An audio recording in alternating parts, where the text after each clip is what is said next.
The resurgence of spiritual energy has ushered forth malevolent entities into the world. Wei Yuan, appointed as the inspector of the Central Command with the imperial insignia of Emperor Wu of Han, wields the Han sword to vanquish all specters and has sealed countless demons within a museum. Chapter 1. The Insignia of the Lurking Tiger. Hello, this is the Zhongxing Street Police Station. How may I assist you? Hello, is there anything I can help you with?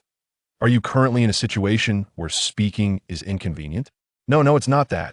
I need to report something. You must help me. Please, I am so frightened. You absolutely must save me. Madam, could you please provide your specific address? I live at number 72, Unit 3, Fuchin Community on Zhongxing Street. Please hurry. If you do not come soon, it will be too late. All right, we have dispatched the nearest officers to your location. Please remain calm and ensure your safety. Can you tell us what you're facing? Is it a robber or someone else posing a threat to your safety? No, it's not a person. I sob. Officer, I have encountered something unclean. I truly did not intend to provoke it. It just follows me relentlessly. Something unclean? Madam, please remain composed. Rest assured, our colleagues are on their way. Trust in science, there are no ghosts. Perhaps you have been feeling unwell lately and are imagining things that, it truly is an unclean entity. It is a pair of red embroidered shoes. Red embroidered shoes? Indeed, the red embroidered shoes, reminiscent of antiquity, the 3-inch golden lotus shoes that I am a folk designer, crafting unique garments and accessories for select boutiques. Recently, I found myself lacking inspiration, unable to produce any artwork. Thus, I embarked on a journey to the picturesque Jiangnan to rejuvenate my spirit. In a quaint little shop, I encountered those shoes. They were truly exquisite, akin to a work of art, adorned with gilded embroidery that captivated the eye. They were simply breathtaking. Madam? Oh, I apologize. I tend to get carried away. I feel almost entranced. It's quite all right. You mentioned a red embroidered shoes? Yes, indeed, those very shoes. I purchased them and felt an outpouring of inspiration that very day. I designed 2 new styles of shoes. They are currently selling remarkably well on Taobao. Due to our contract, I earned a commission once sales surpass a certain threshold that I was elated and indulged in a bit of wine, subsequently dreaming, oh, madam, there's no need to dwell on the past. Please, calm yourself, my colleague is approaching to, and oh no, I must continue. In my dream, I beheld a woman, or rather, a spirit, who gazed intently at me. Her long black hair cascaded down her back, dripping with water, and she was clad in a crimson dress, her feet adorned with those red embroidered shoes. She fixated on me, uttering not a single word. When I awoke the following morning, I dismissed it as merely a nightmare. However, the next night, I dreamt of her again, and she drew even nearer. How close? Initially, it was 5 meters away, then 3, and recently, it was almost touching my face. Can you fathom that? I could see her eyes, droplets cascading down her hair, and the spots on her face, those were post-mortem lividity. She was dead. Dead. I was jolted awake, and as I rose to quench my thirst, I beheld those red embroidered shoes at the foot of my bed. Their toes pointed towards me. The shoes facing the bed. The specter approaching, she intends to harm me. She seeks to do me ill. I distinctly placed them in the studio. They walk here on their own. Madam, please remain calm. It is possible that you inadvertently left them there and have simply forgotten. Forgotten? That is implausible. On that day, it seems I had no slippers. Did I wear them? How did you dispose of these shoes? Dispose? I burned them. The elders say that fire can purify unclean entities, and it kept them at bay for several days. Yet just now, someone knocked on the door that I assumed it was a delivery, but the peephole revealed no one. Instead, I saw those shoes standing at the threshold, leaving a damp patch on the floor. That it is her. She has returned. She seeks me. Officers, hurry. Why are you not here? Woe is me. I hear the sound of the door opening. She has come in. Madam, please remain composed. My colleague has ascended the stairs. Ensure your safety. Where are you currently? My colleague will escort you from this place. I am concealed behind the curtains in the wardrobe. Please hurry. Officer, what is the matter? Please do not frighten me. So you are here. The change in tone from the voice on the phone drained the color from the woman's face. Creak. The wardrobe door slowly creaked open. Outside lay a pair of petite red shoes adorned with golden embroidery, water dripping rhythmically around them. Ah! Beep, beep, beep, hello. This is the Zhongjing Street Police Station. How may I assist you? Hello. Is there something we can help you with? Are you currently in a situation where you cannot speak? The male officer on the other end of the line furrowed his brow. Their station was entirely staffed by men, without a single female colleague. He turned to his fellow officers, signaling. No one is speaking. It seems the signal is being interfered with. Since I'm going to check it out, there have been quite a few incidents lately. It won't take much effort. Indeed. Let's investigate the residence of the phone number's owner. All right. We've located it. Where? Building 3, Apartment 72, Fuchin Community. The officers contacted the landlord, obtained the key, and unlocked the tightly sealed door, rushing into the house. Calls for help met with silence. After a moment, a woman's ringtone echoed in the stillness. On the 18th day of the first month, an auspicious day, sorghum is lifted with a bridal adornment, 1 foot, 1 heart. Hastily cut, the music possessed an inexplicable chill that a group of police officers rushed inside, only to fall silent at the sight before them. Seated upon a crimson wooden stool was the lady of the house, clad in a scarlet dress. Her long black hair cascaded down her back, and her hands rested delicately upon her abdomen, while her feet were adorned with intricately embroidered 3-inch lotus shoes. Steadily oozing blood, drip, drip, her black hair glistened with droplets. Bang! Wei Yuan paused to listen to the distant wail of sirens, casually pushing some items aside as he exhaled a sigh of relief. It's done.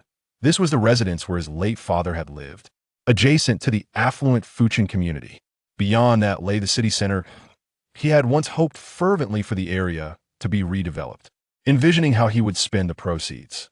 Unfortunately, a mere alley separated him from the newly developed street, leaving the old comrades who used to share meals at the entrance living vastly different lives, much to the old man's chagrin in his later years. His father had moved in with Wei Yuan's uncle, who had passed away 2 years ago, having enjoyed a peaceful retirement. Now, as a younger generation member searching for work in Quan City, Wei Yuan had received the key from his uncle. It was acceptable for him to temporarily reside there until he secured employment, and even to stay indefinitely. After all, it was just a modest bungalow, not particularly spacious. However, his father, who had endured hardships in his youth, was reluctant to part with anything, and Wei Yuan had painstakingly tidied up the place, enduring aches and pains in the process. He had also uncovered a few items, such as ancient coins, an old bronze waist token, and several rare vintage books. While they might not hold significant monetary value, they were worthy of collection. Wei Yuan idly sifted through these belongings, contemplating a warm bath. Turning around, the police car outside had departed once more. Suddenly, a loud clanging sound echoed behind him. Wei Yuan faintly perceived a low, rumbling growl, akin to a provocation that incited fury, or perhaps a warning of an intrusion. He turned back, yet found nothing amiss. The badge seemed to have shifted position, revealing the side adorned with a tiger's head swallowing a token. Intrigued, Wei Yuan scrutinized this emblem. Could it be that he had inadvertently placed it upside down just moments ago? He picked up the badge, examining it closely. Inscribed upon it were characters in an unknown script, perhaps clerical or seal script, stating Great Han, Xili Wei. The reverse bore a single character, Wei, suggesting it was an artifact of some antiquity. The badge appeared somewhat darkened, yet upon closer inspection, it resembled a deep crimson hue, reminiscent of dried blood. Was this Wei a relic from his ancestors? Doubt flickered within Wei Yuan as he prepared to set it down. Suddenly, a sharp pain shot through his fingertip, as if pricked by something, causing a drop of vivid red blood to fall upon the badge. Startled by the sting, he instinctively released the badge, which landed with a thud upon the sheet of draft paper. What was merely ordinary draft paper began to reveal lines of ominous text, appearing as if summoned by an unseen force. In times of upheaval, amidst the calamity of sorcery, malevolent energies taint the divine land. Under the jurisdiction of the great Hans, Xili Wei, those who offend our divine land, regardless of their supernatural prowess, shall be captured and executed. Wei Yuan's gaze glazed over, and he instinctively reached for the wanted notice, only to recoil as if burned by flames, an overwhelming pain seizing him. Beside the text, a pair of red embroidered shoes materialized, eerily vivid, resembling a wanted poster in their unsettling reality. Chapter 2. Dream. The vision swiftly faded away. Wei Yuan returned to his senses, clutching his fingers, hesitantly gazing at the objects on the table. The Wei's token lay there in tranquil repose, identical to how it had appeared moments before. Yet, the once blank sheet of paper now bore distinct characters. Alongside a pair of red embroidered shoes, their crimson soles adorned with gilded details, exuding a faint, ethereal glow, strikingly otherworldly. The searing sensation in Wei Yuan and Appo's fingers had yet to dissipate, accompanied by intermittent pangs, affirming that what had transpired was no mere figment of his imagination. Thus, this Wei's token served as proof of identity for the Grand Han and Appo's district commander, and now that he possessed this emblem, was he to capture the red embroidered shoes? A ghost hunt, perhaps? The entire affair reeked of peculiarity. Having been audacious since childhood, he grasped the Wei's token and examined it from every angle, finding nothing amiss. He reached out once more to touch the sheet of paper, yet the stinging sensation had vanished. Furrowing his brow, his gaze landed on the computer nearby. After a brief interlude, Wei Yuan and Appo's fingers danced across the keyboard, and the search engine unveiled records pertaining to the district commander. His eyes remained fixated on the text, while the bizarre Wei's token and the now embellished sheet of paper lay beside him.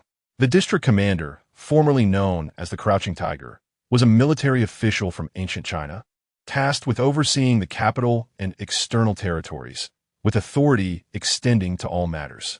Nobles, relatives of the emperor, and officials of lesser rank were subject to his command. Upon entering the palace, he would take the central path as an envoy, arriving last yet departing first. After perusing this information, Wei Yuan closed his eyes. Without further ado, regarding the court assembly, arriving late yet departing early, the significance of high rank and authority is indeed genuine, yet it merely pertains to the ancient inspectors. It bears no correlation to the matters inscribed on this blank parchment concerning the eradication of malevolent spirits and supernatural forces. Unless, of course, their oversight extends beyond mere mortals to encompass the various sprites and phantoms of the provinces. With a gentle tap on the keyboard, he turned the pages of the documents. Continuing his perusal, it was a list. The final few inspectors of the Han dynasty were mentioned. First, there was Zhang Fei, followed by Zhuge Liang after his demise. In times past, Cao Cao had also held the title of inspector. To assert that these individuals could vanquish demons and spirits seemed less far-fetched to Wei Yuan. He glanced at the tranquil waist insignia and casually typed red embroidered shoes into the search engine. However, he found little of substance, save for dubious ghost stories in online forums and a few popular listings of gilded, red embroidered soft shoes on an e-commerce site, which appeared antiquated and carried a distinct air of historic charm. Just as he was about to shut down his device, he abruptly caught sight of a post in the forum and clicked on it. A homicide has occurred in the Fuchin community of Quan City. The victim was a young woman. Alas, the identity of the perpetrator remains unknown. Residents should exercise caution. It could very well be a psychopathic killer.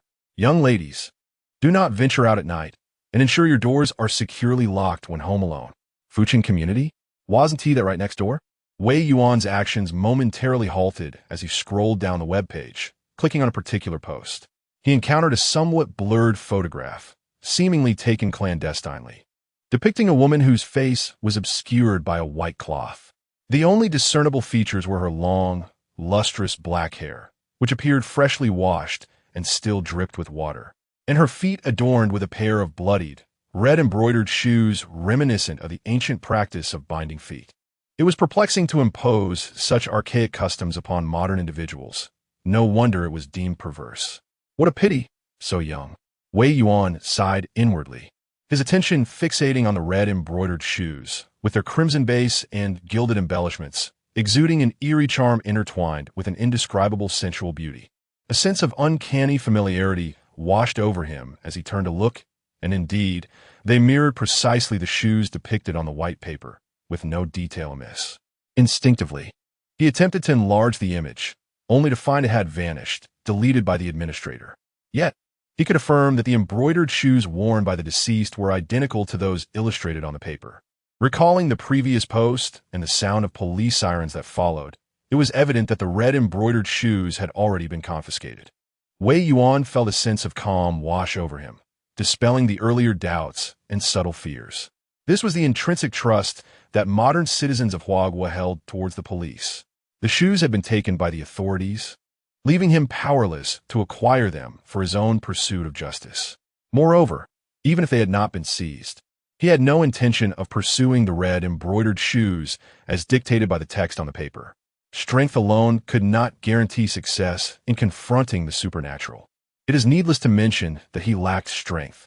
To foolishly seek out the spirit of the red embroidered shoes was akin to searching for a toilet with a lantern, an invitation to peril. One must consume only what one can digest. This was not the way to court danger. Avoid what one cannot confront, he murmured to himself, closing the web page with a flick of his wrist and returning to a recruitment site to send out his resumes. Having failed the entrance examination and missed the recruitment period, he found a number of companies hiring to be quite sparse, especially in the relatively small and underdeveloped city of Quan. After a thorough search, he had sent out a few emails but had little success. Subsequently, he turned his attention to tidying up his modest room. By the time he finished, night had fallen. He hastily prepared a bowl of noodles and consumed it in a hurry before collapsing onto his bed. Exhausted from a day filled with moving and cleaning, Wei Yuan soon drifted into a deep slumber. The so-called arrest warrant associated with the Hu Tiger Waist token was not something he intended to delve into. However, the recent murder in the neighboring community, combined with the potential presence of ghosts, sent a shiver down his spine. The thought of possessing an item capable of identifying spirits led him to consider the Hu Tiger Waist token as a talisman, which he placed on his bedside table. Before long, he succumbed to sleep, drifting into a dream. He found himself in an unfamiliar place, a 3-story wooden building adorned with red satin. A veil of mist enveloped the structure, and faintly, he heard the melodious strains of a woman's voice singing, perhaps from a theatrical performance. The sound was enchanting, and he sensed the presence of a small river nearby, the gentle flow of water weaving through the mist, sometimes close, sometimes distant. Wei Yuan, unrestrained, advanced through the mist until he arrived at a traditional courtyard. The path he had traversed had vanished, surrounded by 4 3-story wooden buildings that enclosed a square yard. The once vibrant red silks that adorned the area had inexplicably transformed into white, drifting and fluttering in the fog, producing a rustling sound. In the center stood a gnarled, old locust tree, lifeless, its branches adorned with white silks. Beneath the tree was a square stone well, from which the sound of flowing water emerged. A woman sat by the well, her head bowed as she gazed at Wei Yuan, her feet clad in delicate red-soled shoes intricately embroidered in gold. Compelled, Wei Yuan moved closer, the well's water sounds growing ever clearer between them. Suddenly, a deep, furious roar of a tiger erupted beside his ear, causing his vision to blur. He let out a muffled groan as the very fabric of reality seemed to fracture around him. Wei Yuan felt himself sink heavily, plummeting downwards, while the woman in red shoes emitted a piercing scream, her face pale and devoid of color, her eyes pitch black without a hint of white. "What time is it?" In a room in Quan City, Wei Yuan groggily opened his eyes, yawning. As a mere mortal, he could hardly perceive spirits and could scarcely recall ghostly dreams. He had completely forgotten the events of the dream, left wondering why he had awakened so abruptly. Reaching under his pillow, he retrieved his phone and glanced at the screen, noting the time was 3 in the morning. In ancient times, this hour signified the peak of Yin energy poised to wane.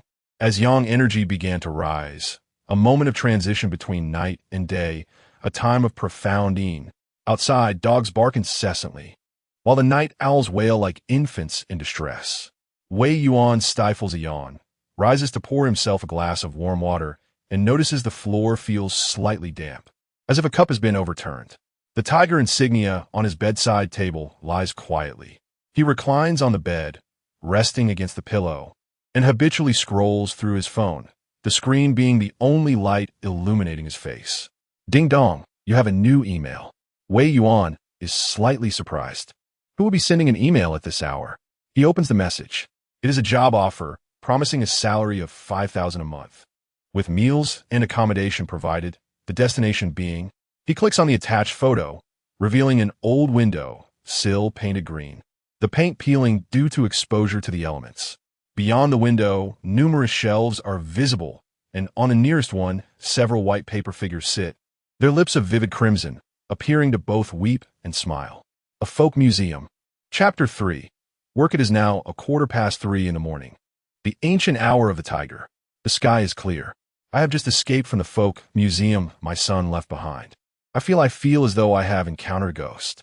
In the past 6 months, 3 hired individuals have fled, claiming they could not endure the incessant knocking at midnight, the blood seeping from the walls, and the footsteps echoing outside that vanish upon approach. They declared they would no longer continue and chose to leave. A ghost? I refuse to believe it. This is my son's most treasured legacy, the culmination of his life's work. I cannot allow this place to fall into neglect unguarded. Thus, I shall take it upon myself to protect it. I locked the door and waited, convinced that there could be no such thing as a ghost. Yet, the knocking truly began. Summoning my courage, I called out, "Who is there?" but received no response.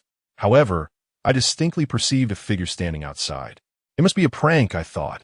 Surely those individuals are attempting to secure a higher wage with this ruse.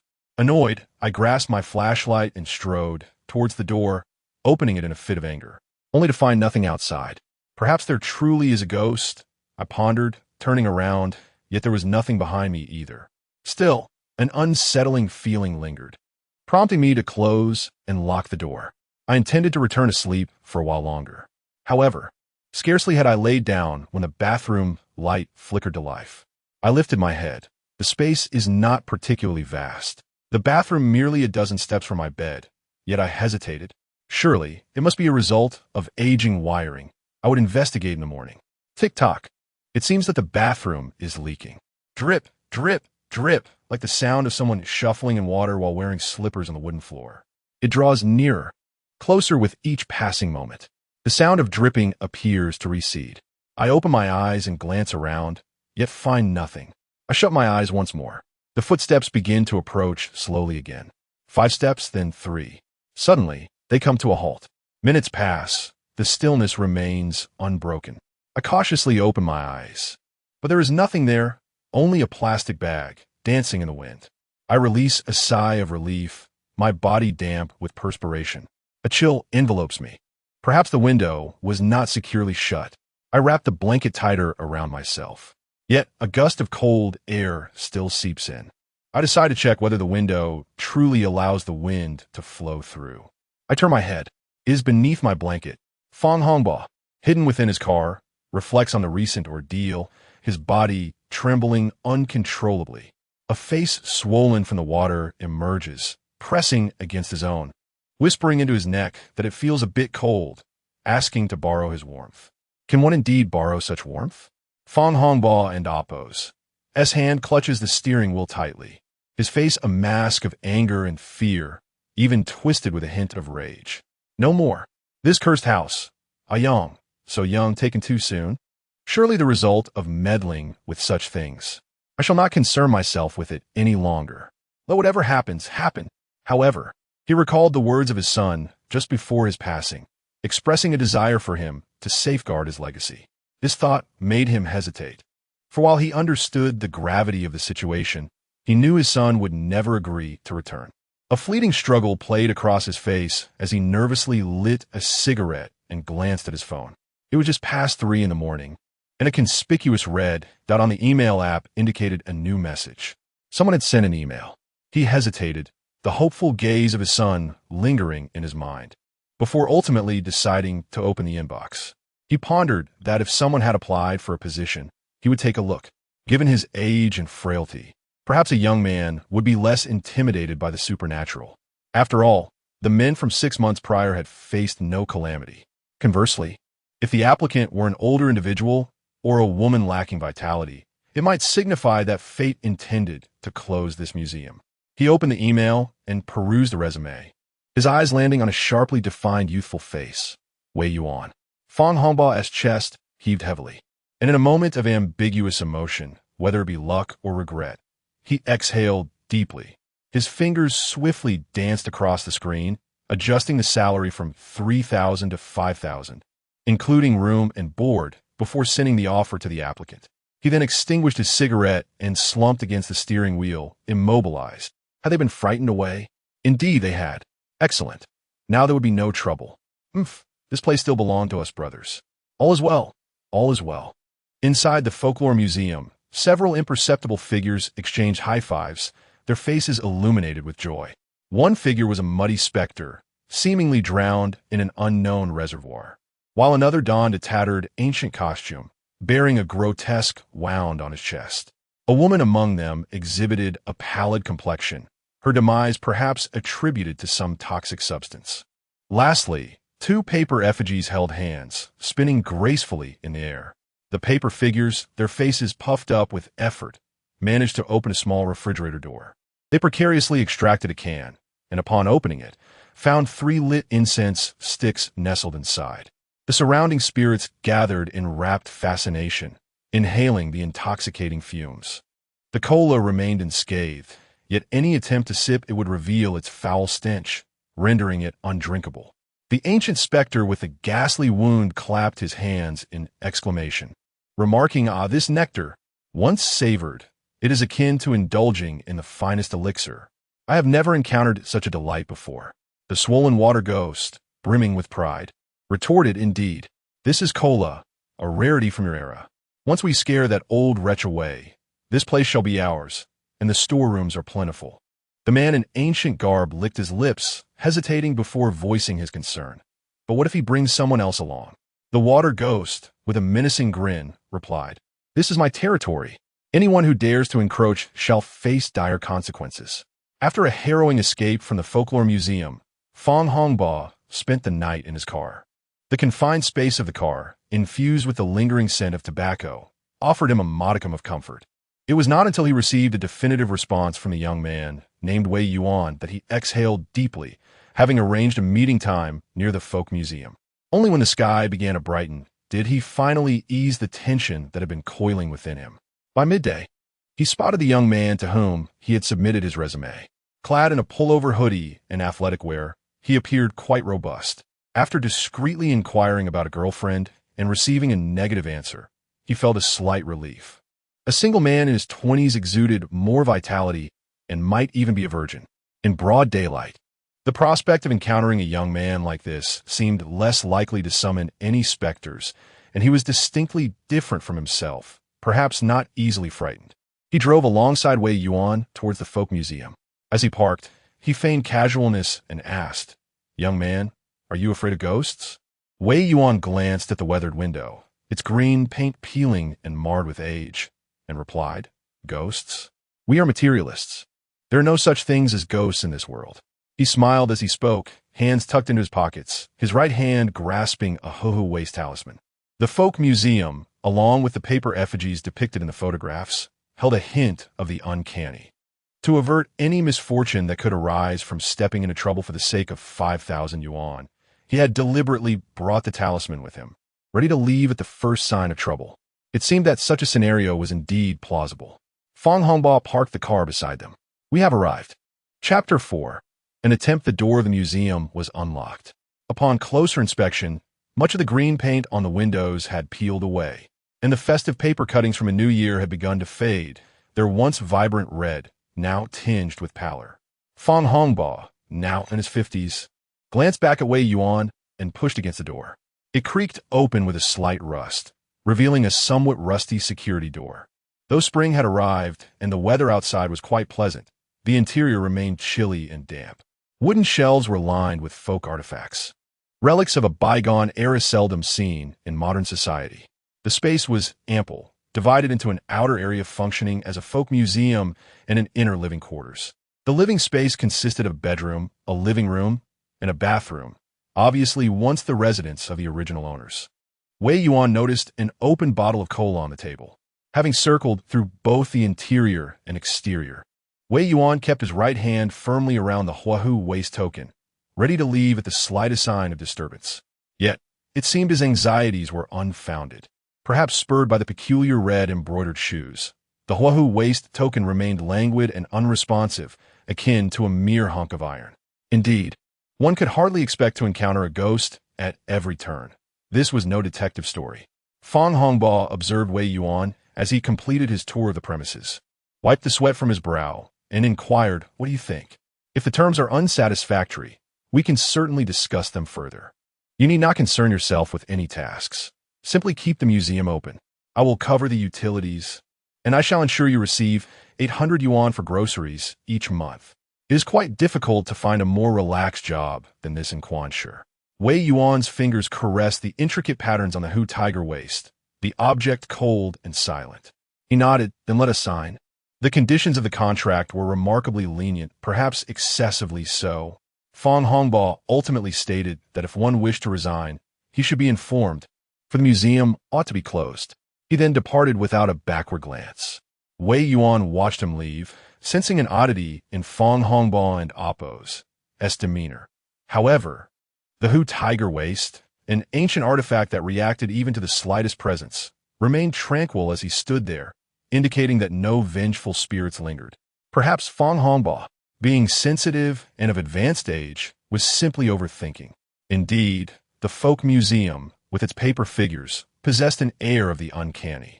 After a flurry of activity, Wei Yuan brought over bedding and discarded an unopened bottle of cola into the trash, opting instead for a fresh one. With work to occupy him, his heart felt considerably steadier.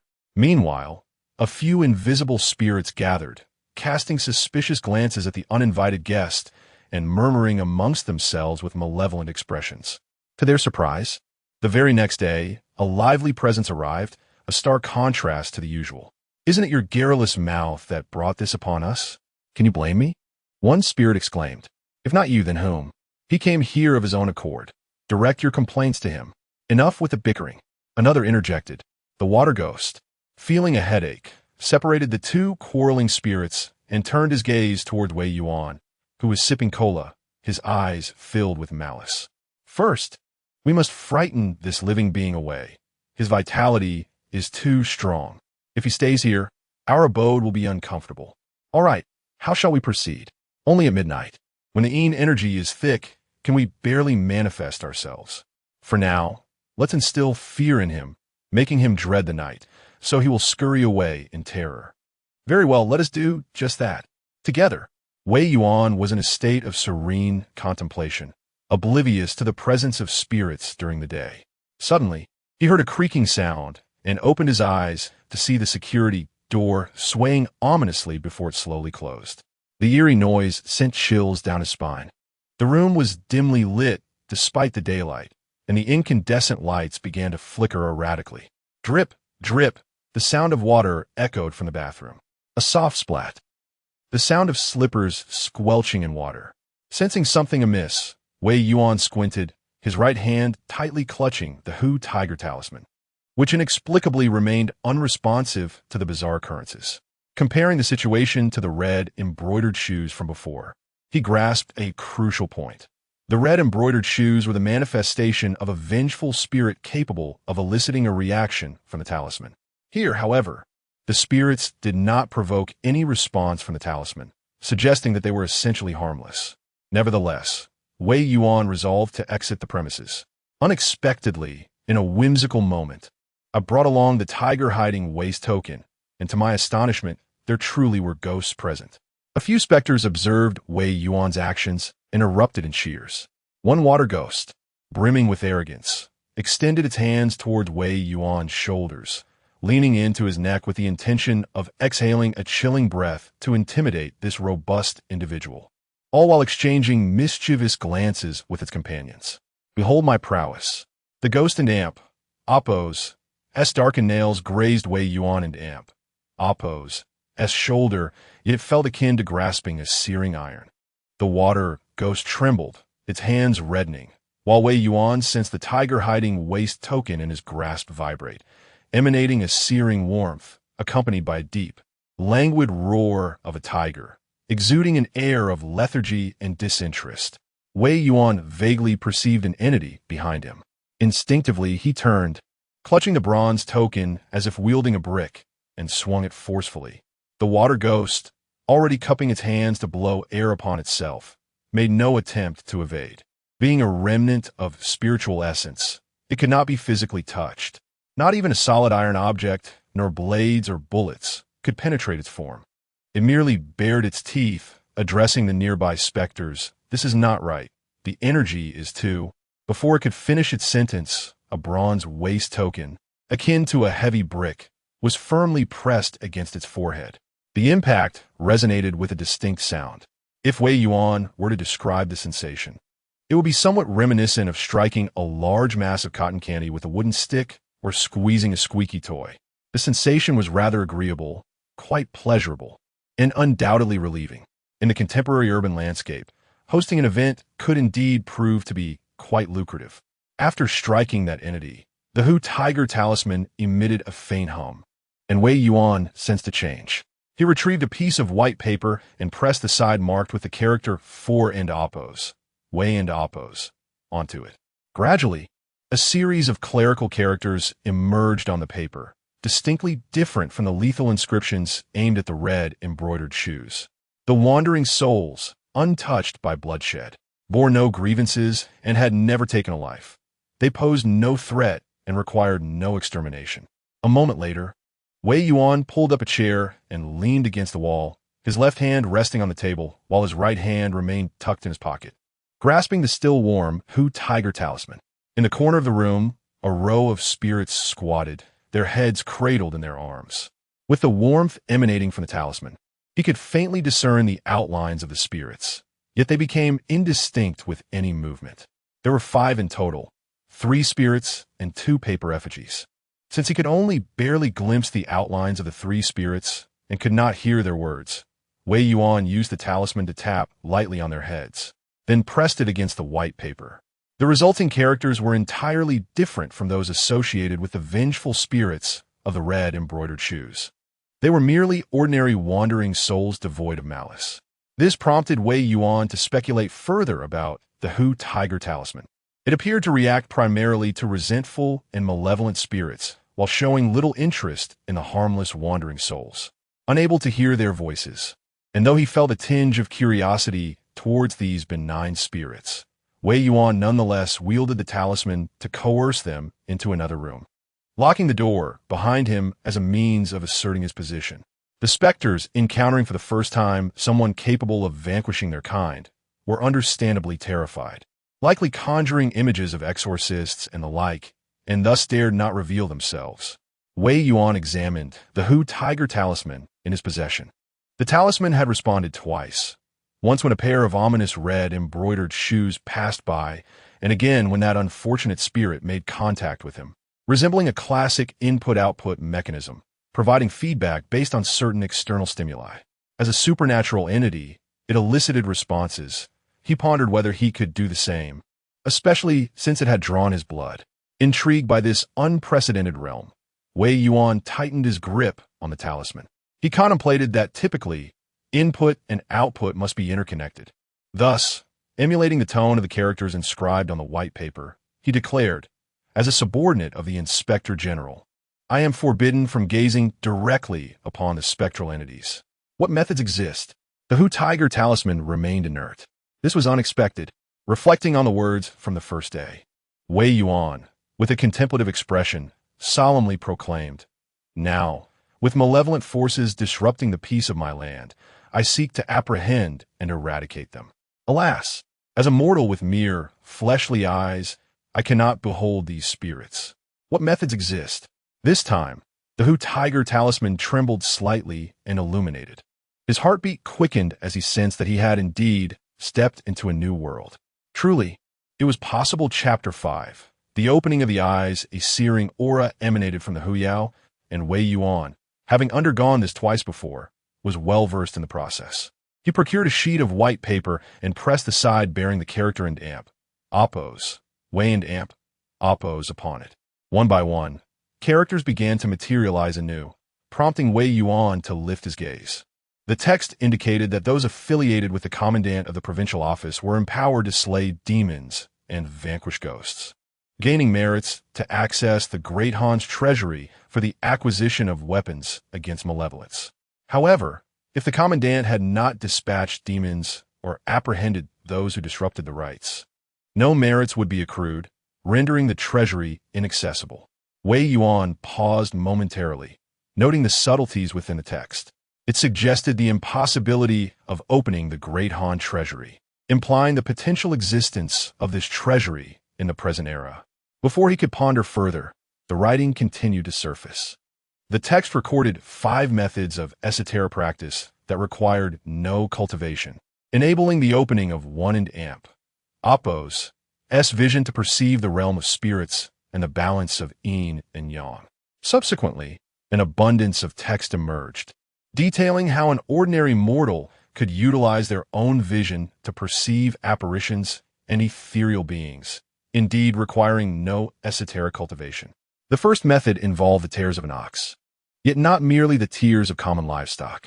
Such an approach would only lead one to the ophthalmology department. One must locate a yellow ox, venture to a graveyard, and gather a handful of the ink grass that had sprouted there. Upon returning, one would feed this to the ox.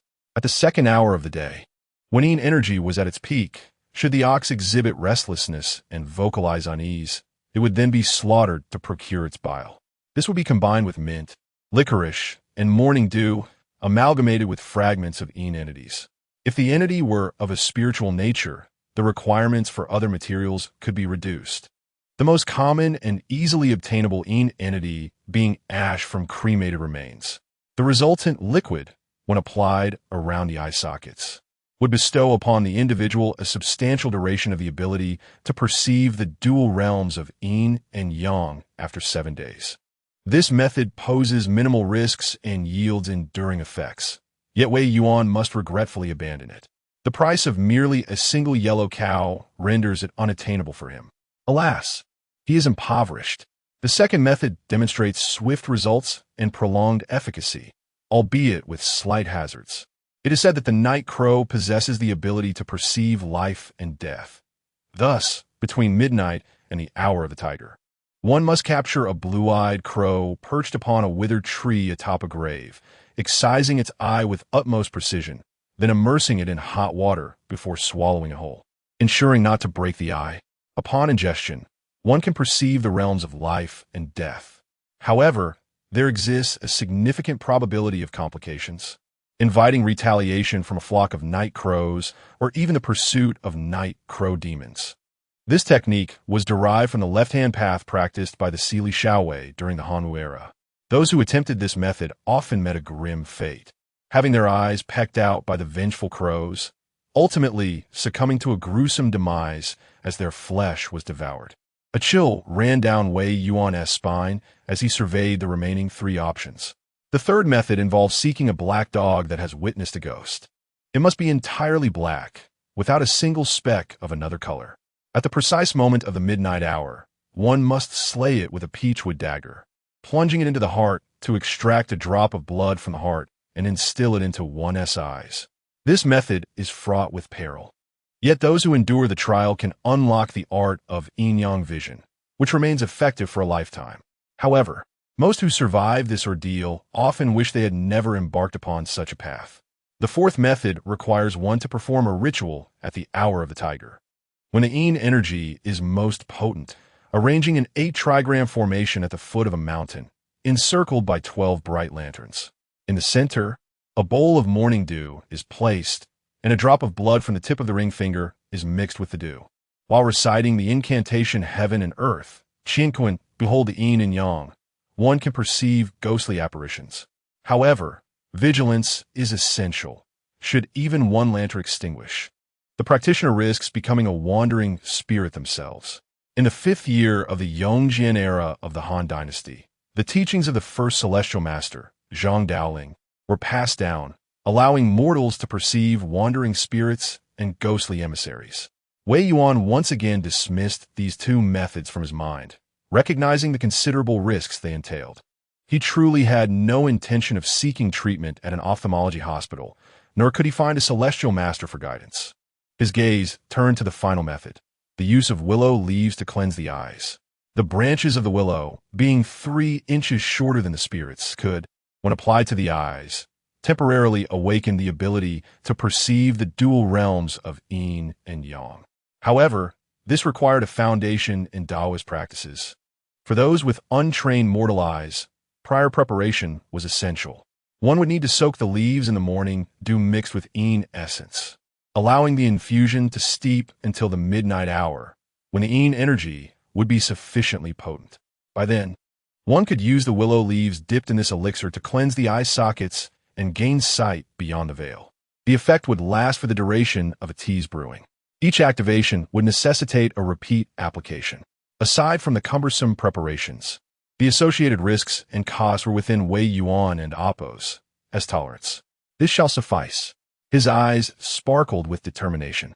Having inexplicably taken residence in a haunted locale, he found himself encountering spirits once more, despite his resolution to disregard the red embroidered shoes. Yet, the following day, he was met again with the supernatural, and even the boldest heart can feel a twinge of trepidation. At the very least, should he awaken his sight, it would facilitate his escape. And on another note, he found himself somewhat intrigued. The materials were already gathered. The willow leaves were readily available, as spring had just begun and fresh buds were abundant. It was now afternoon, and with no dew present, he opted for distilled water, though it would surely not compare to morning dew. The presence of spiritual essences could allow for some leniency in the other materials. After all, this was merely an experiment, and failure would incur no substantial loss. Among the 5 methods he contemplated, the most commonly utilized spiritual essence was cremated remains.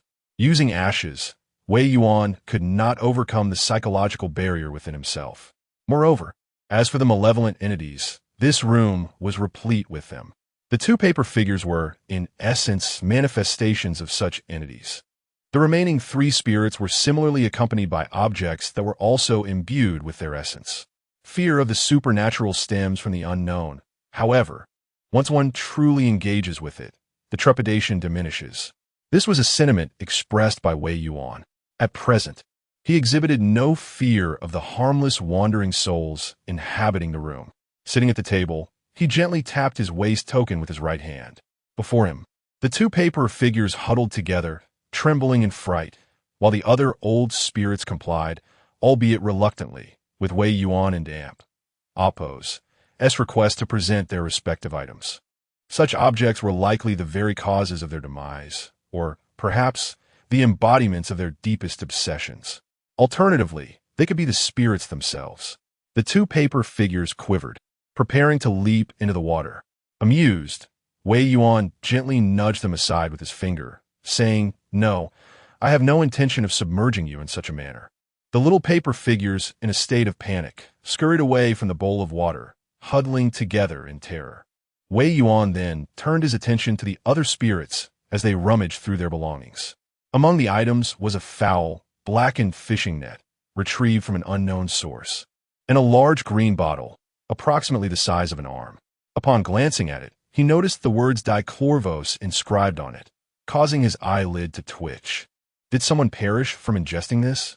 He lifted his gaze towards the second spirit, who, with a lowered head, fumbled with their hair. From the peculiar movements of that spirit, he could discern an unexpected shyness. With a twitch of his lips, he pushed aside the tainted substance, a grim reminder of malevolence. This object, soaked in water, appeared utterly unseemly. Upon closer inspection, he discovered a fractured 8-sided sword, reduced to merely a hilt and a short segment of blade. Its length akin to that of a dagger, which still managed to please Wei Yuan. He submerged the sword in water, adding a few willow leaves, and under the guidance of the paper figure, placed it in the area most saturated with malevolent energy, deeming the task complete. Now, it was merely a matter of waiting until midnight, signifying the culmination of his efforts. With plenty of time ahead, he returned to the old house once more. After gathering a few belongings, he passed by the Fuchin community on his way back, noticing several cars parked outside, surrounded by a throng of people. Faintly, he could hear the anguished cries of a woman. "Yuan, Yuan, how can I live without you, Yuan, Yuan?" A glimpse revealed a woman with silver strands in her hair, weeping as if her soul had departed. The desolate wails weighed heavily on the heart. Wei Yuan recalled the image and the eerie red embroidered shoes, pausing for a moment. It was the family mourning their lost daughter. Among the crowd, murmurs were exchanged. The young woman had become entangled with an ne'er-do-well, resulting in an unwanted pregnancy. Refusing to terminate the pregnancy led to a rift with her family. And when the scoundrel was incarcerated, she stubbornly raised her daughter alone, only to see her future shattered. Alas, who could have committed such an atrocity? In summary, exercise caution. Do you hear me? I'm speaking to you. Do not venture out alone at night. Whispers filled the air. Wei Yuan pressed his lips together and departed with his belongings. After a flurry of activity, he returned home. With eager anticipation, he awaited the stroke of midnight, clutching the Hu Tiger Waist token in one hand, commanding the several spirits before him to remain still. With his left hand, he ceremoniously brushed the willow leaf across his eyes. A chilling sensation permeated his gaze. Wei Yuan could not help but close his eyes momentarily, only to slowly reopen them after a while. He beheld entities invisible to the ordinary human eye. Although he had prepared himself mentally, he was nearly startled by the visages of the three spirits before him. The one on the left, swollen from prolonged submersion, was unmistakably a water ghost. The lady on the right bore a pallid complexion, likely a victim of pesticide poisoning. The last one, adorned in ancient attire, sported a grotesque wound on his chest, revealing him to be a spirit of martial conflict. Wei Yuan exhaled slowly, feeling a tinge of absurdity and tension lingering within him, soon replaced by a flicker of exhilaration. He was truly witnessing the supernatural as he perceived these apparitions. The influence of the Yin energy in the willow leaf water enabled him to hear sounds previously inaudible, the gentle drip of water, the murmurs of the spirits conversing. Initially indistinct, these sounds gradually sharpened into clarity. The water ghost glanced at Wei Yuan and remarked, "It seems this gentleman cannot hear our words." "Indeed, I doubt he can. He is rather handsome," another spirit mused, "yet he possesses the ability to strike me with considerable force. Perhaps he simply chooses not to engage with us." The water spirit melancholically remarked, "Look at the girl he brought back. She has an Indopos." T uttered a word.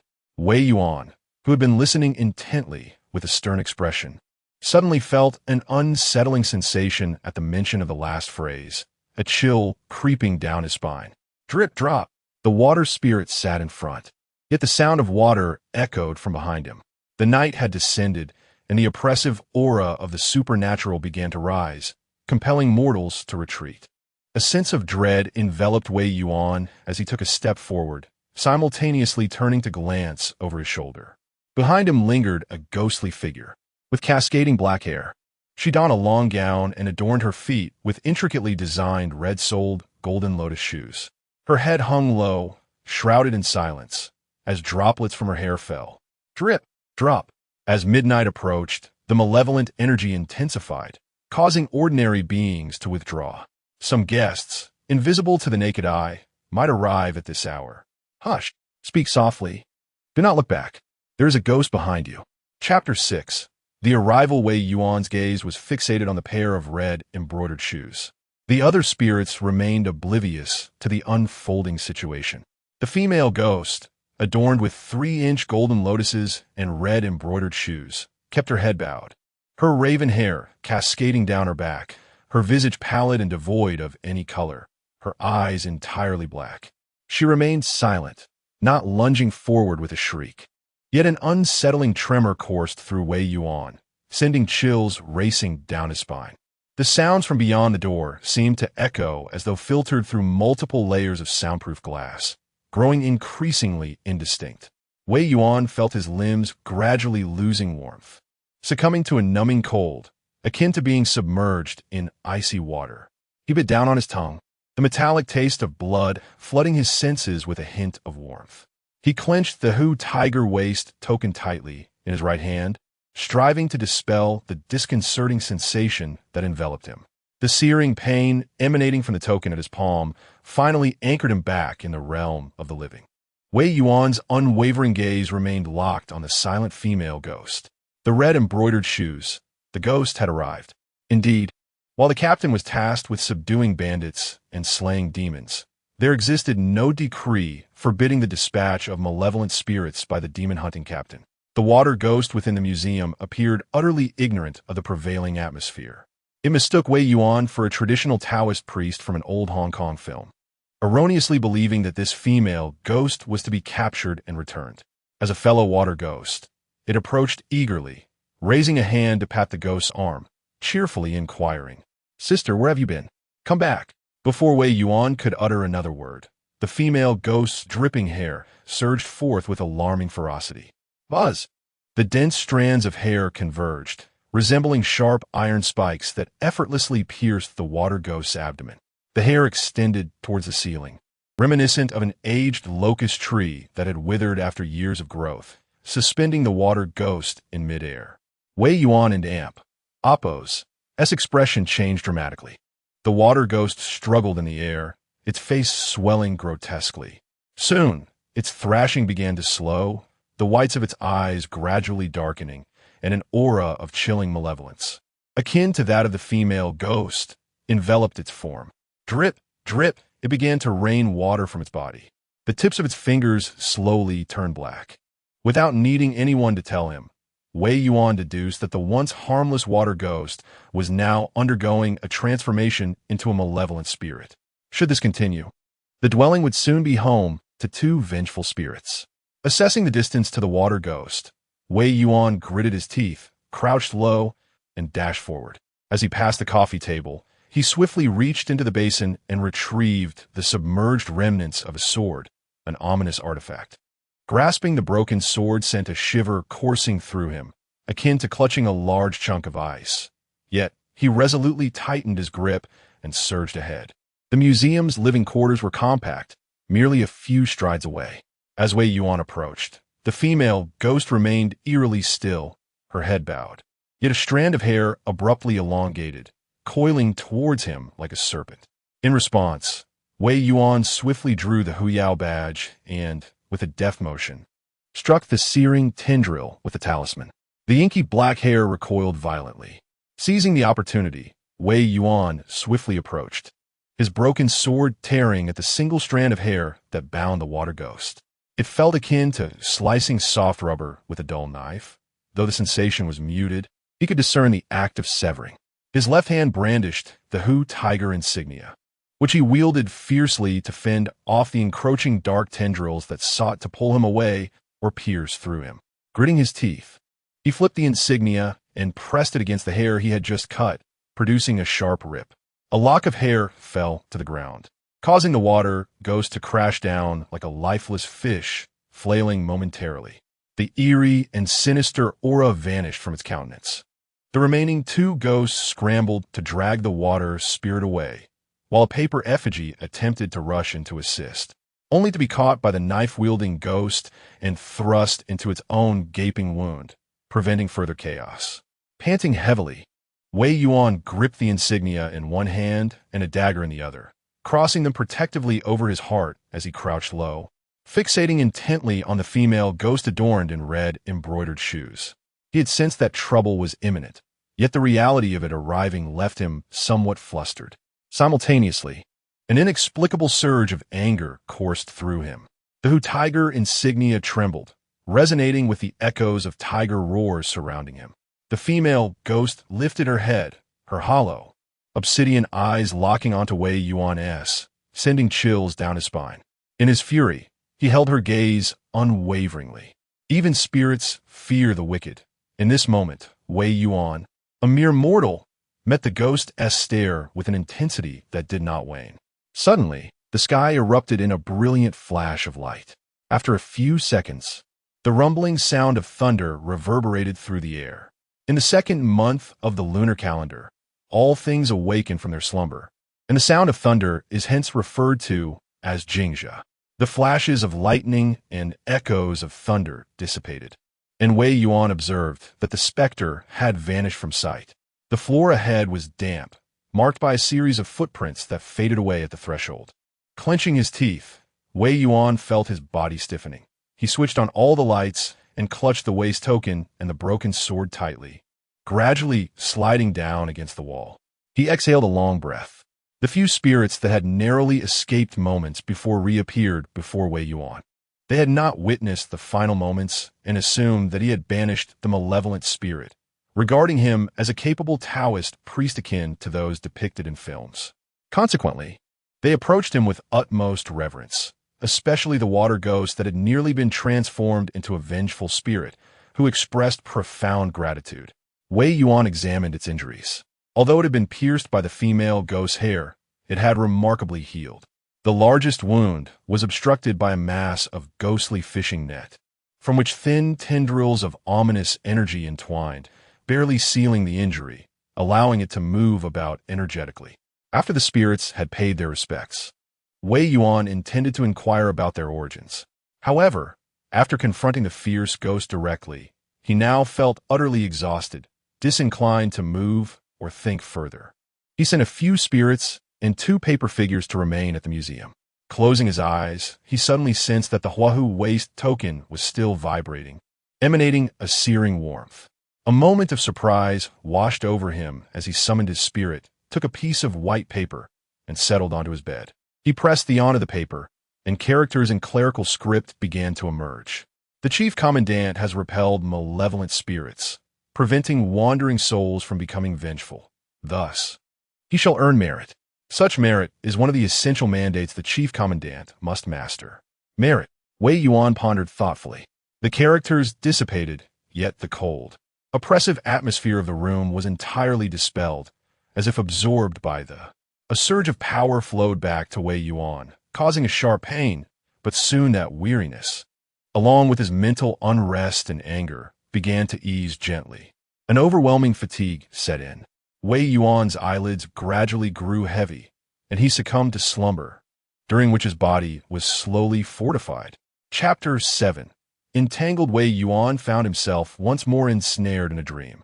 It was an exquisite wooden building, 3 stories high, adorned with flowing red silk that danced in the breeze. Surrounding it was a delicate veil of white mist, through which the sound of water could be heard. Intertwined within the aquatic melody was the crystalline voice of a female performer, as if her song floated up from the depths below. In this state of disembodiment, Wei Yuan stepped forward, gradually making his way into a courtyard. The space was narrow and confined, encircled by towering wooden structures, their eaves curving elegantly, draped with strings of white silk. Beneath them stood a gnarled old locust tree, its crooked branches sheltering a square well. The well echoed with the sound of lively water, as if it were alive. At the edge of the well sat a woman, her head bowed, dark hair cascading down, obscuring her features.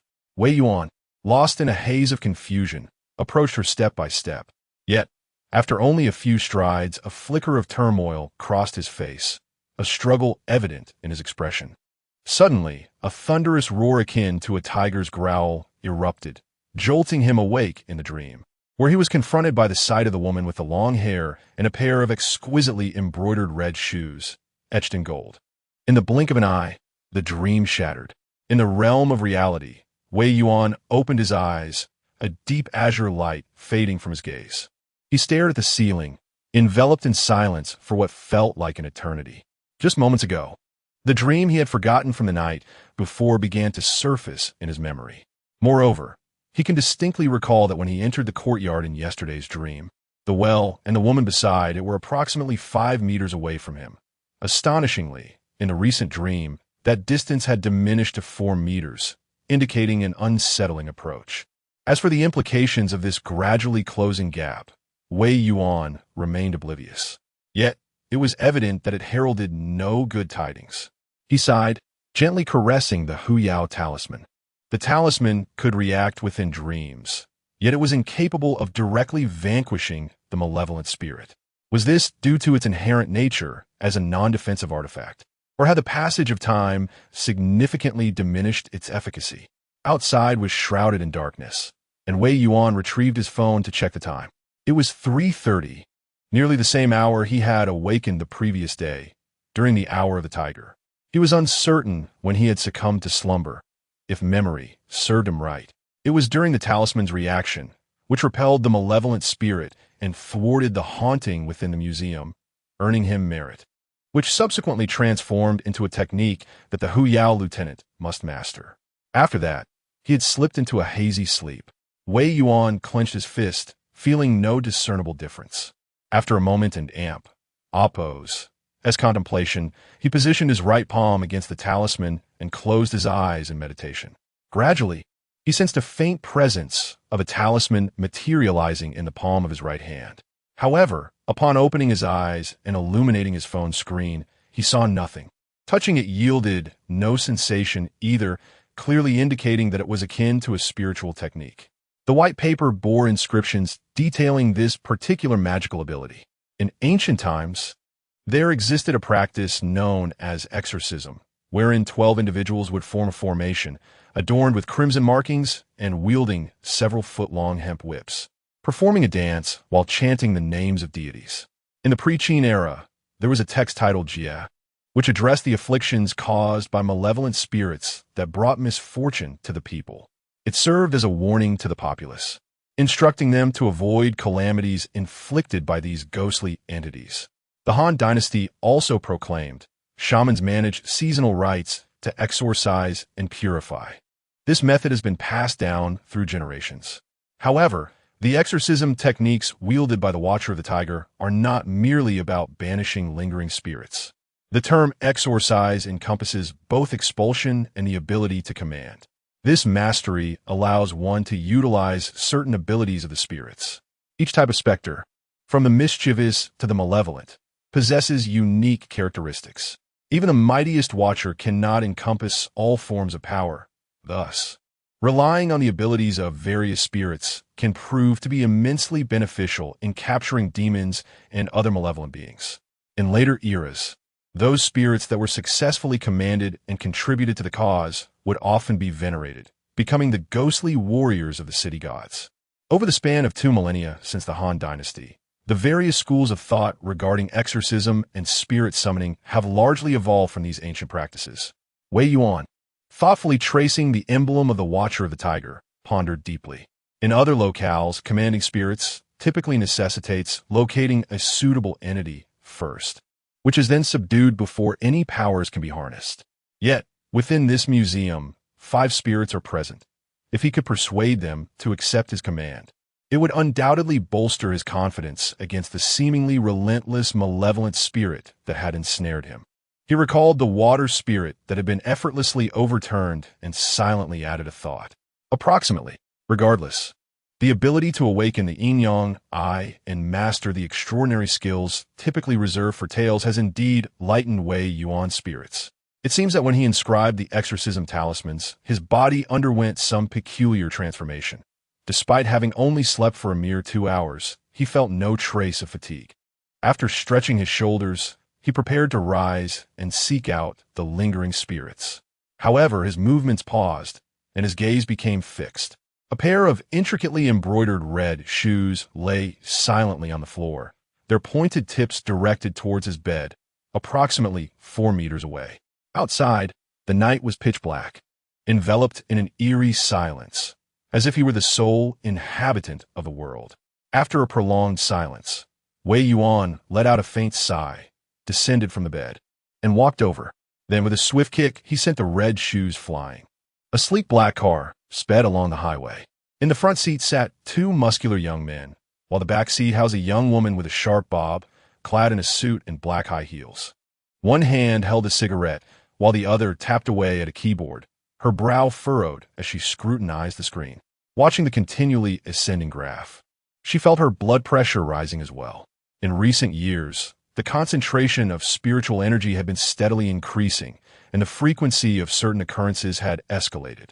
On Blue Star, in the Huagua region, the Fog City, Sakurajima, and Celtic lands, these nations, unlike a certain historically ephemeral realm, possess an array of means to confront and subdue malevolent entities, whether through indigenous discovery or historical ties to a sovereign power.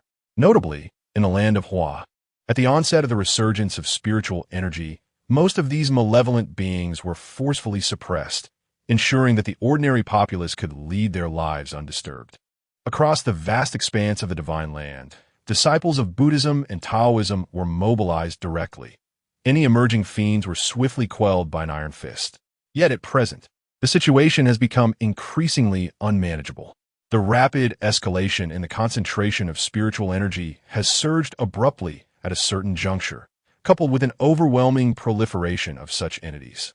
All capable disciples of Taoism and Buddhism have been summoned to form two specialized groups, one dedicated to the research and dissemination of spiritual cultivation, and the other tasked with the eradication of demons. The vehicle in question is occupied by members of the latter group, affiliated with the Qingwei Ming sect of the Taoist tradition. A case has arisen in Quanshi, potentially linked to malevolent forces. The woman retrieved a map and succinctly stated, "Divert to Quanshi and resolve these matters." The man driving furrowed his brow, responding, "Captain, we still have tasks at hand. There is a little time before gathering. We should first address the case in Quanshi." However, there is no however. The woman's cigarette slipped silently from her fingers as she rubbed her brow and remarked, "Until the cultivation of spiritual energy meets the safety standards of Huagua and widespread educational initiatives are implemented, the ordinary populace possesses little capability to resist such demons. Only we can confront them. If we do not take action, who will?" Her voice paused momentarily before she continued, "After all, we are not the same as they are." The two men fell silent, a blend of the responsibility to protect the vulnerable and the superiority of the strong coursing through them. Indeed, they were distinct. Unlike mortals, they were practitioners of cultivation. If they did not act, who else could manage these demons? The man nodded, then turned the steering wheel, guiding the black sedan downward, entering the boundaries of Quanshi. Chapter 8. Supernatural powers. The slumbering spirits were abruptly roused by Wei Yuan's forceful knocking at the door. Although they had transformed into specters, they were not malevolent spirits. Remnants of their former lives lingered within them. In fact, most spirits lacked rationality, adhering instead to the habitual patterns established during their lifetimes. However, these sentient souls retained the propensity for rest and slumber, particularly after such an alarming disturbance. They now sat before Wei Yuan, still bleary-eyed. For reasons unknown, after a brief absence, they sensed an air of intimidating oppression emanating from this enigmatic figure, rendering them somewhat powerless against his words. They could only remain obediently in place. Wei Yuan deftly dipped a willow leaf in water to awaken his senses. He then pulled up a chair to sit before the gathering of spirits, inquiring about the circumstances of their demise and their particular skills.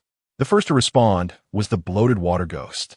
After he finished recounting his tale, Wei Yuan regarded him with mild surprise, replying, "So, you fell into the water while night fishing because you dozed off?" "Indeed," came the reply, "given your overwhelming fatigue. Why did you not return home sooner?" "Ah, that simply wouldn't do. When one ventures out, one must catch something. One cannot return empty-handed, can one? Just think about it. And what, pray tell, did you ultimately catch?" "I reeled in a corpse, my own. When I peeled back the face, I was taken aback to realize I had become a ghost, ensnared by a decayed fishing net beneath the water, unable to swim back to the surface." The second elder sister was a painter who tragically succumbed to the accidental ingestion of pesticide and could not be saved. The two paper figures were acquired from the descendants of a long-deceased master craftsman. They are quite aged and possess no particular talents, save for their essence as mere paper, which allows them to slip through cracks and eavesdrop. Lastly, the spectral figure of a man, adorned in ancient attire and clutching a broken sword, was dozing. Upon noticing Wei Yuan's inquiry, he instinctively straightened his back and cautiously replied, "My name eludes my memory somewhat, yet I recall serving under General Qi, having dispatched a few pirates. Somehow, I awakened to find myself here." "General Qi?" Wei Yuan expressed his astonishment. After all, that was a specter from centuries past, who had not transformed into a ghostly king as tales often recount. Contemplating further, he inquired, "Do you possess swordsmanship?" The man replied honestly, "Yes. I have rudimentary skills with broadswords, Japanese blades, firearms, and bird guns." His voice paused momentarily before he quickly added, "However, it is merely the superficial martial arts of the military. I can form a couple's formation, but cannot compare to the generals." "That suffices. Knowing is enough," Wei Yuan said as he placed the token into his pocket, finally securing an entity capable of wielding ghost-repelling abilities. Presently, fishing and painting offered little means to vanquish demons. He emulated the ancient customs, bowing respectfully to the ghostly soldier from General Qi's army, stating, "There is a matter that requires your cooperation. I will be grateful for your assistance." Too kind, the ghost responded. Wei Yuan then extended his fingers slightly, and before the spectral beings, his right hand shimmered with ethereal light as a translucent talisman materialized in his palm. Wei Yuan sensed an indescribable power ebbing away from him. And during the existence of the talisman, this energy continued to dissipate. Without daring to hesitate, he flicked his wrist, placing the talisman upon the brow of the weapon spirit, which stood immobilized in fear. In a hushed tone, he intoned, "The mountain crumbles, the seal is conferred. Adorned with a splendid canopy, my feet tread upon the ethereal path. To the left, I support the 6 Jia. To the right, I guard the 6 Ding. What god would not submit? What ghost would dare oppose? I command." The supernatural power of exorcism had already come into effect. Wei Yuan felt the spirit of the Qijia army residing within his right hand, under his command. Simultaneously, an indescribable sensation surged within him, a sense of familiarity. His grasp of cold weaponry and a portion of firearms was not merely a recollection of skills, but an instinct ingrained in his very being. It was the wisdom forged through survival on the most brutal battlefields of a bygone era. He endeavored to attune himself to this feeling. After a moment's contemplation, he approached a nearby cabinet and began to rummage through it. This place had once been haunted. No, it indeed harbored spirits.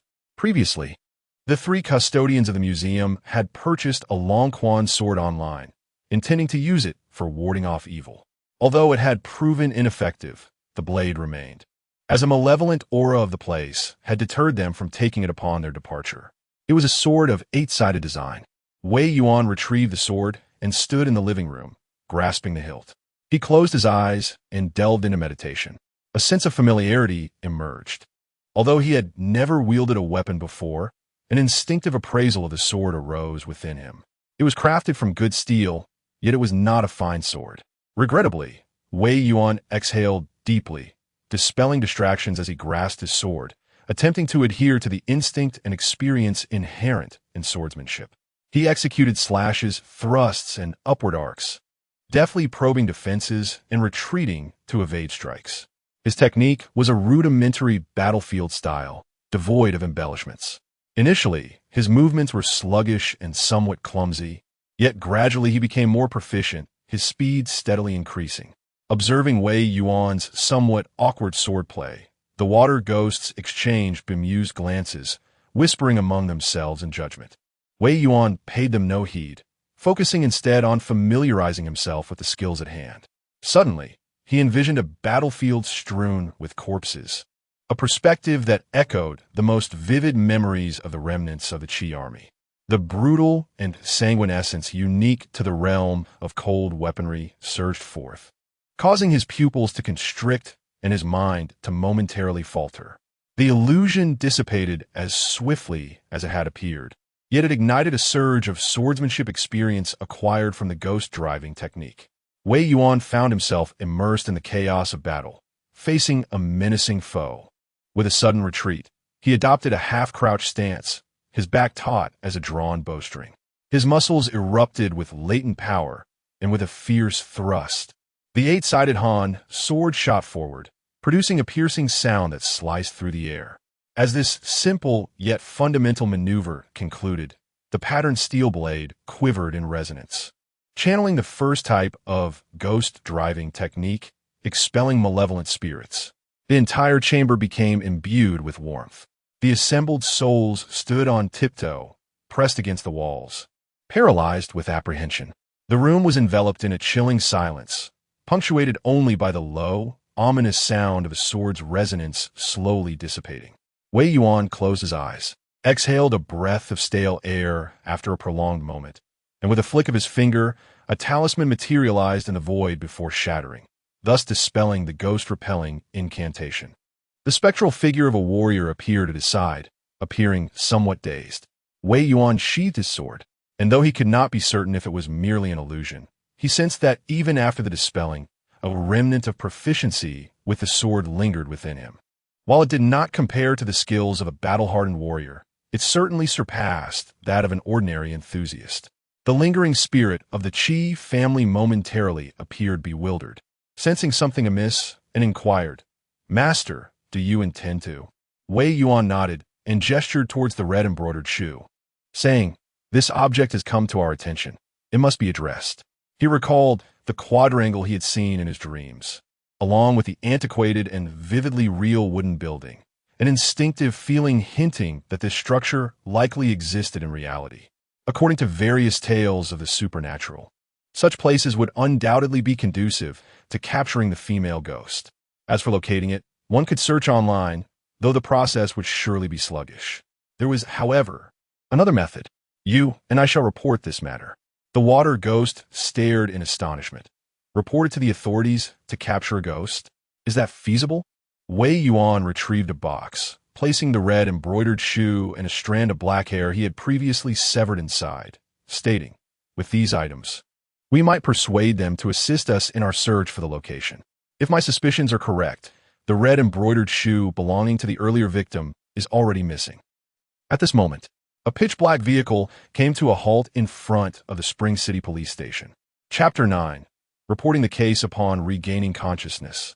Wei Yuan found himself unable to drift back into slumber. Leaning against the wall, he clutched his sword and awaited the arrival of dawn. As the hour of the rabbit passed and the first light of day broke, he tucked the Hua Wei's token into his pocket and picked up a bag containing his red embroidered shoes and severed hair to report the incident. Outside, the weather was clear and the sun radiated warmth, yet he still felt a chilling numbness in his limbs, particularly in the hand that grasped the bag, which felt as if it had been submerged in ice. Instead of heading to the nearby police station, he opted for a shared bicycle and made his way directly to the city police headquarters. It was evident that a serious crime involving a murder would not be relegated to a mere street precinct. The body and records would certainly be housed at the main station. Moreover, Wei Yuan speculated that if malevolent spirits were indeed causing harm, the tranquility of the world suggested the existence of forces capable of restraining such entities. Upon arriving at the police station, Wei Yuan noticed a sleek black vehicle among the array of police cars. Paying it no mind, he proceeded inside, found an officer, and spoke directly. "Hello, I wish to report a case." The young officer paused, momentarily taken aback. "Excuse me, I'm being targeted by a ghost." "Excuse me." Wei Yuan had anticipated experiencing some resistance before gaining the trust of the authorities. However, inexplicably, after he disclosed that he had been pursued by a spirit, the officer regarded him with an odd expression, then proceeded to make a phone call to inquire about the situation. Subsequently, he escorted Wei Yuan to a private room, poured him a glass of lukewarm water, and instructed him to wait briefly before leaving, ensuring to close the door behind him. In a modest room, only Wei Yuan remained, accompanied by a table and a water dispenser. He clasped a paper cup in his hands, exhaling softly. Judging by the police's response, it was evident that they were aware of the existence of supernatural entities. At least this precinct was informed. This knowledge implied that beneath the seemingly serene and harmonious facade of the world, there lay another realm, one largely unknown to the majority. Wei Yuan took a sip of water. Suddenly, he heard the sharp sound of footsteps, high heels clicking crisply against the floor. A minute later, the door swung open, revealing a woman with short hair clad in a tailored suit. Her figure was well-proportioned, her waist possessing an astonishing curvature, and the faint scent of women's cigarettes lingered on her white blouse. She scanned the room and extended her hand towards Wei Yuan. "Special Operations Group, Zhou Yi." Wei Yuan. I just reviewed your statement." Zhou Yi pulled a chair and sat across from him, placing a document aside with a casual gesture. She smiled. "I just had a smoke, so there's a slight odor. I hope that doesn't bother you." "Not at all." "So, you mentioned encountering a ghost?" Wei Yuan and Appo's gaze drifted to the Bluetooth earpiece adorning the woman and Appo's left ear as he nodded. "Yes, it began as a dream. I dreamt of a small building, followed by a courtyard adorned with locust trees, where that woman sat by the stone well, watching me." As Wei Yuan recounted his dream to the woman before him, the two men accompanying Zhou Yi were diligently examining the information. Had Wei Yuan been present, he would have discerned that the data pertained to his personal history, including his recent whereabouts. After a swift review, One of the men pressed his earpiece and spoke. Captain, based on his experience, there has been no opportunity for him to encounter malevolent spirits recently. The analysis of his travel patterns reveals that he has not ventured into any perilous areas, leading us to reasonably conclude that he has not been tormented by evil entities. However, he previously resided near Fuchin community, which raises the possibility of being ensnared by sinister energy. This could potentially explain the troubling news of a homicide, manifesting as a vivid nightmare. Of course, we cannot entirely dismiss the possibility that he has indeed been plagued by malevolent spirits.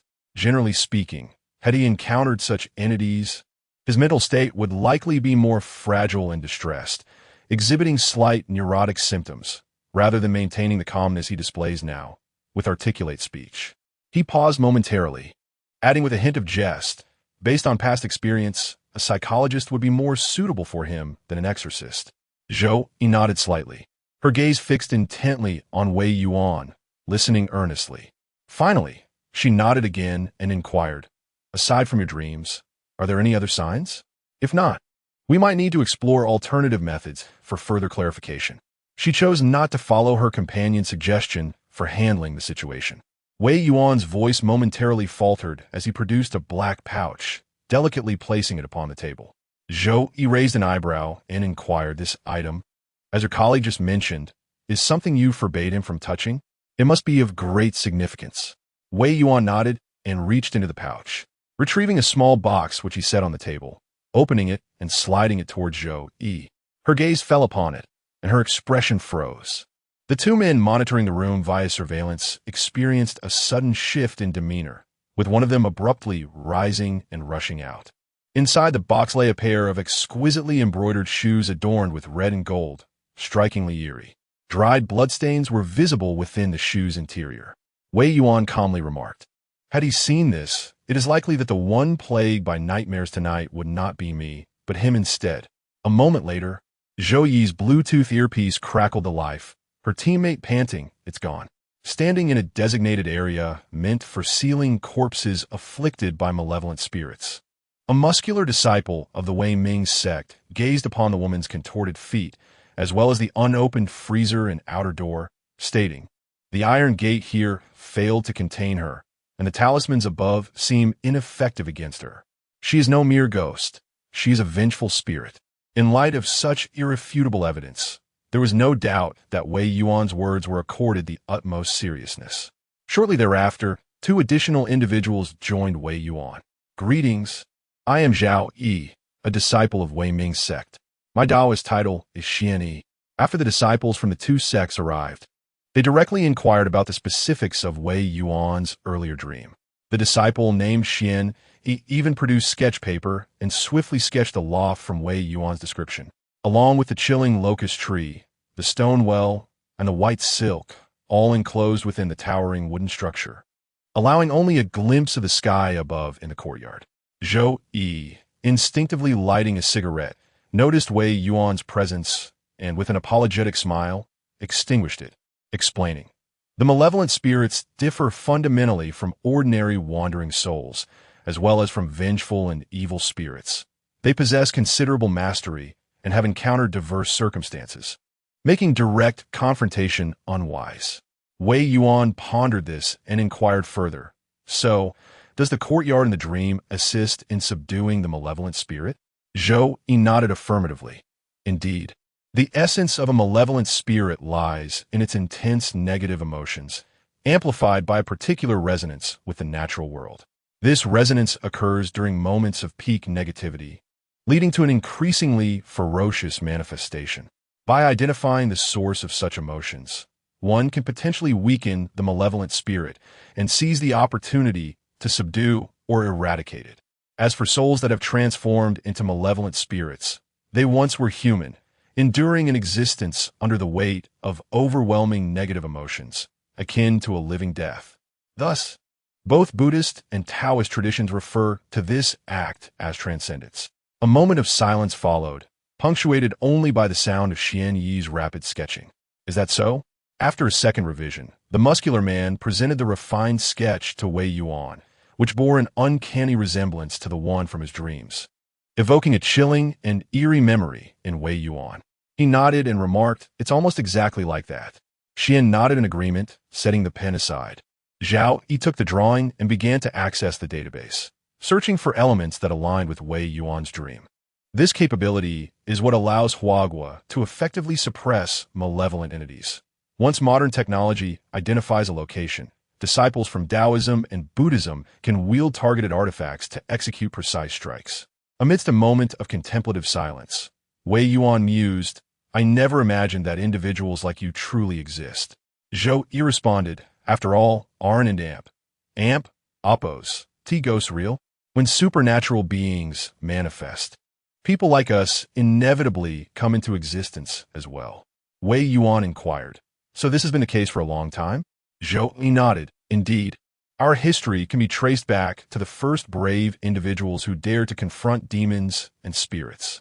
However, if we speak of organized efforts, the most formidable official force against these entities originated during the Han Dynasty." "The Han?" Wei Yuan echoed.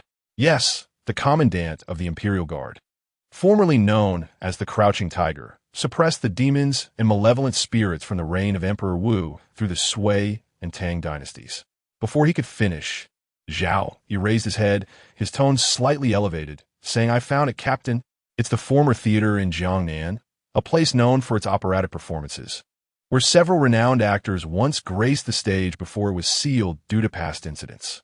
Zhou Yi's eyes brightened as she stood up, declaring, "Let us go to Jiangnan." Wei Yuan slightly raised his head, and there, Zhao Yi patted him on the shoulder, smiling as he said, "You may return to rest. The matters ahead are not meant for someone of your ordinary standing to intrude upon." Xian Yi cast him a glance, nodded, and produced a talisman. "This can serve as protection. Safeguard yourself, and forget about such affairs. Although your presence aids us in seeking out spirits, we must also divert our attention to ensure your safety. To be blunt, you are a burden and may hinder our progress. I hope you can understand." Zhao Yi's face twitched slightly. He nudged Xian Yi with his elbow and whispered, "Can't you be more considerate in your speech? Saying such things in front of others? Apologize." Xian Yi pondered for a moment, then retrieved another talisman and handed it to Wei Yuan. Wei Yuan chuckled softly, but accepted the second talisman, replying, "It's quite all right." Xian Yi nodded and fell silent once more. Wei Yuan signed a confidentiality agreement, assuring that he would not speak indiscreetly, and watched as they departed before returning home. It was certainly advantageous to have others handle such matters. The official forces were undoubtedly far more capable than he. After a day of reporting incidents, he busied himself tidying his home upon his return. As evening approached, and he prepared for rest, Wei Yuan affixed one talisman to the headboard and another at the entrance, cradling his sword in his arms. Only then did he find solace in slumber. Chapter 10. The living and the dead. Step by step, his footsteps silent, Wei Yuan advanced quietly. This wooden building appeared remarkably more vibrant than in days gone by. The day was no longer shrouded in mist. Instead, the profound darkness of night enveloped him. The air was filled not with the melodious strains of female opera, but with the raucous laughter of men, the clinking of cups, and the dulcet laughter of women. There was joy, merriment, and an inescapable undercurrent of sorrow. Wei Yuan paused momentarily, turning his head to the left. In the dim, grayish night fog, a row of individuals knelt in unison, children with a dark spot at the corner of their eyes, men and women, all with their heads bowed. The men lacked courage, and the women had lost their compassion, resembling a row of gravestones. He withdrew his gaze, stepping into the courtyard with an expression devoid of emotion. Just before crossing the threshold, he opened his eyes, regaining his composure, only to be struck with a surge of shock and anger. Was it yet another dream? He beheld the stone well beneath the ancient locust tree, and the woman, her head bowed low. This time, she was clad in a resplendent red garment, vibrant and festive. As the melody shifted to the lively notes of the suona, it heralded a celebration, a wedding. Yet, an unsettling chill gripped him, a profound melancholy that sent shivers down his spine. Wei Yuan and Appo's expression changed abruptly as he sensed something amiss. He rolled backward instinctively, reaching for the sword at his side, only to grasp nothing but air. He quickly looked up, The silks rustled in the branches above, yet below lay an emptiness. He turned to the side. The woman lifted her head silently to gaze at him. In an instant, her palm pierced through Wei Yuan's heart. Wei Yuan awoke from the nightmare, his eyes snapping open, filled with shock and anger. As he beheld the ceiling mottled with green mold, he gradually regained his composure. After a few moments, he rose and drained half a glass of water. The cold liquid soothed his tumultuous emotions, rendering his expression more tranquil, albeit still tinged with fury. Turning his gaze, he noticed that the talismans at the doorway and bedside had silently turned to ashes. His adversary was incensed. Yet, it was not only the entity that was enraged. Wei Yuan had no intention of entangling himself in the realm of demons and spirits. However, it seemed his counterpart was determined to leave him no respite. Upon seeing the talismans affixed to his bedside, the intruder had only intensified its assault on his dreams. Even a clay figurine harbors some ire, let alone a vigorous young man. A surging, nameless anger ignited within Wei Yuan. Were it not for the tiger waist token, he might have already met his demise. There was no evading this predicament. It demanded resolution. His thoughts began to crystallize. Ultimately, he resolved to journey to Jiangnan. Rather than waiting for doom to descend, he would take the initiative, seizing the upper hand. After all, remaining idle would yield no benefit. He might as well take a chance. Wei Yuan splashed water on his face in the bathroom, then tucked the tiger waist token close to his heart. He then rapped sharply on the door where the spirits resided. A water ghost emerged, half of its body drifting through the closed door, yawning. Upon seeing Wei Yuan, it was startled and exclaimed, "Boss Wei, what has happened to you? Prepare yourself. We are departing for Jiangnan." To Jiangnan? The water ghost paused momentarily, then came to a realization. Feeling a chill run down his spine. "What business do you have in Jiangnan? What do you think?" Wei Yuan replied, a subtle smile playing at the corners of his mouth, his expression a blend of mirth and mystery. "It is only proper to reciprocate when one makes a visit." The water ghost was left with a profound impression of the female ghost who had once pierced through a disagreement with a sharp retort. And this time he opted to remain vigilant. Wei Yuan, much like before when he had acquired the 5 methods of enlightenment, had gleaned from the Huyao insignia the strategies employed by the Grand Han's chief of the inspectorate to deal with vengeful spirits. The solution was rather straightforward. Most vengeful spirits were deeply intertwined with certain objects that elicited their intense negative emotions. Destroying such objects would provoke the spirits' minds, giving birth to different emotional states. The existence of vengeful spirits hinged upon the alignment of negative emotions with a specific spiritual realm, and the emergence of extraneous emotions acted as impurities, diminishing their coherence and drastically reducing their powers. An alternative method involved incinerating the entities associated with the vengeful spirits, then mingling their ashes with special talismanic water to coat weapons, which would inflict damage upon the spirits. The water Wei Yuan had used for enlightenment was among the more common types. He vaguely recalled the map location that had appeared on Zhao Yi's computer and planned to head directly to that district. Utilizing his exorcism abilities, he commanded the wandering soul of the poisoned lady to recreate the buildings and courtyard he had seen in his dreams. Lacking access to the police database, he intended to consult local elders who were more familiar with the area, ultimately concealing the 8-sided Han sword within its scabbard. After some contemplation, he retrieved a violin case from the museum. Crafted from mahogany, it bore the marks of time, with scratches adorning its surface. Tossing it onto the carpet outside, he could easily deceive those lacking discernment. In matters of life and death, Wei Yuan set aside all else, concealing the sword sheath within the violin case. He then summoned the spirit of a soldier from the chief family army, attempting to familiarize himself with the motion of drawing the sword from the case. The distance to Jiangnan was not considerable, yet due to restrictions on carrying blades, he would need to share a van with others for travel. Having made his decision, Wei Yuan incinerated the severed hair of the female ghost, mixing the ashes into the talisman water. He then procured a waste pouch, placing small bottles of talisman water for both awakening and exorcising spirits within it. 2 paper figures expressed their willingness to accompany him. Wei Yuan tugged at his sleeve, and the figures glided inside, intertwining their forms to create a protective wristband that fitted snugly around his wrist. Finally, they awaited the break of dawn. At the suggestion of the Qi army's spirit, Wei Yuan sat cross-legged on the ground, gradually focusing his mind and regulating his breath. This technique, honed through the trials of bloody battles, enabled him to adjust his state, breathe, and swiftly regain his strength, though it was nearly impossible to articulate in words. As long as one could roll around on the battlefield and collect a few heads without succumbing, the basics would be mastered. There's still room. Just squeeze a little more. Come on, ISNT, there's still space to sit here. Let us wait for one more, and then we shall set off. Wei Yuan was crammed into a van, clutching his violin case.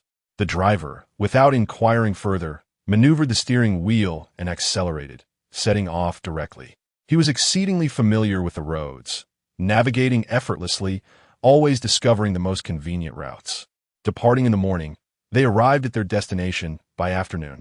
Standing in this somewhat unfamiliar locale, Wei Yuan pondered for a moment before seeking out the original driver.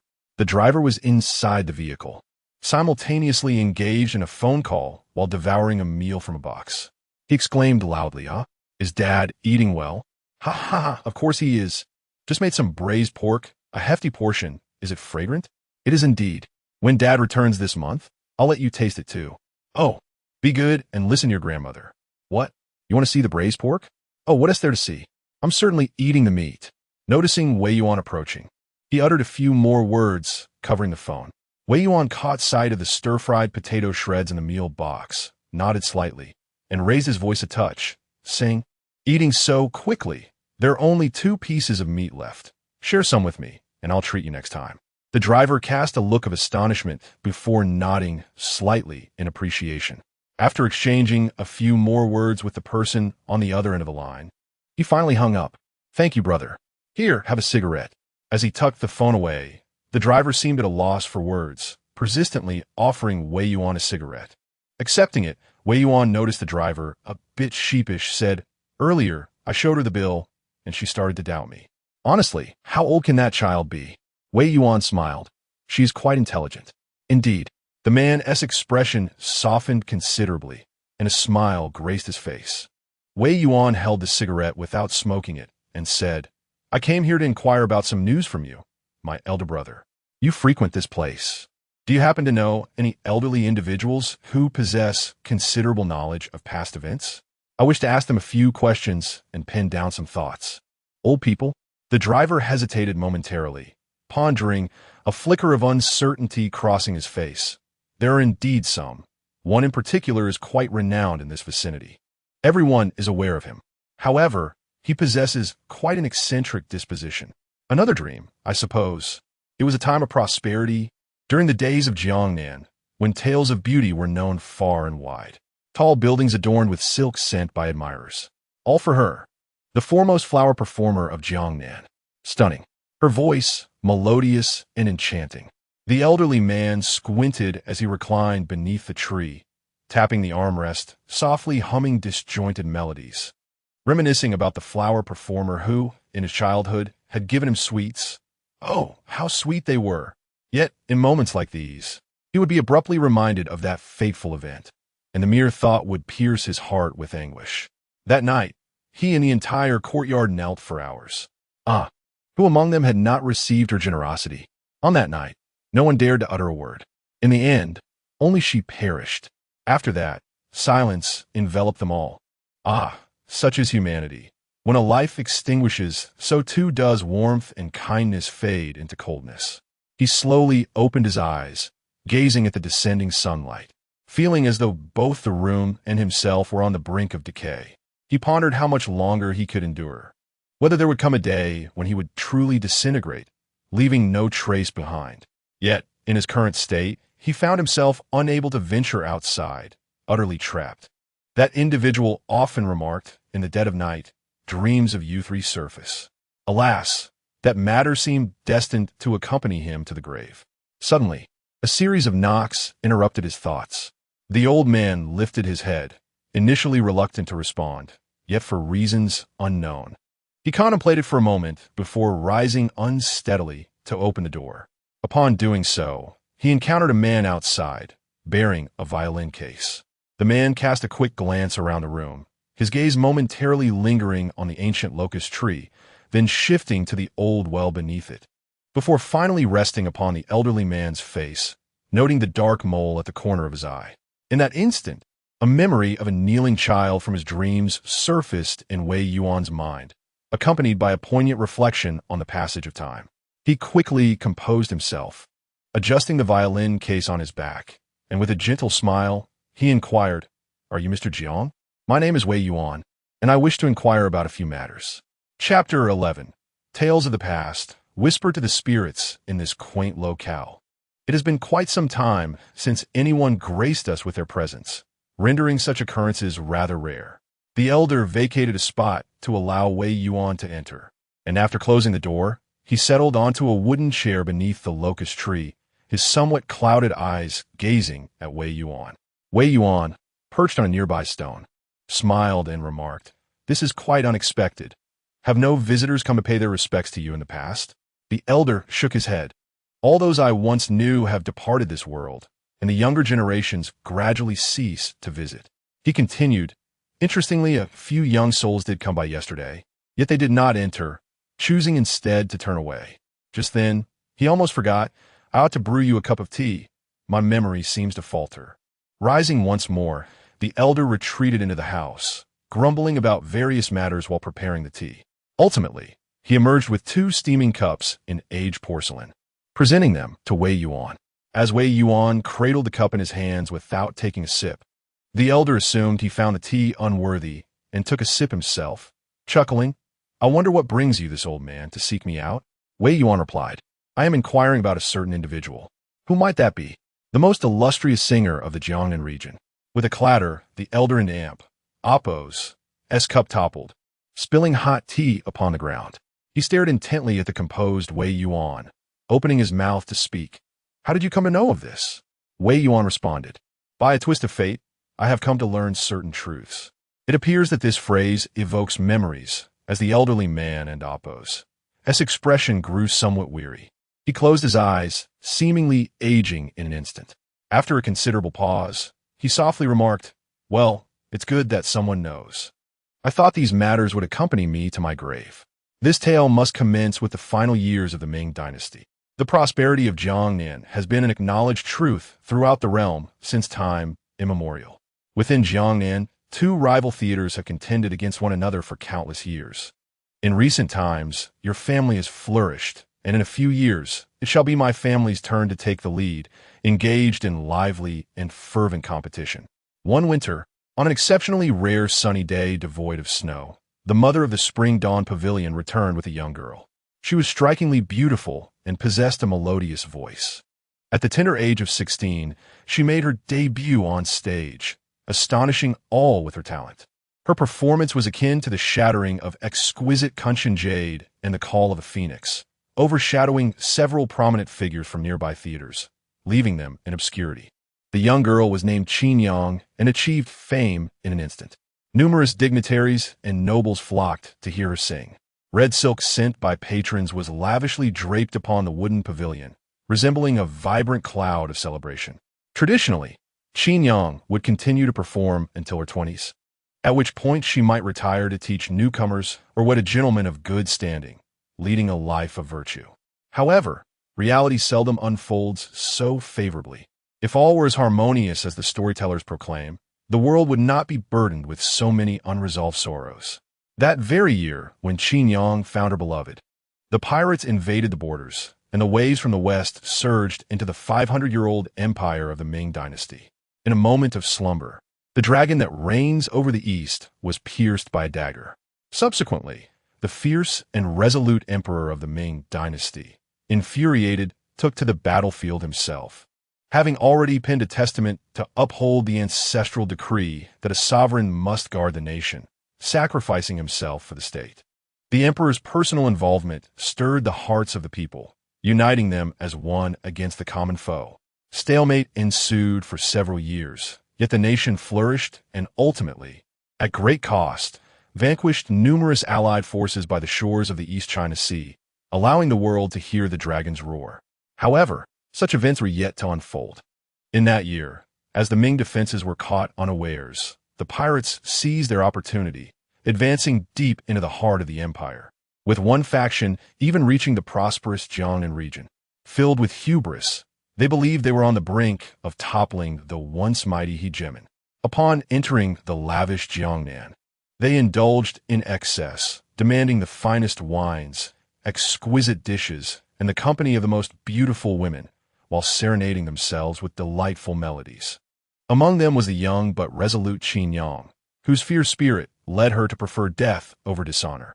Yet on that fateful day, over 30 individuals knelt before her door, including her mother, who begged for her return. Ultimately, she chose to accompany the pirates. Not a soul perished from the Spring Dawn Pavilion. In the end, after the valiant Ming warriors swept away the pirates, peace returned to Jiangnan. However, whispers and rumors began to circulate. It was widely acknowledged that compelling others to sacrifice for one's own benefit is a difficult burden to bear publicly. Thus, efforts were made to tarnish Qi Nyang's reputation, seeking a moral high ground for themselves. From an unknown source, news spread that Qi Nyang had willingly consorted with the pirates, igniting a storm of gossip throughout the city. Following the intense tension, the need for an outlet became evident, and rational voices were drowned out by this wave of emotional release. Soon, some began hurling rotten eggs and decaying vegetables at Qin Yang's doorstep. It began with a multitude of individuals disparaging her as a woman of no integrity, a mere harlot. Yet, Qin Yang continued to wait, anticipating a future that she had envisioned with the man who was presently studying away from home. She waited and waited until no one remained to listen to her sing, until the crimson silk drapes of the wooden loft had faded. The man never returned. Dressed in the wedding gown she had painstakingly sewn, Qin Yang cast herself into the well. That autumn, a heavy blanket of pure white snow fell. The already faded red satin, now as white as the shrouds of a funeral, danced upon the wooden loft. As the tale concluded, the old man refilled his teacup, having already consumed more than half. Wei Yuan's tea remained untouched in his hand. So, he mused, caressing the teacup, was he unfaithful to her? The elder wiped away the tears that had unexpectedly welled in his eyes and replied, he was unfaithful, yet he was not. He enlisted as a soldier, a student soldier. In that year, he stood resolute against the frenzied onslaught of the Japanese invaders, and he wrote many letters to Qin Yang. Wei Yuan inquired, why did he not return? The old man fell silent for a moment, then spoke softly because he fell in battle. Just 3 days away, the compensation report and those letters would have reached Jiangnan, and Qin Yang would not have had to die. Wei Yuan fell silent, setting down his teacup. May I see those letters? He asked. The old man nodded, unsteadily rising to his feet. He slowly made his way back into the house and retrieved a small box from a conspicuous spot. Inside lay a faded photograph and a stack of letters, their bold script standing in stark contrast to the deep stains that marred the final few. The elderly man handed an object to Wei Yuan, saying, look, these stories must not be forgotten. Even in death, it is essential that someone remembers. I owe Sanyang 3 bows of apology. I was so terrified at the time that I could not voice my sentiments. Wei Yuan accepted the box, gazing at the photograph affixed to its surface, a faded image capturing a radiant young scholar and a bashful maiden, remnants of their shared past, encapsulating the final ties of that vengeful spirit. If it were to be burned as a talisman, it would inflict tremendous harm upon the spirit. Moreover, if incinerated in the spirit's presence, it might even lead to its immediate mental collapse. The voice of the Qi family's military spirit echoed in Wei Yuan's ears. Filled with hesitant entreaty, my lord, Wei Yuan examined the words on the letter, imbued with fervent affection and hopeful aspirations for the future, as well as a profound love for the earth beneath his feet. He nodded slightly, affirming his intent not to destroy the letter. Instead, he carefully secured the box, adjusting the angle of the chain and sword case on his back for easy access. Turning back to the elderly man seated beneath the tree, he inquired, can you still walk, old sir? I wish to visit the Chunxiao Tower. This cannot be the Chunxiao Tower, can it? The man's cloudy eyes fell upon his hands as he murmured, this is not it. I, too, long to see it once more just for one last glance. But the sunlight outside is too blinding, and my body cannot bear it anymore. I have tried many times, yet I cannot step beyond this courtyard. Wei Yuan replied, I shall assist you. He stepped out for a while and discovered a black cloth umbrella in an old shop.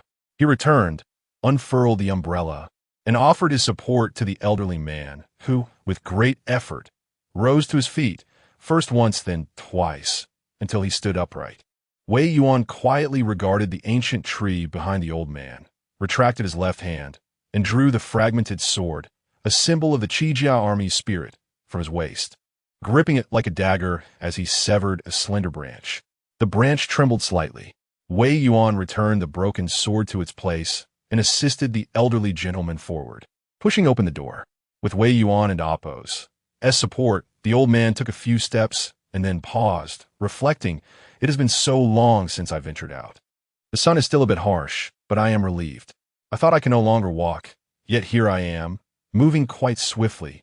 It seems I have lingered too long in that confined space. Wei Yuan held the umbrella aloft and gazed at the sky. Today was overcast, with pale gray clouds hanging low, obscuring the sun. He glanced back. Beneath the ancient locust tree, the old man rested on a wooden chair, eyes closed. His breathing had ceased long ago, perhaps days, perhaps months, perhaps even years. Recalling the elder and Appos, as earlier words about not having stepped beyond the courtyard for ages. And with the Hu tiger insignia still upon him, Wei Yuan understood the old man's condition upon entering the threshold, which is why he had abstained from drinking that cup of tea.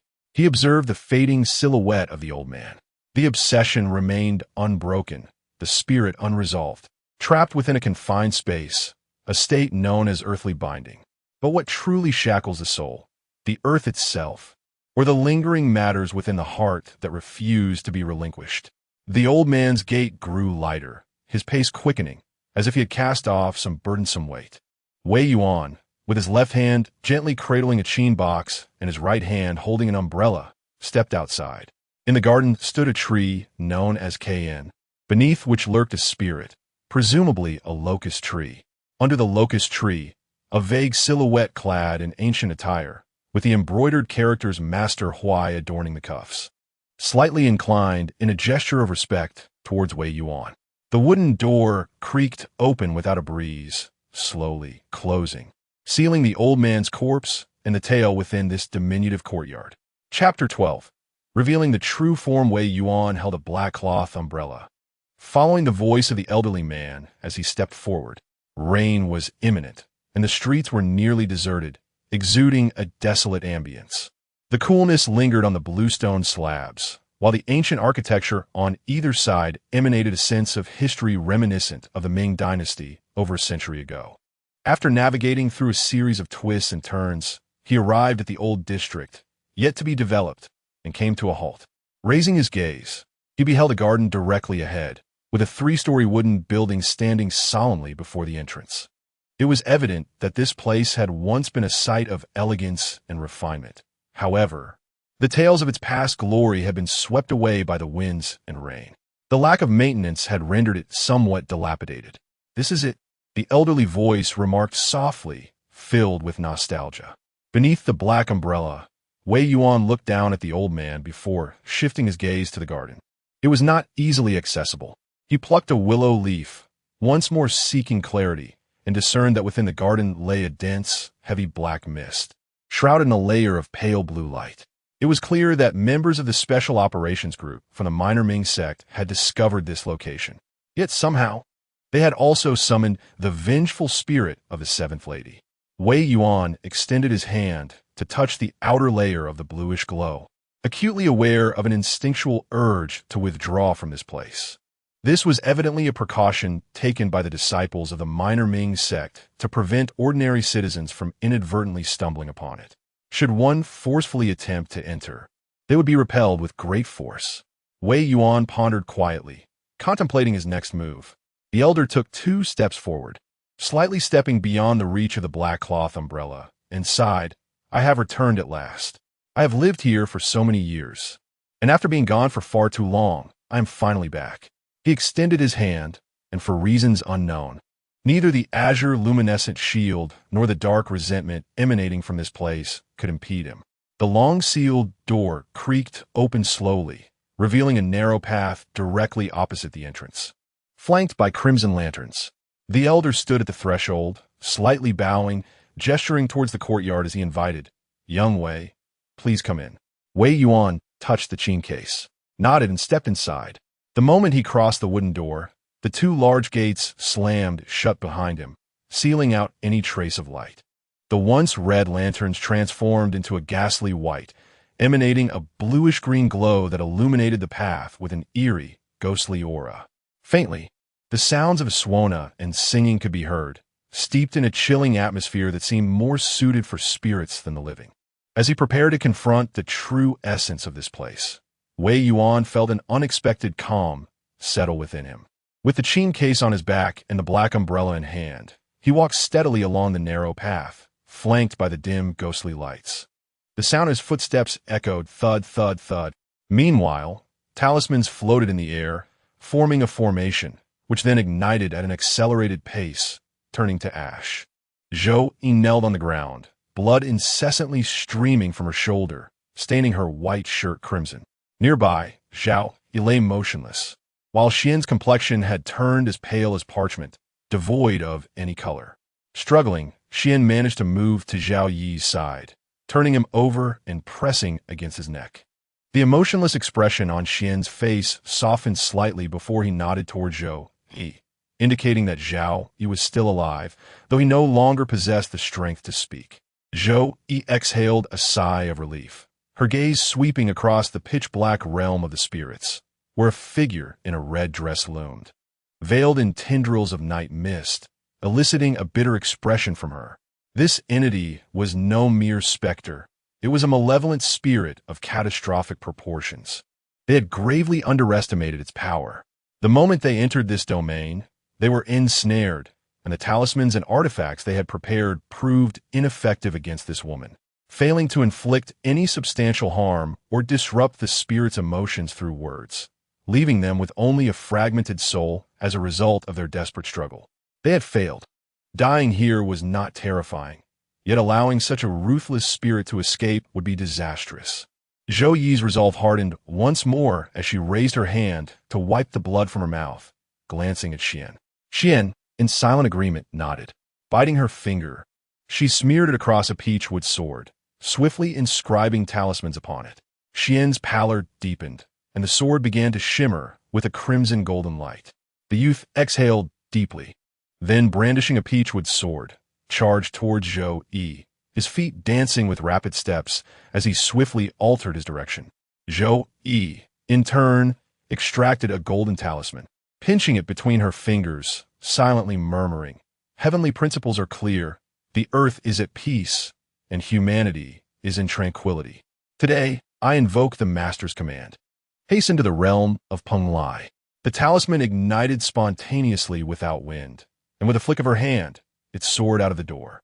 Subsequently, she too wielded a lightning-struck peachwood sword, and together with Xian Yi, they launched a dual assault on the vengeful spirit. The dual sword technique, known as the two-instrument sword, was already considered remarkable among their peers. However, it proved insufficient against the spirit, laden with resentment.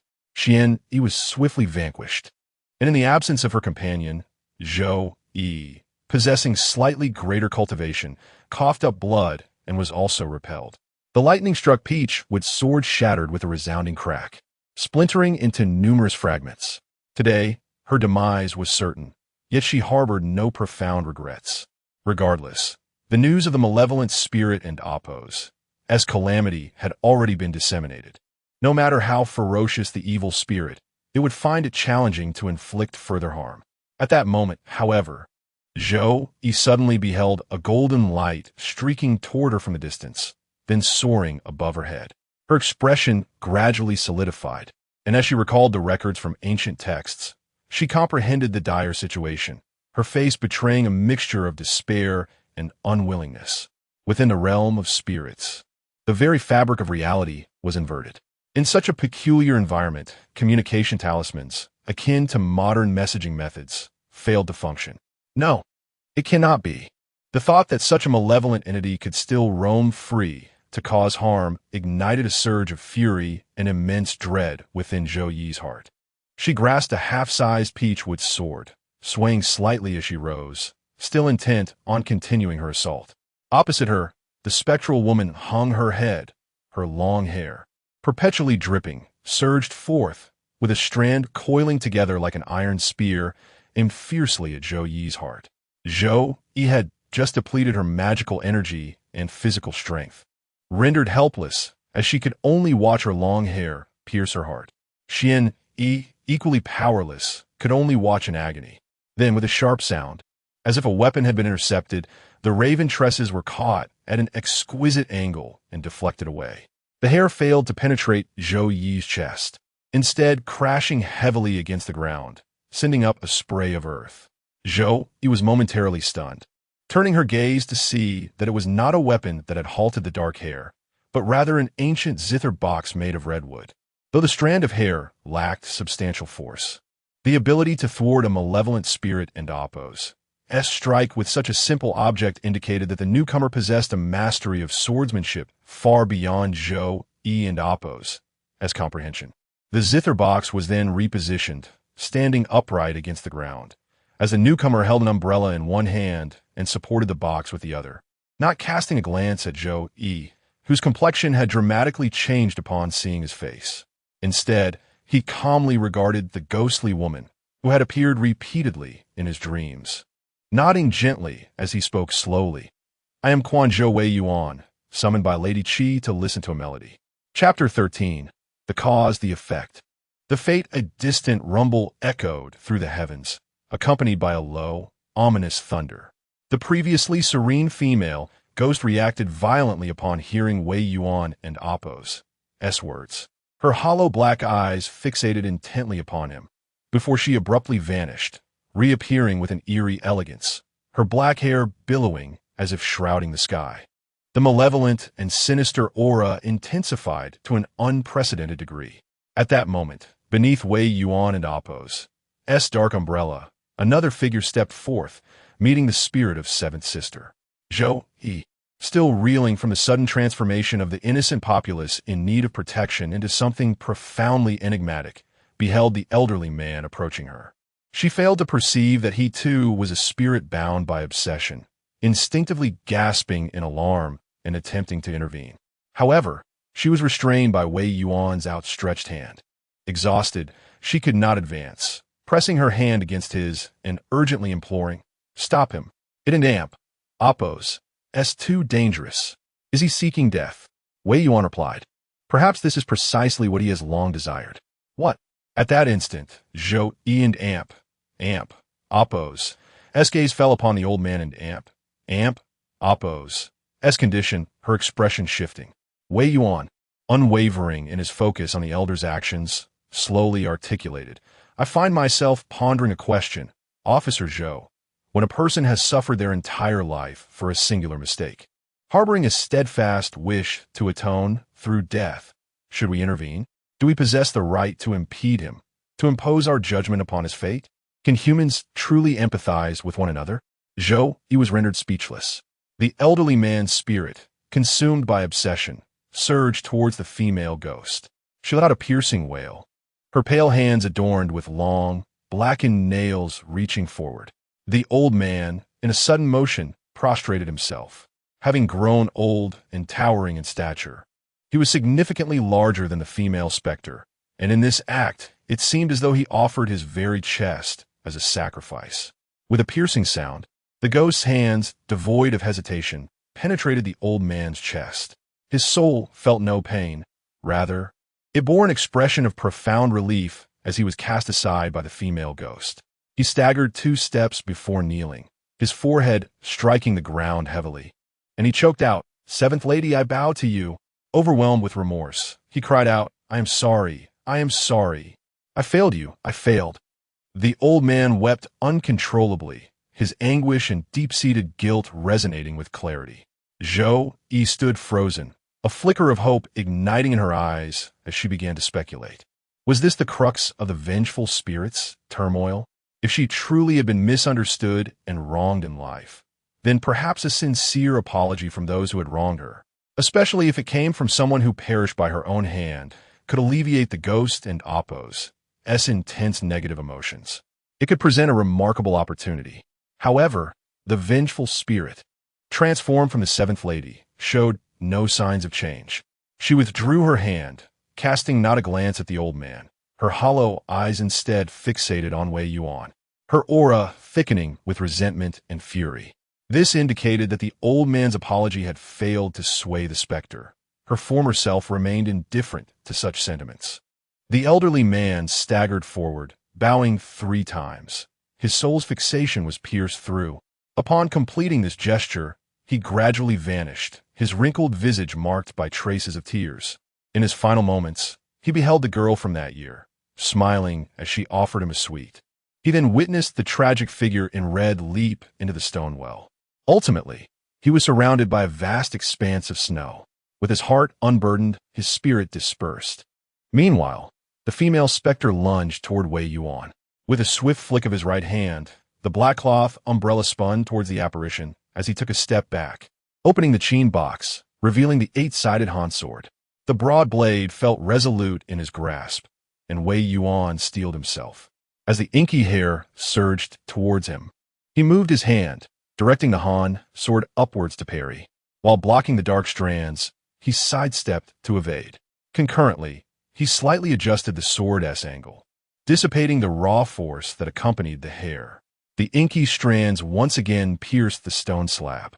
Wei Yuan's sword then descended, severing a lock of hair, while his left hand drew a broken sword from his waist, employing it as a dagger to mend the swordplay's flaws. Gripping the weapon in reverse, he executed a fierce horizontal slash. The broken sword, entwined with malevolent energy, inflicted greater harm upon the female ghost. The dark hair was dispersed, only to reassemble, piercing through the ground below. Wei Yuan swiftly evaded, rolling away as a streak of sword light flashed by, and in the process of dodging the inky tendrils, the 8-sided Han sword swept across. Meanwhile, Zhou Yi and Xian Yi stood nearby, observing the clash of swordplay and the ghostly tendrils, beads of sweat forming on their foreheads. The techniques employed were straightforward, unadorned, even stark. Yet, each move exuded an air of lethal intent. Xian Yi fixated intently on the unfolding battle, mentally placing himself in the position of the opponent confronting that sword technique. Gradually, beads of cold sweat began to emerge on his forehead, and his complexion turned increasingly pale. With such a rudimentary swordplay, he realized he would be decapitated or have his heart pierced within mere exchanges, blood spilling profusely. This was not akin to the sword techniques of the martial families. Each move was lethal in intent. This was the swordsmanship of ancient battlefields, honed through genuine combat experience. He shut his eyes momentarily, refraining from focusing further on the swordsmanship, instead casting his gaze over the entire battlefield in search of ways to assist. Zhou Yi and Xian Yi, having been trained by the elders of their sect, quickly discerned that while the swordplay was formidable, it remained within the realm of mortal martial arts, specializing solely in killing, thus offering no advantage against the supernatural. Meanwhile, Wei Yuan pressed forward, persistently parrying the attacks issued by the ghostly adversary, drawing nearer to the female specter, seemingly indifferent to the act of slaying. What was his true intention? Suddenly, the 8-sided sword deflected the eerie strands of black hair that sprouted from the void. Dark droplets fell from the hair, landing upon the blade, leaving corrosive marks on its surface. Wei Yuan cast a fleeting glance, tightening his grip on the hilt. He could sense that the already inferior quality of the 8-sided sword was deteriorating further, and under such circumstances, he could not wield it to its full potential, lest he risk it breaking in two. Yet, he had encroached within 3 meters of the female specter. Tendrils of black hair emerged from a void, thrusting towards Wei Yuan like spears. Zhou Yi and Xian Yi, not far away, were taken aback, their expressions shifting dramatically. On Wei Yuan and Appo, there was no trace of fear, only the grip of his sword. He gazed upon the ghostly figure with a lowered face and hollow eyes, heaving a sigh. He softly uttered, "Fu Pingyi has not abandoned you." The sharp, raven-black hair, akin to a spear's formation, abruptly halted before Wei Yuan's eyes. Drip, drip. Drops of water fell from the inky strands. Then those locks softened instantaneously. Yet, the malevolence lingered. Wei Yuan released his grasp on the Hu Tiger Wei's token, retrieving a thick stack of letters from his satchel. Atop the pile lay a grayish-white photograph, followed by a report of benefits, which he extended forward, stating, Fu Pengyi of Jiangnan, enlisted in the 17th year of the Minglai martial emperor, defended our divine land, and fell heroically in battle. These are his relics, a portion designated for his parents. The correspondence and report bore messages intended for his wife, Wan Xinyang.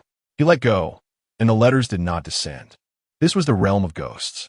A wisp of wind swept the letters into the air, scattering them like drifting snowflakes around the female specter, each letter unfurling in turn. Wei Yuan, sword in hand, stood beside her, and when the final crimson-stained letter floated before the woman, her movements froze. The letter was titled To My Beloved Wife. He had glimpsed its contents before. Throughout my life, I have cherished books, art, and flowers. I have also delighted in exquisite wine and captivating beauty. Yet, none of these passions compare to the depth of my affection for you, which pales in comparison to my profound love for my homeland.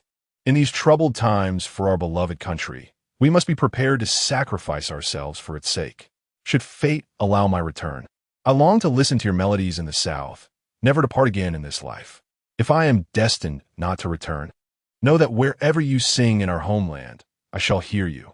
We must stand united with our country. As for you, my sentiments remain unwavering. In this life, there shall be no separation by mere existence, only by the finality of death. This letter, penned by Fu Pengyi, was written 1 month after the events in the southern region transpired. Prior to that, my signature was simply Fu Pengyi, but thereafter it became Husband Fu Pengyi, the meaning of which is self-evident. It has merely followed the military, leaving no means to send it. Wei Yuan wiped the wound on his cheek, leaning against the nearby pillar, sword in hand, with his eyes closed, refraining from taking advantage of the moment. Moments later, he heard the soft sound of sobbing, followed by heart-wrenching cries. A woman in red, holding the letter, wept inconsolably. The malevolence that accompanied her tears gradually dissipated. Wei Yuan lifted his gaze, observing the delicate strands of night mist in the ghostly realm. The world is filled with countless words and journeys, and myriad experiences. Yet, have you ever heard the lament of vengeful spirits? Though the multitude may slander and malign me, what weight does that hold against your singularity? Chapter 14. The essence of heaven. The winds within the realm of spirits grew ever more fierce, yet the previously oppressive aura had dissipated. Wan Xinyang and Apos, as resentment and bitterness evaporated with her tears, adorned in a delicately embroidered red gown and donning golden-threaded shoes. Her youthful visage appeared to be that of a girl no older than 18 or 19. Her long black hair cascaded down to her waist, and her eyes were slightly puffy, yet her calves bore an ethereal translucence that evoked a tinge of apprehension in those who beheld her. Zhou found herself at a loss for words, her understanding eclipsed by the extraordinary sight before her. Wan Xinyang gently wiped her tears with her sleeve, tenderly cradling a letter as she bowed respectfully to Wei Yuan, murmuring her gratitude. "Thank you, kind sir." Wei Yuan shook his head and inquired, "Miss Wan, have you regained your senses?" "Thanks to your kindness," she replied. "Is that so?" Wei Yuan fell silent for a moment, sheathing the 8-sided Han sword and asking, "Do you have any remaining wishes?" "Wishes?" She appeared momentarily taken aback, reminiscent of the young girl she had been over 100 years ago. Initially, she intended to dismiss the notion of having any wishes, but as she clutched the letters that had never reached her, thoughts of their contents compelled her to speak. "I wish to see this era, if I may." Xian Yi's expression shifted dramatically as he rose to block her path, urgently declaring, "That is not permissible. We cannot yet ascertain her intentions." The hilt of the 8-sided Han sword struck firmly against the blade held by Xian Yi. The sword in his grasp was knocked away, spinning thrice before embedding itself into the ground. The hilt continued its course unabated, colliding with Xian Yi's abdomen. Xian Yi let out a muffled grunt, the words he had yet to utter swallowed back, as he staggered a step backwards, compelled to yield the path.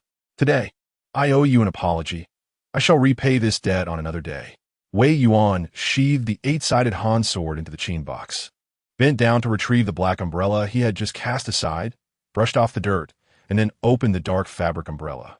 Turning back, he gazed at the young courtesan adorned in red, his right hand cradling a talisman, allowing the power to dispel malevolent spirits to waft beneath the umbrella. With his left hand extended, he softly said, "Then, I shall accompany the lady once more through Jiangnan City. Please." Zhou Yi assisted the doubled-over Xian Yi. Wei Yuan exerted no effort at all.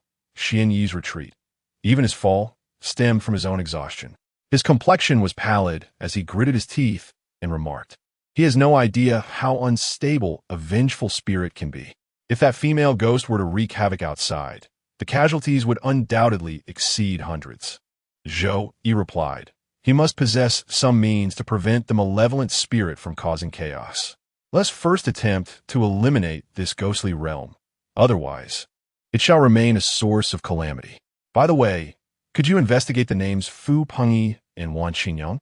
In the overcast, drizzly weather of Jiangnan, though the rain had yet to fall, a faint moisture already clung to the cobblestone streets. Wei Yuan held the umbrella, bearing the chain box, while the figure in red followed closely. Unexpectedly, this place remained unchanged from years past. Wan Qinyang, clad in her red attire, gazed at the moss-covered corners of the ancient buildings on either side and spoke softly. "I still recall the countless times I dashed past this place in my youth. Each morning, villagers would gather on either side to sell their produce, fresh greens, cabbage, and in winter, frost-covered persimmons. Old Chen soy sauce was found here, while over there stood a quaint noodle shop with 3 tables, serving 2 portions of noodles accompanied by a small spoon of soy sauce, truly authentic. In my younger days, I often contemplated that when my dear friend Pengyi and I grew old, we would merely stroll hand in hand down this street, watching others purchase vegetables and children frolic about. Reflecting on it now, I realize I should not have pondered so excessively." Wan Qinyang gently shook her head as she moved forward to the old house that had long since closed its doors. It was evident that it had once been a thriving shop, now shuttered for countless years. "This was Jixiangfang, where I once relished buying rouge. I believe that regardless of how the world transformed, there would always be women who adorned themselves, and this shop could never close. Little did I know that today's women no longer used rouge." Pengyi had said that the changes in the world are beyond human comprehension. Perhaps that is the essence of it. From a distance, she gazed at the bustling urban landscape, yet she paused, standing amidst the misty rain of Jiangnan, no longer advancing. Initially intending to show Pengyi the new Jiangnan, she found herself surrounded by remnants of the past, which only served to amuse the gentleman. She smiled, wiping the corners of her eyes. Since rouge is no longer in use, it seems that songs have ceased to be sung and listened to as well. Wei Yuan interjected, "Some still remain." He held the umbrella, gazing at the bustling new district, and replied, "The traditional opera endures, and its unique vocal techniques have garnered the admiration of many young people. On this ancient land, new wonders abound, yet the old treasures have not been forgotten. They continue to thrive in a spirit of coexistence and inclusivity. The grandeur of our nation has always embraced such a disposition. Those who deserve to be remembered will never fade from our hearts. 1. If you look into the distance, you will see a monument. That is the Martyrs' Memorial Park. The names of those who sacrificed their lives for our country are inscribed there, one by one. What do you think? There is still ample time. Shall we go take a look?" A moment later, in a Martyrs and Oppos Memorial Park, Wei Yuan stood silently with the umbrella. The stone tablet was densely etched with names. Dressed in red, Wan Qinyang counted each one, until she finally reached a familiar name. Her expression a blend of tears and smiles as she bent down to caress the stone, though her fingertips could not feel the warmth of that person. The stone offered no connection, her fingers passing through its surface. The sky darkened, signaling an impending rain, yet there were still a few souls lingering in the park, including some children. Wei Yuan, holding the umbrella, bowed towards the monument and Wan Qinyang, saying, "I have always feared ghosts, as many do. We have always been wary of graveyards, especially at night. However, the Martyrs' Cemetery is different, for even children understand that these heroic spirits will protect them. We, the descendants, should express our gratitude to them and to you. Thank you. Wan Xinyang turned around, her eyes tinged with red. She gently rubbed the corners of her eyes and spoke softly. Young master, do not jest. It is of no consequence. Miss Wan, is there anywhere else you wish to go? No, there is not. Thus, the two fell into silence as they made their way back to Chunqiao Tower. Wan Xinyang opened the grand gate of the garden, revealing the complex expressions of Zhou, Yi, and the others. The once ghostly realm began to crumble gradually, akin to an old oil painting being peeled back, unveiling a dilapidated reality. The collapsed pavilions, the untamed spring grass, and the faded crimson wooden doors had all borne the ravages of time. The Huyao waist token trembled slightly. This time, there was no need for ink on paper. Words began to manifest within Wei Yuan and Apos as consciousness. The malevolent spirit vanished. The chief of the Xili commanded a merit of 7. The transformation unlocked the fundamental divine ability of the chief of the Xili, spirit imprint. The transformation also activated the role of the chief of the Xili, monstrous forces and divine entities, Volume 5. The Huyao waist token gradually fell silent. Wan Xinyang carefully placed the letter aside, rising to gaze at Wei Yuan, who had just traveled through Jiangnan with her, and said, Young master, you have something further to discuss with me, do you not? Then, Zhou, Yi, and Xian Yi witnessed Wei Yuan, who had previously been determined to take Wan Xinyang out by force, silently putting away the black umbrella and removing the chain case. He drew forth a sword, closing his eyes as his fingers gradually closed around the hilt. From within the scabbard, the steel quivered and hummed. Wan Xinyang inquired, Is it because I once raised my hand against you? Wei Yuan replied, You have taken a life, have you not? An innocent one. Wei Yuan slightly raised his head, recalling the heart-wrenching wails he had heard while passing by the Fuchin community. With fingers interlaced, a resonant cry echoed as the Han sword was drawn from its sheath. Thunder roared above, heralding the onset of rain. The right hand sprinkled talismanic water upon the blade, fingers caressing its edge. Blood dripped, leaving behind golden traces upon the sword. Infusing spirit, imbuing the weapon with essence, capable of vanquishing malevolent spirits. Wei Yuan gradually descended into a stable stance, gripping the hilt firmly. The blade was directed toward the wandering soul that had previously exerted all its strength to fulfill his wish. Wei Yuan firmly closed his eyes, memories of Qin Yang's ordeal. The despair of the past, the treachery of mankind, the justification for her transformation into a vengeful spirit, and the heart-rending wails of a mother who had lost everything while passing through Fuchin community surged within him. Perhaps this is the essence of life. Whether as a hidden tiger or a chivalrous hero, sometimes one cannot affect change. We can only choose. A low, guttural roar emanated from the hidden tiger's insignia. Wei Yuan suppressed the turmoil and complexity within his heart, opened his eyes, and murmured, Murderer, pay with your life. The Han Xili colonel, Wei Yuan. The blade was raised, pointing towards Wan Xinyang, to escort Miss Wan on her final journey. Chapter 15. The red embroidered shoes. Wan Xinyang gazed at the sword in Wei Yuan's hand, her lips parting slightly before she broke into a sudden smile. I see. But I shall not remain passive. We must first test who shall live and who shall perish. Her dark hair surged forth again, absorbing the chilling moisture of the air, her fingers turning pale, yet her nails remained sharp and black. The red dress she wore transformed into something sinister, speckled with dark stains, emanating an ancient, mottled aura. She reverted to her ghostly form. Zhou, Yi, and Xian, Yi, and Amp, Apos, S expressions shifted dramatically. Although they could not clearly hear the exchange between Wei Yuan and Wan Xinyang, the transformation was unmistakable. They instinctively stepped forward to assist. Yet the malevolent winds of the ghost realm intensified, depleting their talismans and leaving them too exhausted to advance. Wei Yuan gripped his sword tightly. Blood upon the blade morphed into golden symbols. Upon witnessing Wan Xinyang's return to her ghostly state, he closed his eyes momentarily. Then, with a fierce shout, he surged forward, fixating on the heart of the specter. He abruptly halted, thrusting his sword forward in a direct and lethal stab. His battlefield experience rendered this strike both simple and devastatingly effective.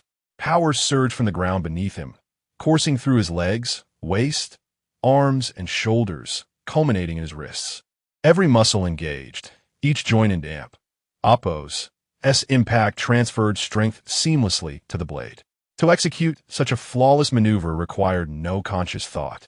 It was a reflex born from the life and death experiences of the Qi family army spirit, on the battlefield where a moment's hesitation could lead to death. Such complex physical movements required no contemplation. The blade, smeared with the blood of the valiant officer, pierced through Wan Qinyang's heart without the slightest hindrance. Her arms and nails, much like those of the elderly man before her, evaded Wei Yuan as though presenting her heart upon the sword's edge. The blood upon the blade wreaked havoc upon the soul. Why? Wei Yuan, wielding the sword, inquired. Wan Qinyang and Appo's. As complexion regained its pallor, she pressed her lips together and smiled, offering no reply. Above the ghostly realm, unusual fluctuations of primordial energy began to surge. The illusion woven from the souls and Appo's. Longings shattered bit by bit as towering structures, pavilions, and gardens faded away, revealing their dilapidated essence. The swirling, withered grass was swept by the wind, and ultimately, a violent tremor swept through, declaring the complete obliteration of the ghostly domain. The residual shock before its disappearance caused Zhou, Yi, and Xian to emit muffled groans and succumb to unconsciousness. The object in Xian Yi's grasp fell to the ground, producing a soft sound as it began to operate. Wei Yuan also felt the direct impact. However, the power of ghost repelling enveloped him in a thin shield, significantly reducing the damage he sustained. His complexion paled, and a trickle of blood escaped from the corner of his mouth. Though the soul suffered injury, the external wounds remained concealed, resulting only in a gradual loss of strength. Wan Qinyang's soul became increasingly transparent, returning to the cosmos. She gazed at Wei Yuan and suddenly broke into a smile, saying, "Young Master Wei, when you arrived earlier, you mentioned wanting to hear a song from Qinyang? Indeed, do you still possess the leisure and grace for such a request? I wish to sing another melody." Wei Yuan nodded slightly. Wan Qinyang stood before Wei Yuan, expressing her regret. "It is a pity that without instruments, I must resort to singing unaccompanied. What difficulty is there in that?" Wei Yuan replied, seated upon a slab of azure stone, resting the nearly exhausted eight-sided Han sword across his knees.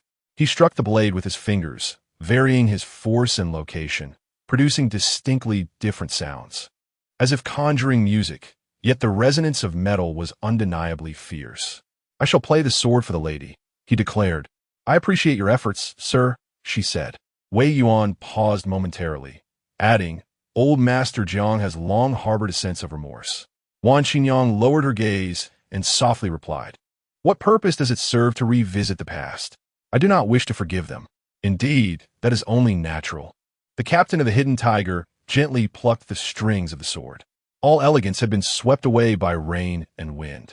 The once resplendent pavilions and towers lay in ruin, the pond now parched, and the beauties and patrons of yesteryear had vanished entirely.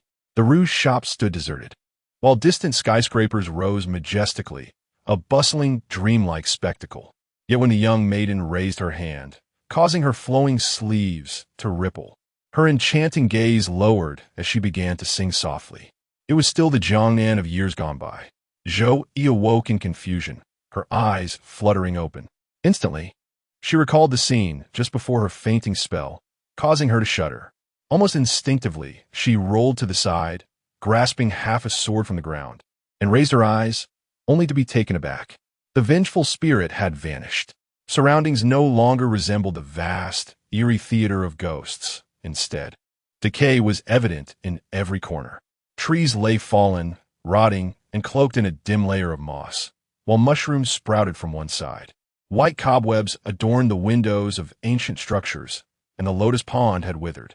The atmosphere had shifted from ominous to merely dilapidated. Seated with his back to the two, Wei Yuan rested upon the blue stone. Zhou Yi exhaled in relief and inquired, "Are you unharmed?" "What Wan Qinyang?" Wei Yuan replied coolly, "Her soul has shattered, returning to the essence of the earth. It is good that you have awakened. I must take my leave." Rising to his feet, he noted that while Qinyang had vanished, her red embroidered shoes, one of the tokens of her ghostly existence, remained. The malevolent aura had dissipated, yet they were not mere trinkets. They could still attract wandering souls and spirits. Wei Yuan discovered a wooden box and carefully stored the shoes along with a bundle of letters. A fleeting thought of Qin Yang's last words crossed his mind, momentarily pausing his reflections. He then unfurled a black umbrella and turned to exit. Zhou, Yi, and Appo's gaze fell upon the battle-worn eight-sided sword, thrust into the bluestone before him. Noticing Wei Yuan's fingers, swollen and bloodied, as he raised his hand to push open the door, Zhou instinctively called out, "Who are you, truly?" Without glancing back, Wei Yuan responded, "Merely an ordinary person observing a museum. Those skilled in martial arts may come and take a look."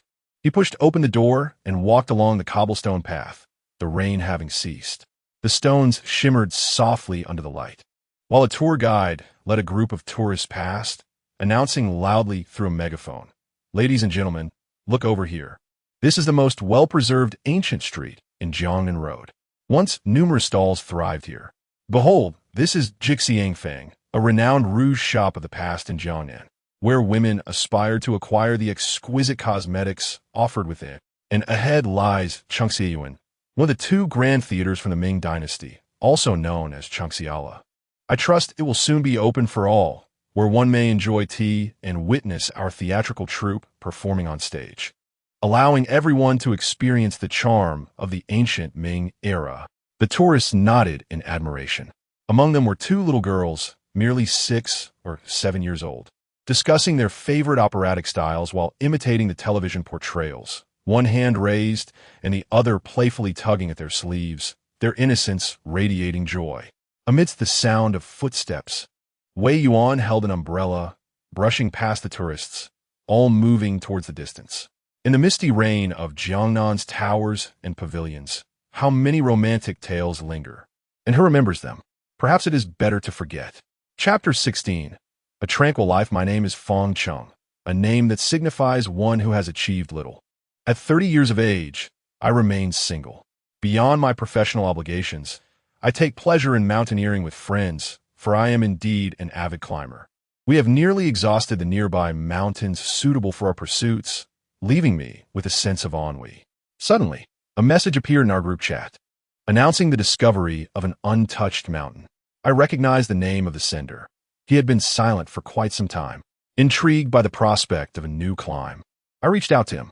A total of 7 of us set out, and indeed, it was a rare mountain, boasting breathtaking scenery. It was hard to fathom that such an unspoiled gem could exist in proximity to us. Alas, we were met with a torrential downpour. In our haste to seek refuge, we stumbled upon a wooden cabin, presumably inhabited by a forest ranger, though he was absent. His daughter, however, was present.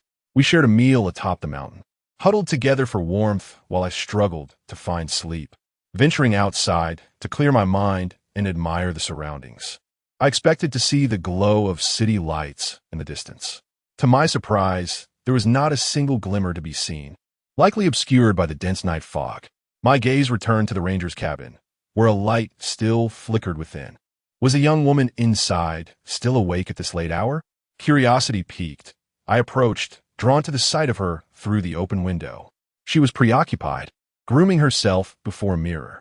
I lit a cigarette, choosing not to intrude, but instead waited in silence. With great precision, she applied her eyebrow pencil, employing modern cosmetics, and adorned her lips with a striking shade of red. Her artistry was truly captivating. In my heart, I could not help but ponder. Suddenly, I heard a tearing sound. I paid it no mind, lost in contemplation of my own experiences. Having achieved little, I found myself at this age without having truly accomplished anything significant. I could only divert my attention to hobbies in an attempt to alleviate the sting of my perceived failures. My enthusiasm for conversation waned, and I contemplated turning away. Yet the tearing sound grew increasingly louder. I lifted my gaze and beheld a woman, her back to me, extending her hand to grasp her forehead, pulling forcefully to the sides. The skin of her face was being torn away as reflected in the mirror. The meticulously applied makeup of a human visage was neatly set aside. Beneath the skin lay nothing but bones. It looked at me, letting out an involuntary exclamation. What a splendid face it was as Wei Yuan placed a wooden box upon a pedestal in the museum. He exhaled softly, adjusting its position until he felt a semblance of satisfaction. Stepping back, he regarded the box, which harmonized seamlessly among various exhibits. The spirit of the Qi family soldiers stood beside him, while the remaining four huddled together at a distance, eager to flee outdoors. Inside the wooden box rested a pair of gilded red soft shoes, remnants left by Wan Qingyang. The original ferocity had vanished, leaving behind merely a pair of shoes imbued with supernatural qualities. Wei Yuan tapped the box, cautioning the shoes not to wander off for a stroll, let alone dance. The thought of quietly opening a computer to listen to opera was utterly out of the question. Then he let a drop of blood fall onto the lock of the box, as if to cast a seal. Once the malevolent aura surrounding Wan Qingyang dissipated, he acquired the divine ability of spirit infusion. As the current hidden tiger lieutenant, he seemed to bear certain burdens. His blood could intertwine with the effects of the divine ability, demon exorcism, granting him a measure of restraint over malevolent forces. He opened the outermost security door and then lifted the roller shutter of the nearby window. It had been several days since he returned from Jiangnan, and with each autumn rain came a chill. The spring rains, however, gradually ushered in warmth. Wei Yuan stretched languidly, feeling somewhat lethargic. Free from the disturbances and threats of demons, he could finally feel a semblance of peace. He opened his phone, revealing a recorded audio file. Thanks to modern technology, he had captured the last song sung by Wan Qingyang. Wei Yuan registered a new account and uploaded the audio to several prominent websites in Shenzhou. Shortly thereafter, comments began to pour in. Perhaps due to the review process, this relatively brief audio was prominently featured, attracting many listeners who quickly boosted its views and comments. All were filled with awe and admiration, with the occasional disparaging remark vanishing swiftly. In the front row, someone asked, "Who is singing this, esteemed gentleman?" "Goodness, I and Oppos. Am on my knees. This tone is simply perfect. Mom asked me why I and Oppos. Am kneeling to listen to music." Alas, being uneducated, they could only exclaim, "Goodness reigns supreme." A smile tugged at Wei Yuan and Amp. Oppos' lips. See, there remains a multitude of admirers. The account and Amp, Oppos' backend is inundated with private messages, some expressions of admiration, others from music companies, but Wei Yuan pays them no heed, instead closing it off entirely. He then retrieves a chair, placing it at the entrance of a shop, and sits upon the wooden seat.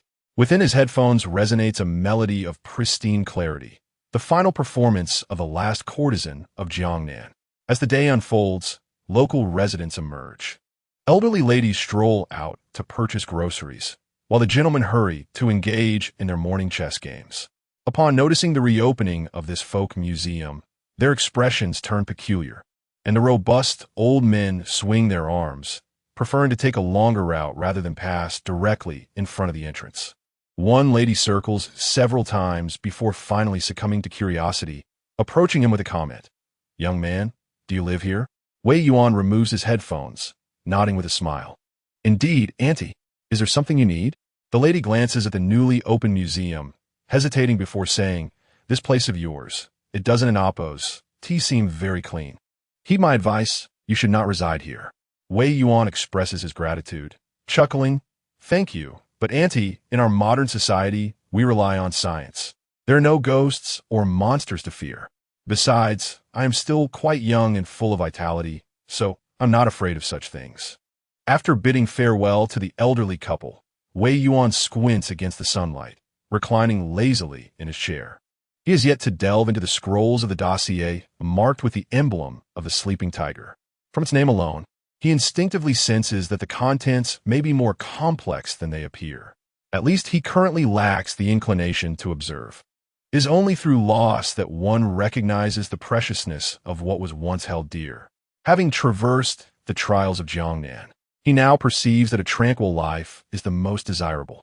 Unless absolutely necessary, he has no intention of involving himself in matters pertaining to spirits and demons. Presently, basking in the sunlight, he closes his eyes to listen to the melodious opera, gently tapping his palm against the armrest as he hums along. Just as the tune reaches its conclusion, a distant roar of an engine breaks the serenity, reminiscent of a monstrous growl. A motorcycle comes to a halt before the museum, drawing the attention of onlookers. From the bike emerges a woman clad in leather, who removes her helmet to reveal her sharp, stylish short hair and a graceful silhouette, casually placing the helmet atop the motorcycle. Wei Yuan, upon hearing the sound, opens his eyes to behold the woman who might have been a Taoist priestess, and inquires, "Officer Zhou?"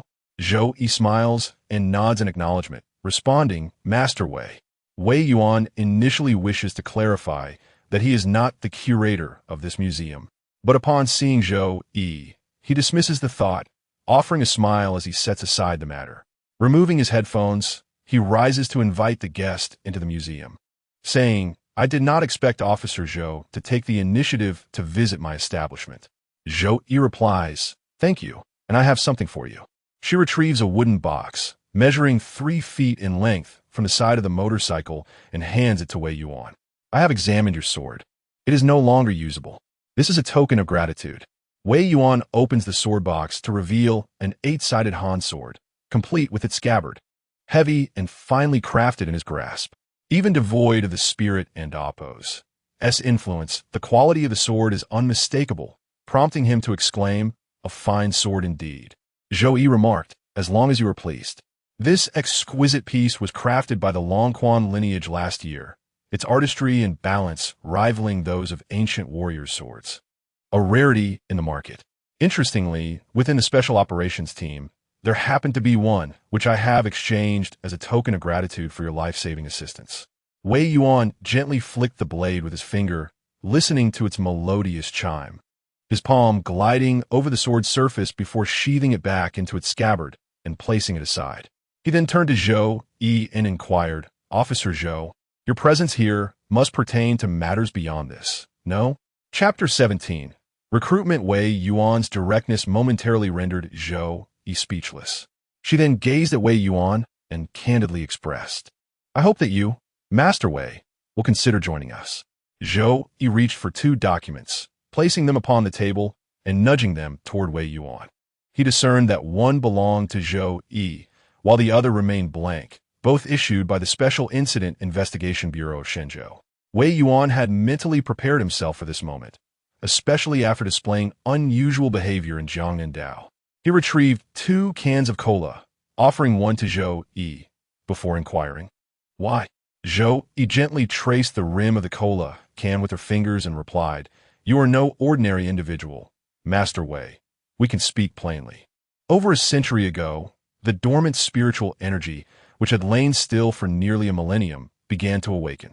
Initially, it was the Taoists and Buddhists who discovered that their cultivation methods were becoming effective, and the treasured incantations within their sects exhibited extraordinary phenomena. During that time, many schools sought to align themselves with the Ming dynasty. However, alongside the burgeoning potential for cultivation, other anomalies began to manifest." Wei Yuan pondered. "Monsters?" Zhou Yi nodded affirmatively.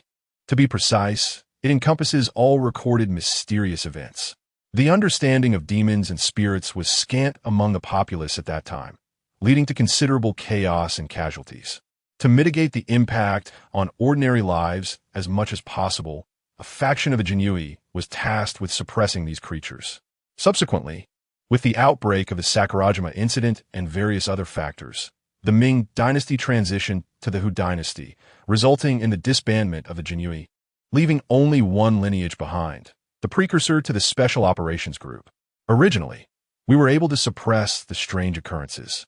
However, the resurgence of spiritual energy has suddenly accelerated, and the frequency of demonic manifestations has increased significantly. Master Wei, your strength is formidable. We hope you will join us." She gazed at Wei Yuan and extended her hand.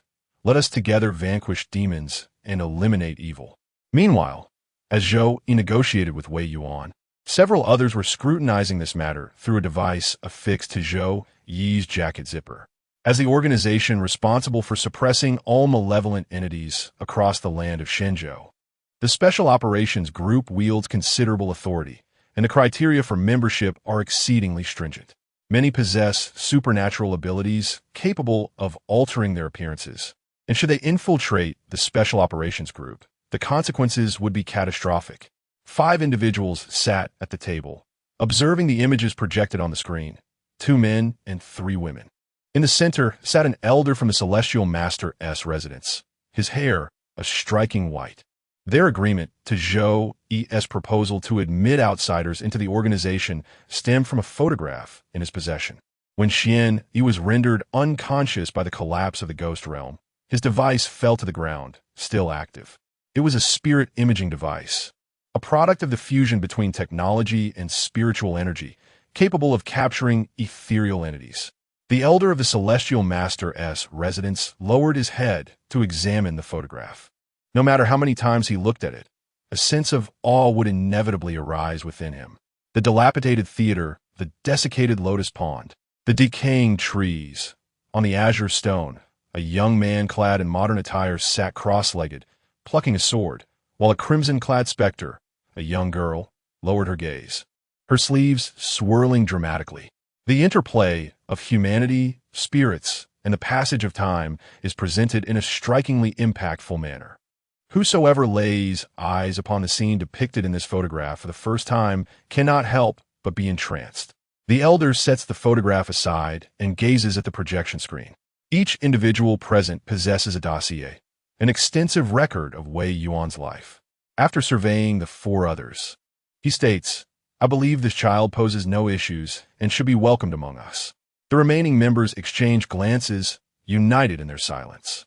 Agreed, they affirm together, expressing their consent. The middle-aged man, cradling a sword, regards Wei Yuan with an unusual glint in his eyes and declares, once he is accepted, "I shall personally instruct him in the art of swordsmanship." The elder, stroking his beard, chuckles with approval. "Your willingness to take him as your disciple is indeed commendable." Wei Yuan turns to Zhou and inquires, "The Jinhui?" Zhou nods affirmatively.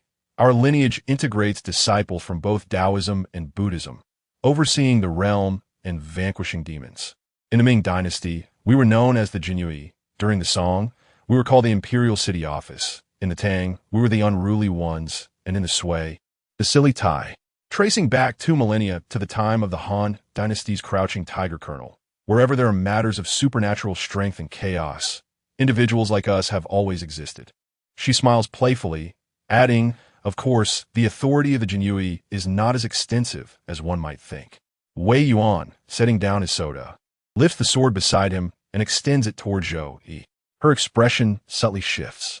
Wei Yuan chuckled, expressing his gratitude to Officer Zhou for making the trip. Regrettably, he remarked, he was merely an ordinary individual who frequented museums. As for joining the Special Operations Group, he thought it best to decline. Zhou momentarily found herself at a loss for words. The 5 observers present also appeared taken aback, astonished at the rejection. How could a practitioner turn down an invitation from the Special Operations Group? The middle-aged man, gripping a sword, let out a cold, sardonic laugh, infuriated by the notion. Where could one find an ordinary person capable of combating malevolent spirits? Were others truly so naive? Snapping back to reality, Zhou refrained from accepting the 8-sided sword. Instead, she gently pushed it back towards him, stating, "This is merely a token of gratitude for the life-saving favor I previously received. It bears no relation to my invitation for you to join the Special Operations Group. I insist you keep it. I simply did not anticipate your rejection." Reflecting on Qin Yang's experiences, as well as the reluctant necessity of personally escorting her on her final journey, along with the anxiety stemming from the visit of the red embroidered shoes, Wei Yuan smiled and replied, "I believe I prefer the tranquility of an ordinary life. The lifestyle of traversing the entirety of Shenzhou, vanquishing demons and monsters, does not suit me." After a brief moment of disappointment, Zhou regained her composure. She put away her credentials and handed another document to Wei Yuan. "This grants you permission to wield cold weapons," she said with a smile. "Given your abilities, it would be a pity to encounter malevolent beings and be unable to draw your sword due to worldly constraints. However, do bear in mind that should you misuse this privilege, the penalties you face would be considerably harsher than those of an ordinary person. Furthermore, here is my number. Should you encounter any difficulties, feel free to call me. Zhou Yi presented Wei Yuan with a succinct business card.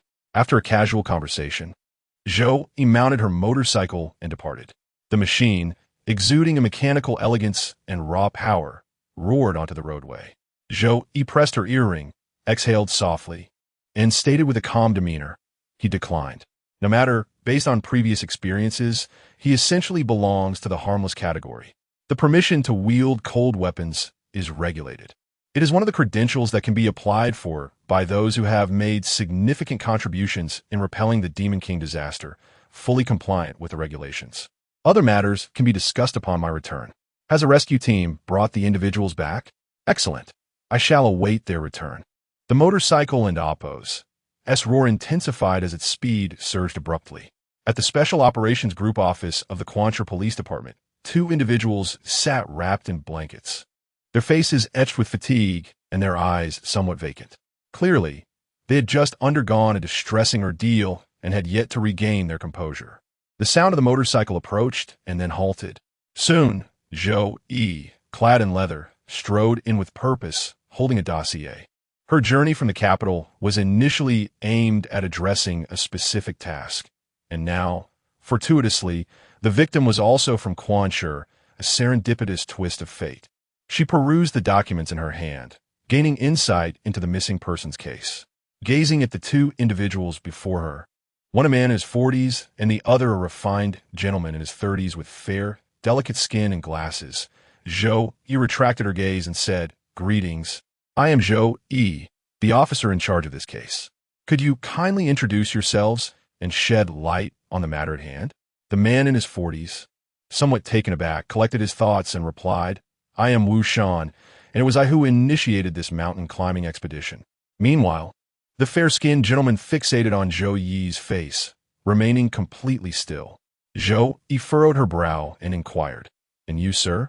The man, jolted back to reality by her question, realized his lapse in decorum and quickly averted his gaze, apologizing. "I beg your pardon, officer. I was momentarily distracted. Your skin is truly remarkable." He lifted his head, adjusted his glasses, and smiled, adding, "By the way, my name is Fong Chung, which means achieving nothing." Chapter 18. Beyond control, Wei Yuan bid farewell to Zhou Yi. With his hands tucked into his pockets, he gazed at the motorcycle disappearing into the distance, lost in thought for quite some time. A self-deprecating smile crossed his lips as he mused, "What a pity, I forgot to inquire about the possibility of a formal position." Yet, regardless of the benefits on offer, Wei Yuan had no desire to willingly entangle himself in the perilous realm of demons and spirits. The decision by the Huahu Waste Badge to select him might well be the most misguided choice it had ever made. Even the scroll titled Monstrous Forces and Divine Beings, Volume 5, which Wan Xinyang revealed after shedding her ghostly form, was dismissed by Wei Yuan after a mere glance. Isn't it preferable to live a good life? What reason exists to voluntarily involve oneself in such matters? He shook his head and turned around, nearly startled by what he saw. The once empty room now brimmed with a cluster of restless spirits near the refrigerator, their presence heavy with a chilling aura. Brother Jiao, with a head that seemed to penetrate the fridge door, pulled back to reveal hollow eyes, murmuring, "It's all gone, what's gone?" Wei Yuan inquired, "The meaning of existence," came the cryptic reply. "Speak plainly, the cola is gone." Opening the refrigerator door, Wei Yuan discovered it contained only a few cans of cola, which had been consumed in abundance over the past few days. Just moments ago, he had casually served the last 2 cans to Zhou Yi. These wandering souls appeared unable to leave this museum, and one of their greatest pastimes was congregating to share cola. Now, with their primary source of delight extinguished, 3 spirits, along with 2 paper figures, turned their heads, gazing at Wei Yuan with forlorn expressions. Drip, drip. Water began to leak from the bathroom, a trait characteristic of water ghosts. Wei Yuan rubbed his temples and said, "Stop, just stop. I will visit the market this afternoon to make some purchases." It had not been long since Wei Yuan moved here, and this was his first visit to the local convenience market. The market was quite spacious, divided into sections for vegetables, fruits, seafood, meats, dry goods, and spices. In the center, there was a supermarket. Most vendors operated from small stalls, setting up their wares in the open. As Wei Yuan contemplated whether to buy some meat, a frail old man suddenly blocked his path. The man, with a cheerful demeanor, said, "Would you like to purchase some spices? They are homemade. Adding a bit to any dish enhances the flavor and stimulates the appetite. Come, take a look." Wei Yuan glanced at the small bottles and jars on the nearby stall, shook his head, and politely declined, "Thank you, Grandpa Xia, but my appetite is quite fine. I don't need any special seasonings to wet it." The old man, looking disappointed, took a seat again. Wei Yuan then approached the butcher, selecting some pork. Just then, a man hurriedly passed by, accidentally tripping and spilling his load all over the ground. Wei Yuan squatted down to assist him. Noticing that the spilled contents were primarily large cuts of meat and bones, despite the man's slender frame. The man repeatedly expressed his gratitude as he gathered his belongings and seemed to hastily jog away. He also caught the attention of the old man, who began to promote the appetite-enhancing spices. The butcher, smoking a cigarette, glanced over and remarked, "Ah, Idendapos, that's that brother Zhang again. But to be fair, he could really use those spices. They might actually come in handy." "Useful?"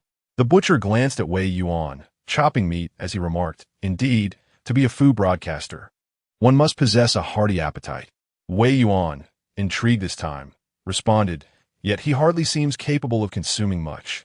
The butcher, taking a drag from his cigarette, replied, "Eating? That is certainly not the case. I can easily consume double his portion. When we done, my daughter is ill, requiring a substantial sum for her treatment. My wife has left, and he is nearly stretched to his limits. By day, he works, and by night, he tends to his daughter before venturing out to drive fast. By the time he returns, he must still dedicate another hour or two to food broadcasting. In my opinion, that is self-degradation. But what choice does one have? In this life, the word poverty leaves no one unscathed. As for this illness, one either sacrifices their conscience or finds no remedy. Here, your pork belly," the butcher said, handing the meat to Wei Yuan. Upon receiving it, Wei Yuan noticed a man named Zhang hurriedly receiving seasonings from an elderly gentleman before turning to leave. Glancing at the time, Wei Yuan realized it was nearly time to pick up his child from school. With a sigh, he reflected on the struggles of life and turned to depart. At that moment, he bumped shoulders with another man, an elegantly attired individual with delicate skin and donning gold-rimmed glasses, who promptly apologized. Wei Yuan waved his hand dismissively, indicating it was of no consequence. The man smiled and nodded before hastening away. Fang Chung strolled leisurely ahead, having just exited the police station not long ago.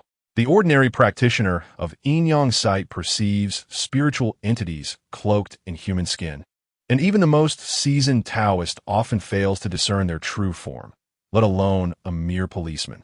His eyes incessantly scanned the individuals around him, scrutinizing each visage. The elderly were in poor condition, weathered by decades of sun and wind, their skin too coarse. The men were equally unsuitable, exhibiting a ruggedness that repelled him. Most of the women, too, were lacking, their youth squandered on an array of cosmetics that marred their natural beauty. No, none would suffice.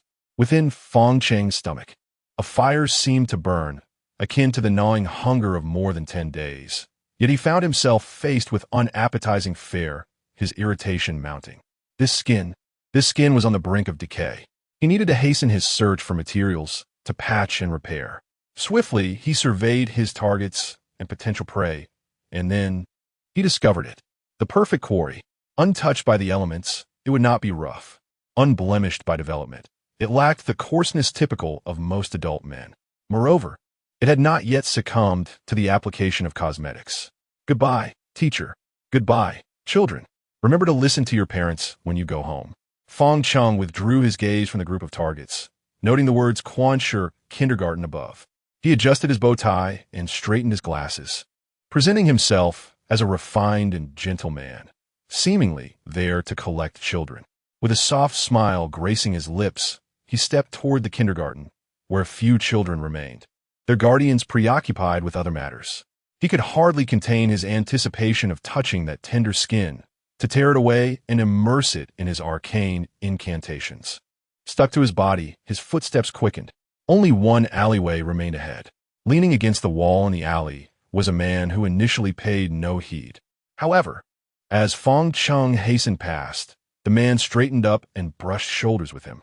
In that fleeting moment, the man suddenly raised his arm and forcefully ensnared Fong Chung and Appo's neck. The grip was immensely strong. Fong Chung staggered backward, clutching his throat and coughing incessantly. His neck had been struck, leaving it distorted and deformed. Gasping for breath, he lifted his gaze, his eyes filled with resentment directed at the individual who had thwarted his intentions. He recalled that this was the very person he had just collided with. Wei Yuan observed the man's condition, and the Hu waist token trembled and hummed slightly. Words surfaced in his mind. Strange department, painted skin slave. Chapter 19. The painted skin, the changes occurring in the alley could not be concealed from others. Although Wei Yuan managed to shield the children from witnessing the man's transformation, the sight of the man striding towards them and then being halted was unmistakable. Wei Yuan swiftly produced the identification gifted by Zhou Yi, turning his back to the kindergarten, and declared, "Police, take the children back." The kindergarten teacher, a young woman in her early 20s, quickly grasped the situation, her complexion paling as she ushered the remaining children back into the kindergarten. Wei Yuan closed his eyes for a moment.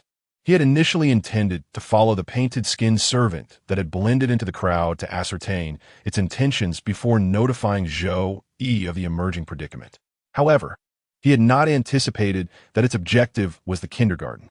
With a sigh, Wei Yuan discarded the pork belly he had been holding. Though he lacked the 8-sided Han sword, the broken sword, a relic embodying the spirit of the Qi family army, remained at his side. He gripped the broken sword in one hand while clenching his fist with the other, positioning it near his temple. The painted skin servant let out a low growl as it lunged at him. Yet, Wei Yuan remained still, refraining from striking with either fist or sword.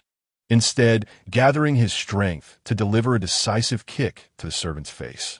The refined man's visage crumpled under the force of the blow, causing him to stagger to the side.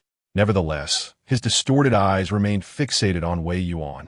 Seizing the moment, Wei Yuan readied his sword and quickly approached from the sides. The painted skin servant emitted a fierce roar, firmly planting its left foot on the ground, stabilizing itself before twisting its waist. Its right arm lashed out like a whip, slicing through the air towards Wei Yuan. Wei Yuan's expression remained unchanged as he rolled forward, skillfully evading the formidable strike aimed at his vulnerable spot. Rising swiftly, he thrust the broken sword forcefully into Fong Chung and Appo's armpit, twisting it savagely. This maneuver was one of the most insidious techniques gleaned from the experiences of the Qijia army. However, the painted skin slave appeared utterly unscathed, retaliating with a reverse strike from his arm joint. The speed was alarming, the force overwhelming, causing the skin to bizarrely ripple with folds. Wei Yuan raised his hand, angling the broken sword upward in a graceful arc to deflect the attack. As he rose and retreated, his right foot pressed firmly against Fong Cheng's knee, his physical prowess enhanced after the infusion of spiritual energy. The force of his kick was substantial, causing Fong Cheng to stagger and fall to the ground. Wei Yuan knelt upon Fong Cheng's back, pinning his arms beneath his knees. His fingers glided swiftly across the blade. The inscription on the tiger's waist token illuminated. Dahan Xili Wei. Finally, the sword blade shimmered with a faint golden hue, radiant as sunlight. With a sudden, fierce horizontal slash, he struck. As Fong Chung, struggling and roaring, lifted his head, his throat was severed. Inside there was nothing. Yet beneath the blade, infused with spiritual energy, it appeared as if something had been annihilated. Fong Chung cast a venomous glance at Wei Yuan, opened his mouth, and then collapsed, transforming into a perfectly intact human skin, clothed and lying on the ground, with eyes, hair, and facial features preserved, sending a chilling shiver down one's spine. Wei Yuan rose in silence, brushing off the dirt from his clothes and sheathing the broken sword. He retrieved his phone and scrolled through his contacts. Joey. He had not anticipated that he would require this phone number so soon. As he raised his head, he noticed that the police had already arrived. Wei Yuan dialed a series of numbers. Officer Zhou? Yes, this is Wei Yuan. I have a rather unusual situation here. Could you come over? The unmarked Special Investigation Team badge in Wei Yuan's possession proved to be quite effective. Though the officers hesitated momentarily, They eventually dispersed the pedestrians surrounding the alley and cordoned off the area. Wei Yuan settled on a nearby stone step. Observing from a distance as the children from the kindergarten were picked up by their arriving guardians, most of whom were wailing. Only one pale-faced little girl sat quietly, the last to be collected. Leaning against the wall, Wei Yuan took out a tissue to wipe the broken sword in his hand. Amidst the roar of a motorcycle, a steel beast halted beside him as Zhou Yi strode over, glancing at the skin and then at Wei Yuan, her expression grave. What happened? Wei Yuan briefly recounted the events, gesturing towards the pile of skin. Human skin puppets, consumed by malevolent forces, leaving not even a bone behind. Only this layer of skin remains, with 3 souls and 7 spirits reduced to just 1 soul and 1 spirit, concealed within it. Zhou Yi crouched down, reaching out to touch the skin that the surrounding officers dared not approach. Upon lifting the facial portion, her expression shifted dramatically, and she exclaimed, "Fong Chung? Do you recognize him?" Zhou Yi's face darkened. Yes, he was one of the survivors from the mountain disappearance case. Wei Yuan regained his composure, his expression betraying unease. One of them? Zhou Yi maintained a serious demeanor and nodded. The other is named Wu Shan, the initiator of that climbing expedition. She swiftly retrieved her phone and dialed, her tone direct and resolute. Xian Yi immediately ascertained Wu Shan's current whereabouts. After tucking her phone away, she mounted the motorcycle. The engine roared to life, enveloping them in a cloud of smoke as it came to a halt before Wei Yuan. Zhou Yi tossed the helmet to him and commanded, "Get on." Wei Yuan understood the peril posed by the other painted skin entity lurking in the city. He nodded and settled behind Zhou Yi. The motorcycle sped away, and as they departed, Wei Yuan caught a glimpse of the little girl being taken away. The person who claimed her was a slender man with the surname Zhang, who hurried towards the girl, scooping her up in his arms. His shoulders trembled, clearly shaken, while the girl gently caressed her father's back, offering him solace. As if sensing Wei Yuan's gaze, she turned her pale face towards him, revealing a bright smile, and waved. Her lips moved, whispering, "Thank you, Uncle Policeman." Wei Yuan responded with a warm nod. The motorcycle swiftly traversed the road, and he withdrew his gaze, finally comprehending why the little girl had remained until the end. Evidently, the man had been preoccupied with other matters earlier. What a burden. Zhou Yi and Wei Yuan arrived at the police station. Throughout their journey, Wei Yuan had also become acquainted with the details of this so-called missing persons case. More than 30 individuals have gone missing. Among them, Fong Chung and Wu Shan are the first survivors discovered by local authorities and subsequently sent to Quanshi. Due to the concealment of their true forms, conventional methods for detecting spiritual entities failed to identify them promptly. Upon their arrival, Xian Yi and the local police had already expended all their efforts to gather surveillance footage. Eventually, they succeeded in locating Wu Shan, but alas, what they found was merely an empty, flayed human skin. On the surveillance footage, in a secluded blind spot, the man known as Wu Shan removed his clothing, turned around, and revealed a smile to the camera.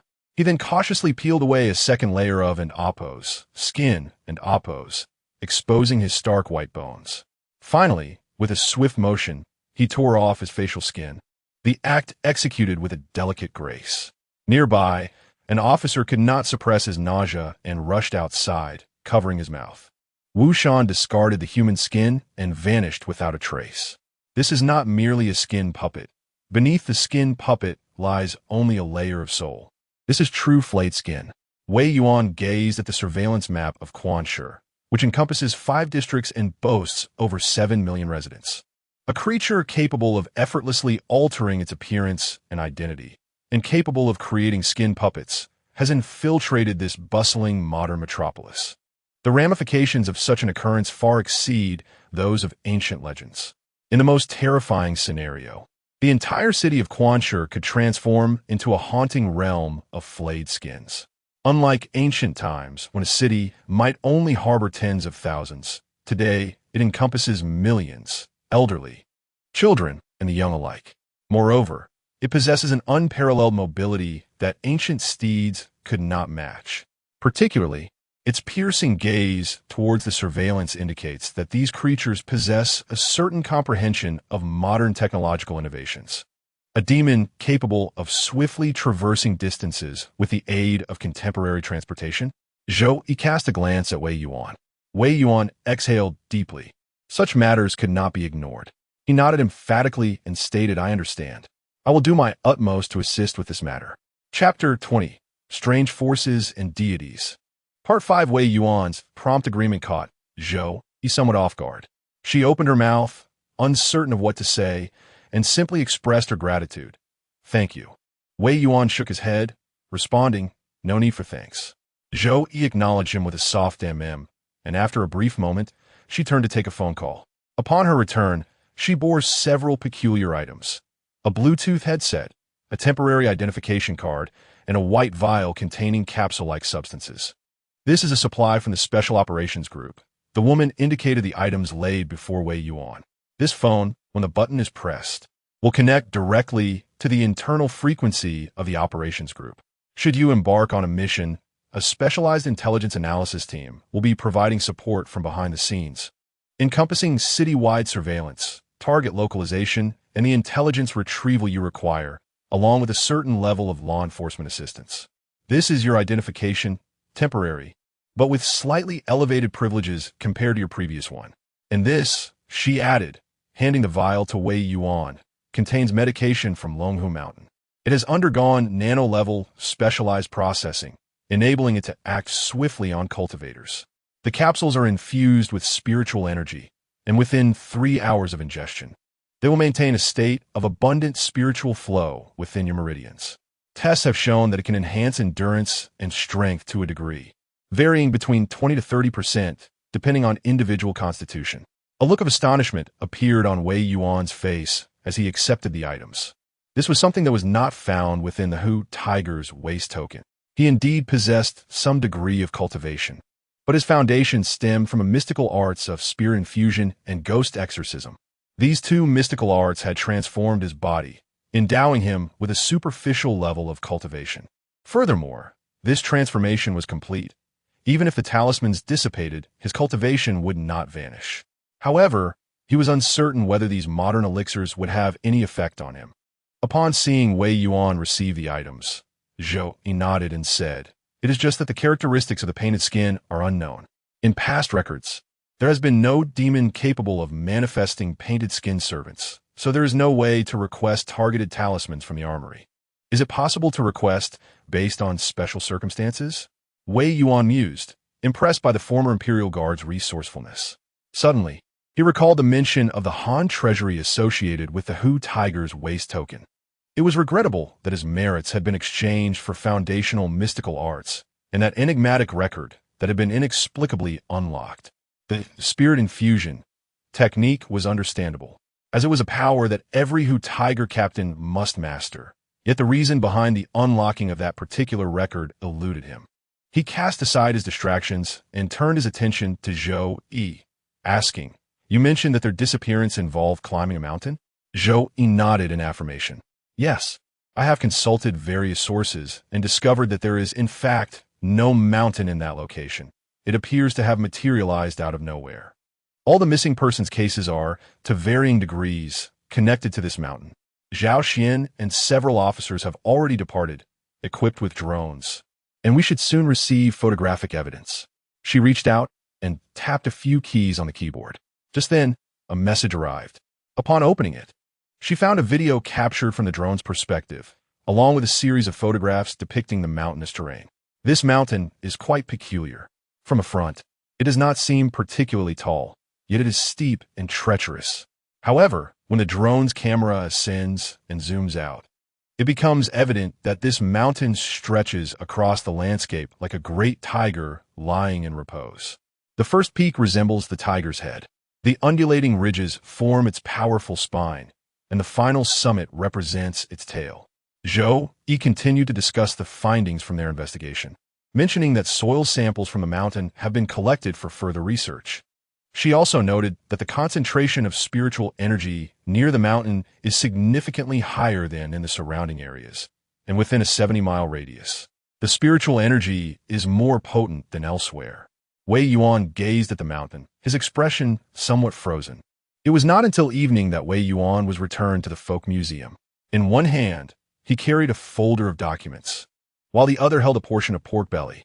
He glanced at the bag of meat and remarked, "It seems you won't have time to prepare your braised pork today. I will treat you next time." He smiled, starting her motorcycle and departing.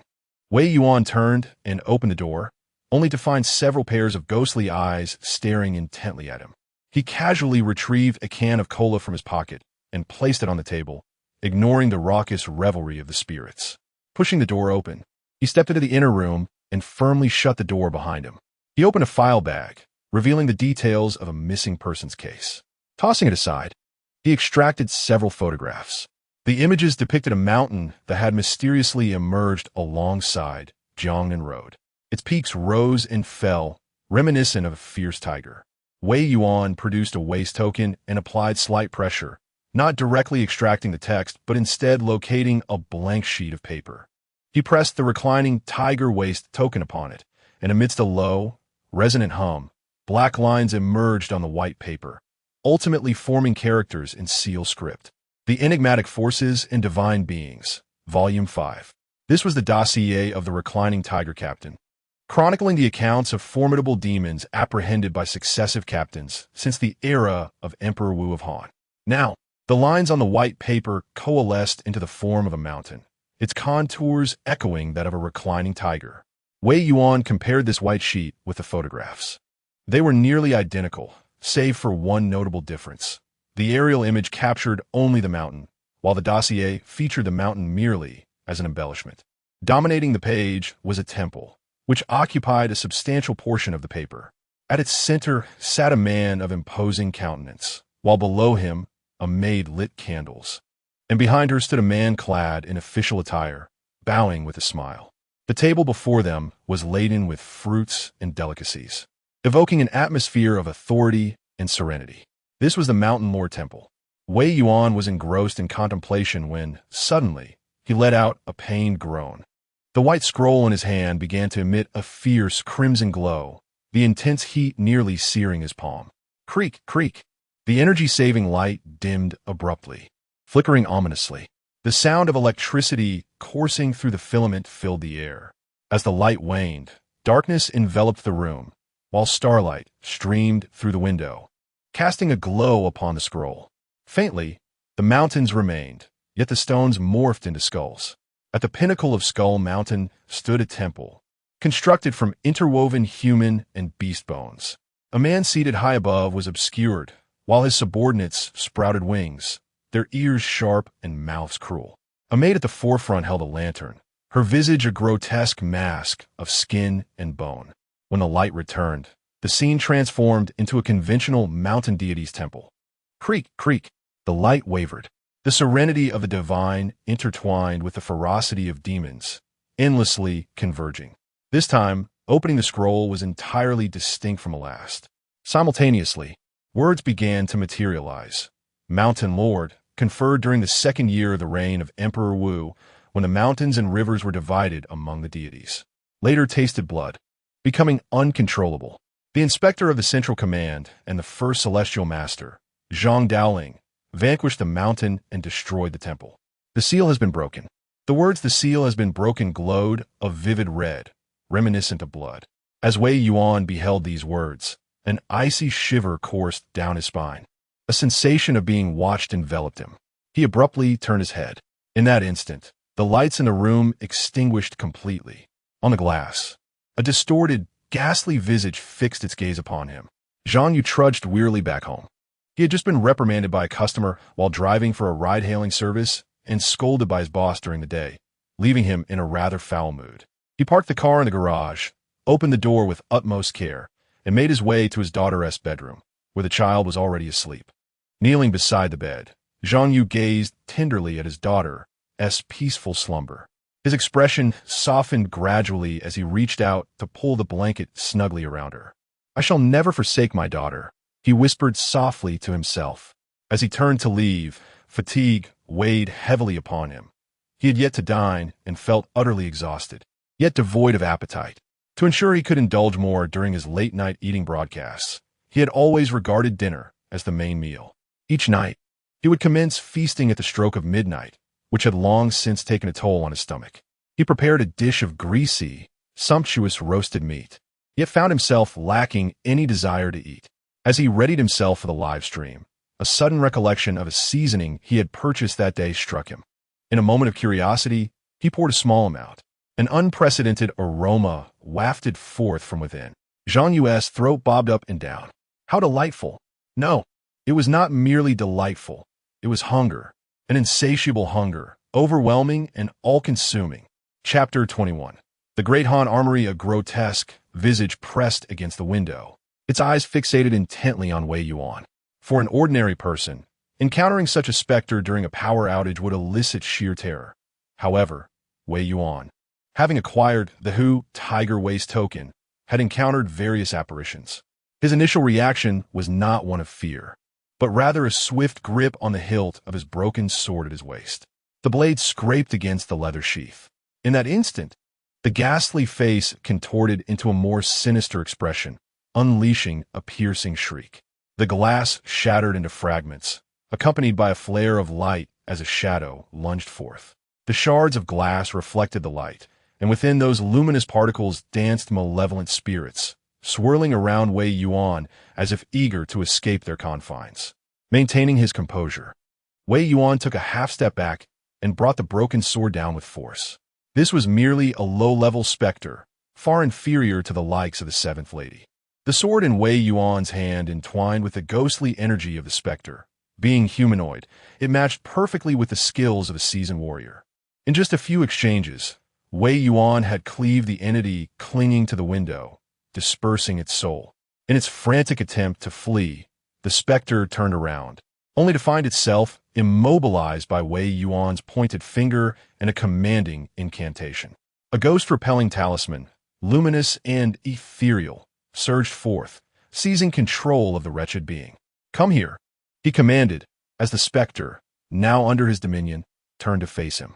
Wei Yuan sheathed his sword and boldly seated himself before the spirit. "I have a few questions for you." A moment later, the broken sword plunged into the specter's heart, twisting with finality. The measurement of the Hu Tiger Waist token revealed that this malevolent entity had already caused harm to individuals, though it had not claimed any lives. However, it had diminished the lifespans of several people. Those who fell victim to its siphoning of yang energy were likely to lose a year or more from their lives compared to their normal state. Furthermore, having tasted the essence of yang, this spirit had awakened its ferocity and exhibited a tendency towards transformation into a more malevolent being. According to the experiences recorded by the Hu Tiger Waist token, Wei Yuan decisively dispatched this aggressive spirit, sheathing his sword, though his countenance remained grave. Under the influence of his ghost exorcising abilities, the recently encountered feeble spirit divulged everything it knew without reservation. When Wei Yuan inquired about its purpose, its response astonished him. It stated that while wandering the streets, it had detected an unpleasant aura, one that was not particularly powerful, and, driven by instinct, it sought to rend this presence apart. The source of the distasteful energy was none other than the Hu Tiger Waist token and the accompanying dossier. As Wei Yuan gazed upon the chaotic imagery of demons and monsters depicted in the dossier, he felt a strange sensation, as if the figures were mocking him. He drew his sword and severed the document in two, then used his own blood to obliterate the spiritual essence of the illustrations. The sinister resonance of the demons, which seemed poised to devour, vanished entirely. At that moment, the lights in the room flickered back to life, revealing that the scroll now depicted a shrine to a mountain deity, albeit marred by splashes of blood, giving it a somewhat grotesque appearance. Wei Yuan exhaled deeply, sinking into the sofa, contemplating the scroll and the Hu Tiger Waist token with a furrowed brow. He finally understood why Wan Qinyang had sought him out directly in the first place. In the ancient times, the world was dominated by the suppression of demons and monsters. The position of the inspector of the Imperial Secretariat was held by a high-ranking official of the Han Dynasty. With a salary of 2,000 stones and an elite force of 1,200 soldiers under his command, this authority extended across the capital and the various provinces, leaving no corner unmonitored. However, the current inspector of the Imperial Secretariat finds himself as the sole bearer of a long-lost skill in exorcism and spirit invocation, with the legendary Tiger Waist token having been neglected and forgotten for nearly a millennium. Its once formidable aura, which had the power to intimidate demons, has waned, rendering it insufficient and potentially provocative, risking the ire and emergence of malevolent beings.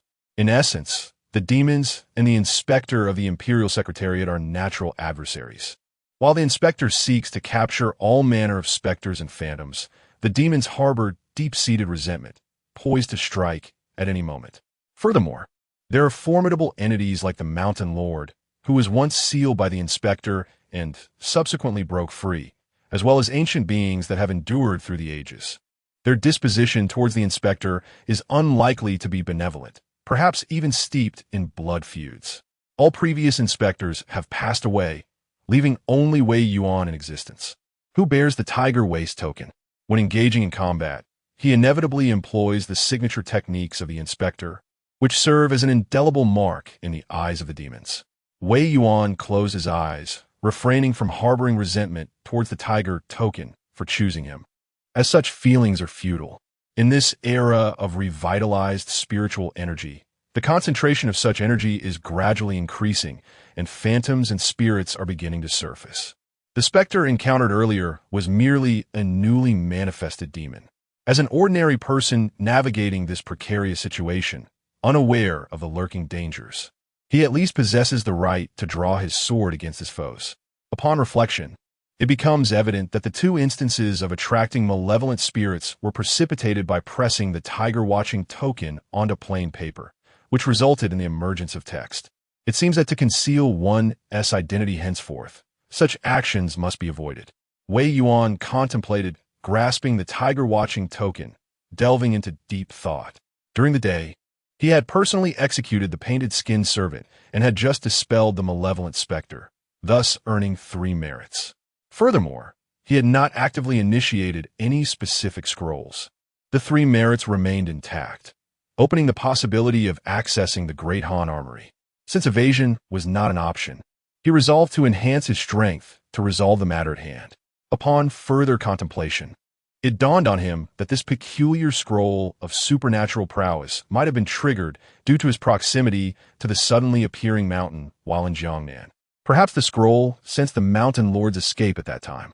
Thus, the spontaneously revealing scroll is akin to a bounty notice, representing a historical great demon's liberation.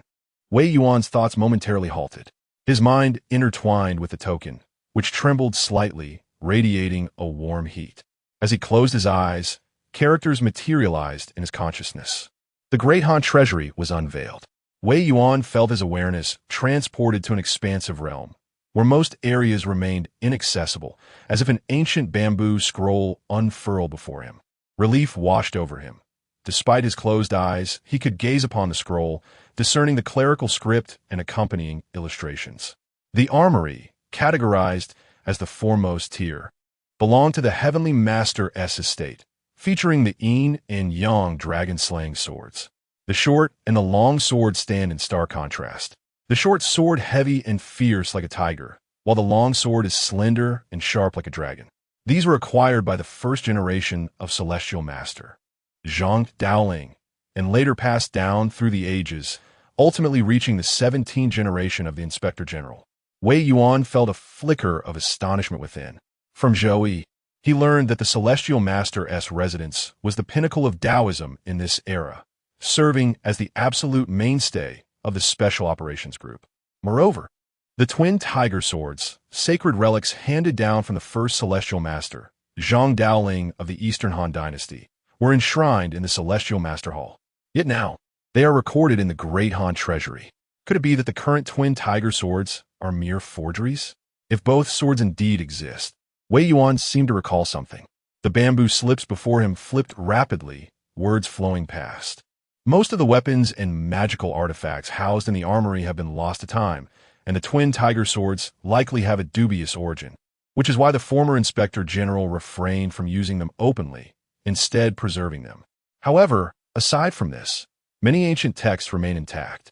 The Celestial Master's secrets, Zhang Daoling's direct lineage, the Taishang Laojuan's teachings on consuming vital energy, and the sword techniques of the twin tiger swords, as well as the scriptures of the initial Buddhist texts offered during the establishment of the White Horse Temple by monks from the western regions in the 11th year of Yongping. The original texts of the Buddhist Vajra seal and the demon subduing seal, the heavenly books acquired by Zhang Jiao at the end of the Han dynasty, which were later obtained by Zhuge Liang, the chancellor of the later Han. This lineage continued until the Tang dynasty, where the master Xuanzang of the only knowing sect provided annotations on the original scriptures for cultivation. The original texts brought by the Japanese envoy from Sakurajima, and the Nestorian Christian scriptures from the Western faith during the Tang dynasty, all trace back to the period from the reign of Emperor Wu of the Western Han to the cessation of the establishment of the sleeping tiger during the Sui and Tang dynasties. Throughout the vast expanse of the Divine Land, as well as the civilizations that have once interacted with it, the sacred texts penned by their venerable ancestors, the myriad secrets, and the teachings long interred in the annals of history, all reside herein. The inspector of the imperial censorate, formerly known as the Crouching Tiger, oversees the external regions fraught with supernatural forces and chaotic phenomena, entangled in a web of complexities. After a prolonged moment of contemplation, Wei Yuan exhaled deeply. This is the essence of the inextricable entanglement. Chapter 22. The Tale of the Painted Skin. The Armory of the Great Han is a repository of the legacy passed down through over 1,000 generations of the inspector of the Imperial Guard. Bamboo slips hovered before Wei Yuan, densely inscribed with the names of various artifacts and texts. However, names soon began to vanish from the slips, representing the artifacts that had been lost to time. Subsequently, other names dimmed, indicating items beyond his reach, unattainable even with his cultivation and merits. Ultimately, what remained was quite simple. A few talismans, some sword techniques collected by the sleeping tiger captains to enrich their arsenal, and records of various categorized demonic entities. Wei Yuan was left to make his selection from this limited pool. After a moment of contemplation, he chose not to pursue the talismans he had long desired to master. Instead, he accessed the section on strange entities, seeking the records of the painted skin demons, which included the majority of those previously captured and subdued by the inspector of the Imperial Guard. Among these, 2 were linked to the Mountain Lord, and only one was connected to the painted skin servant he had slain. Consulting the records required no merit, however. To access the moonlight reflection within the Great Han's armory for a more comprehensive understanding of this demon, a merit was necessary. Merely possessing the records would not unveil the weaknesses and characteristics of the painted skin demon. Without such knowledge, locating this singular demon amidst the 700,000 souls of the Spring City would be akin to searching for a needle in a haystack. Wei Yuan opted to unlock the moonlight reflection, and 1 merit was expended. A whisper of the wind accompanied the unveiling of the moonlight reflection.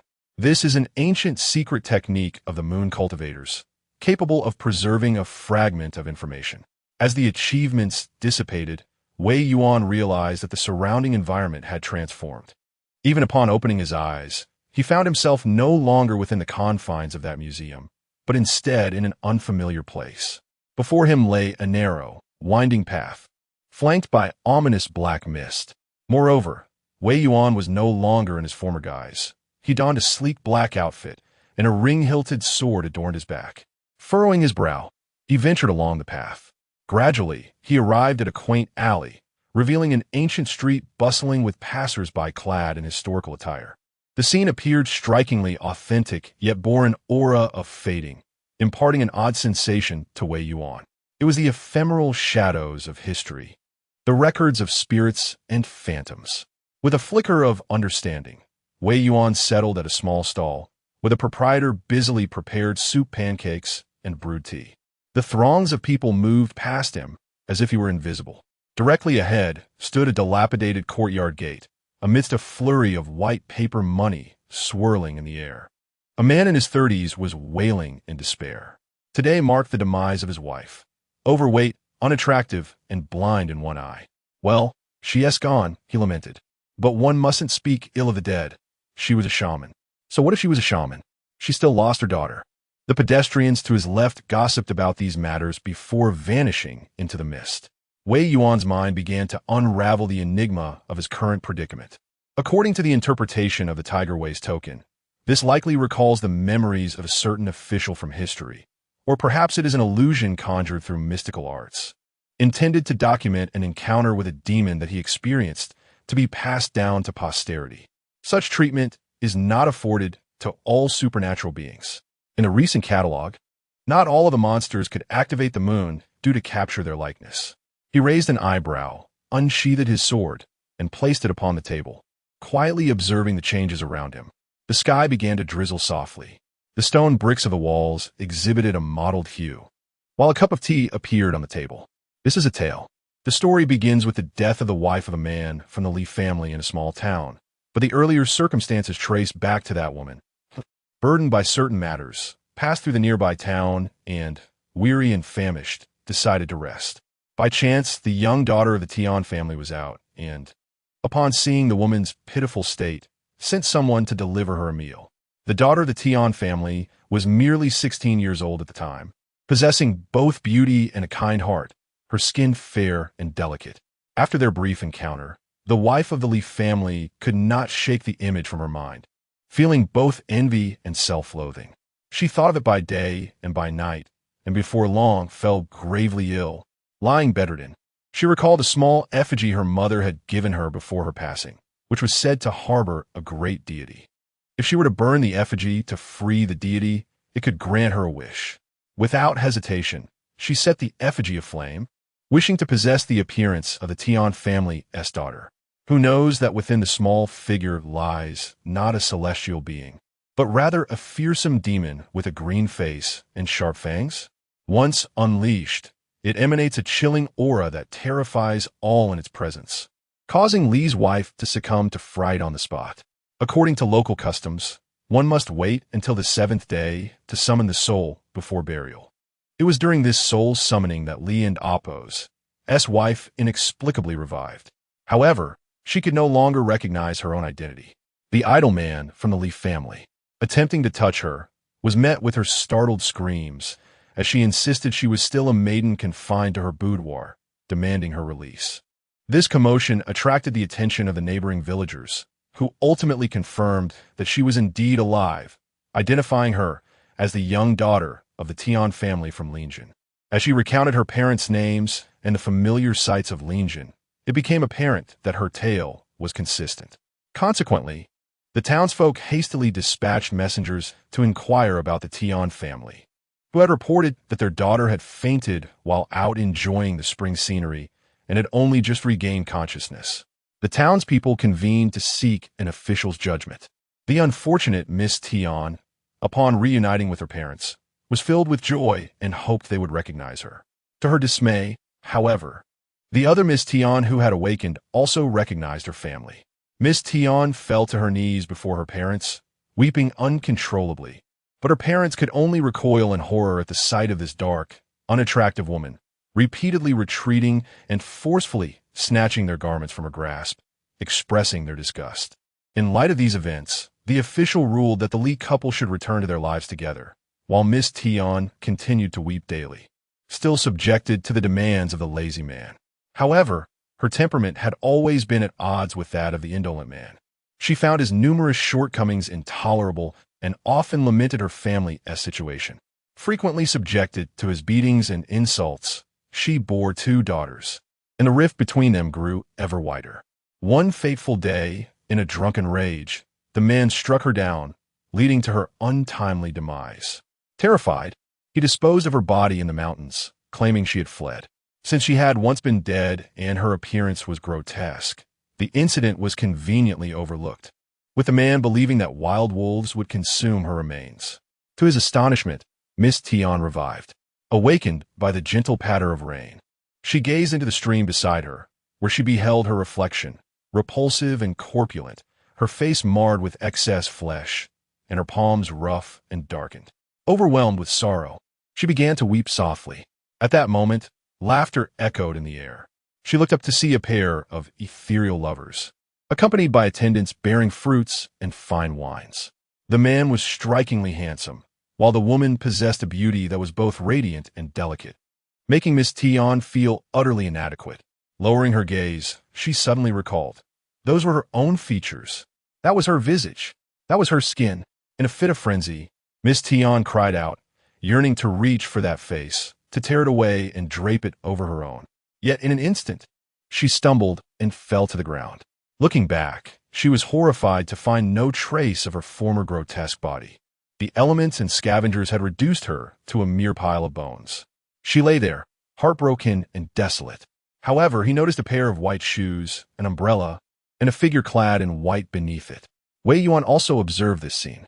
He abruptly rose to his feet, dressed in the dark garb of a silly Shaowei, his right hand gripping a broadsword. The man across from him held the umbrella, adorned in all white. Between them lay the chilling, desolate bones. The man sheltered the bones from the rain with his umbrella, leaning down to examine the fingers that traced out despair and resentment upon the ground, lamenting. What was meant to be a benevolent act has unfortunately invited calamity. Alas, are mortals truly so superficial, judging only by appearances? The bones creaked, reminiscent of weeping. The man smiled and said, I reside upon the mountain. My surname is Yuan. You may call me Mr. Yuan. Do you seek vengeance? Is vengeance your desire? Undoubtedly. Wei Yuan sighed, closing his eyes. Just moments ago, the sky had been clear. Suddenly, a mountain wind arose. A couple, out for a stroll, returned home. The husband, a government official, had departed for some business, leaving his wife alone. She stood before the mirror, admiring her brows and eyes, gently touching her skin, reveling in its delicacy. Such exquisite skin, she mused. Yet, she heard a faint, clicking sound from behind the screen. Curiously, she glanced back. With a single look, her blood ran cold. Behind the screen stood a ghastly skeleton, which lunged towards her, clutching a pair of tattered scissors. The scissors pierced her abdomen with a swift motion. With a sickening snip, her clothing was torn asunder, along with her flesh. The lady, however, succumbed instantly, voiceless, as the sound of fabric being cut echoed chillingly. Snip, snip. Outside, a maid heard the commotion and knocked on the door. Inquire, madam, is everything well within? The sound of bones cracking echoed alongside a woman and Oppo's. Laughter, no, I am merely tailoring a garment. Tailoring a garment? Indeed, it is a dress I hold dear. The ghostly whispers of skeletal remains mingled with the crisp sound of scissors. As the woman's humming reverberated throughout the room, cutting human skin to sew threads, extracting entrails to fashion crimson strings, consuming your heart, liver, spleen, lungs, and kidneys. Disassembling your bones to dissect your belly, using your skin to adorn myself. Ultimately, the skeletal figure wrapped the human skin around itself, transforming into the elegant Miss Tian, the refined and dignified Madame Lu, who sat smiling before a copper mirror, delicately touching her flawless complexion. Dressed in my former attire, seated upon my western chamber's bed, carefully enhancing my brows before the mirror, meticulously applying floral adornments. The room, drenched in blood, somehow vanished without a trace. When her parents returned, upon seeing their daughter, Miss Tian could not contain her tears, prompting one parent to gently support her back, whispering softly, while the other steadied her arm, offering loud reassurances. The scene abruptly faded into a somber stillness. At the tea stall, an unfamiliar figure appeared beside Wei Yuan, their voice raspy as they spoke. Thus far, those she has slain were merely those who harmed her. The actions of the Li family have brought suffering upon themselves, a consequence of their own making. I have traced these events to this point, where the daughter of the Tian family kneels in supplication, weeping, claiming she has never harmed the innocent and loyal, but has instead fallen victim to treacherous individuals. This is indeed the truth. To those who come after, I pose this inquiry. The magistrate responsible for this illusion shall leave the question here. He turned to Wei Yuan, his eyes gleaming with intensity. If it were you, would you choose to slay her or spare her? Chapter 23. Lessons from the past to slay or not to slay. Wei Yuan pondered this sharp dilemma before him. Both choices bore justifiable reasons, yet each was accompanied by its own apprehensions. To slay her would mean acknowledging that the Tian clan girl had become nothing more than a painted skin, a monster rather than a human. Thus, vanquishing such malevolence would be an undeniable duty. Conversely, To spare her would imply that this creature had not harmed the innocent. Her actions were merely a matter of vengeance. Yet, reasons are merely reasons. The existence of compelling justification does not necessarily dictate how one should decide. Many matters in this world, whether to act or how to act, are often detached from reasoning. Without personal experience and first-hand observation, one in Oppo's words and decisions are but the musings of an onlooker, incapable of comparison with those directly involved. Wei Yuan gazed at the ethereal figure of the ancient Xili Commandant beside him, sighing inwardly. The very fact that the painted-skinned demon could manifest in the world indicated that this Xili Commandant had not possessed the resolve to eradicate evil when it was still possible. Wei Yuan hesitated to respond, and the ghostly figure spoke calmly. "It seems you are still inexperienced. It is quite natural to hesitate in such circumstances." He paused, his expression complex. "I did not slay her immediately. At that time, her parents were in poor health, with no other children to support them. Their eldest daughter had married far away, leaving only her. If she were to perish, her elderly parents would face a desolate and lonely old age. She implored me for time, to fulfill her filial duties before meeting her end. In all virtues, filial piety reigned supreme. Her words were earnest and heartfelt. At that time, I was merely a youth of 20, serving as a subjugator of demons under the command of the magistrate. Impetuous and straightforward, I momentarily softened my heart and consented to her plea, subsequently placing a seal upon her. With her assistance, I unearthed evidence of the lazy scion of the Li family plotting against his wife, bringing him to justice. Shortly thereafter, an urgent summons arrived from the capital, compelling me to hasten to distant lands in pursuit of demonic traces. Thus a decade swiftly passed. Amidst this tranquil narrative, the specter of the magistrate gradually dissipated, and the scene before Wei Yuan transformed. Over the course of more than a decade, the seasons changed but a blink of an eye. The once youthful subjugator of demons had reached the age of 40, relentlessly suppressing malevolent forces, his experience steadily accumulating, until he was conferred the title of magistrate. During these tumultuous times, conflict ravaged the land. Resentment festered, and demons proliferated. In the face of truly terrifying and grotesque entities, the triviality of mere painted skins was nearly forgotten. Yet, in fleeting moments of respite while vanquishing demons, memories of the elegant lady kneeling before me, tears streaming down her face as she swore her vow to the heavens, would occasionally resurface. He had dispatched his subordinates, the subjugators of demons, to investigate. Upon their return, they reported that the Liu couple lived in harmony, with the gentle and refined Tian lady managing their household. She exhibited utmost respect and filial devotion towards her aging parents, who had fallen ill in recent years, taking them in to provide diligent care. Their estate boasted hundreds of acres of fertile land, and their residence was adorned with pavilions and towers, complemented by her benevolence, as she often extended aid to the suffering populace. Moreover, they had been blessed with a clever son. Suddenly, the magistrate sensed something amiss. The lady of the Tian family has become nothing more than a skeleton. Her flesh and blood long since vanished, leaving only a pile of bones. How could she possibly conceive a child? An unsettling feeling gnawed at him, prompting him to abandon his pressing affairs and hasten to the outskirts of that small town from days gone by, where were the fertile fields and grand edifices. All that remained was desolate wilderness and neglected graves.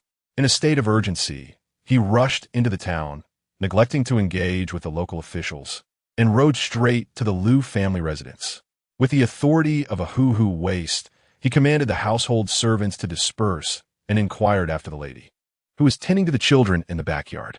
Ignoring the objections of the maidservants, he strode forward, sword in hand, his eyes wide open as he gazed into the room.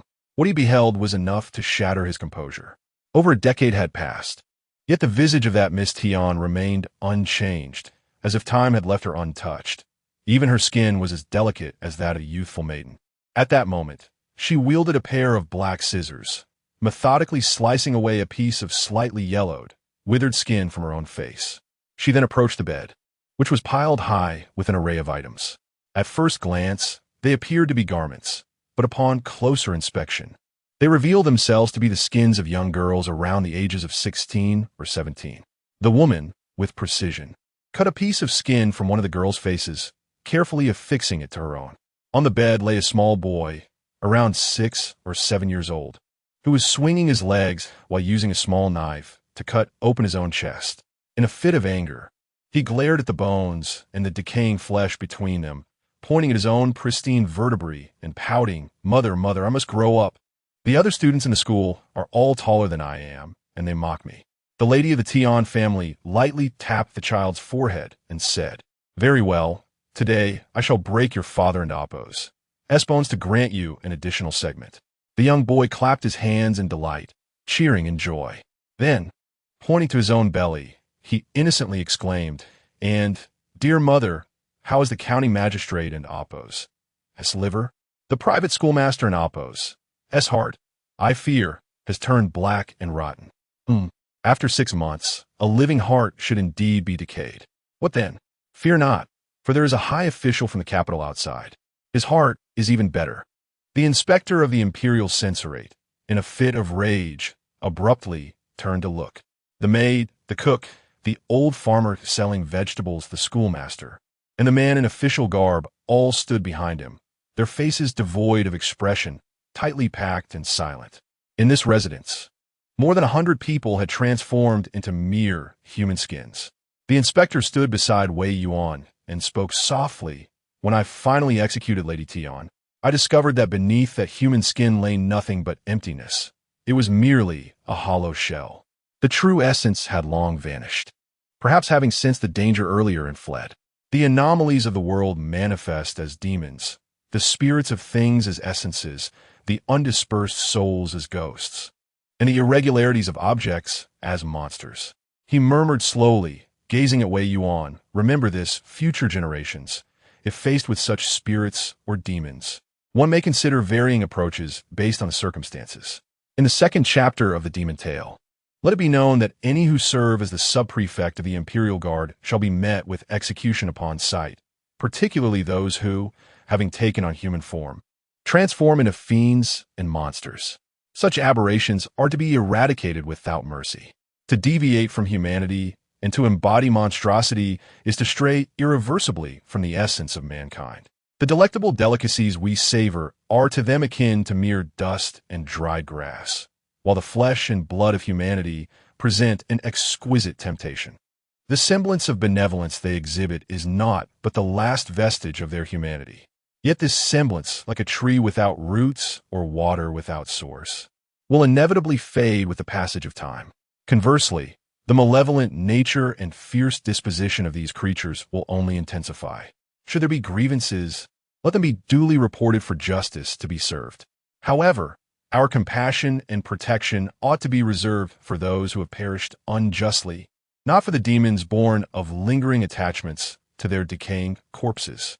The voice of the sub-prefect faltered momentarily as he gazed into Wei Yuan and oppos. His eyes. "Those who are not of our kin must be vanquished without mercy. Upon the sharp edge of our swords lies the clarity of the mortal realm, with no room for personal sentiments." Chapter 24. The hungry, ghost of voice of the commander of the Imperial Guard faded away, having delivered the lessons intended for those who would come after. Wei Yuan found himself momentarily lost in thought, soon enveloped by a sense of tension. The calamity of the painted skins had devoured the flesh and blood of at least 100 souls, leaving behind nothing but hollow skins. This had occurred even in an era where cultivators roamed the ancient world. Were such malevolent beings to run rampant in the enigmatic modern age, long shrouded in mystery, the threats they would pose would surely surpass those of the past. At that moment, Wei Yuan abruptly realized that the street before him, which had previously felt distant and unreal, suddenly took on a palpable presence. He found himself standing at the entrance to the Liu family estate. Before him stood a young girl of the Tian family, her features reminiscent of those from years gone by, seemingly innocent in appearance. Behind her loomed a multitude of painted-skinned servants, numbering in the hundreds. If just moments ago, Wei Yuan had been merely a passerby and observer, surrounded by a painted scene, he was now fully immersed within it. As he surveyed his surroundings, the unmistakable hostility became clear, and with a sigh, he unsheathed his sword. The moonlit reflection and the illusion of Mount Sumeru. Such potent tools would undoubtedly not be squandered by the commander of the Imperial Guard in imparting wisdom to the younger generation. He had also orchestrated a bloody battle, an act that could be deemed quite commendable. Yet, the good intentions of his predecessors, for Wei Yuan, seemed somewhat misplaced. Perhaps the illustrious commanders of the Imperial Guard, who had once dominated the realm and quelled the forces of chaos, never anticipated that a descendant, lesser than even the demon hunters of old, would bear the tiger warding token. Confronted by the opulent array of 2 imposing skins and hundreds of skin slaves, Wei Yuan wielded his 8-sided Han sword with a fierce horizontal slash. His body tumbled backward in a desperate maneuver, and as he regained his footing, he swept the blade chaotically, employing the technique known as the rolling ground knife. His keen eyes rapidly scanned the surroundings, seeking an escape route. During this period, he frequently summoned the spirit of the Qi family army, endeavoring to absorb the life-and-death combat experiences of the latter. Although he still fell short of their prowess, he had acquired considerable knowledge. At the very least, thrown onto an ancient battlefield, he could return alive under less dire circumstances. To face multiple adversaries head-on in combat was unequivocally an unwise strategy. One must control the rhythm and maintain distance, ever vigilant of threats from behind to prevent encirclement. It was possible to confront several foes, yet it was imperative to avoid the disadvantage of simultaneous assaults. The insights that had once existed merely as words were swiftly validated in the heat of battle. The Han sword in his grip became increasingly formidable and precise. Wei Yuan mused to himself, fortunate that his opponents in this moonlit projection were mere humanoid monsters. Otherwise, the veteran skills in combat against humans might have proven futile. Through relentless and rapid movement, employing a strategy of fighting while retreating, Wei Yuan managed to slay 3 skin slaves amidst the encirclement. He had lost count of how many he had injured. Those skin slaves, akin to puppets, were oblivious to pain, relentlessly attacking him. Ultimately, he found himself overpowered, his hands and feet restrained, struggling to free his sword.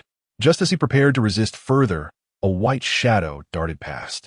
The skin creature lunged at him with astonishing speed. Wei Yuan bit his tongue, causing blood to spurt forth. The blood of the chief commandant of the Xili department sent the surrounding painted-skinned servants shrieking in terror, retreating hastily. The painted-skinned woman from the Tian family was splattered with the crimson liquid, emitting a piercing scream. Wei Yuan drew the short sword bound to his side, rolling on the ground to evade. In the same motion, he gripped the sword firmly and executed a swift horizontal slash. The sensation of the blade slicing through the skin was extraordinarily vivid.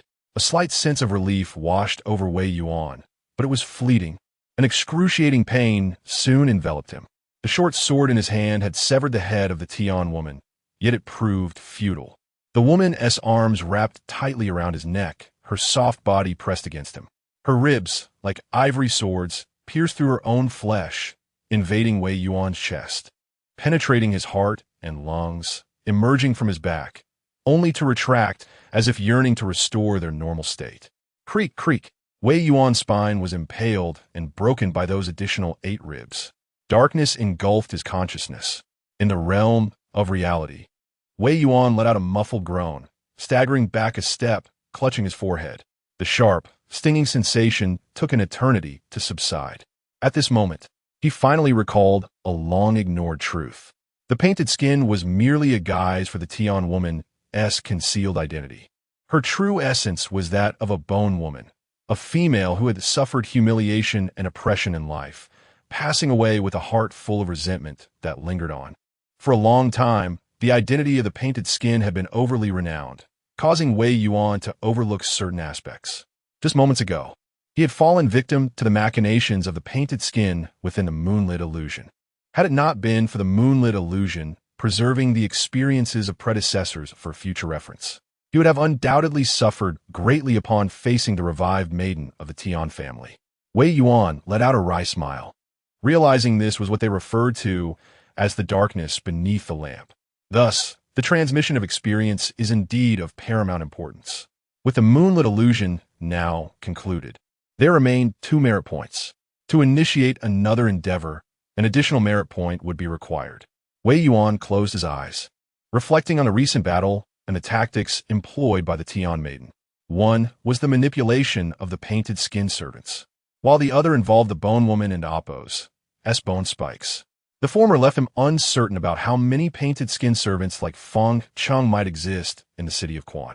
The latter was particularly enigmatic and difficult to guard against.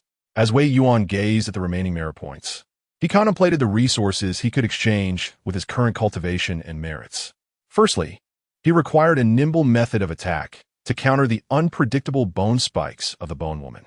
Additionally, he needed a tracking talisman capable of locking onto her at close range to prevent her from escaping again. The talisman was quickly selected, and as the merit dissipated, the tiger-watching waste token emanated a searing heat. The Longhu Mountain 1,000-mile tracking talisman required only a wisp of the ghostly essence. Those with formidable powers could trace a path over 1,000 miles, making escape nearly impossible. For someone of Wei Yuan's cultivation level, he would be able to detect the presence of demons and spirits within a 10-mile radius. The tiger-watching waste token directly imparted the method of crafting the talisman to Wei Yuan. In another discipline, Wei Yuan chose a dual sword technique, belonging to the category of magical swords, designed to vanquish demons and monsters. This technique was passed down from the first celestial master of Longhu Mountain, Zhang Daoling. It serves as the foundational method for the yin-yang dragon sword technique, encompassing footwork derived from the Taoist Yubu style, dual swordsmanship, and the art of slaying ghosts. Known as the Xianyuan sword technique, since it was merely a casual creation by Zhang Daoling for his disciples to practice, it was intended to prepare them for more profound demon-slaying techniques. The casual nature of the first celestial master's creation rendered this swordsmanship reliant solely on merit. A token resembling a talisman, the Wohu Waste token, fell into Wei Yuan's palm, containing the training experience of the Xianyuan sword technique.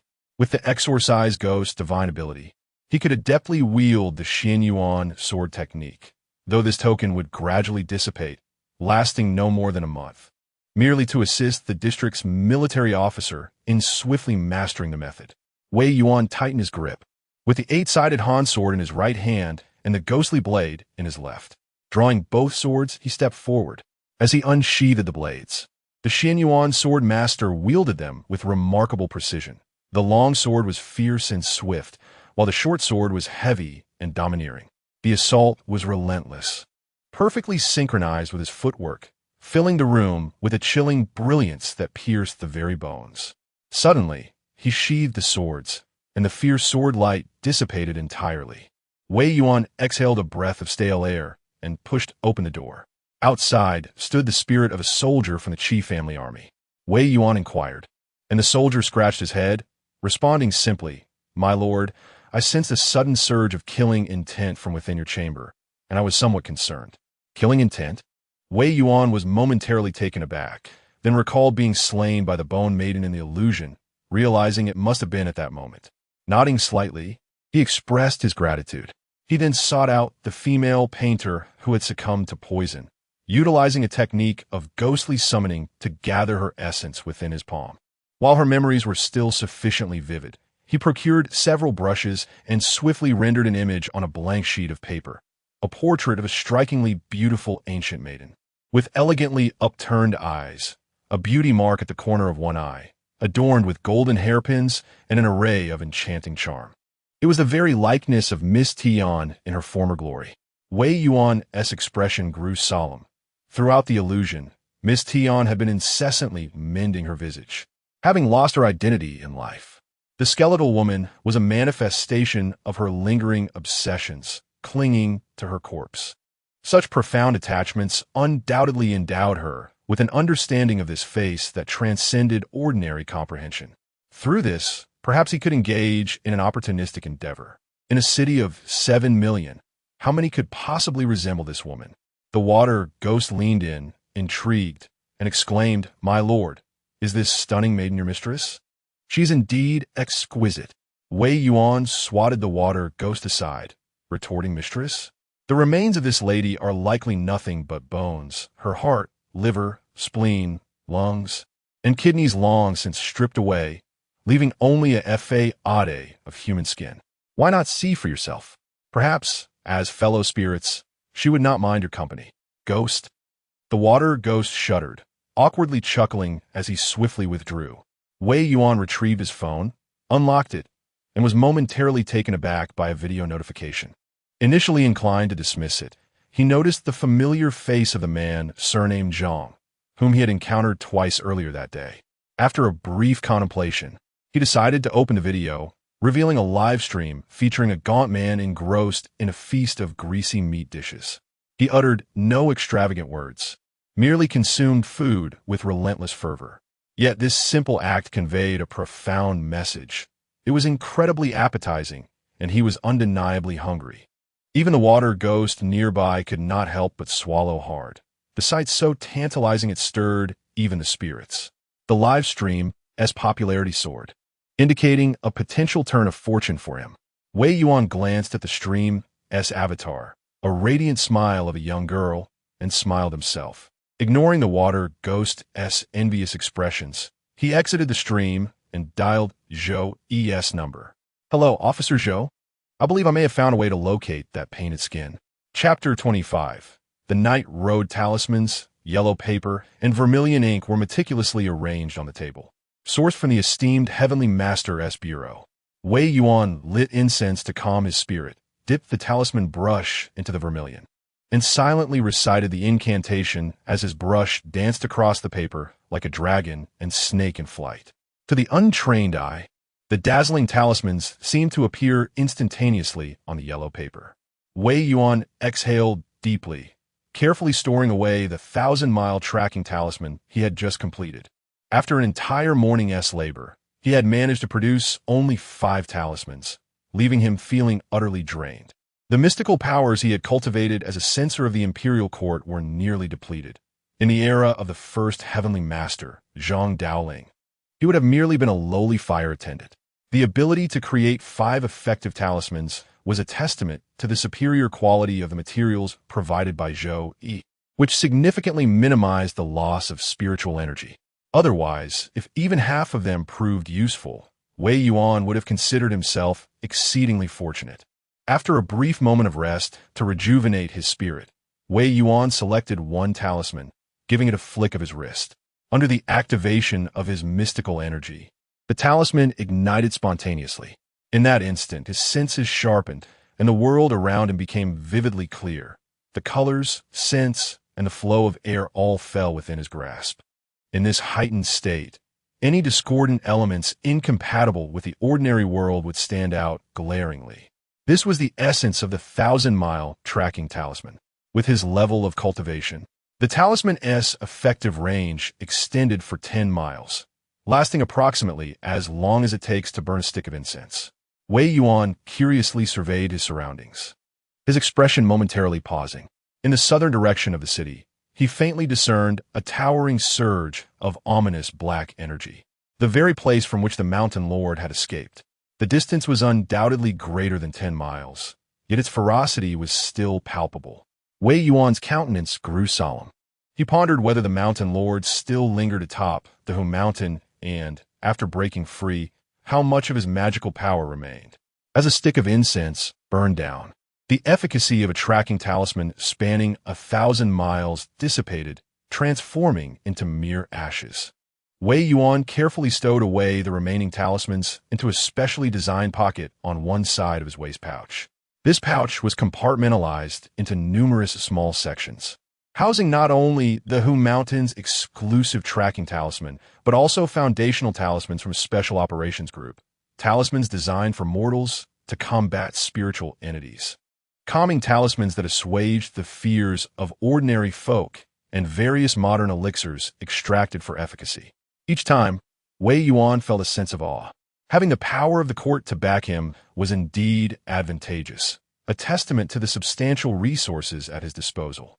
If he were to inscribe these talismans himself, his meager magical reserves would surely be exhausted.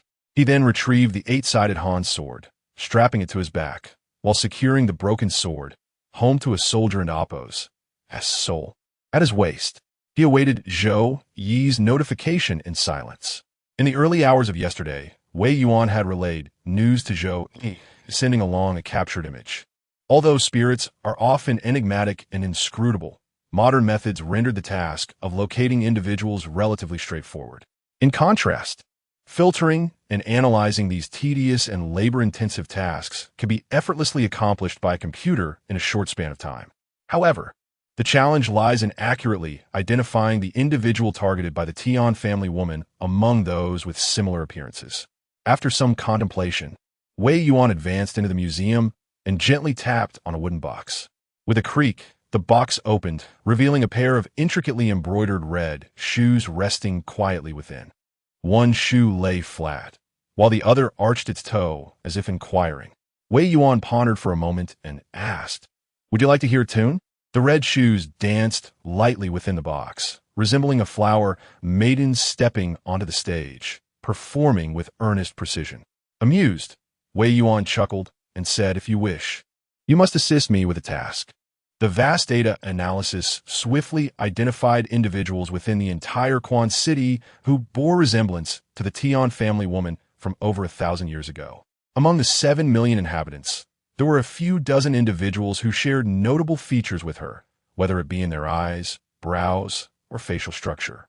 Wei Yuan subsequently sent a photograph of the red shoes to Zhou Yi, requesting that all these individuals must see the image. Previously, aside from the immense allure the Hu Yao badge held for demons and spirits, Wei Yuan had merely glanced at the photograph of the red shoes posted online. That night, he was visited in a dream by the vengeful spirit transformed from Wan Qinyang. Though Wan Qinyang's soul had returned to the heavens, the lingering supernatural essence remained within the embroidered shoes. Those who had come into contact with these shoes or had seen their photograph were susceptible to being influenced in their dreams within a certain vicinity. This is also the reason why Wei Yuan wishes to keep this individual by his side. As the scope expands, the red embroidered shoes can sense whether the person they are fixated upon is under the scrutiny of other malevolent gazes. However, should a confrontation with the painted skin occur, these red embroidered shoes possess no capacity for resistance. Nevertheless, Wei Yuan intends to exploit this particular characteristic to ensnare the painted skin. Amidst the melodious strains of traditional opera, the red embroidered shoes abruptly nudged Wei Yuan. He opened his eyes. Meanwhile, Shen Wenlei closed her laptop, massaging her temples. She reached for her cup, intending to take a sip of coffee, only to realize it had long since been emptied. She was alone in the dimly lit office. In the cold, shadowy embrace of the city, the light within this office flickered feebly, as if it could be consumed at any moment.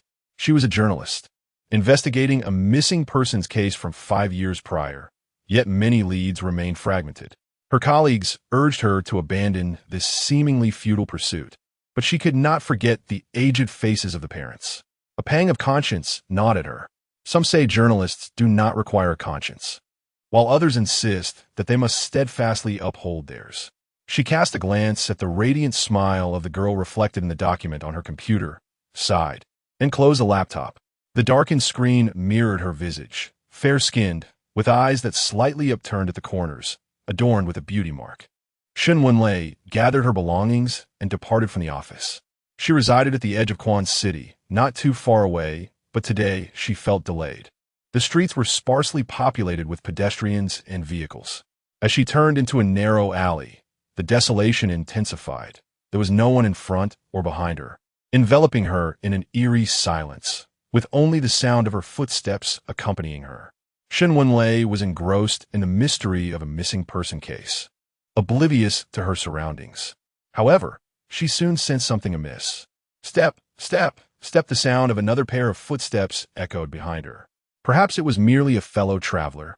She calmly reassured herself. Yet, despite her composure, she was still a young woman in her 20s, and walking alone at night instilled a sense of unease. Gripping her backpack tightly, she instinctively quickened her pace. Step, step, step. The footsteps behind her remained steady, persistently shadowing her. Time seemed to elongate, making the once short path feel interminable. In the constricted environment, fear began to mount. Suddenly, images of the missing girl flooded her mind, recalling the details of the case. Cold sweat beaded on her palms, and trepidation gripped her as she hurried forward, only to find that the footsteps behind her quickened as well. Shen Wenlei's face turned pale, her grip on her backpack tightening as she sprinted towards the illuminated area ahead. The footsteps hastened in pursuit. She felt an immense relief at her choice of athletic footwear, and thankfully, the alley was not long. At last, she burst out into the mouth of the alley, stepping into the light where the sounds of conversation filled the air. The clamor, once overwhelming, now brought her an unprecedented sense of security, allowing her to exhale deeply. Without much thought, she instinctively turned a glance back. The alley lay in serene silence, desolate and devoid of any presence. No one. Shen Wenlei exhaled, turning back with a mixture of confusion and relief. Suddenly, her blood ran cold. A face loomed close to hers, grinning with an unsettling smile. "Little girl, may I borrow something from you?" Shen Wenlei's blood chilled further, as an overwhelming fear threatened to engulf her. She yearned to scream for help. Yet at that moment, her mouth refused to open, and her fingers remained paralyzed. Tap, tap, tap. At that instant, the sound of light footsteps echoed from behind her. Suddenly, the environment around Shen Wenlei transformed dramatically, as if it had stretched, akin to gazing out of a moving vehicle at the rapidly flashing lights, each beam morphing into vibrant ribbons. Then, she realized she was still in that empty alley. There was still over 100 meters ahead. As she had just turned around, a woman stood merely 5 steps away, scissors in hand, staring at her. Blood dripped from the scissors. Yet, the woman no longer regarded Shen Wenlei as her prey. Her gaze shifted to the side. Instinctively, Shen Wenlei followed her gaze. Tap, tap, tap. The light footsteps continued. A pair of red embroidered shoes danced under the moonlight, akin to a maiden in graceful motion, while a young man clad in black leaned against the wall, a long sword resting at his back. In his hand, a talisman meant to soothe the heart slowly crumbled to ashes, his voice calm. "Beware the ghost wall, beware the ghostly veil." A person carries 3 lanterns. When walking at night, do not look back. In the future, remember this. The emaciated woman, clutching a pair of scissors, fixated her gaze on the sword behind Wei Yuan, her face betraying a look of vigilance. In an instant, she lunged toward Shen Wenlei, whose limbs had turned weak with fear. The sword, no longer than 3 feet, was too late to intervene. A sharp, resonant boom echoed, accompanied by a sudden burst of flames that illuminated the narrow alley. The skeletal figure halted abruptly in mid-air, losing her original trajectory. A look of astonishment flickered across her face, soon replaced by a series of gaping bullet holes. Meanwhile, Zhou Yi, clad in a sharp suit with short, tousled hair, discarded the spent magazine with precision and swiftly replaced it with a new one, the Chinese-made QSC-11 portable firearm. "What are you waiting for?" Wei Yuan exclaimed in surprise, then shook his head with a smile. "My dear, times have changed." His expression hardened as he deftly drew the 8-sided Han sword from his back and lunged forward. Qian Yuan sword technique, Demon Slayer style. Chapter 26. Breaking the curse and exterminating evil with a fierce thrust, the 8-sided Han sword pierced into the fray. Taking a step forward, he steadied himself.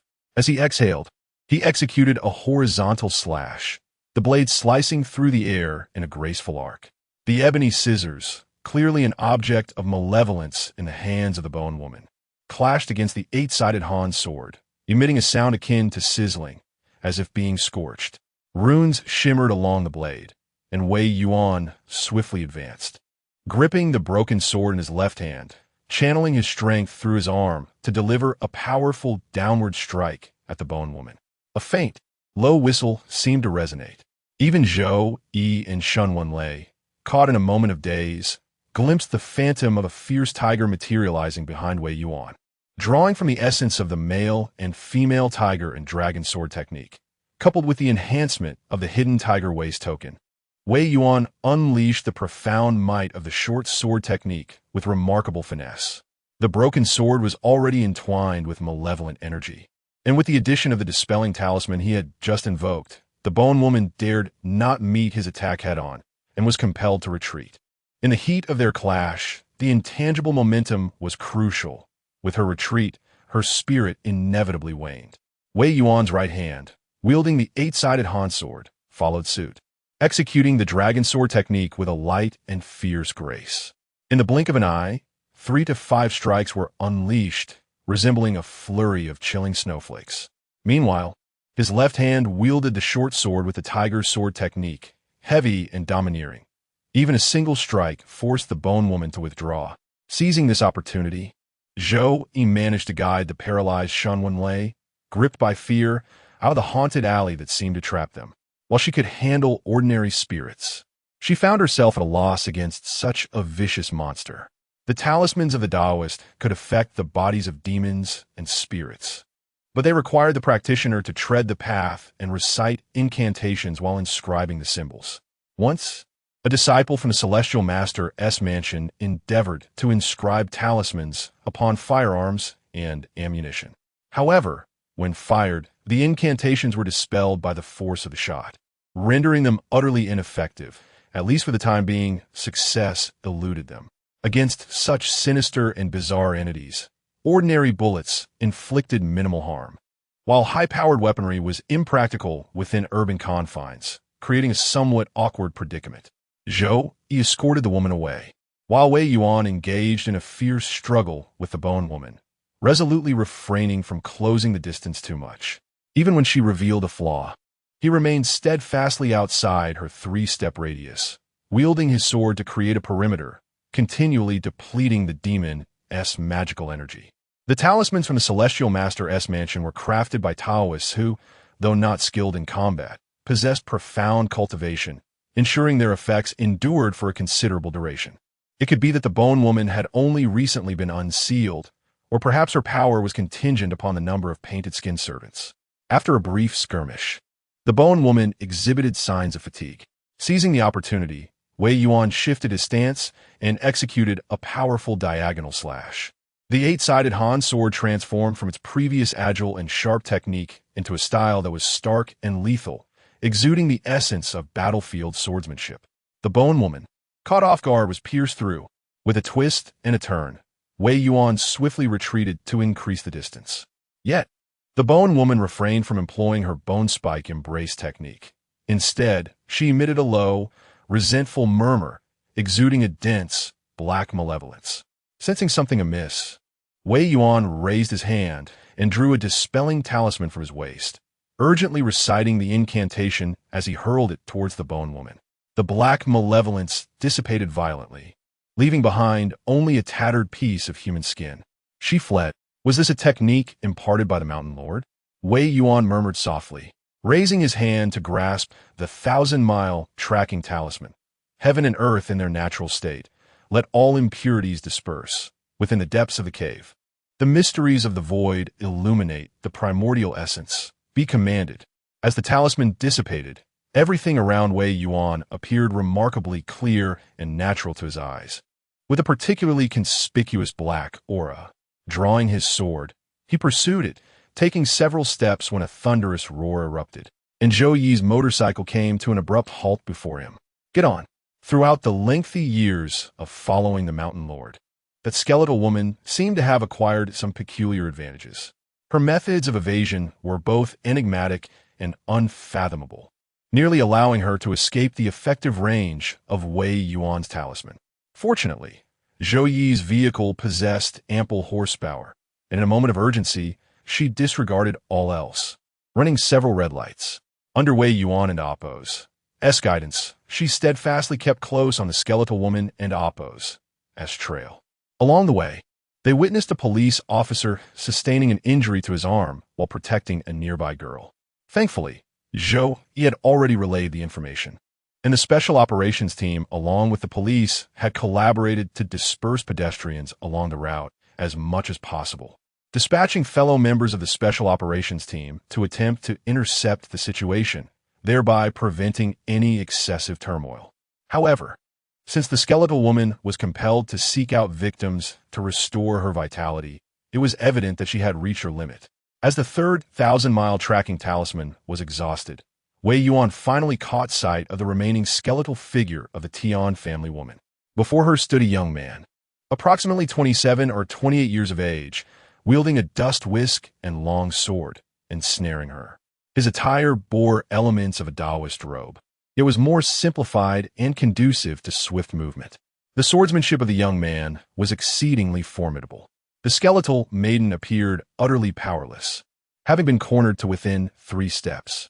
At that moment, her stark white ribs suddenly arched slightly, while her arms reached out towards the young man.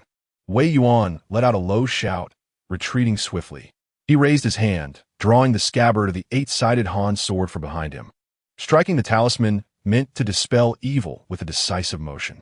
He hurled the scabbard, which whirled with a fierce gust, striking the skeletal maiden with a resounding crack. One of her bone spikes pierced through the scabbard, revealing her hidden intentions. The young man recoiled in shock, while Wei Yuan leaped from the vehicle as the pace of the surrounding chaos slowed. With twin swords in hand, sharp and unmatched, he surged forward with the momentum, his long sword thrusting forth, its sound resonating like a dragoness roar, while the broken sword exuded a weighty presence akin to a tiger, showcasing the essence of a Xian Yuan sword technique in all its glory. Following her evasion, the skeletal maiden was already at her limit. In just a few moves, her leg bones were severed, and she collapsed to the ground, unable to move. Wei Yuan, oblivious to the sudden change in the young man's expression beside him, sheathed the broken sword with his left hand, wielding the 8-sided Han sword in his right. He delicately placed his fingers upon the blade and oppose, his edge, stepping forward in a deliberate manner. The skeletal maiden suddenly struggled, kneeling on the ground, her voice ringing out in a clear, mournful tone. "Esteemed Taoists, I implore you, spare my life, I beseech you. I was merely a humble farmer's daughter, kind-hearted to others, but after my husband was brutally slain, I became a pawn to the Tiger Lord, with no control over my fate. Several individuals, distinguished by their noble birth and virtuous nature, do not seek to regain their freedom, but rather desire to bear the weight of their sins and assist the Taoist masters in capturing the Tiger Lord, thereby turning their misdeeds into merits." At that moment, both Zhou Yi and the young man who confronted the demon displayed expressions of hesitation. It was not out of compassion or trust in the ghostly being, but rather a sudden alarm upon hearing the mention of the Tiger Lord, which led to the fleeting thought of sparing the demon's life for the time being. Conversely, Wei Yuan remained unmoved, reflecting with a sigh that indeed, after a millennium, even a wooden lump could evolve into something more. Previously, he had persuaded the then magistrate with filial piety, and now he resorted to reason and profit. Such thoughts shifted rapidly. The bone woman repeatedly bowed, her tone earnest and pleading.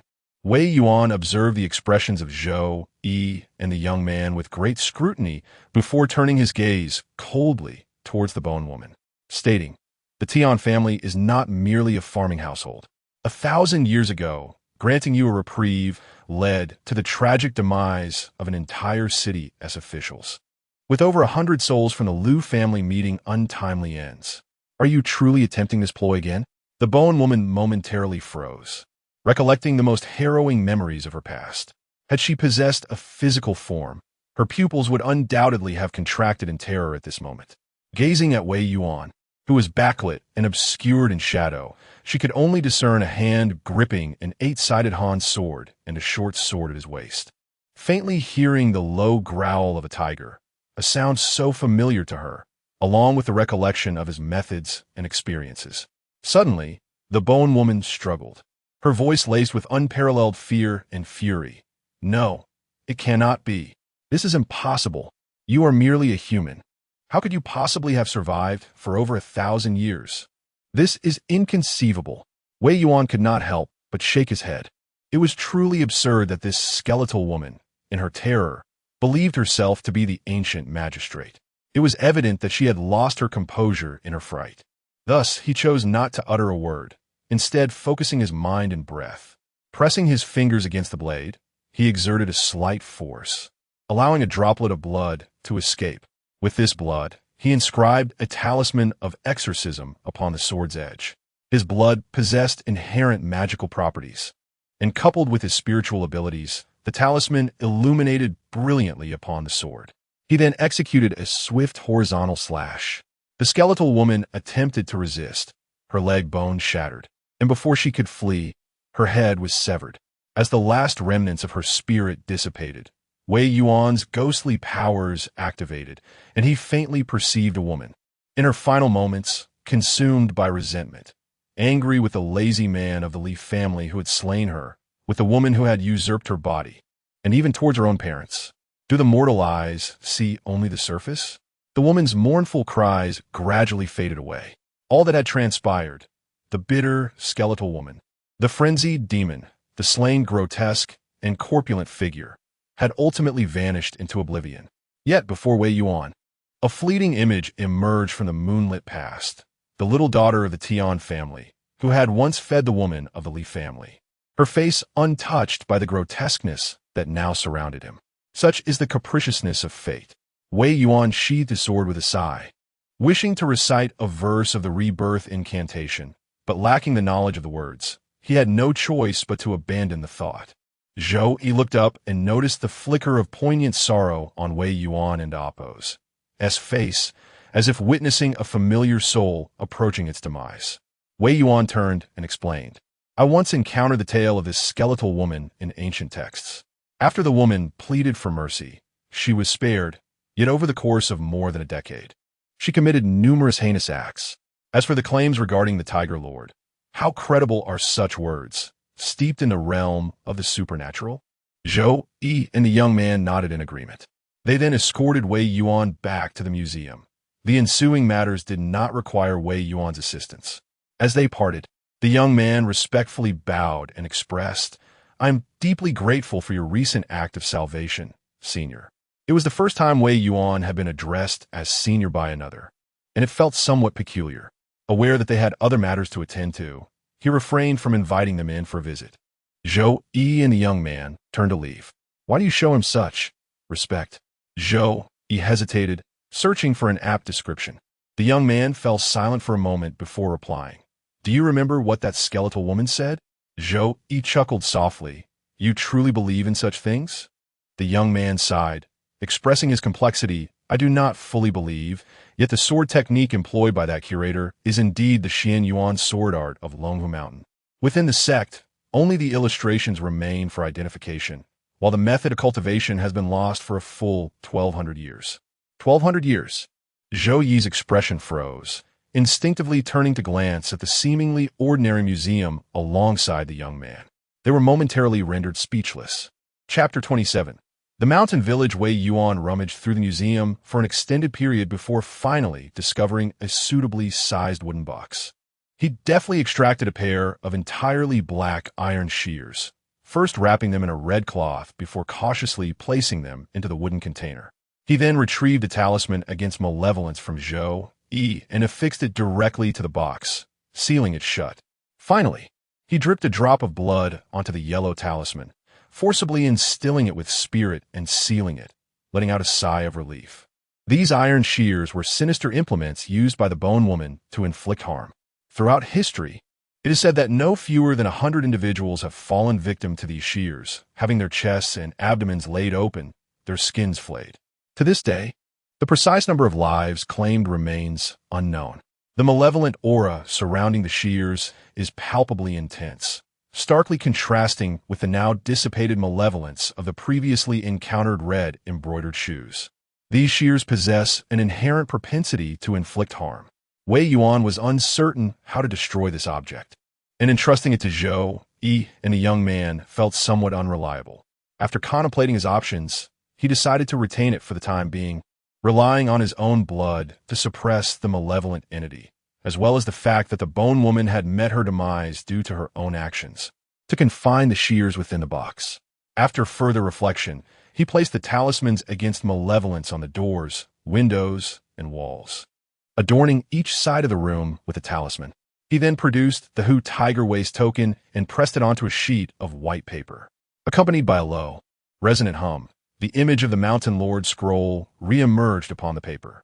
The dignified deity, along with the subordinate officials behind him and the two lantern-bearing maidens in front, appeared vividly. However, this time, an unexpected change occurred.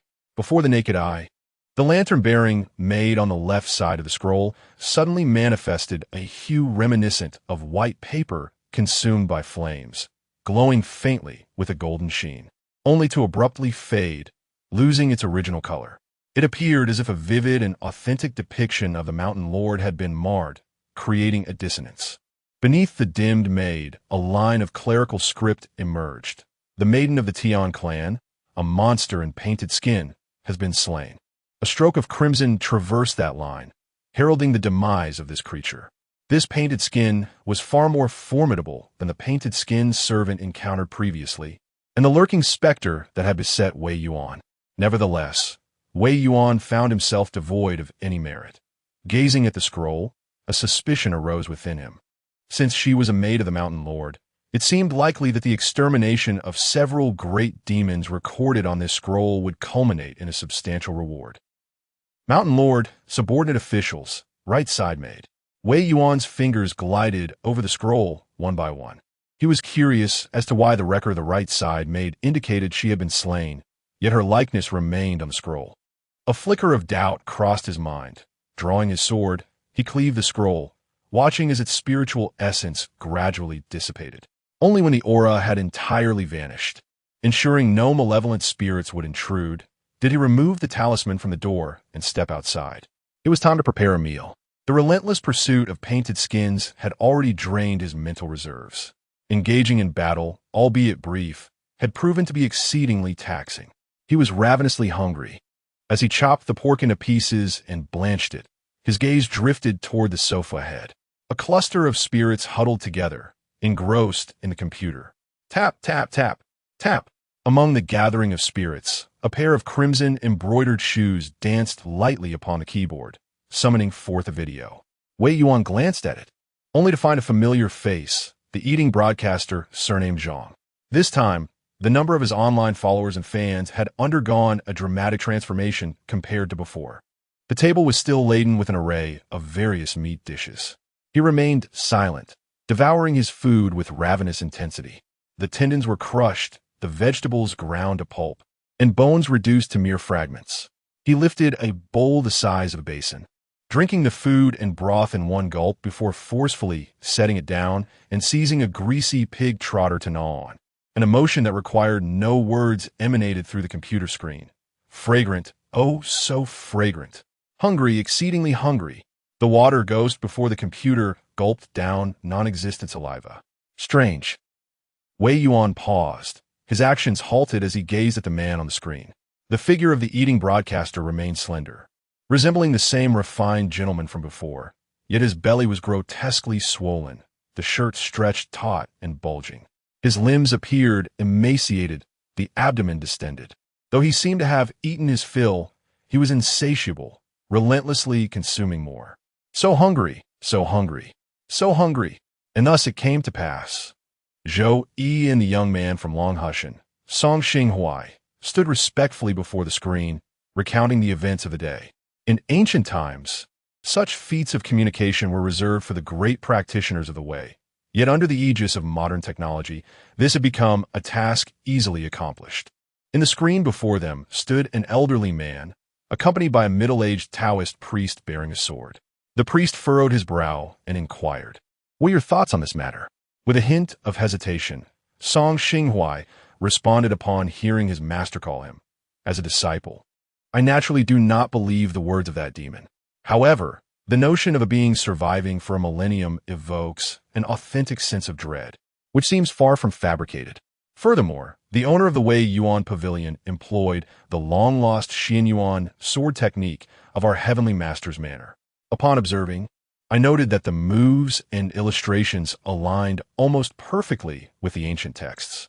When wielding the sword, there was indeed a resonance akin to the might of dragons and tigers. Hence, the Taoist priest shook his head in disapproval, chastising, preposterous.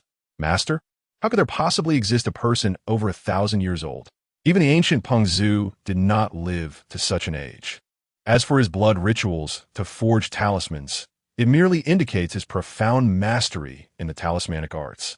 And that Xian Yuan sword technique, our heavenly master's manner still possesses the diagrams of that technique.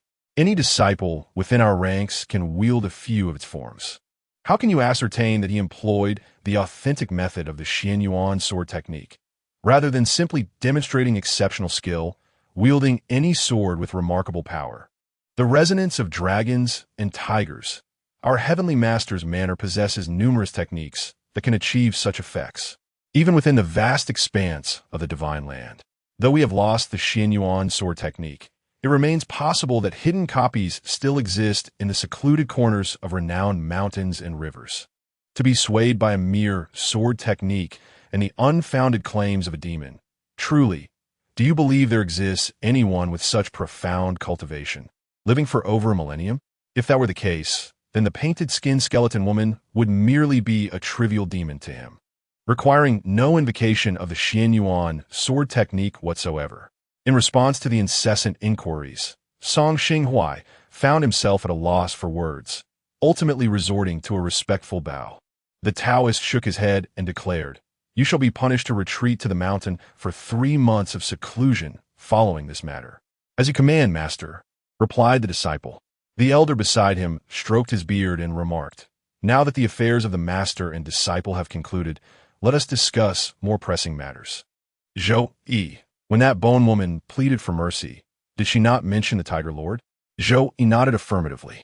The elder furrowed his brow in contemplation for a considerable time before stating, "It seems that there exists a formidable tiger spirit, having transcended to the realm of the divine. Upon that mountain, it is no wonder that such a creature as the painted-skinned slave has emerged, akin to a wraith. Fortunately, it resides in the desolate wilderness, amidst mountains and rivers, where contemporary firearms may prove effective. However, we must survey the location carefully to avoid dispersing our efforts too much. You shall arrange this." "Understood." As dawn broke, a thin mist lingered in the mountains. A vehicle struggled along the rugged mountain path, finally coming to a halt with great difficulty. Xianyi, a disciple of the Qingming sect, and 3 officers disembarked, gazing at the morning fog with grave expressions. This village was the closest settlement to the newly emerged mountain range, and any drone that ventured into the area would lose communication. To survey the terrain, they had no choice but to come in person. The mist in the mountains remained thick. Xianyi and his companions illuminated their path with flashlights, but after only a few steps, they halted. Ahead of them stood several figures clad in garments reminiscent of the Ming dynasty, silently enveloped in the fog, offering no word. Chapter 28. The Lost Art of Ghostly Ways.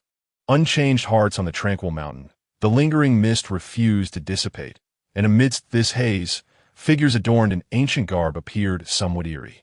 3 policemen drew their firearms, faces etched with vigilance, while Xian, he held a talisman delicately between his fingers. Suddenly, a hearty laughter shattered the atmosphere of wariness and suspicion. "Are you the esteemed officers that Zhao Guer spoke of?" "Indeed. Now you're called police officers," chuckled a man in his 50s, dressed in Ming dynasty attire, yet wearing leather shoes and sporting a wristwatch. "I am the village head of this hamlet.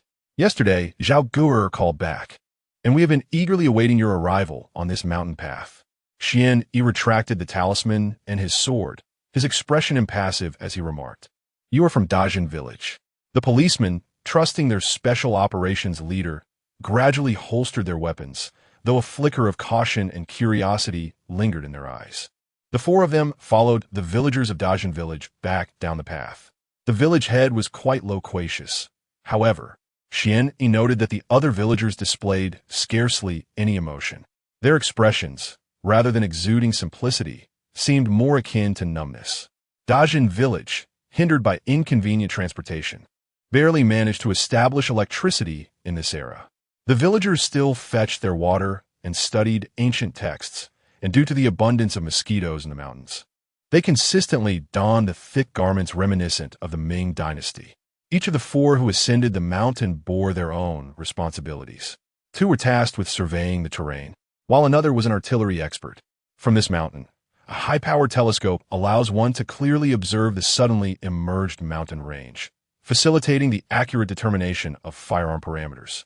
Xian Yi, being a disciple of the Micro-Bright sect, has come here to survey the feng shui dynamics, aiming to identify the approximate gathering point of malevolent energy on the opposite mountain. In due time, a concentrated assault with powerful firearms will be launched. When confronted with supernatural entities, conventional firearms, which rely on kinetic penetration, prove ineffective as ordinary individuals struggle to lock onto their targets. However, a direct approach employing extensive explosive force and open flames would compel even the most formidable ghostly demons to shed a layer of their essence. The survey concluded after approximately 2 hours. The information was transmitted back via personal devices.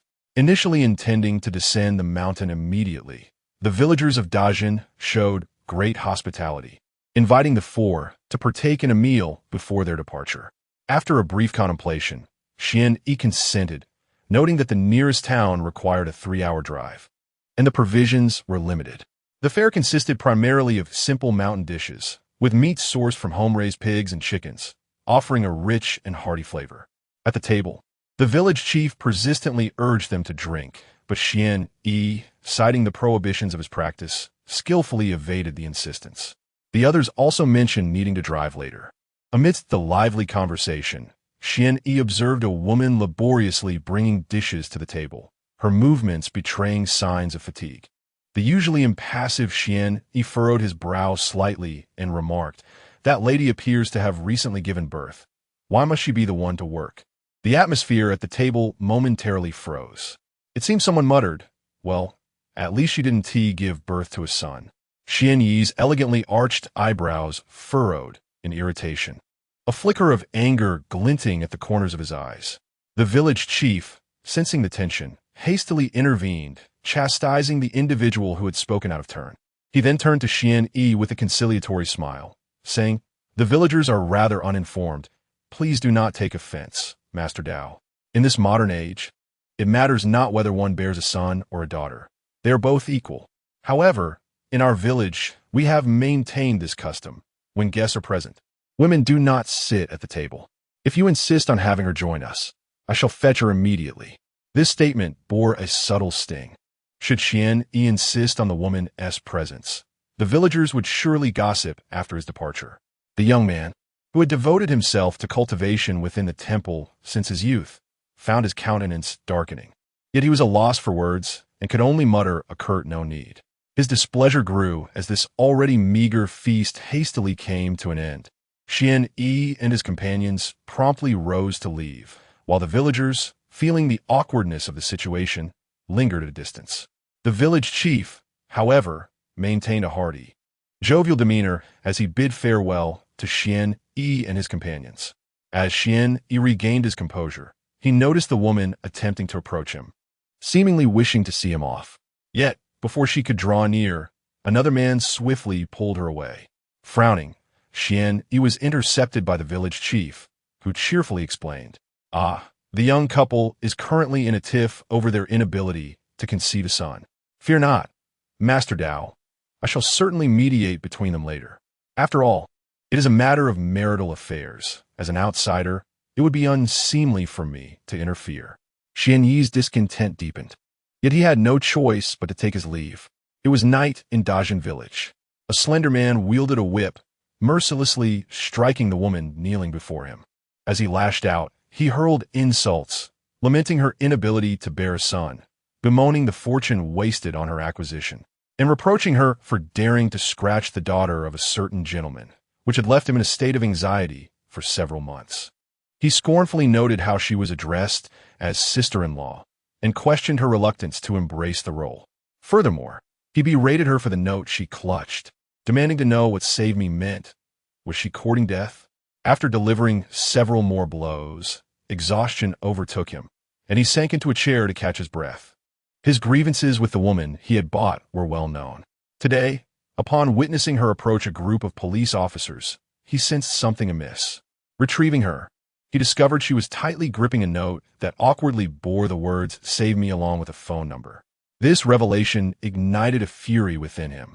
He downed a bottle of Erguo II, and fueled by intoxication, unleashed a flurry of vicious lashes. Ultimately, before her very eyes, he incinerated the note bearing the phone number, declaring, "You are forever my wife. Where could you possibly run?" Breathless and fueled by drink, he intended merely to rest in his chair, yet succumbed to slumber. Upon awakening, Darkness enveloped the outside world. He prodded the woman with his foot, urging her to rise and prepare a meal, only to discover her wide-open eyes, lifeless and devoid of breath. Alcohol emboldens the timid, and after conferring with village Zheng, the man gritted his teeth and cast the woman down the mountain. "Mother, I can take care of myself," I reassured her. "Oh, please do not worry. Just wait for my return this year to see you and father." Memories of the past began to surface slowly, only to dissipate like phantoms. "My name is Dongyu. I am 23 years old. I was trafficked, sold into the mountains for 5,000 yuan.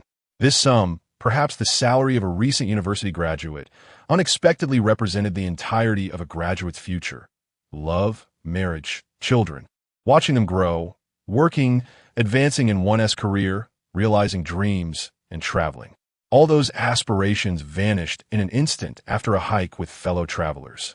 Lost upon the creaking wooden bed, I was imprisoned, bound by heavy chains.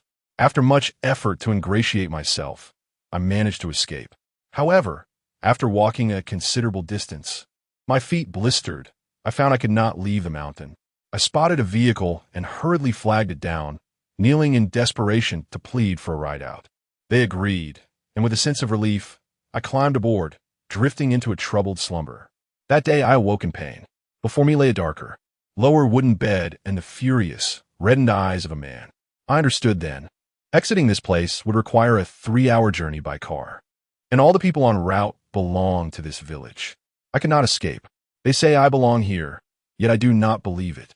However, as I gaze into the mirror, I see my roughened skin, marred by wounds from cruelty. This is not me. I refuse to accept it. Yet this is undeniably who I am. It seems I have resigned myself to this fate. I caught a glimpse of the driver's daughter that day. She was clad in fashionable attire, adorned with sparkling earrings, and wore a fragrance that I once cherished. She extended her hand, her palm soft and fair, reminiscent of my former self. With a smile, she greeted me, calling me sister-in-law.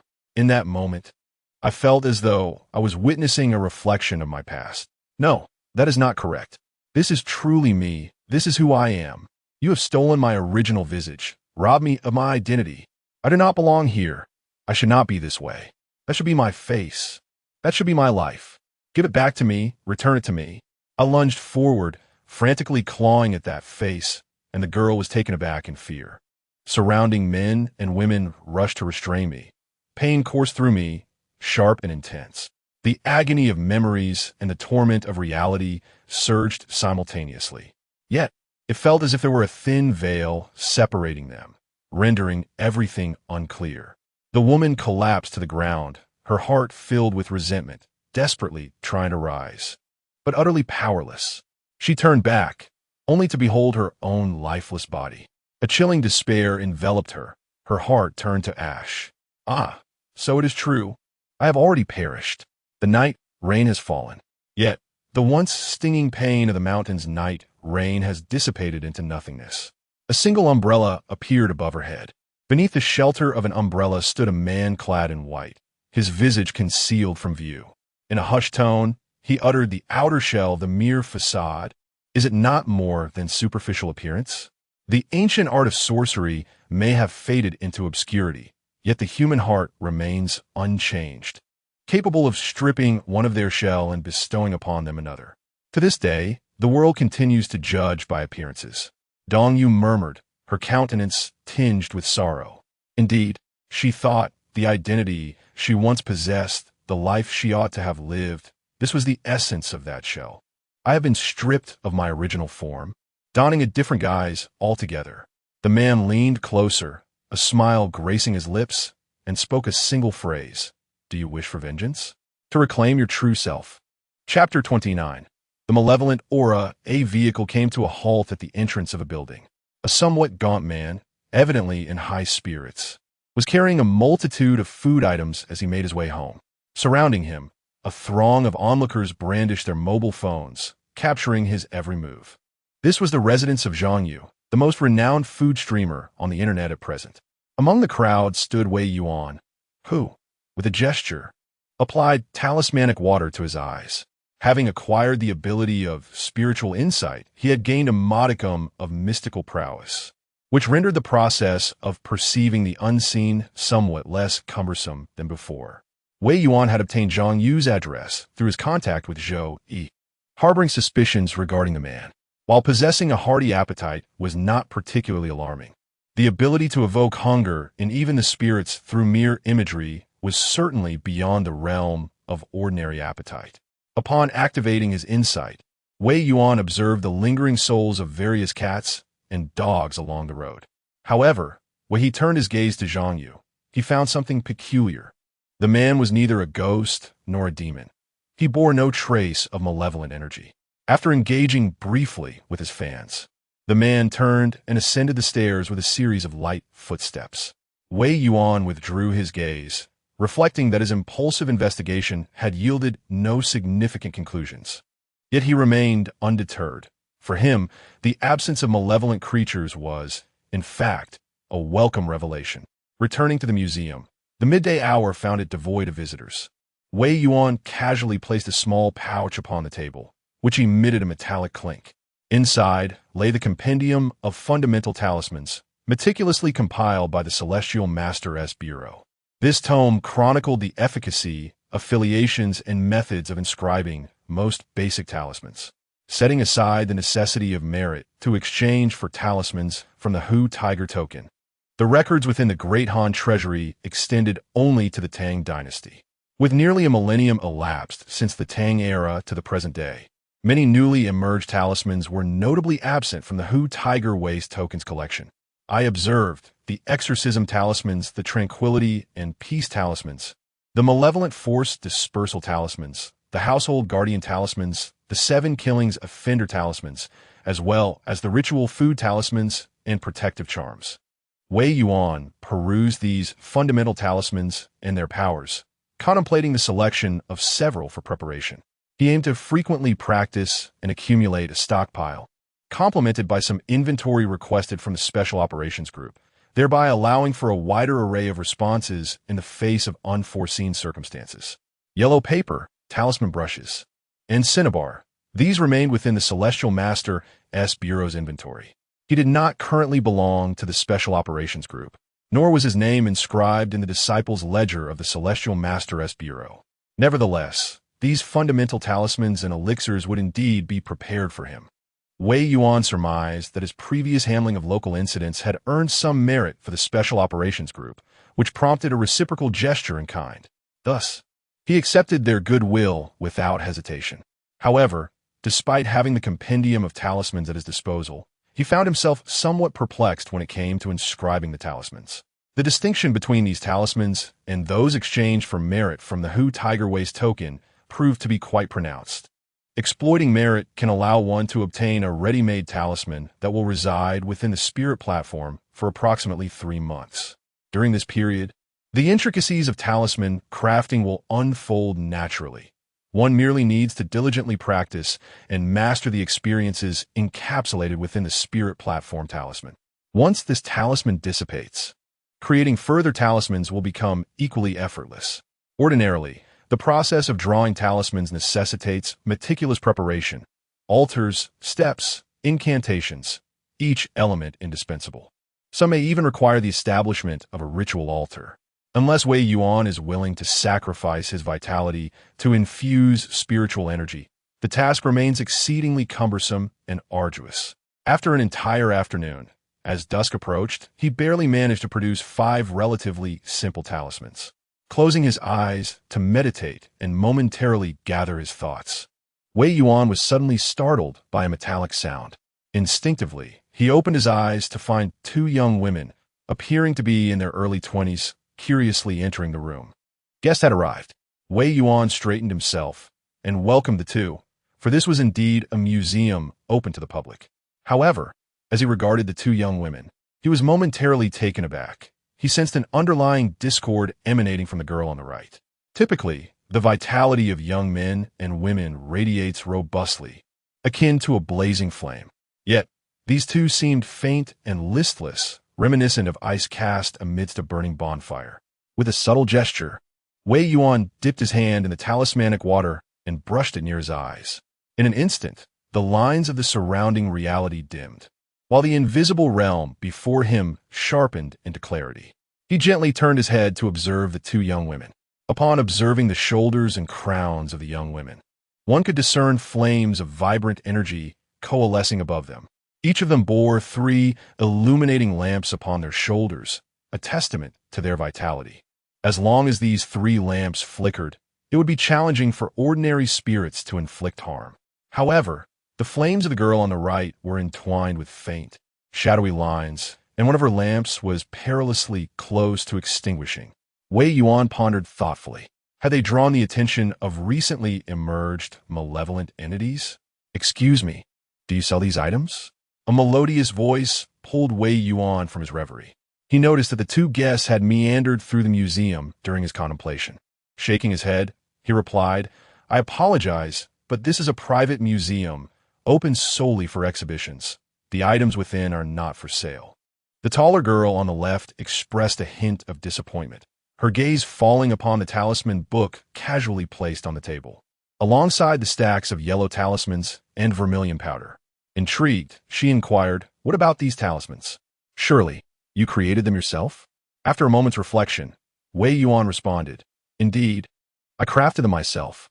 If you desire one, I will be happy to give you a piece." He extracted a protective talisman from the collection. Originally intended for use during ritualistic rites to safeguard the practitioner, it also offered some degree of protection against malevolent spirits. He handed the talisman to the girl, who appeared somewhat listless and lacking in spirit, saying, "Here, take this protective talisman." His voice faltered momentarily as he observed the flickering light above the girl's head, and he took the initiative to caution, "Dear guest, your brow appears somewhat darkened. I implore you to avoid solitude for the time being. Remain in the company of others whenever possible. Should you find yourself compelled to traverse the night, do not glance back." Tao Siwen accepted the yellow talisman, momentarily taken aback. Recently, she had been plagued by a series of nightmares, wherein it felt as though someone was trailing her relentlessly. No matter how swiftly she fled, the footsteps drew ever closer, until yesterday she was startled awake, weeping and too fearful to sleep, spending the night seated on her bed. Today, her friend had dragged her out for some retail therapy, yet they ended up in such a place, further weighing down her already troubled heart. Upon hearing his words, she instinctively raised her gaze and met the man's admonishing expression. A sword, sheathed and mounted on the wall behind, seemed to catch a gust of wind, causing the bell on the door to jingle softly. This establishment bore the marks of age.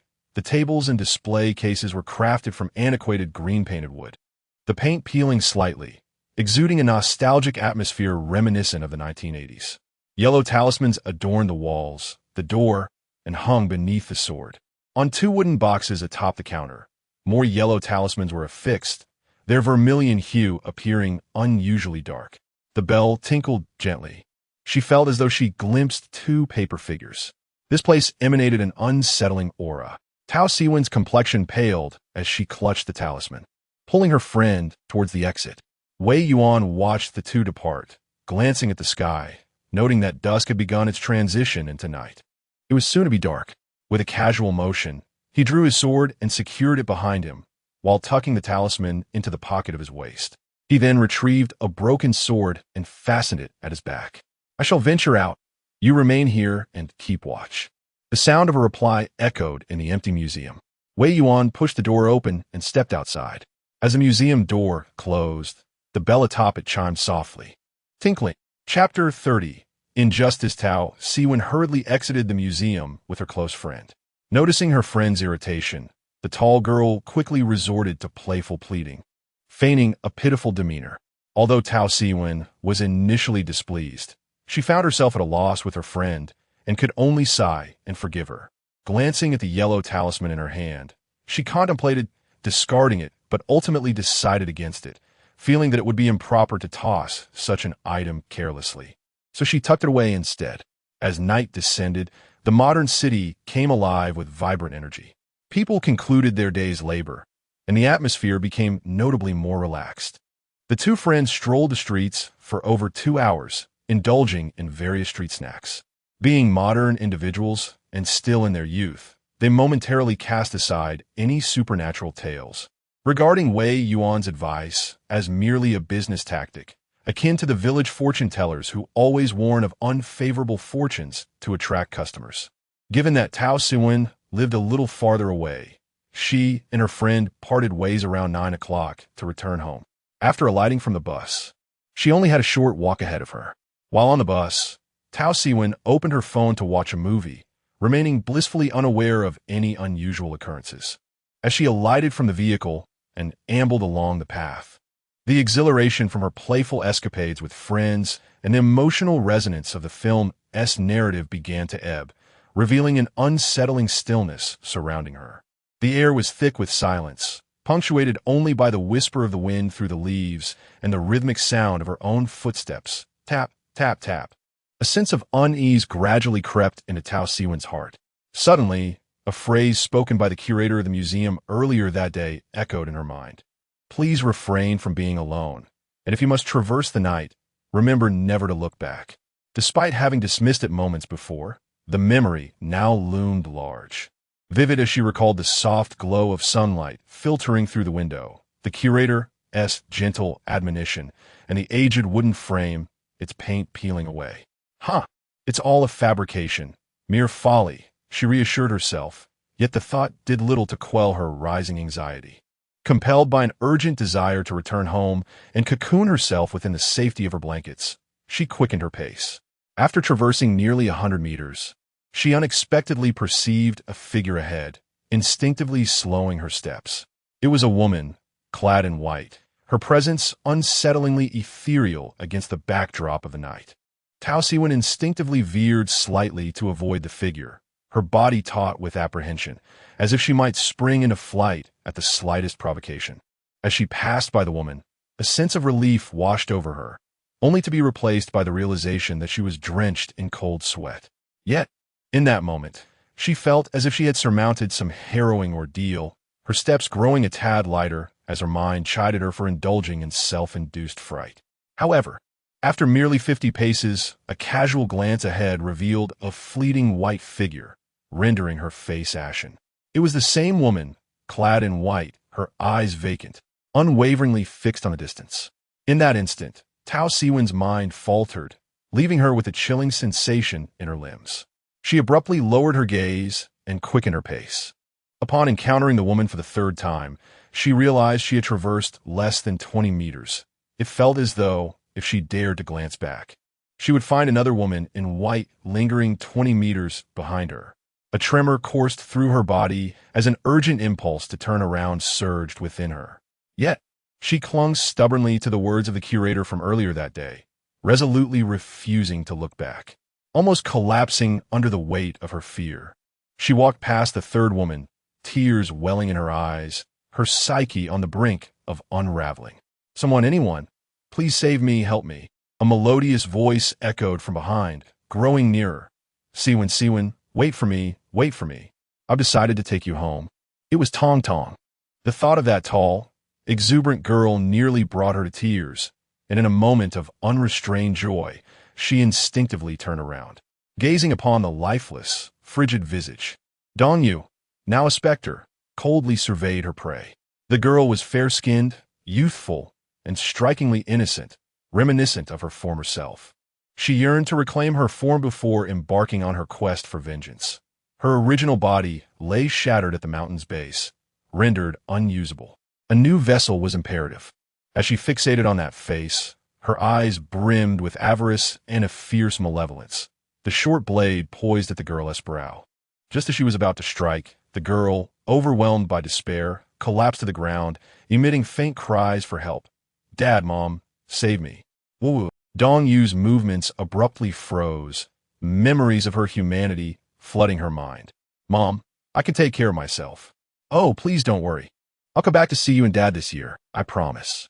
A tortured expression of struggle contorted Dong Yu's already ghastly face. This is my vessel. No, it is not, it cannot be. She beheld the tear-streaked visage of the girl, and within her eyes reflected the image of herself, having been abducted to that mountain, stripped of her form and robbed of her life. Was she now to deprive this child of her vessel, to usurp her existence? In that moment, She pondered what distinguished her from those who had wronged her.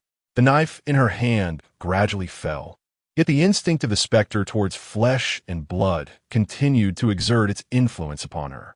The blade slightly lifted once more, only to be thrust down with sudden ferocity, trembling violently as she struggled. In that moment of turmoil, a sound akin to the slicing of air echoed. From the left, a shadow descended with formidable momentum.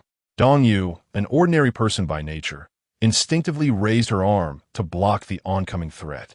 The assailant was deflected, crashing to the ground, a scabbard. Then, a melodious voice resonated as a silvery light surged forward with astonishing speed.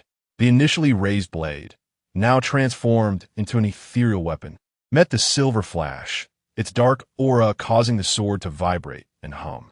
The attacker, with a deft finger, traced the blade, abruptly halting its tremors, releasing a wave of searing heat that pierced through the knife's dark essence. Dong Yu stifled a grunt, staggering back a step. Wei Yuan positioned himself between the specter and Tao Siwen, relieved to have followed her. His left hand swiftly produced a calming talisman, which he deftly placed atop Tao Siwen's head, soothing her from the brink of mental collapse. He then retrieved a talisman for dispelling malevolence, silently reciting the incantation as he swept the talisman across the sword's blade. In the enveloping darkness, the eight-sided Han sword faintly radiated a heat akin to fire. Tao Siwen gradually regained her composure, her tear-filled eyes lifting as she beheld the museum curator standing before her, wielding the very sword that had hung upon the wall. Strangely, the ghost opposite them appeared to cower, utterly unwilling to advance. Her eyes widened in astonishment. This is... Wei Yuan's Han sword trembled violently in his hand as he stepped forward. Having encountered numerous specters, most of which were far stronger than the nascent demon before him, Wei Yuan maintained his composure in the face of these peculiar entities. His swordsmanship was executed with remarkable finesse, shifting seamlessly between the agile and fierce dragon sword technique and the somber and lethal battle array swordplay. In just a few exchanges, the demon revealed signs of exhaustion. Seizing the opportunity, Wei Yuan swiftly drew a broken sword from behind his waist, unleashing a powerful strike. The sound of the blade cutting through the air was deep and menacing. Within the originally fluid swordplay, the abrupt appearance of the broken sword caught Dong Yu off guard, sending his short knife flying. In the same instant, Wei Yuan closed the distance, raising his sword diagonally to slash directly at the demon's throat.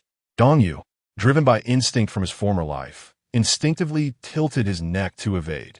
Meanwhile, Wei Yuan's left hand sheathed his sword, fingers curling to reveal a talisman, which he gripped forcefully around Dong Yu's arm. The divine technique to exorcise demons was invoked. Dong Yu, having recently emerged into existence and still grappling with inner turmoil, found his spirit unstable for a moment. Wei Yuan experienced a fleeting disorientation as fragmented memories flashed before his eyes. University, parents, travel, abduction, the creaking wooden bed, a man in Appo's bloodshot eyes, and a suddenly raised hand. Ultimately, hope was consumed in flames, cast down the mountain. This was the obsession of a ghostly entity. It was the first time Wei Yuan encountered such a nascent spirit. With a muffled groan, he instinctively released his grip, while Dong Yu was similarly compelled to revisit her past. She raised her hands to her head, emitting a series of harrowing wails before suddenly disintegrating, her presence fading away. Wei Yuan lifted his gaze, enduring the throbbing pain in his head, and retrieved a tracking talisman from his waist, shaking it vigorously. The surroundings became vividly distinct, and he faintly perceived Dong Yu's aura had already vanished. Recalling the scene he had just witnessed, his expression turned icy. Human trafficking. Damn it. He sheathed his sword. Over there, Tao Siwen appeared somewhat dazed. Wei Yuan guided her to a more populated area. Only a few steps away lay her home. It was only then that Tao Siwen regained her senses and stammered, You are. Wei Yuan replied, I was merely visiting the museum. No need to dwell on it. Please, return home. He turned to gaze in the direction where Dong Yu had disappeared. The weight of human form is burdensome, while the essence of a ghost is ethereal, capable of riding the winds of the netherworld. To pursue a ghost with a corporeal body is utterly futile. In the land of the Bai clan, there are those skilled in the art of mounted travel. One can traverse 1,000 miles in a single day, while another can manage 800. Only then can one hope to give chase. With Wei Yuan's speed, the idea of catching up was nothing short of impossible.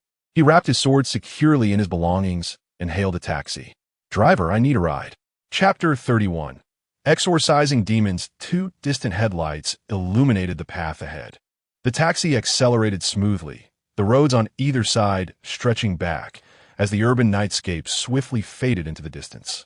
Wei Yuan sat in the back seat, his long sword concealed within his bag, remaining unseen. He had discerned the destination of the newly emerged malevolent spirit from its trajectory. It was clear that it was heading toward a mountain village known as Dajin Village. The lingering souls turn into ghosts, and the events transpiring in that village were the very obsession of this vengeful spirit.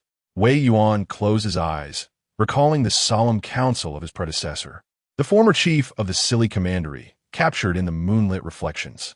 There was no need for mercy when it came to slaying the unpardonable. His hand rested upon the 8-sided sword designated for vanquishing demons, his expression gradually settling into a calm demeanor.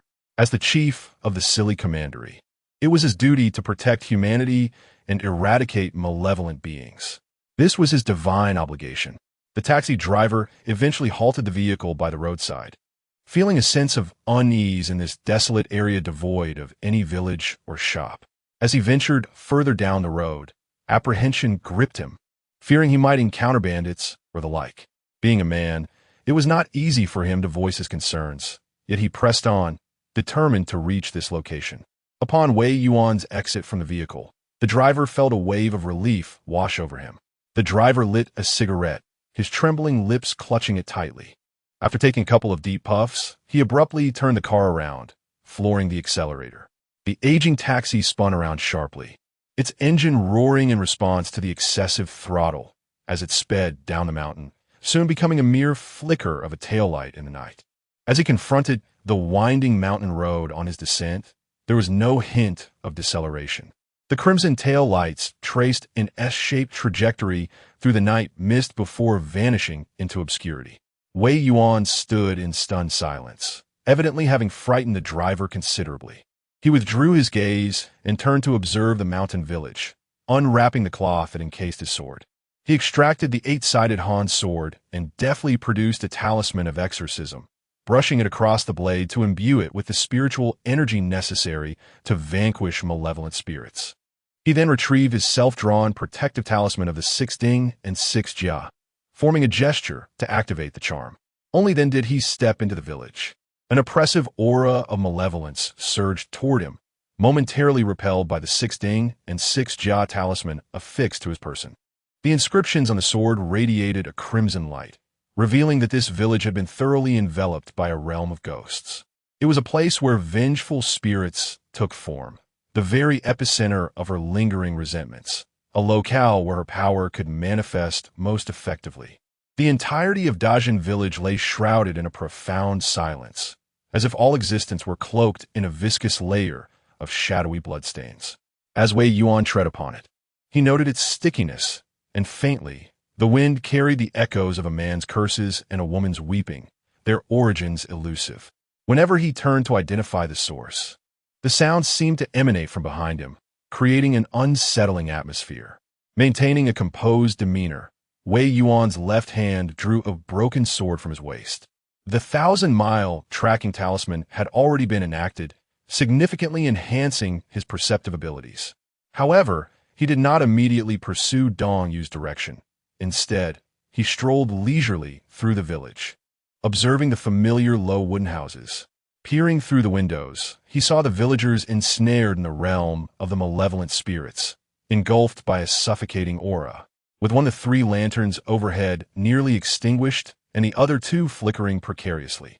In such circumstances, it was merely the result of being afflicted by the sinister energies during their slumber. A talisman for exorcism could easily remedy this affliction. Furthermore, a charm for tranquility could provide excellent solace for any lingering aftereffects. Yet, as Wei Yuan glanced at the villagers, their faces contorted in agony, he simply turned away, his expression devoid of emotion, his steps unwavering, as if he had neither heard nor seen anything amiss, continuing onward with his sword in hand. However, when he approached one of the houses, his pace faltered for a moment. The malevolent aura instinctively recoiled from this wooden structure. Inside, a small infant lay, soundly asleep on the bed. Wei Yuan was momentarily taken aback, but quickly realized the truth. This was the child born to that woman in her lifetime. Ultimately, it was his own flesh and blood. Despite being abducted and coerced, this newborn was innocent. Every child, upon entering this world, has no choice in their arrival nor in the circumstances of their birth.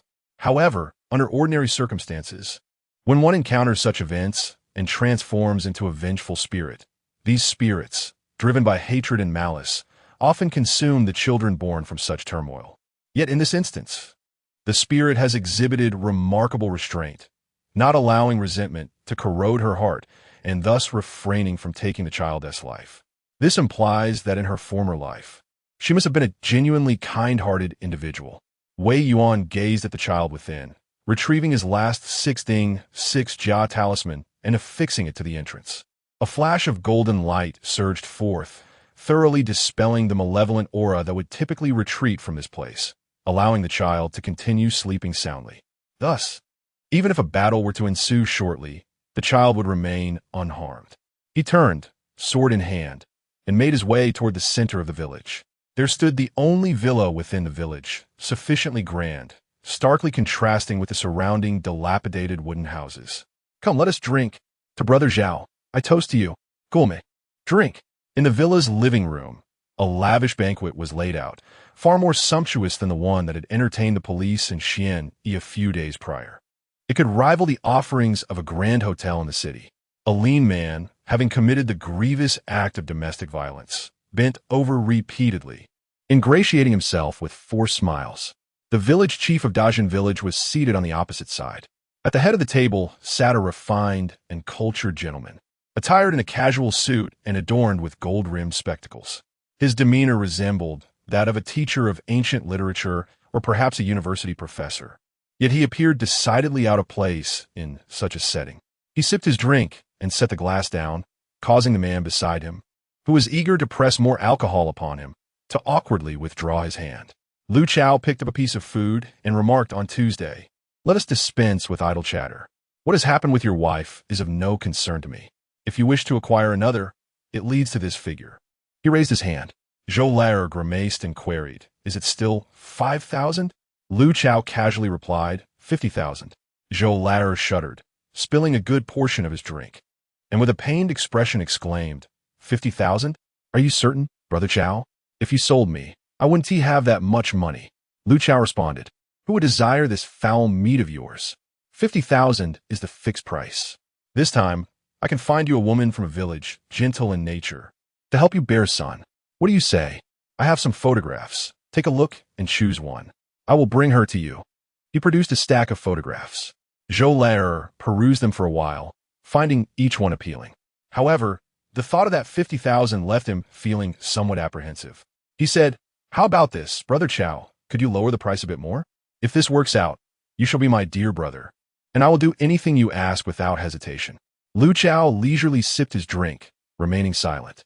Zhou Lair increasingly bowed and scraped, finally managing a smile as he slowly spoke. "You are nearly a decade my senior. I cannot bear the weight of such a brotherhood. How about this? You have a daughter, don't you? If you were to part with her, I could select a suitable match for you. One that is reasonably priced at 10,000. What do you think? Daughter?" Zhou Lair hesitated, thoughts of his own child clouding his expression. Seizing the moment, the village chief urged, "Old Zhou, think carefully. A daughter, a wife, what more is there to choose? After a daughter, another can always be born. If you miss this opportunity, who knows when you might gather another 50,000. Do you truly wish to extinguish your family line?"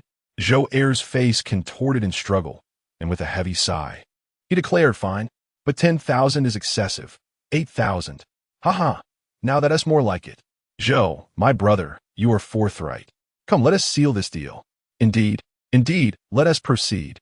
Lu Zhao laughed heartily, rising as the group clinked their glasses, enveloped in a harmonious atmosphere. Suddenly, The crystal chandelier above darkened abruptly, plunging the room into utter darkness. The guests froze momentarily, and as the lights flickered back on, they were startled by the sudden appearance of a figure. A woman, clad in white, with tear-stained eyes and a contorted form, bore a ghastly visage, yet traces of her once delicate features remained discernible. Click, click! The lights throughout the entire villa extinguished. The faces of the three occupants turned ashen in an instant. Wei Yuan stood before the villa, his right hand resting on the hilt of his sword, gazing upward. Resentment, malevolence, and the stench of blood entwined within the confines of the villa. Occasionally, piercing screams echoed from within. Lu Zhao gasped for breath, stumbling forward in disarray, clutching a white jade talisman tightly in his hand. The money he possessed was tainted, stained with blood. He was acutely aware of this. Yet, having experienced the ease with which one could acquire such wealth, he found it impossible to resist the allure of honest toil. This was not his fault. He cannot be blamed. However, repeated transgressions often invite superstition. He had purchased this talisman initially for mere peace of mind, but today it had indeed saved his life. The existence of spirits was a grim reality. Death acclaimed all. He witnessed old Zhou being repeatedly stabbed in the abdomen by a female, ghost wielding a knife, the blade pulling out a gruesome string of intestines. He saw the villagers attempting to flee, only to be seized by the specter, the knife plunging into their throat, blood gushing forth in a horrifying spray. Am I next? No, I refuse to perish. I shall abandon this profession, I swear. Once I escape, I will donate to the temple. I shall perform good deeds daily to atone for my sins. Save me, please. Guided by the talisman, Lu Zhao miraculously broke through the spectral barriers, finding himself at the villa's entrance. A surge of elation filled his heart as he stumbled towards freedom. Upon spotting others outside, his joy amplified, and he cried out in desperation, "Help! Someone save me!" He rushed towards Wei Yuan. Then a sudden wave of excruciating pain surged through his abdomen. Wei Yuan's expression remained indifferent as the heavy hilt of the eight-sided Han sword struck the man's midsection with tremendous force. Given his current physical prowess, this strike nearly cost Lu Zhao half his life. With a swift turn, he seized the protective talisman and then forcefully drove a knee into Lu Zhao, sending him back into the realm of vengeful spirits. Lu Zhao coughed violently, witnessing the door before him transform once more into a solid wall. In his desperation, he threw himself against the barrier, pounding it relentlessly while frantically shouting, "No, you cannot do this. This is murder, murder. Let me out, let me out. I will pay you. I have plenty of money. How much do you want? 3 million, 5 million. I will give it all to you. Just save me, please." His voice faltered abruptly. Behind him, the woman in white had morphed into a crimson apparition, her short blade dripping with fresh blood. Outside, Wei Yuan slowly sheathed his sword. The power of the tracking talisman still lingered, as he sensed an unusual presence nearby. In a calm voice, he inquired, "Who goes there?" An elderly man clad in an ancient Taoist robe emerged, gazing into the realm of spirits with a sigh, and unexpectedly asked, "Why does the Taoist allow spirits to take lives?" "Allow spirits to take lives?" Wei Yuan replied, his voice steady as he grasped his sword. "You are mistaken. That which is contrary to nature is deemed a demon, and that which is abnormal is considered a monster. I am merely vanquishing demons and eradicating evil." Indeed, in Wei's eyes, individuals like Lu Zhao could already be classified as fiends. Chapter 32. Wishes the old priest was momentarily taken aback, then sighed. What a collection of demons and spirits. What a notion of exorcising evil. The young priest sees it quite clearly. Indeed, if all the malevolent entities were truly otherworldly, one could easily discern them at a glance. However, when they don the guise of humanity, they become indistinguishable, posing an even greater threat. The old priest had previously concealed himself, refraining from intervening to stop Dongyu, pondering his next course of action. Wei Yuan could surmise his thoughts. He recalled the experiences of the Tian clan woman, and his feelings grew complex. He nodded in agreement, saying, "You speak wisely, Taoist. The malevolence of the human heart is elusive and has remained unchanged throughout the ages." Both fell into a contemplative silence. Wei Yuan lowered his gaze to the jade pendant he had seized from Lu Chao. The white jade exuded a certain ethereal charm. At present, the practice of spiritual cultivation was far from widespread, and he wondered where Lu Chao had acquired such a genuine artifact. The pendant was inscribed with a talisman, which had enabled Lu Chao to escape from the Wall of Ghosts. The old priest glanced at it and recognized it, stating, "This is from the Baiyun Temple in Yingtian Prefecture. Although there are many temples by that name, the one in Yingtian is authentic. The priests there possess some true skill. Yet in recent generations, their dealings have become too tainted by worldly affairs. Anyone with sufficient funds can procure talismans from them." Baiyun Temple. Wei Yuan silently etched this name into his memory. The old Taoist gazed at the long sword in his hand and inquired, "I perceive that your swordsmanship is formidable, reminiscent of the techniques from the Qingqing lineage of the Celestial Master's manner. Furthermore, your talismanic practices exhibit the style of the dragon and tiger faction of the same manner. Pray tell, to which generation of disciples do you belong? Have you received the Alliance-S talisman or the Five Thunder talisman?" Wei Yuan shook his head and replied, "You are mistaken, esteemed Taoist. I am not a disciple of the Celestial Master's manner." What? The old Taoist was momentarily taken aback. Wei Yuan lifted his gaze. The final cries from the villa had long ceased. By now, the malevolent energy that once enveloped the villa had dissipated, restoring it to its original state. He paused the conversation, nodded respectfully to the old Taoist, and, sword in hand, proceeded inside. Blood splattered everywhere, nearly coating the floor. Lu Zhao and his companions were utterly lifeless. How could vengeful spirits not exact their toll? Yet, remarkably, Lu Zhao's soul lingered. Dong Yu had reverted to her original form. Clad in white garments, her countenance delicate, resembling her appearance before being abducted. The malevolence that once clung to her had diminished by at least 70%. Lu Zhao's soul, on the brink of dissolution, was clasped tightly in her grasp. Dong Yu turned her gaze towards Wei Yuan, her ghostly visage marred by tears, extending the soul she held. Wei Yuan had overheard the conversations outside and recognized the identity of the trafficker. He understood Dong Yu's intention, to glean the whereabouts of those who had been kidnapped from the soul and rescue them. Thus, even in her vengeful state, she refrained from shattering Lu Zhao's spirit. The old Taoist, regaining his composure, sighed deeply, a look of compassion gracing his features as he clasped his hands and offered a slight bow. "Compassion, dear maiden," he remarked. Wei Yuan closed his eyes momentarily, raising his hand to trace a sigil in the air, summoning a ghost-repelling talisman. He forcefully compelled the nearly shattered soul of Lu Chao, who had long been aware of the nature of his deeds. In his youth, he had been indifferent, but with age, he found himself often jolted awake in the dead of night by haunting memories. A mere knock at the door could send his heart racing for an extended period. Paranoia consumed him, and he dared not leave these items within the confines of his home, opting instead to carry them at all times. Wei Yuan had meticulously recorded the passwords and methods to access these items through his ghost-repelling arts. He then dispelled the ghostly binding. Lu Chao's ethereal soul materialized nearby. Before the old Taoist could utter a word, Wei Yuan unsheathed his sword, disregarding the terrified specter pleading for mercy beside him. The sword, imbued with the lingering efficacy of the exorcising talisman, cleaved through the spirit, reducing it to nothingness before he deftly returned the blade to its sheath. The resonant sound of the sword still echoing in the air. The old Taoist opened his mouth, yet remained silent.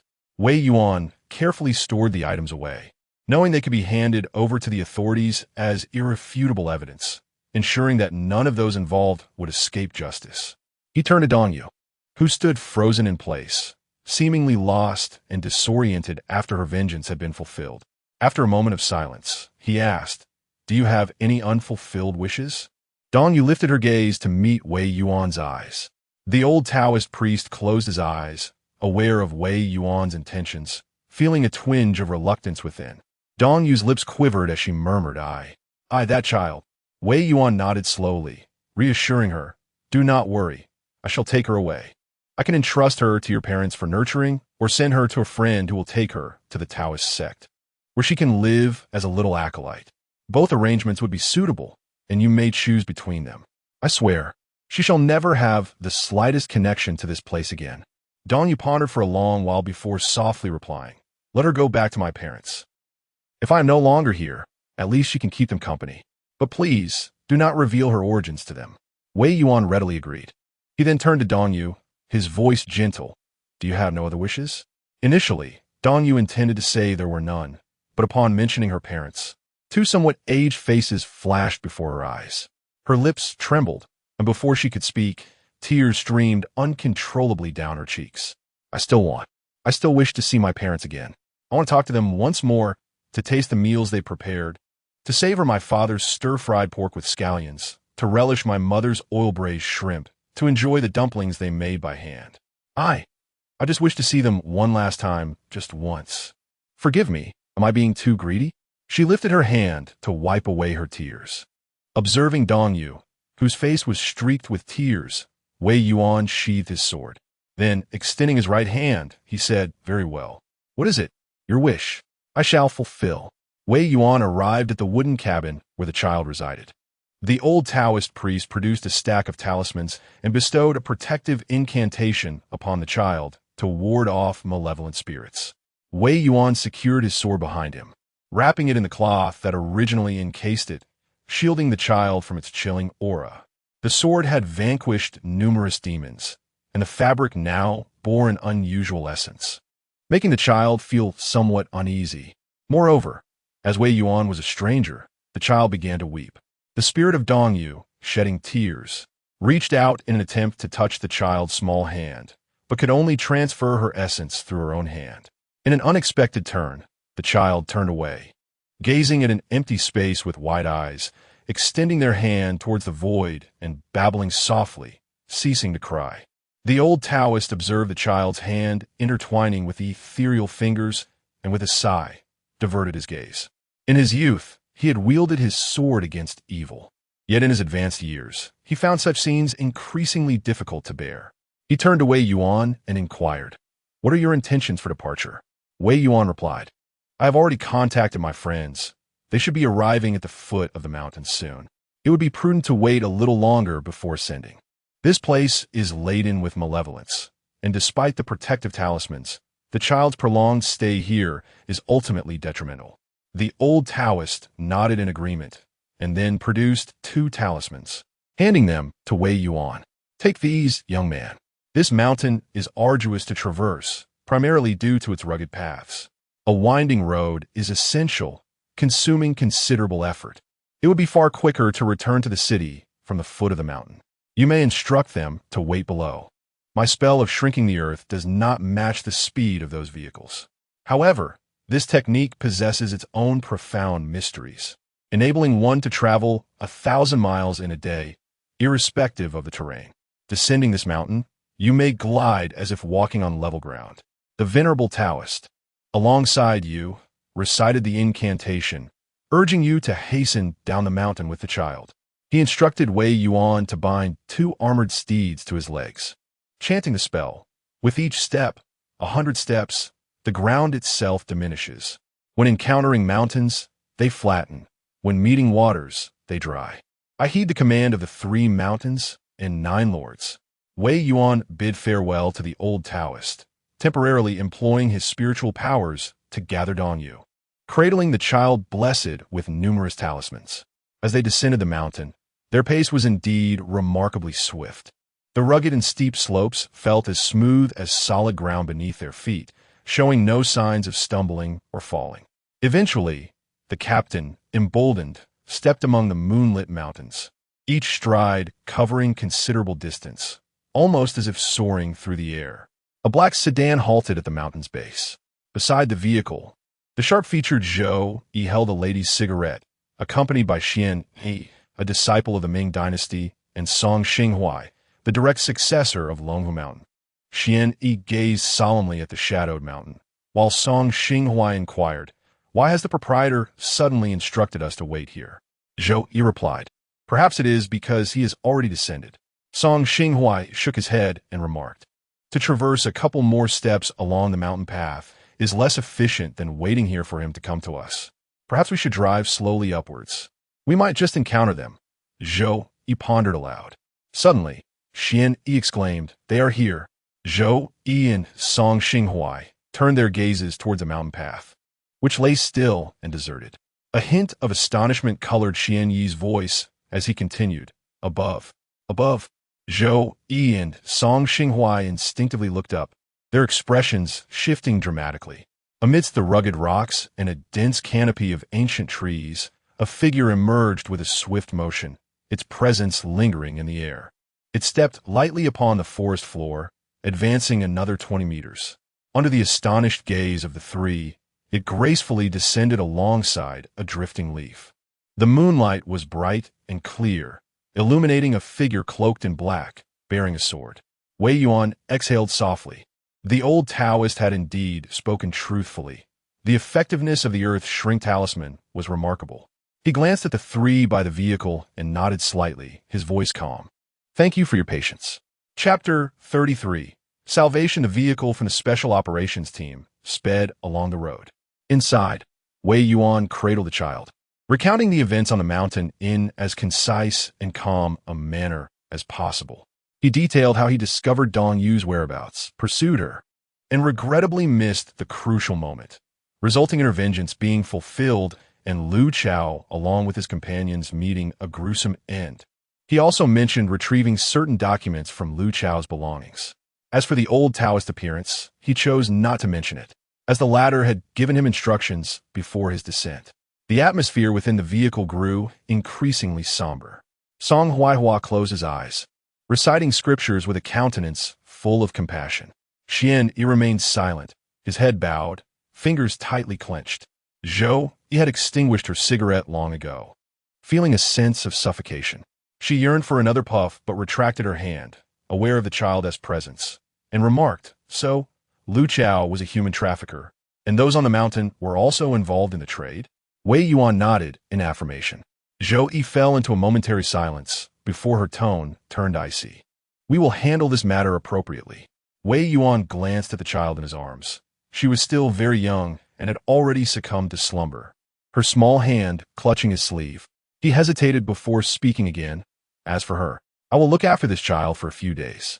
After that, I kindly ask you to return her to Dong Yu's parents. Furthermore, I hope you can keep the child's origins and Dong Yu's ordeal a secret. This is her final wish." Zhou Yi nodded earnestly, "No problem." The journey continued in silence. After Zhou Yi and the others escorted Wei Yuan back to the museum, they hurriedly returned to the police station with their materials. One can only imagine the significant actions that would soon unfold in Quanshi and even throughout the entire Jiangnan region's police force. However, these matters were now detached from Wei Yuan. Life resumed its course. He focused on tending to the child, practicing talisman drawing, swordplay, meditation, and visiting the museum. Although he wished to remain uninvolved in such affairs, sometimes events come knocking at one's door, and one cannot evade them. Thus, Wei Yuan had to make certain preparations. 3 days later, the child was taken away by Zhou Yi. They would subsequently find an appropriate justification to arrange for her return to the Dong family. Her identity would be that of Dong Yu, the child of a man from an orphanage whose parents had met with misfortune. The Dong couple would be the child's sole blood relatives. On the day the child was taken away, Wei Yuan stepped out the door with a black umbrella. In Lushi, Wei Yuan emerged from the high-speed railway station and hailed a taxi. He skillfully provided the address, and the taxi driver, speaking in the local dialect, engaged in friendly conversation while transporting Wei Yuan to his destination, the garden community. Wei Yuan surveyed the surrounding area, confidently made his way to the 9th floor of Building 3, and rang the doorbell of the left-hand door. "Who is it?" "Hello, Auntie. I'm a friend of Dong Yu, here to visit you both." With a creak, the security door swung open from within, revealing a somewhat aged face. She appeared to be around 50, yet her gray hair betrayed her true age, making her seem more like someone in their 60s. However, the arrival of a guest, especially a friend of her daughter, seemed to invigorate her spirit, lending her a slightly more vibrant demeanor. Old Dong, we have a guest." She assessed Wei Yuan from head to toe, then called out into the house before stepping aside to allow him entry. "Come in, take a seat." Wei Yuan caught a glimpse of Dong Yu beside him, her eyes already brimming with tears, and offered a word of thanks before stepping inside. Dong Yuan oppos, as father emerged from the inner room as well. He appeared similarly aged, though his hair was neatly combed, presenting a meticulous appearance. He bore a somewhat stern expression. Wei Yuan placed the fruit he had brought on the table. Compared to his wife, Dong Yu's father was initially more skeptical of Wei Yuan's words. Nonetheless, with Dong Yu nearby, their dialogue flowed seamlessly, gradually earning his trust. His demeanor softened as he began to accept that this indeed was his daughter's friend. Dong Yu's mother picked up the teapot only to discover it was empty. "Oh dear, look at me," too engrossed in conversation to fetch some tea. "I'll go get some water." Wei Yuan rose and said, "Allow me, Auntie. The water dispenser is just around the corner in the living room." As Wei Yuan poured water into 3 cups, Dong Yu's spirit lingered nearby. Following her words, he placed snowflake tea in 1 cup, added a spoonful of honey to another, and filled his own cup with plain water before returning. Dong Tungwen, holding the teacup, could no longer contain his curiosity and inquired, "Xiao Wei, you're a friend of Yu's. Have you been in touch with her recently?" Wei Yuan shook his head, replying no. However, she is a wonderful person and deserves a life filled with happiness. A look of regret still lingered on Dong Tongwen's face as he instinctively wrapped his hands around the cup, inhaling the fragrance of the tea. Dong Mu's expression was even more sorrowful as she attempted to mask her despondency and nearly shed tears while drinking. Then she paused slightly. It was honey water. Her daughter would always prepare this for her. The temperature of the water was exactly as she preferred. It felt as if Yu herself had made it for her. Holding the cup, she momentarily lost herself in thought. Wei Yuan gently lifted his gaze towards the sofa where Dong Yu sat. "Is there anything else you wish to ask?" Dong Yu wiped her tears, gazing at her parents, who appeared far more aged than she remembered. Opening her mouth, she found herself at a loss for words. Finally managing to say, "Mom, Dad, I miss you so much. Please take care of yourselves. In the future, I may not be able to visit you." Wei Yuan, holding the water cup, addressed Dong's parents, saying, "Uncle, Auntie, no matter where Yu is, she will undoubtedly be thinking of you both. I also wish for your good health." Dong Tungwen sighed, expressing a wish for her well-being. "Alas, we are all of an age. We simply hope she lives happily and does not suffer any grievances. Besides, my health is still robust enough. There is no need for her to worry about me just yet." Dong Yu, with a quiver in her voice, interjected, "You should not be so stubborn, especially since you have previously injured your back. Mother, you must take care of him. Please ensure he doesn't drink excessively in the future." Wei Yuan altered his tone to relay Dong Yu's sentiments to the 2 elders. Their responses reflected a mixture of gratitude and astonishment that Wei Yuan was privy to such matters. Meanwhile, Dong Yu continued to voice her long-held sentiments, words she had wished to share with her parents but had ultimately delayed. Wei Yuan conveyed these thoughts. Gradually, Wei Yuan began to perceive an odd sensation. Although he was the one speaking and engaging with the 2 elders, he felt more like an observer. Seated there, he was merely a passerby, quietly watching the long-unseen family reunion unfold. The daughter expressed concern for the elderly parents, who, in their stubbornness, elicited a blend of complaints and exasperation from the children. He took a sip from his cup and leaned back slightly on the sofa, his expression tranquil as he watched the scene. The clock on the wall chimed, interrupting the conversation, indicating it was already past 6 in the evening. Yet, the dialogue seemed to linger, leaving an unfulfilled sense of continuity. The couple, Dong Tungwen and his wife, experienced an unusual sensation. They were not typically the type to be so warm towards someone upon first meeting. Yet, for reasons unknown, they felt an overwhelming desire to engage in conversation today, as if they were familiar with the young man before them for a long time. Dong Tungwen rose, urging, "It's quite late. Xiao Wei, why don't you stay and share a meal with us?" Wei Yuan smiled and replied, "All right then. I've heard from Yu that your culinary skills are exceptional. Stir-fried pork with scallions, braised shrimp, handmade dumplings, and sesame noodles. She has mentioned these dishes so many times. I've been craving them for ages. Since I'm finally here, I must indulge." A rare smile graced Dong Tongwen's face, just like Yu. "You're quite the foodie." Wei Yuan, or rather Dong Yu, accompanied her parents to the market to procure ingredients. Wei Yuan lent a helping hand, while Dong Yu sat on the sofa, gazing vacantly at the three busy figures. Eventually, a table was laden with dishes. 3 people, yet 4 sets of chopsticks and bowls. Habitually, Dong Tungwen placed an extra set in front of the braised shrimp, then paused, rubbing his eyes gently, and murmured, "It's a habit." "Ah, you love this dish," he then suggested. "Let us remove this setting." Wei Yuan shook his head and smiled. "It's fine to leave it." "Indeed," he replied. The 3 took their seats, with Dong Yu sitting in front of the extra setting. The meal commenced, filled with conversation, resembling every ordinary day of the past. After finishing his meal, Wei Yuan rose to bid farewell, cheerfully packing a portion of each dish. The Dong couple accompanied him to the door before returning to tidy up the tableware. Dong Yu stood at the entrance, wiping away her tears with determination. She turned to her parents, displaying a radiant smile, and waved, saying, "Dad, Mom, I'm leaving now." The Dong couple remained unresponsive, continuing their quiet conversation as they cleaned up. Flesh and blood, unless entwined with the divine, are unable to perceive spirits or hear their whispers. With reddened eyes, Dong Yu turned to depart. Inside, Dong's mother lifted her gaze toward the door and asked, "Old Dong, did you just hear our daughter's voice?" Dong Tungwen paused momentarily before responding. "It must be a figment of our imagination. We are growing old." Leaning against the security door, Wei Yuan observed Dong Yu, whose resentment and obsession had nearly dissipated. He raised his hand, employing a technique to gather her spirit, glanced at the Dong residence, picked up the black umbrella that lay beside him, and turned to leave. The umbrella lightly tapping the steps. Flesh and blood cannot perceive spirits or hear their whispers. Yet, for a beloved one, Wei Yuan purchased a large insulated lunchbox and placed the food inside. Then, having taken the last high-speed train, he returned to the museum in Quan City, where he meticulously arranged the still-warm dishes on the table. Dipping his fingers in blood as a talisman, he formed the 3 mountains gesture and softly recited, "Cool and refreshing dew food. The essence of the law is boundless.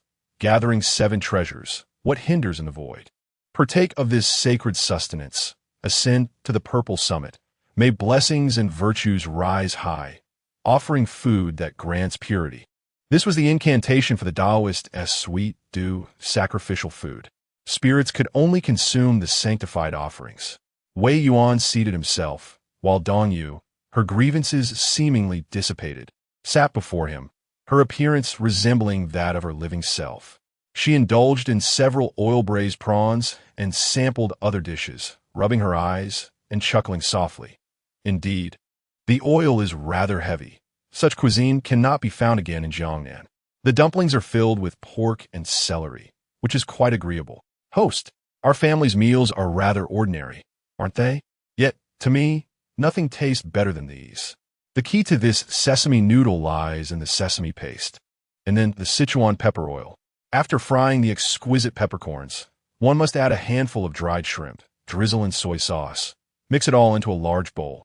Then toss it with the boiled noodles, adding a touch of cucumber shreds and crushed peanuts. It's truly delightful." Wei Yuan listened intently to her words, then lifted his teacup, tilting his neck slightly to sip. The woman's voice grew increasingly ethereal until it became inaudible. With a gentle clatter, her chopsticks fell onto the table. Wei Yuan slowly set down his teacup. Opposite him, there was no longer anyone present. Chapter 34. A rare visitor in the museum. His early closure, the water ghost approached. Gazing wistfully at the spot where Dong Yu had just vanished, his tone unexpectedly reflective. "Is this what they call transcending to the afterlife? Wei Laoza, do you believe there truly exists an underworld, a realm of reincarnation?" Wei Yuan replied, "Perhaps, though I cannot say for certain." The water ghost nodded gravely. "Indeed, after all, you have never experienced death." Wei Yuan jested, "You seem quite intrigued. Would you care to try it yourself? Perhaps you could visit this so-called underworld and return to enlighten us on what lies beneath." After a moment of serious contemplation, the water ghost inquired, "Is there cola down there?" Wei Yuan couldn't help but chuckle, his spirits inexplicably lifted. Rising from his seat, he declared, "I don't know. There might be, or there might not. Now, let us tidy up the offerings on the table. I shall prepare a new batch for you. What would you like to eat?" The spirits rejoiced, and the water ghost pressed down on the soul of a soldier from the Qi family, raising his hand to say, "I want instant noodles, with 2 eggs and a sausage." Wei Yuan, taken aback, laughed and consented. As he prepared the offerings, the red-embroidered shoes sprang to life once more. Opening a computer with deftness, logging into an account, and launching a live-streaming session. It was Zhang Yu's food-eating channel, where a throng of hungry ghosts watched intently as Zhang Yu voraciously devoured food, resembling famished souls reborn, swiftly tearing into sumptuous dishes and swallowing them whole. The ghosts watched with eager anticipation, their mouths watering. Wei Yuan glanced over, momentarily pausing. Zhang Yu is undoubtedly a cause for concern. However, it does not belong to the realm of demons or spirits. Recently, I have had some leisure time. Perhaps I shall revisit it. A fortnight has swiftly passed. Wei Yuan, clutching a book, reclined in a wrought-tan chair, quietly practicing his breathing. After handling the affairs concerning Dongyu, he accrued some merit. The majority of Wei Yuan's skills stem from the foundational divine arts that a concealed tiger must master, combining the swordsmanship of the dragon and tiger lineage with the tactics of battle formations. The talismans he possesses are provided by the current Celestial Master's residence, sufficient to confront ordinary demons and strange creatures, yet lacking in fundamental mental techniques. During this recent exploration of the Great Han Treasury, he discovered the techniques belonging to the lieutenant of the capital. The initial portion of this technique was publicly accessible to the direct subordinates of the lieutenant, requiring no merit. However, the previous lieutenant had not anticipated that future generations would neglect to cultivate the method. Thus, no incantations were prepared. The techniques within the Great Han Treasury must be exchanged for merit. Included within are insights into certain techniques, originally intended to breach fortifications. Currently, it is somewhat wasteful. With the merits acquired from the Dongyu affair, Wei Yuan exchanged for this hidden tiger technique. This method was created during the reign of Emperor Wu of the Han Dynasty, when the realm was unified and the influence of Huanglao philosophy had yet to wane. The Confucian doctrine, which prioritized itself above all others, had not yet devolved into the pedantry seen in later generations. While the practices of witchcraft and sorcery circulated among the populace, blending the strengths of various schools, the art of the hidden tiger was thus formed. Over the subsequent millennium, the lieutenant of the capital vanquished demons and exterminated evil, validating and refining his studies. The manuscripts of the founders from various sects further enhanced this technique, which ultimately emphasized the path of subduing demons and dispelling malevolence. Wei Yuan exhaled a breath of stale air, sensing that his meager cultivation had undergone no discernible change. He did not dwell on it. The accumulation of Taoist practice was a gradual endeavor, a slow and painstaking process that revealed no immediate differences over the span of a day or two. With the passage of time, however, one would inevitably observe progress. At least these past 2 weeks had not been devoid of effort. Yet, as for Zhang Yu, there remained no indication of any anomaly. Even with the talismans from the Celestial Master's estate, the situation remained unchanged. This individual was neither a demon nor a ghost. Could it be that they were a spirit? But how could a human transform into a spirit? The tinkling of bells on the door interrupted his thoughts. Guests had arrived. Wei Yuan raised his gaze slightly and saw 2 familiar faces, Tao Siwen and her companion, who had visited previously. "Dear curator, we have come to disturb you once more. Thank you for your assistance last time. Otherwise, I truly would not have known how to proceed." In the museum, Tao Siwen expressed her heartfelt gratitude, while Wu Antong regarded Wei Yuan with a curious glint in her eyes. She pondered how her friend, who had once dismissed the curator as merely a purveyor of empty rhetoric, had now changed her tune and come specifically to express her thanks. Was she under some enchantment? Wei Yuan inquired. Did that talisman prove effective? Tao Siwen nodded emphatically. Upon returning home that day, she discovered that the talisman in her pocket had turned to ashes. Reflecting on the experience, she realized that her initial ability to recognize the abnormality and restrain her instinct from turning back was indeed the result of the talisman and Oppo's influence. Subsequently, that spirit had to resort to using Wu Antong's voice to deceive her into looking back. Wei Yuan smiled and said, "That is good." Tao Siwen, feeling somewhat embarrassed, inquired, "Master of the pavilion, could you possibly grant me 2 more?" As soon as she spoke, she quickly raised her hand to add, "I will pay for them." Wei Yuan observed her demeanor, noting that she was no longer entangled by malevolent forces. As long as she harbored no fear, the 3 lanterns illuminating her would deter ordinary spirits from approaching. He then produced 2 ineffective talismans and handed them over with a smile, saying, "Here you go. But I must inform you that I do not possess many of such talismans, and these 2 are not as potent as the ones from last time." "Not effective, huh?" Tao Siwen expressed her disappointment. Meanwhile, Wu Antong increasingly felt that the pavilion master was merely using rhetoric to placate her friend. While she had found him somewhat agreeable previously, this time she felt a sense of indignation on behalf of her companion. Wei Yuan closed the tome in his hands and gazed out of the window, where several military green trucks passed by, their backs occupied by soldiers clad in camouflage, their expressions stern and composed. Reflecting on Zhou Yi's earlier words, he appeared slightly taken aback. "Are preparations about to commence?" Following his gaze, Wu Antong remarked, "Those are soldiers from the Divine Mechanism camp. The unit designation still bears the imprint of the previous era." She recalled the news she had seen that morning and casually explained, "It seems our Jiangnan military district is to conduct a military exercise in the mountainous regions surrounding Quanshi. They have mobilized nearly 2 battalions of soldiers from the Divine Mechanism camp, and it appears that a considerable amount of heavy weaponry has also been transported, including fighter jets. They likely intend to engage in a live-fire drill. 2 battalions, roughly 1,000 men, and heavy weaponry as well. Was the intention to forcibly plow through Mount Wohu with explosives?" Wei Yuan vaguely surmised the meaning behind Zhou Yi's earlier communication, where she had advised him to prepare himself. Tao Siwen inquired, "Are you also interested in military exercises, Master Wei?" Wei Yuan redirected his gaze, responding with a smile. "After all, we are men." Tao Siwen nodded, then expressed a hint of regret. "Unfortunately, military exercises are classified.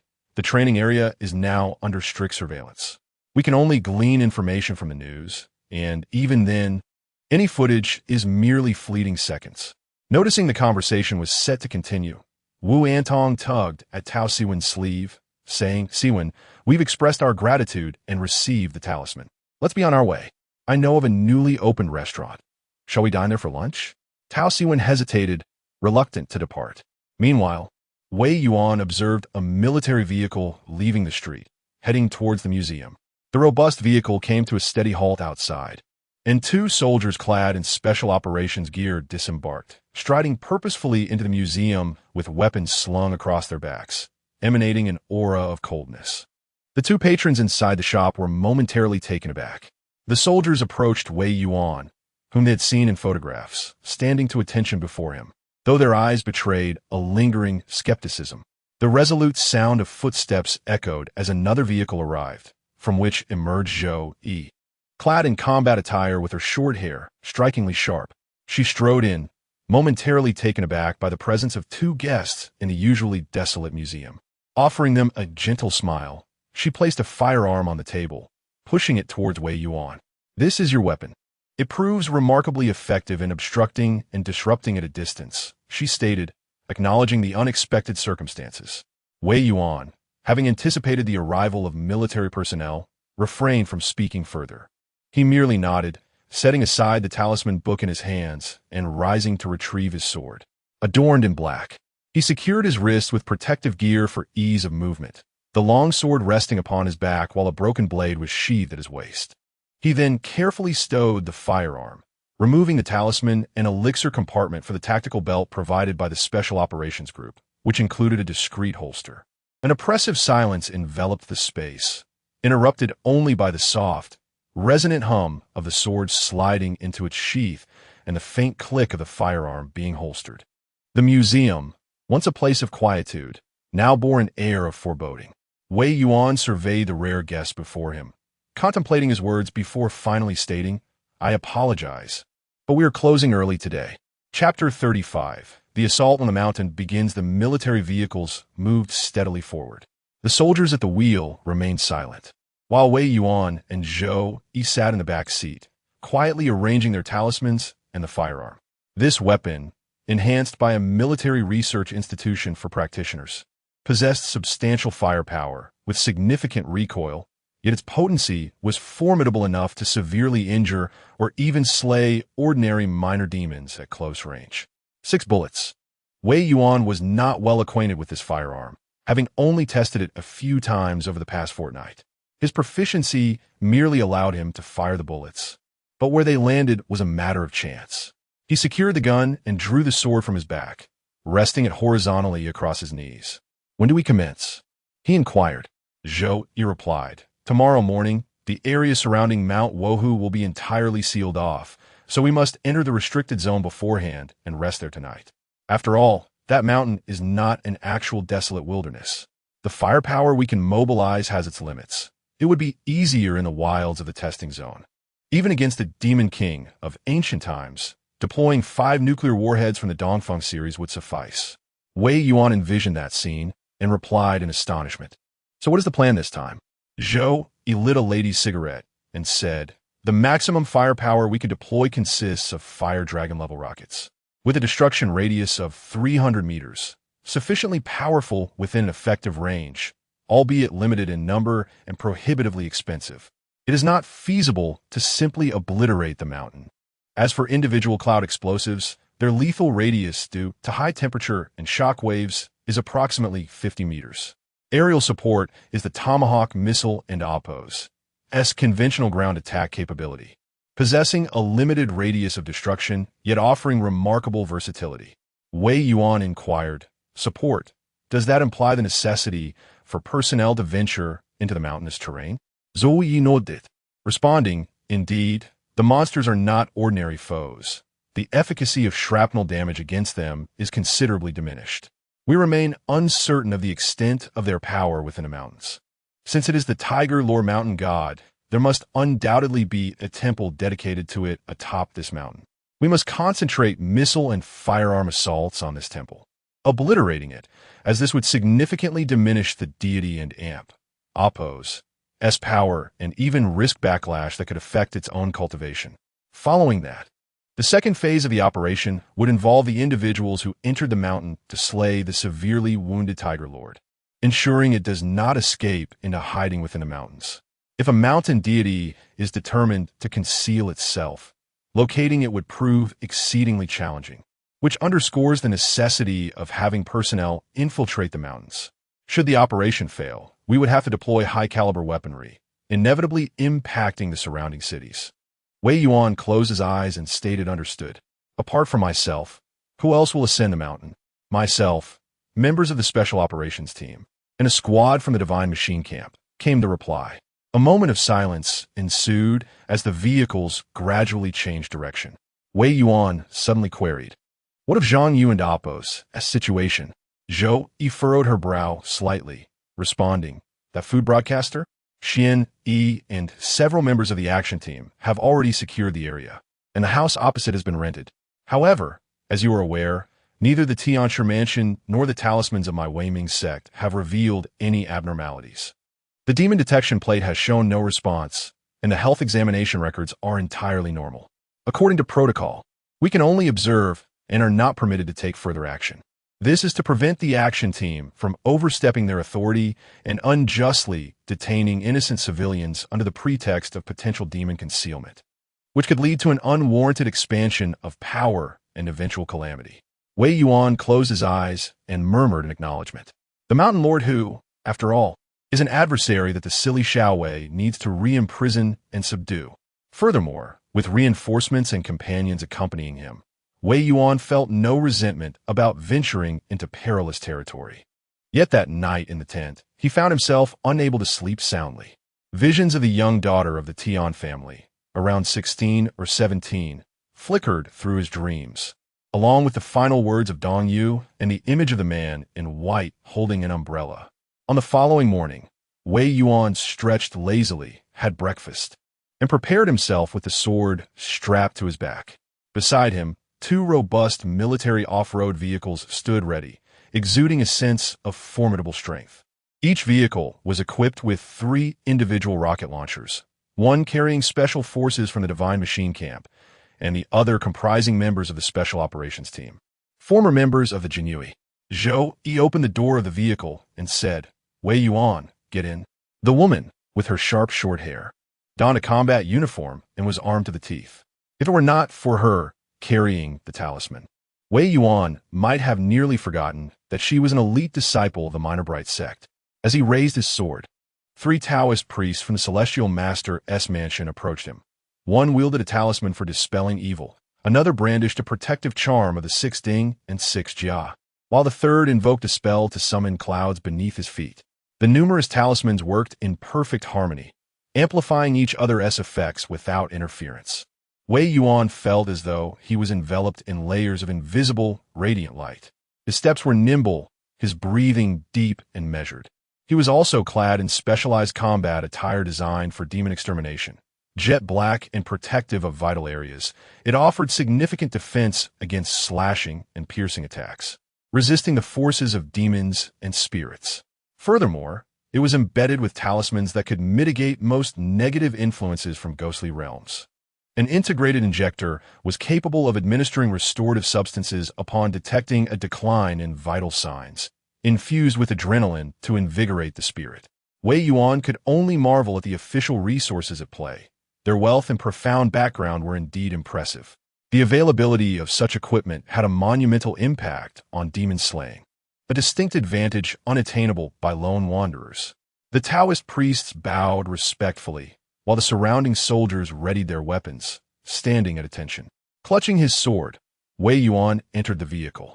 He silently handed him a Bluetooth headset, which he adjusted for internal communication. 2 armored military vehicles departed from the camp, heading towards Mount Wahoo.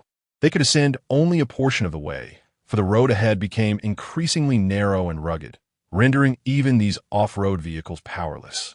The group disembarked, weapons raised, and Wei Yuan pondered for a moment before advancing cautiously, sword in hand. As they ascended, a thick mist gradually enveloped the mountains. The fog swirled around the mountain path, posing the perilous risk of slipping over the cliffs. Countless souls had ventured into the mist in ancient times, never to return. Yet, these elite soldiers were equipped with devices akin to night vision goggles, rendering the fog powerless against them. Wei Yuan waved his hand before his eyes, and upon closing and reopening them, he beheld the dense fog taking on a somber, ashen hue. It was a malevolent mist. The scenery atop the mountain was far from what one might perceive with the naked eye, rather than lush vegetation and dense woods. It presented a desolate expanse of rugged stones interspersed with eerie, scattered bones. The combination of the grayish mist lent an air of foreboding, instilling dread in the hearts of all who beheld it. As they continued their ascent, rounding a bend in the path, their vision suddenly cleared. The group instinctively slowed their pace as the rugged trail transformed into a well-maintained stone pathway. Ahead, the white clouds drifted lazily, revealing pavilions and towers atop the mountain peak, surrounded by lotus ponds and flower beds, exuding an ethereal quality that seemed otherworldly.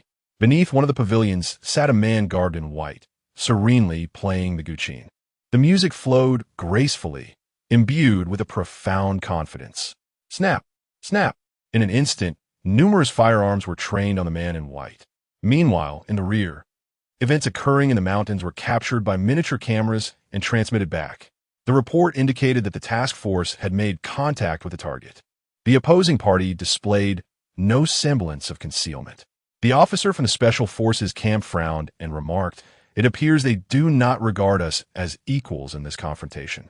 Chapter 36. The destruction of mountains and temples. 7 ominous black muzzles were aimed at the man in white.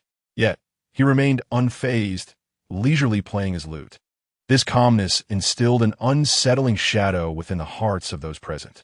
A soldier noticed the subtle shift in his comrades' gazes, exchanging glances as they prepared for a tentative assault. At that moment, the melody changed slightly, and without any visible movement, the specially modified firearms in their hands emitted a series of crackling sounds, twisting into mere heaps of scrap metal.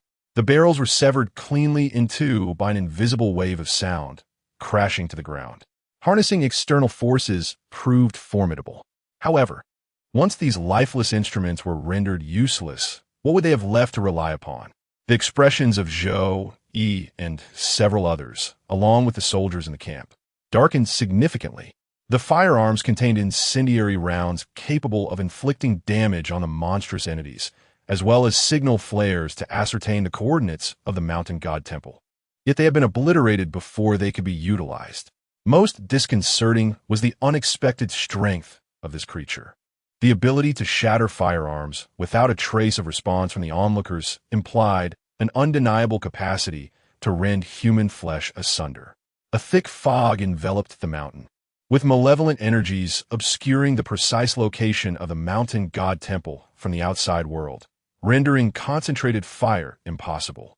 In Wei Yuan's eyes, an intense aura of demonic energy radiated from the man in white, subtly morphing into the image of a prostrate tiger, surrounded by kneeling specters.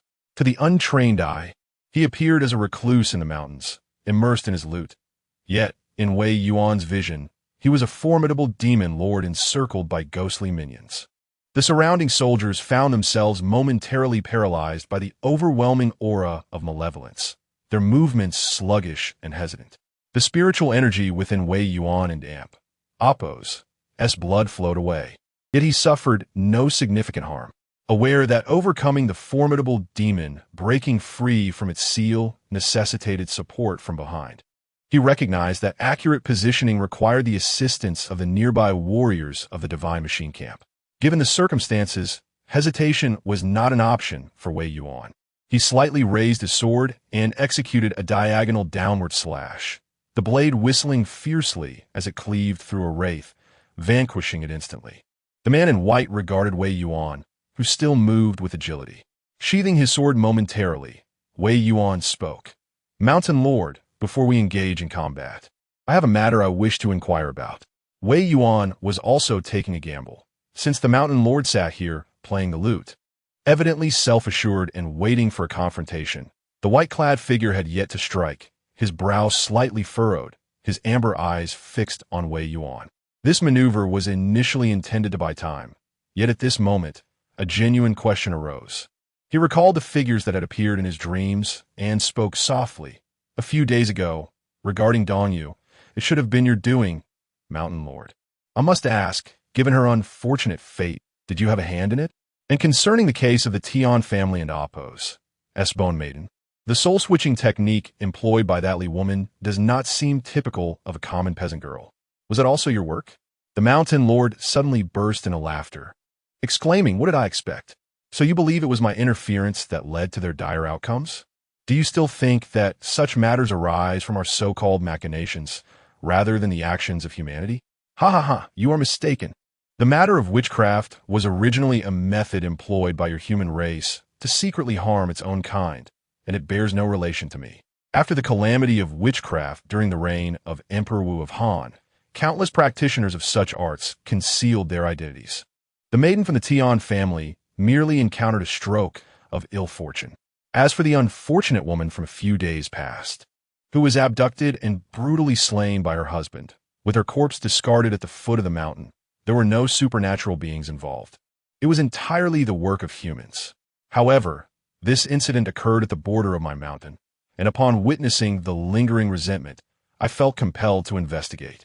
In my millennia of experience, I have observed that the deeds of your human race far exceed the malevolence attributed to the demons you speak of."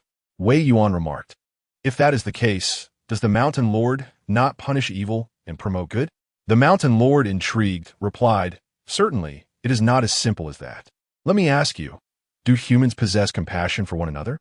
"Naturally," Wei Yuan responded. "I too am considered an aberration in your eyes. Yet I feel sympathy for those who, like myself, are marginalized by your kind.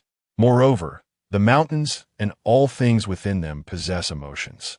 I take pleasure in witnessing acts of revenge. I empathize with her suffering, and thus I aided her in achieving her desires, embodying what you refer to as compassion." Wei Yuan inquired, "Then why did the Mountain Lord not intervene earlier?" The Mountain Lord laughed heartily. "After all, I am but a creature of the mountain." He turned to Wei Yuan and said, "Speaking of which, I have a question for you. Setting aside the matter of Dongyu, the incident concerning the skeletal woman took place in the 3rd year of Yongping during the Han Dynasty, over a millennium ago. How do you possess such detailed knowledge of it? The others present fell silent, and within the stillness, Wei Yuan raised his sword and replied flatly. It is merely what is recorded in the texts. Oh, which texts are those? No comment. At this moment, a warrior finally managed to restrain the onslaught of the formidable demon aura. With fierce eyes wide open, he swiftly raised his hand to unfasten the single soldier cannon from his back. Wei Yuan immediately reacted, stepping forward and positioning himself in front of the warrior, wielding the eight-sided Han sword in a sweeping motion. The sound of 3 sharp clinks resonated as the sword sheath was pierced cleanly. The blade slid effortlessly, and under the release of force, 3 strings of the zither were driven into the ground. The mountain lord seemed taken aback that a mere mortal could withstand his strike. Meanwhile, the warrior had strained to press the launch button, slightly angling upwards as the single soldier cloud explosive hurtled towards the seemingly celestial construction behind the mountain lord. The latter abandoned the crowd, positioning himself before the building, seemingly aware only of conventional firearms, and unleashed a wave of demon power towards the cloud explosive.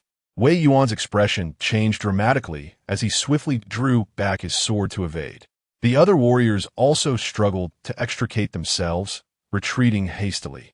The effective lethal radius of the cloud explosive was 50 meters. Just as Wei Yuan turned and sprinted a few paces, a thunderous explosion erupted, followed by a muffled grunt. A wave of scorching heat emanated, ferocious flames roaring violently, only to be cleaved apart. The previously white-clad man remained unfazed, the structure behind him unscathed, though his hand trembled slightly behind his back, his expression darkening. This time, each single soldier weapon was equipped with corresponding coordinate devices. Their objective was to locate the mountain god temple and confirm its precise coordinates. A succinct and powerful voice emanated from the Bluetooth headset. Retreat. Due to the abrupt appearance of the mountain spirit, the initial phase of the mission has been swiftly accomplished. The next objective necessitates a strategic retreat of a distance, while simultaneously diverting the enemy within a radius of 300 meters, ensuring that our firepower remains unimpeded and can deliver a saturating bombardment upon the mountain god temple. This phase is fraught with peril. The adversary has evidently been provoked. At the sound of a command, the team hastily withdrew, unleashing their portable grenade launchers to hinder the legendary creature. The elite members of the Special Operations Unit began to channel their mystical energies, employing talismans, while Wei Yuan forcefully unsheathed his sword, biting his finger to swiftly inscribe a symbol upon the blade. Just as he exhaled a sigh of relief, an overwhelming sense of unease washed over him. Can a mere human outrun a tiger on the mountain path? Wei Yuan glanced back, and as the smoke from the gunpowder explosion dissipated, he beheld a figure in white, unscathed and seemingly motionless. The mountain trails grew increasingly treacherous, as if the entire Wohu mountain were trembling, transforming into a living entity, with strings resembling those of a zither suspended in the air, poised to pierce the ground below like a flurry of feathers. Wei Yuan quickened his pace to evade the impending danger. Yet he soon realized that behind him were comrades encumbered by their gear, their speed impeded. While he could evade the threat, those warriors weighed down by their personal weaponry would undoubtedly face dire consequences.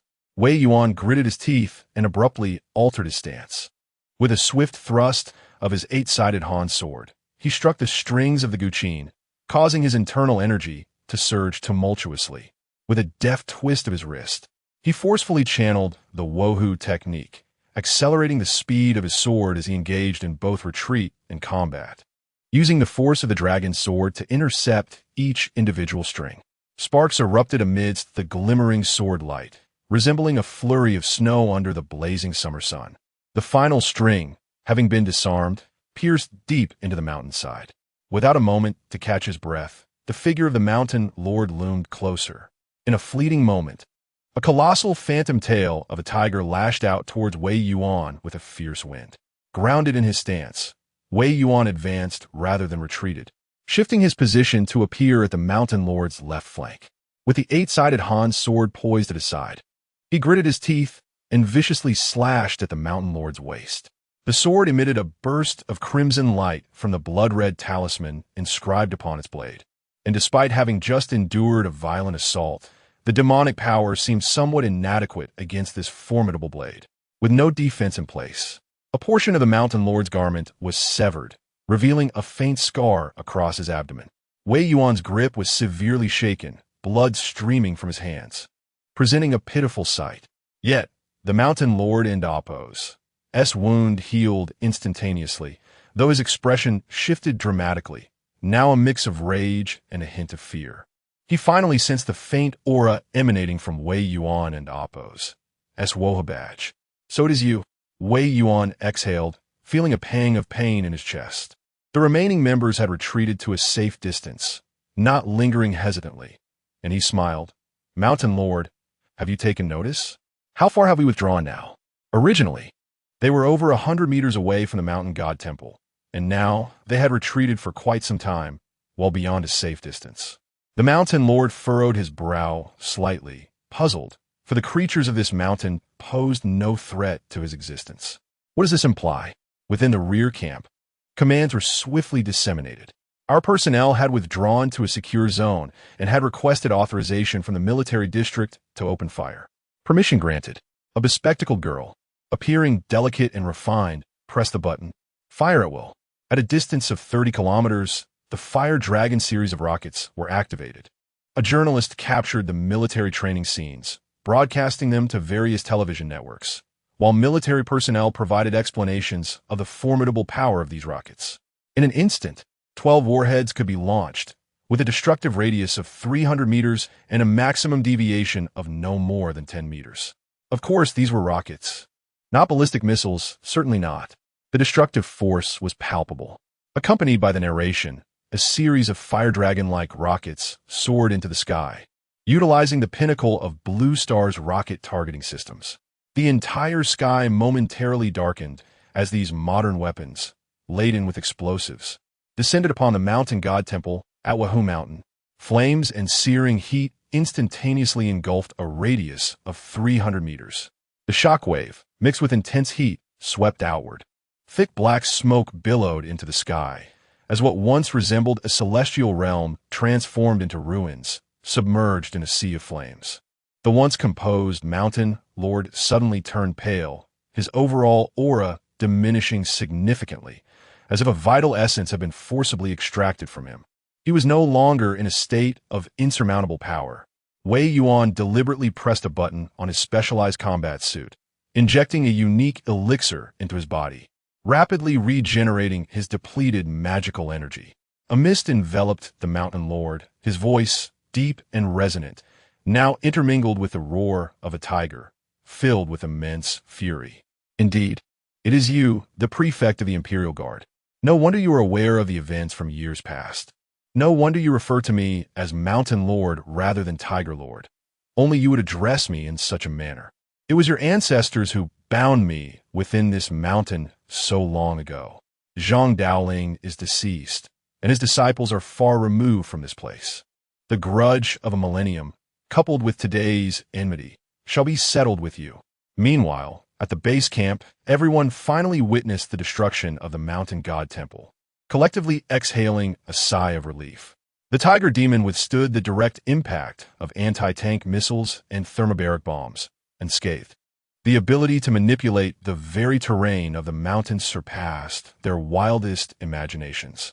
After all, in this era, not everyone has the opportunity to encounter such ancient and formidable demon lords. They have been genuinely concerned that the mountain god temple could withstand the onslaught of rocket fire. If the demon itself could endure the thermobaric blast while the temple could withstand the rocket bombardment. Fortunately, the previously stoic officer sank into his chair, beads of sweat forming on his forehead.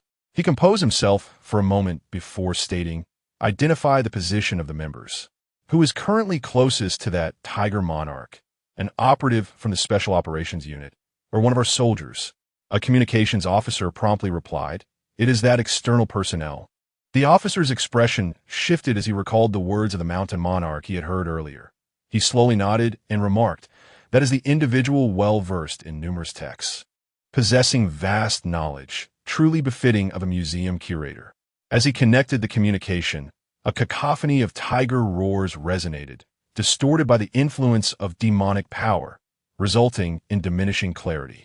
Yet, the tiger's roar sent shivers down one's spine, evoking a sense of dread at the thought of facing this demon king. Despite efforts to adjust, the voice, laden with intense hatred, emerged intermittently. "Indeed, it is you. No wonder you address me as Mountain Monarch. It was you who sealed me within this mountain all those years ago. Zhang Daoling is dead. This grudge of over 1,000 years remains, and now I will seek retribution from you." The communication was abruptly punctuated by a crackling sound following the tiger's roar, and the device emitted a flurry of static. Silence enveloped the air. In a similar vein, unstable sounds echoed in Wei Yuan's ears. He removed the malfunctioning headset and cast it aside, drawing his sword. Since the adversary sought vengeance against the officer who had sealed him away, Officer Xili, the original Heavenly Master Zhang Daoling, it was only fitting, as a successor of the Xili officers and a practitioner of the Heavenly Master's swordsmanship, that he accept the challenge. With his left hand grasping the broken sword in a reverse grip and his right hand holding the long sword at an angle, he prepared himself. The inspector of the capital, stationed in the hidden depths, has received orders to eradicate the vile demons. Chapter 37. Slaying the Tiger. What a splendid officer of the Xili. What a magnificent slayer of demons. A mere remnant of the last hidden tiger, possessing a meager cultivation, yet boasting an audacious demeanor. As the resonant roars of the tiger echoed, the mist upon the mountain thickened abruptly. Wei Yuan retreated a step, intertwining his twin swords, biting his tongue to draw blood, infusing his essence into the blades. The swords emanated a palpable crimson aura, visible to the naked eye. By employing the core principles of the Xian Yuan sword art, the blades seemed to be enveloped in a swirling tempest of sword energy.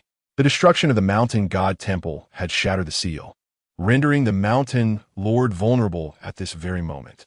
Accompanied by a sonorous roar, emerging from the dense fog was not the young man clad in white, but rather an enormous, striped creature with glaring eyes and a white forehead, an embodiment of perilous predation.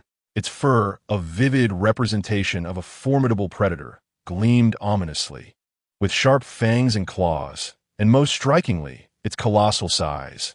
It loomed like a monstrous entity several stories tall.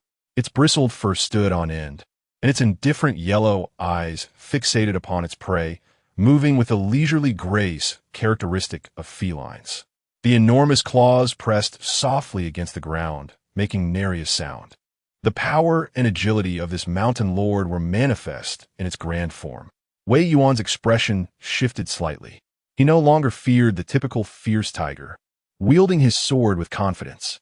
Yet the sheer magnitude of the mountain lord before him was overwhelming. He realized he would scarcely be a morsel for such a beast. Standing upright, his sword would hardly reach its belly. Wei Yuan had long been aware that he faced a demon, a former mountain god. But the sheer scale of this creature was indeed daunting. Only by truly confronting the monstrous essence of this formidable beast can one perceive the terror and chill that seep from the very marrow of one's bones. This is an estate that has been suppressed for nearly 2 millennia, following the destruction of the mountain god temple. What manner of entities did the ancient Xili Wei seal away? What was the realm of the divine land like during the grand era of the Great Zhou, between the Qin and Han dynasties? With dual swords in hand, Wei Yuan cautiously retreated. The mountain lord let out a low growl. It had yet to strike.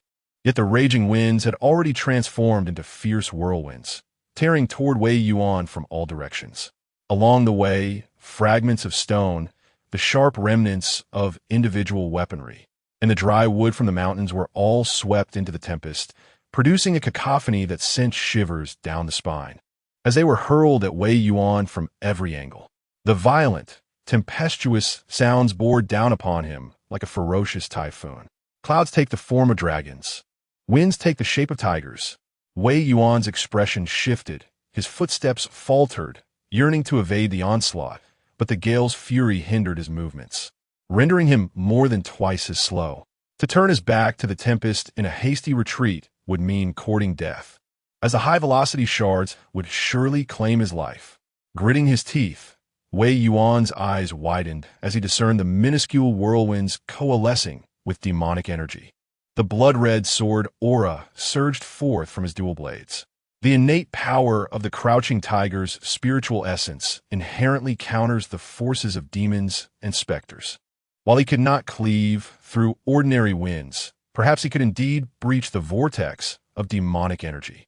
Resolutely, Wei Yuan planted his feet firmly on the ground, crossing his swords in an intricate dance as he slashed through the tempest. The blades pierced the eye of the wind, sweeping aside the lethal shards, before plunging forcefully into the core of the demonic energy swirling within the tempest.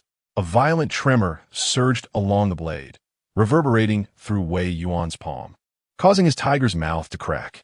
Gritting his teeth, he swung his sword downward with force. A sharp crack echoed as the whirlwind dispersed. The fierce wind howled violently on either side. Wei Yuan's cheek was grazed by a shard, blood trickling forth. Even before he could catch his breath, a fierce roar erupted. A massive shadow loomed over him, for the Tiger Lord had already seized the opportunity to pounce. Wei Yuan rolled backward to evade, nearly tumbling down the precipice. As the Tiger Lord lunged fiercely, its claws struck the ground, shattering the hard earth as if it were mere tofu. With a powerful thrust of its hind legs, the tiger unleashed claws as sharp as the sword itself, ready to slice through Wei Yuan. The piercing sound of the air being cut was akin to the clashing of numerous sharp blades, sealing off his path. Desperately, Wei Yuan flattened himself against the ground, evading the onslaught, then summoned all his strength to dash beneath the tiger's midsection, rolling to the side. The ear-piercing shriek of the wind whistled past him as the mountain lord swayed, its tail sweeping like a steel whip, obliterating the surrounding boulders and trees into fragments. The residual force carved a striking arc into the earth, leaving a gaping chasm in its wake. Although Wei Yuan narrowly evaded this formidable attack, an unsettling realization began to dawn within him. The Tiger Lord's moves were powerful and imposing, yet they bore an awkward rigidity. Its immense strength was undeniable, but the vulnerabilities were glaringly apparent, distinctly unlike the nimbleness expected of a feline predator. In a fleeting moment, with little time for contemplation, Wei Yuan grasped the broken sword firmly in his hand, tearing fiercely at the Achilles tendon of the ferocious tiger. The malevolent spirit of the Qijiao army, the nurturing essence of the Yin ghosts, and the blood of the Xili cavalry officer infused with spiritual energy coalesced, as the broken sword emitted a gleam that ensnared the tiger's hind leg. The rebound force, however, sent a tingling sensation through Wei Yuan's palm. Gritting his teeth, he exhaled forcefully. The Huahu badge emitted a deep, resonant roar akin to a tiger's growl. The tiger abruptly pivoted, its claws lunging forward. A flicker of malevolence crossed Wei Yuan's gaze. Instead of evading the tiger's claws in the direction of its spin, he exerted his strength in defiance of its movement. His own power combined with that of the tiger, and as the beast roared in fury, Wei Yuan's broken sword tore a ghastly gash into the tendon of its right hind leg. The tiger's claws fell with great ferocity. Every nerve in Wei Yuan's body was taut, heightened by the potent effects of the recently administered drugs. His mind was in a state of acute alertness. Relying on his footwork, he deftly evaded the nearly unrelenting sweep of the tiger's claws in the nick of time. The claws struck the cliffside, causing a section to crumble. The demon's power surged, creating a shockwave that swept through the air. Wei Yuan stifled a groan, feeling as though the protective magic of the Huahu technique had been shattered. His chest and abdomen churning violently, a metallic taste lingering in his throat. Yet, in his hands, the twin swords remained unwavering, positioned at his waist. With a heavy, forceful motion, he unleashed a sword technique, targeting the tiger's Achilles tendon with a ferocious cut. The broken sword, though lacking in length, was accompanied by the Han's sword, which almost doubled the size of the wound. The tiger roared in wrath, its movements evidently distorted as it leapt. The tiger's tail struck fiercely, and Wei Yuan narrowly evaded it by lying down. The body of the Demon King was formidable, possessing greater strength and defense than its human form. Nevertheless, its massive size could sometimes prove to be a hindrance, particularly on the rugged terrain that limited the agility of the Tiger Lord. Gunpowder struggled to penetrate the hide of the great demon, yet the incantations of the magistrate were specifically designed to counteract the malevolent spirits. His footwork and the Xian Yuan sword technique, crafted by the original celestial master Zhang Daoling, were steeped in profound mysteries. As the fierce tiger landed, it stumbled from the wound inflicted upon it. A tempest arose, transforming into a frenzied barrier woven from various gusts of wind. Wei Yuan's palm glided over the blade of his sword before infusing it with energy once more. His complexion paled slightly as he raised the eight-sided Han sword, cleaving through the rampaging winds with great force. With a sudden acceleration, he seized the opportunity to strike the wound before the Mountain Lord could react. Holding the eight-sided Han sword at an angle in his right hand, while drawing a powerful modified firearm from its holster with his left, he pressed the muzzle against the wound and abruptly pulled the trigger.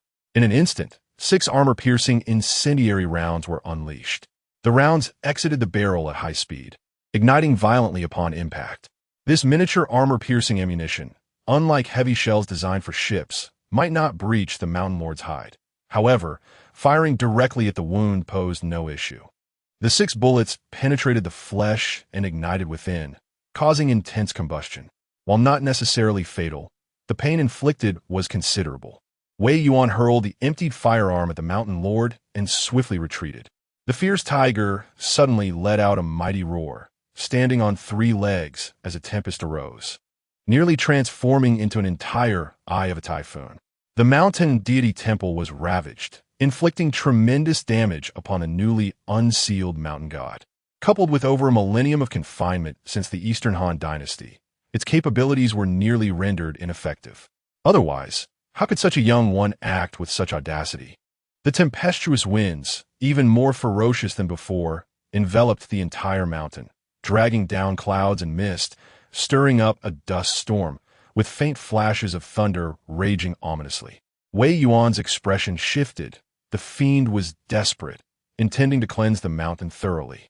With a swift motion, he drew his sword, perhaps due to practice making perfect, and effortlessly tore apart the wind barrier that surrounded him, retreating from the core of the creature's havoc. He soon discovered that Zhou, Yi, and others had gathered during this interval, their faces reflecting astonishment and disbelief.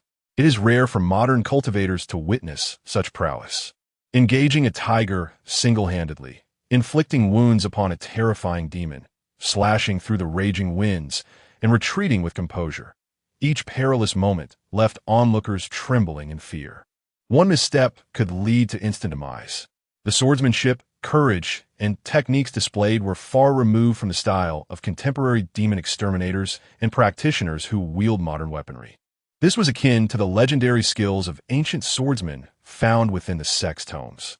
A member of the Special Operations Group from the Shu Dao sect murmured in disbelief. Zhou Yi swiftly regained her composure, administering the spray medication to Wei Yuan to staunch the bleeding. As she retreated cautiously from the monstrous entity engulfed in a tempest of malevolent energy, she remarked, "The creature's defensive capabilities are formidable. Our current firepower is insufficient to penetrate it. We have just requested aerial support, deploying heavy armor-piercing munitions from fighter jets against the battleship. The Tiger Demon's defenses are exceptionally high, yet this type of projectile should prove effective." Wei Yuan nodded, his mind inappropriately wandering to a troubling thought. The weaponry employed for demon extermination must be exceedingly costly this time. At that moment, a communication crackled through their Bluetooth headsets. The mingling of demonic mists and sandstorms severely hampered visibility, making it difficult to ascertain the situation within, even for the most seasoned warriors. Wei Yuan inquired, "What is the required field of vision?" He soon received a prompt response. Rising to his feet, he grasped his long sword and declared, "Prepare to strike in 10 seconds." Having previously infused his essence with blood, his complexion appeared pallid. Yet, as the moment of battle approached, a surge of crimson vitality coursed through him. Gripping the sword with his right hand, he felt the skin of his palm crack, blood still fresh upon it. He chuckled lightly. "Perfect, it saves me from further bloodletting." And with his blood, he inscribed a talisman to dispel evil. Wei Yuan advanced toward the eye of the storm, the howling winds wreaking havoc upon his garments.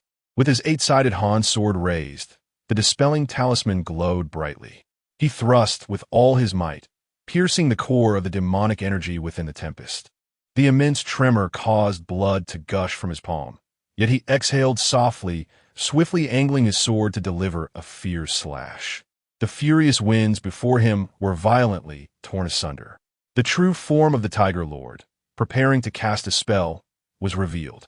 Behind Wei Yuan lay an expanse of deep azure sky, reminiscent of falcons soaring through the heavens, as armor-piercing shells descended. The Tiger Lord's temple was devastated. It would take time to unleash such a vast divine power. Observing the falling munitions, though apprehensive, he regarded them merely as explosive assaults akin to the previous attack on the mountain deity's temple.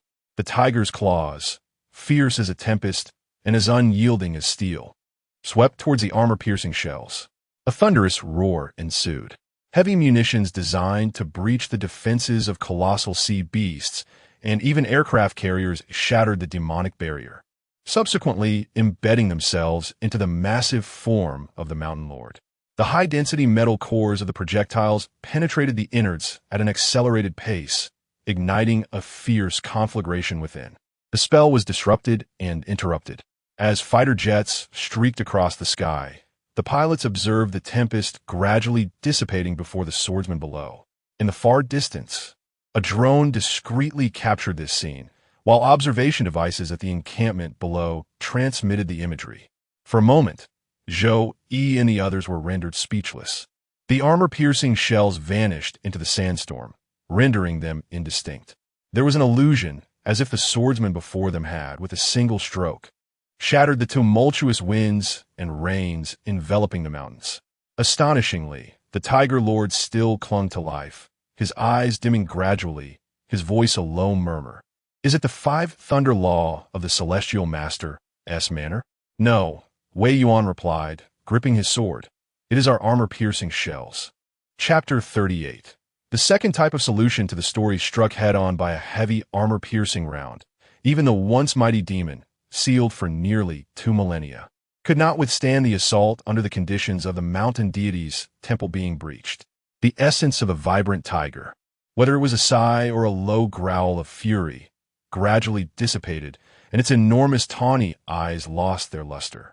Upon witnessing the Mountain Lord closing his eyes, Wei Yuan's legs weakened, and he sank to the ground, gasping for breath. The grip on his sword slackened, trembling slightly as he struggled to maintain hold. His gaze fell downward, noticing that the wound he had just fought so fiercely to create had miraculously healed. A bitter smile crept onto his lips, and he felt a sense of self-mockery at a loss for words. With numerous talismans enhancing his strength, the tiger's lair technique had merely exchanged for an early-stage comprehension, augmented by the infusion of his blood. In hindsight, the fierce battle had served more as an irritant to the Mountain Lord than as an actual assault. Its sole effect was to provoke the enraged mountain deity into opting for a large-scale spell to resolve the situation. Furthermore, his unfamiliarity with modern weaponry had led him into this predicament. Ultimately, however, a resolution had been achieved. Wei Yuan closed his eyes. The Tiger Command token trembled and hummed, manifesting an ethereal scroll before him, entitled Monstrous Forces and Divine Spirits, Volume 5. The figure representing the lantern-bearing skeletal woman had been crossed out, and next should be the mountain deity seated in a high position. Wei Yuan's thoughts came to a standstill. Once again, a brilliant crimson radiance illuminated the scene, reminiscent of a fierce inferno. Yet, it was not the Mountain Lord ablaze, but rather the respectful officials behind him. Their feathered wings gradually ignited, only to be swept away by a stroke of vivid vermilion.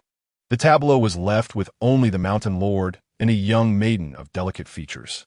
Shadows cascaded down from a mountain deity's temple, and the Mountain Lord wore a smile that danced on the edge of mirth, rendering the moment all the more tangible. A chill crept up Wei Yuan's spine. Something was amiss.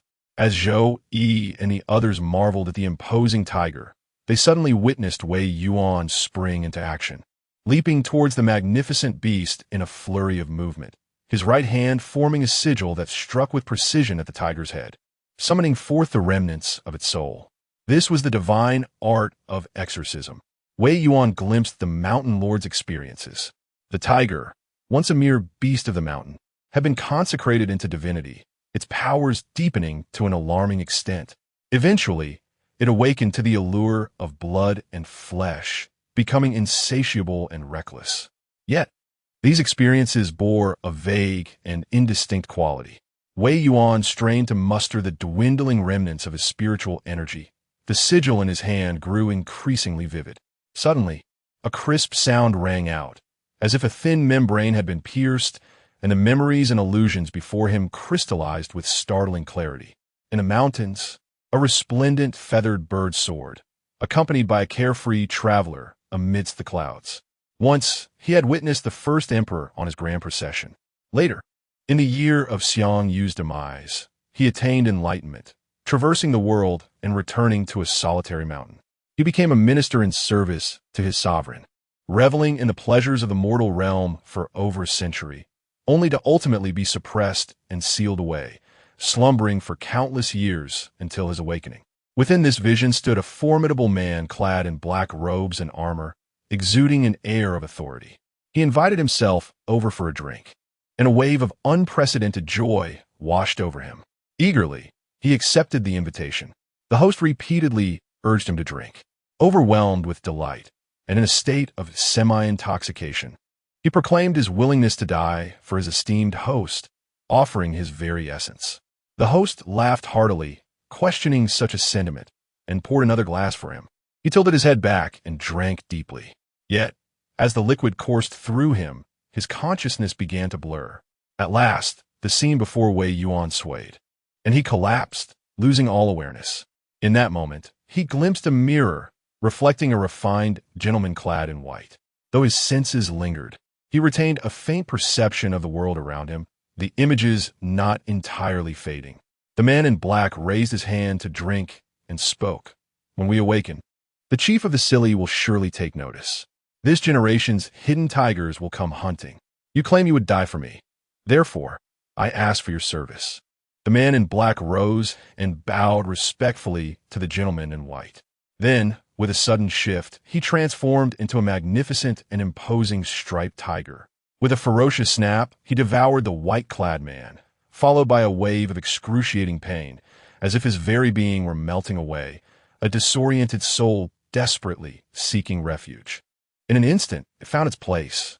More fragments of memory surged forth, washing over my very existence. Birds with splendid plumage flitted through the mountains, a carefree existence. No, that was incorrect. From beneath the tiger's arms sprouted a vivid, bird-like soar, which then closed its eyes. The tiger, in a sudden burst of clarity, opened its own, revealing murky yellow-brown irises, with memories flooding back vividly. I am the Mountain Lord. With a shift of form, he transformed into a figure in white, playing the qin. Soon, chaos ensued as people began to mysteriously disappear from the mountain, and the Bone Woman wreaked havoc, gradually drawing attention. Wei Yuan slowly released his grip, his face taut as he turned the fierce tiger onto its back, discovering a gaping wound upon its body, resembling a bird's face, its eyes tightly shut, devoid of life. Deep within, Wei Yuan had already surmised the unsettling truth, though he dared not voice his thoughts. A painted skin. No, it was a one-sided exchange of souls. A substitute for death, a wraith, a human face sore. The events surrounding the Tian family were no mere coincidence. He lifted his gaze to the lifeless, closed-eyed tiger. Here, there existed nothing but a hollow shell. No wonder. Its temperament was excessively irritable and prone to aggression. The true Mountain Lord had relinquished its shell, forsaking the title of the Tiger Lord of the Mountain.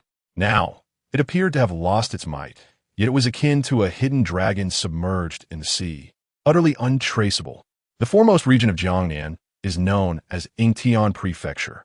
In ancient times, this was once the royal capital and remains a remarkably prosperous locale even to this day, replete with temples and Taoist monasteries. In this era, after a century of spiritual revival, the land of Yingtian Prefecture boasts places of genuine spiritual practice, with the Baiyun Temple standing as the most distinguished. It occupies a vast area, unlike a secluded retreat. Within the temple, in addition to venerating the three pure ones. There are side halls dedicated to the mountain gods and local deities. A century ago, a revered master, following ancient texts, engaged in elaborate rituals, offering incense with sincerity each morning and evening, and conducting grand sacrificial ceremonies monthly, thereby cultivating a host of spectral soldiers within Wei Yuan Temple.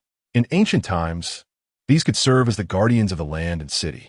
Relying on this family estate, the jade talismans, which would ordinarily require significant effort from an average Taoist priest, have become rather accessible. Since the time of the previous head of the Wei Yuan Temple, these jade talismans have gradually been circulated to the public. Transitioning from frugality to extravagance is a simple endeavor, yet reverting from extravagance to frugality proves to be quite challenging. In recent years, the clear pricing of these talismans has only been established for a little over a decade. However, the boundaries of this pricing have slowly become more lenient and indistinct. Zhao Xiao, clad in a Taoist robe, found himself at a loss for words when confronted by the softly weeping young woman before him. What rendered his refusal even more difficult was the staggering price she proposed: 3 million for a single memorial plaque. While this sum might still be within the tolerable range for the heads of Wei Yuan Temple, Zhao Xiao felt a stirring of temptation. He gazed at the delicate features of the pale-skinned young woman and, feigning reluctance, said, "Miss Wang, as a practitioner of asceticism, I must decline this matter." The young woman raised her gaze, her tear-streaked eyes accentuating her beauty, and implored, "I beseech you, esteemed Taoist, to show mercy. My grandfather originally resided on the mountain, but he came down due to a disaster. Upon his descent, he brought the village's mountain deity with him, believing that any fortune he earned was due to the deity's blessings. His final wish was to ensure that the mountain deity would once again receive offerings and worship. I am willing to offer 5 million, hoping you might facilitate this request." 5 million? Zhao Xiao's heart raced momentarily. With newfound resolve, he stated, "Miss Wang, as a practitioner of asceticism, I must take full responsibility for this matter." The young girl expressed her gratitude profusely as Zhao Xiao accepted the mountain deity statue draped in crimson fabric. With a smile, he inquired, "Is this mountain deity also a tiger lord, like many in the mountain villages? Shouldn't we pair it with a couple of spirit attendants?" The girl shook her head gently and replied, "No, this is a true and authentic mountain lord." She continued, "This deity was enshrined during the second year of the Jin Yuan era by Emperor Wu of Han." Zhao Xiao felt a twinge of embarrassment for his misjudgment. He was accustomed to the various justifications the local deities often sought for their legitimacy. After a brief exchange, the young lady took her leave. Zhao Xiao, cradling the statue, quietly slipped into the shrine dedicated to the land deities of Jiangnan, which was essentially a side hall for the ancestral spirits nurtured by his forebears. He found a secluded corner and placed the mountain deity statue on the ground, ensuring that his master would not discover him. He respectfully offered several sticks of incense to the ancestors before retreating, murmuring to himself about the ease of making money. With this, he could finally afford the house he desired. Unbeknownst to him, the entire side hall seemed to darken gradually. The golden red fabric atop the new mountain deity statue slowly slipped away, revealing not a tiger's head, but a distinctly masculine visage that appeared to slowly open its eyes. Suddenly, the door slammed shut, and the 3 sticks of incense that had just been lit extinguished silently. Strangely, 2 streams of blood tears began to flow down the face of the ancestral figure in the center of the Wei Yuan Temple.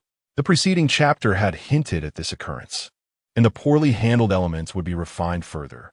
However, in terms of combat, Wei Yuan can indeed engage in a struggle. This is an adversary of the same caliber as the Bone Woman. Even if he acquires the guise of the Mountain Lord, he merely serves as an official subordinate. This tale begins and concludes with the motif of the painted skin, though it primarily fails to highlight this aspect in the earlier parts. The fault lies with me. Chapter 39. QA The operation to deploy the formidable weaponry of the Divine Machine Camp has reached its conclusion, culminating in the demise of the Tiger Lord. Yet, within Wei Yuan's heart lingered a tumult of emotions. The Mountain God Temple had been ravaged by a relentless barrage of rockets, and after the Mountain Lord had perished, the remaining structure of the temple succumbed to a resounding crash. its once sturdy beams visibly decaying. The rear troops swiftly ascended Tiger Mountain, discovering a mass grave behind the mountain god temple, where the missing individuals, over 100 souls, had met their tragic fate at the hands of malevolent creatures.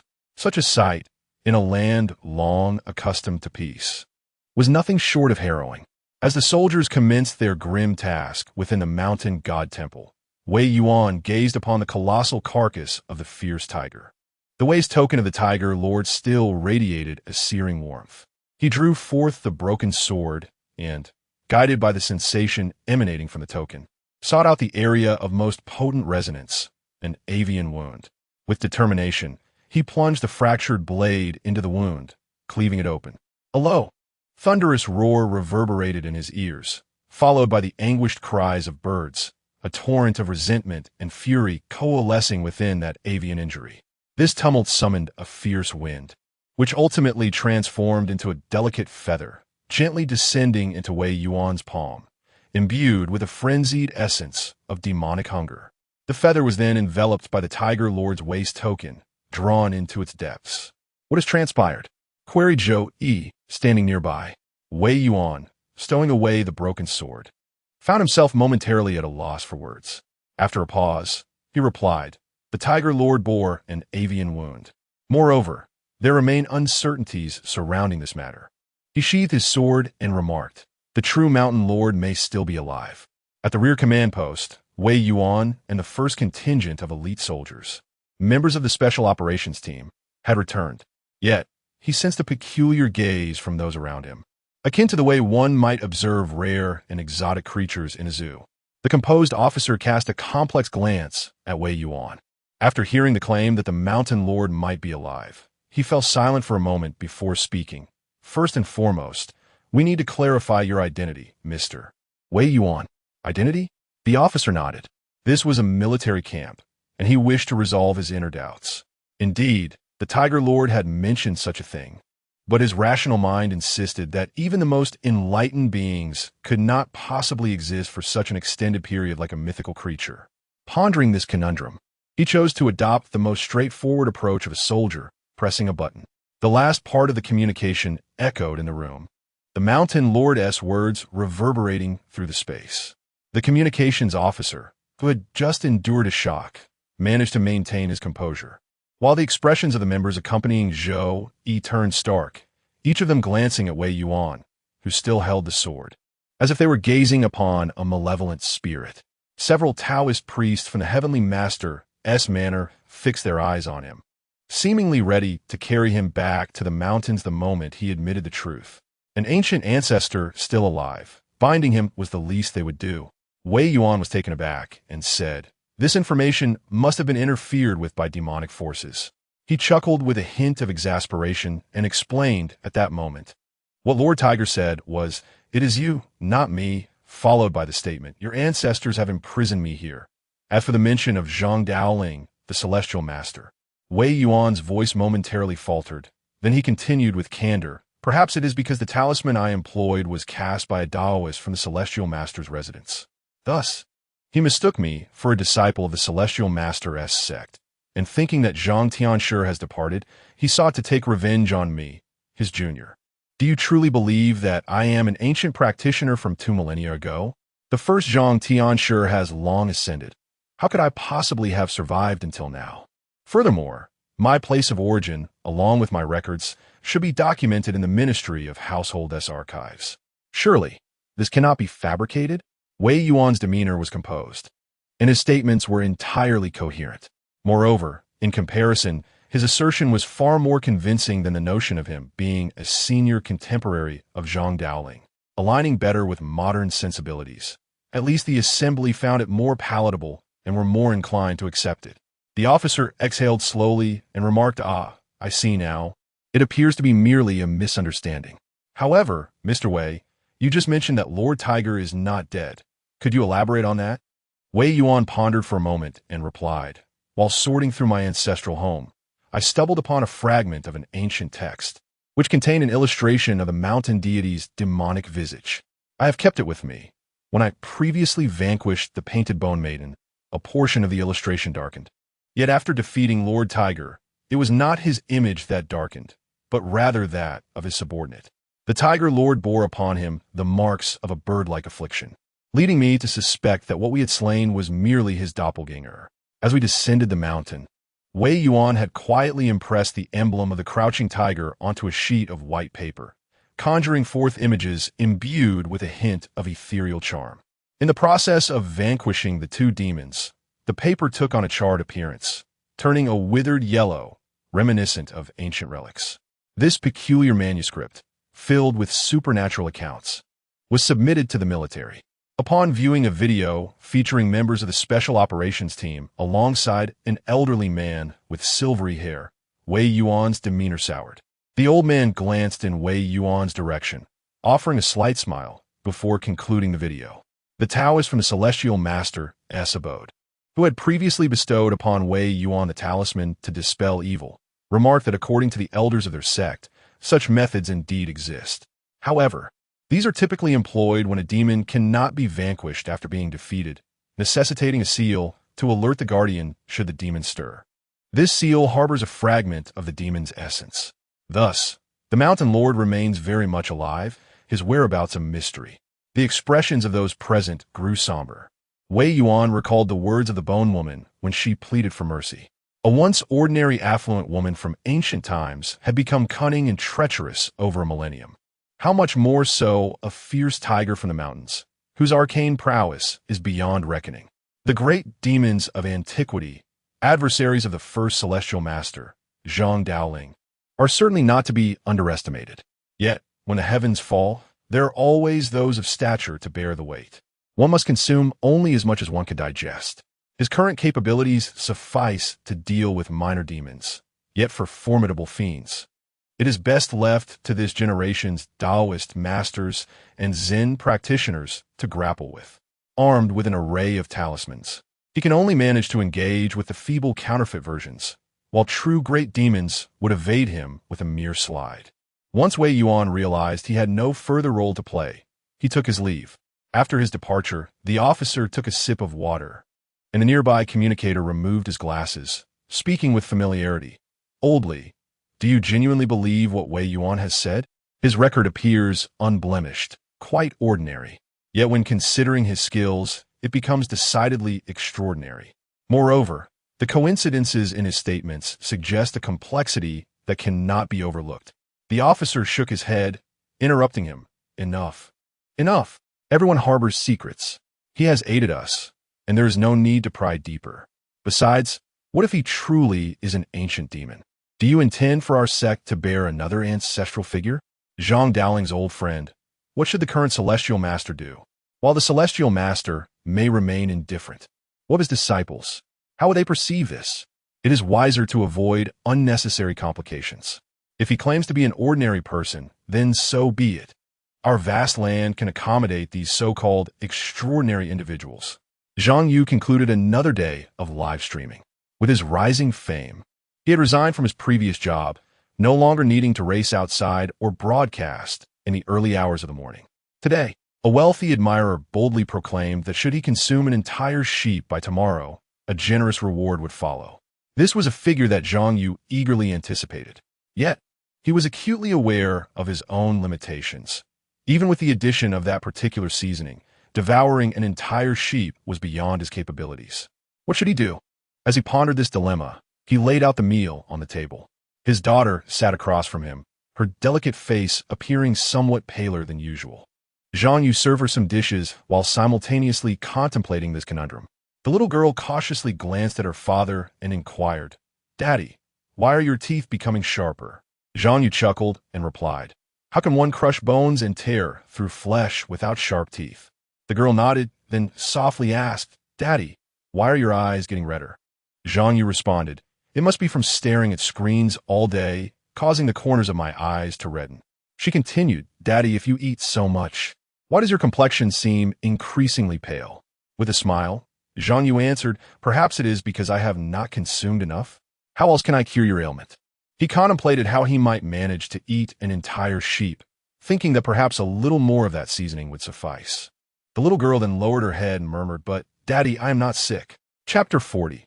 bringing a sheep to feast. Zhang Yu and his daughter were dining at home.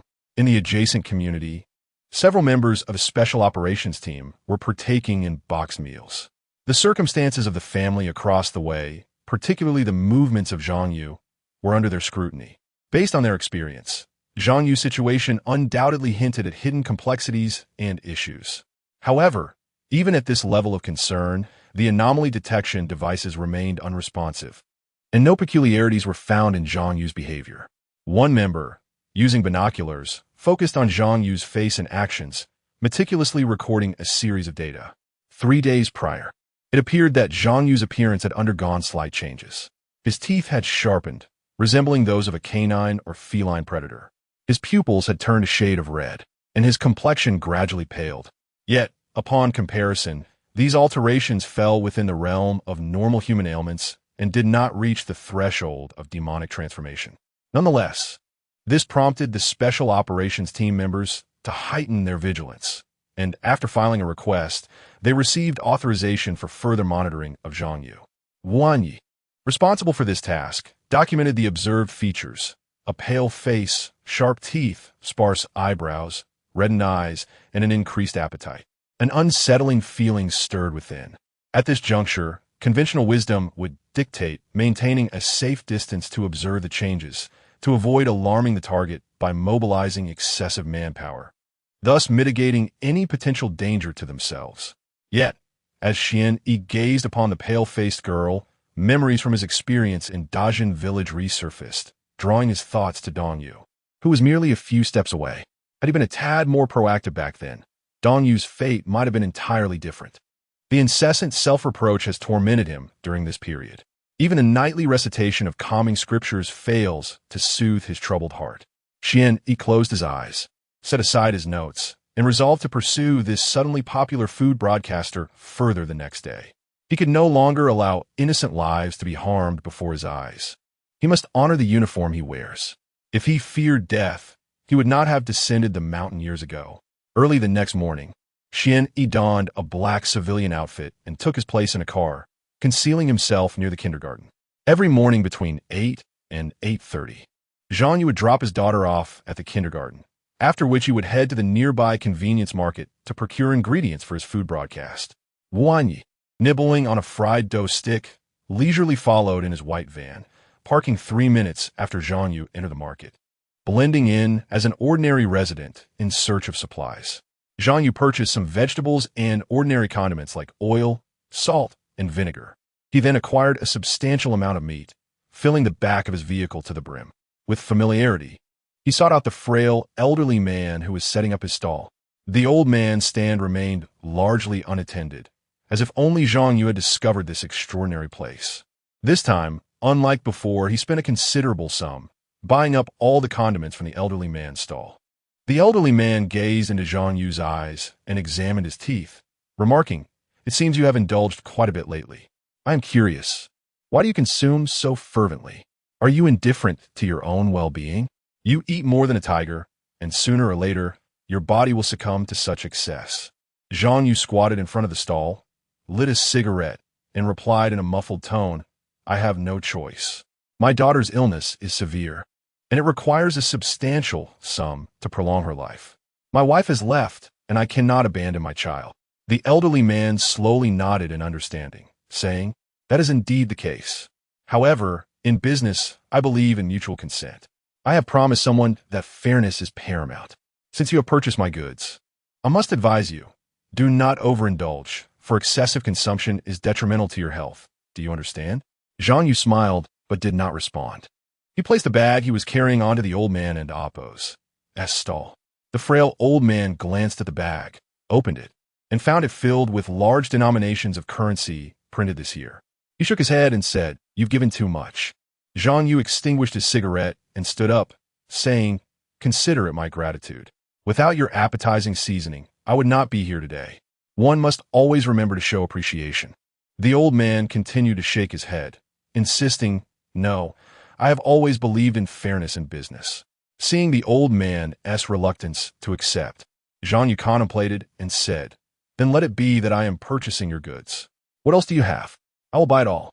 Only then did the old man accept the money, fixing his gaze on Zhang Yu and leisurely stating, "I have quite a number of sheep at home. If necessary, I can provide you with a whole sheep, but your funds are insufficient. Consider it a deposit." The money inside is more than enough to purchase a sheep.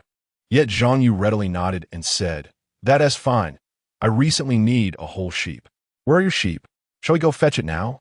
The elder shook his head and replied, "Come for it tomorrow. My sheep are not like those ordinary meat sheep confined to small enclosures. Mine are free range on my own land, so preparations need to be made in advance.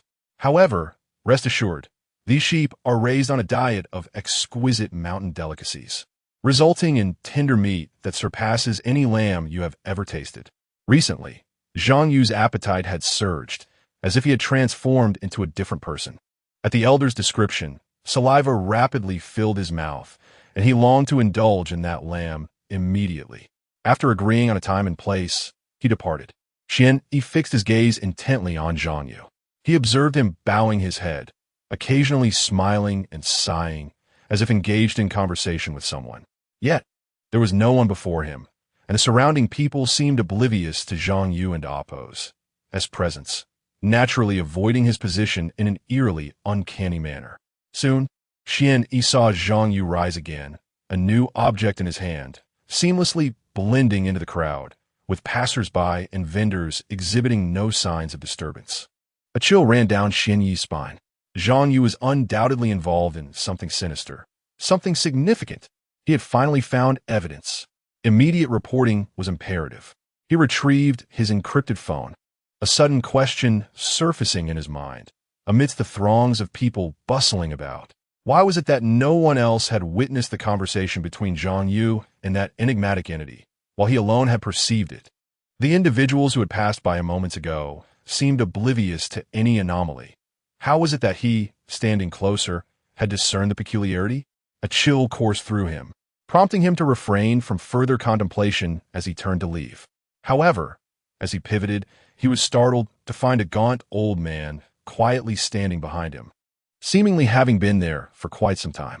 Indeed, this was the last evaluation he heard from Xili.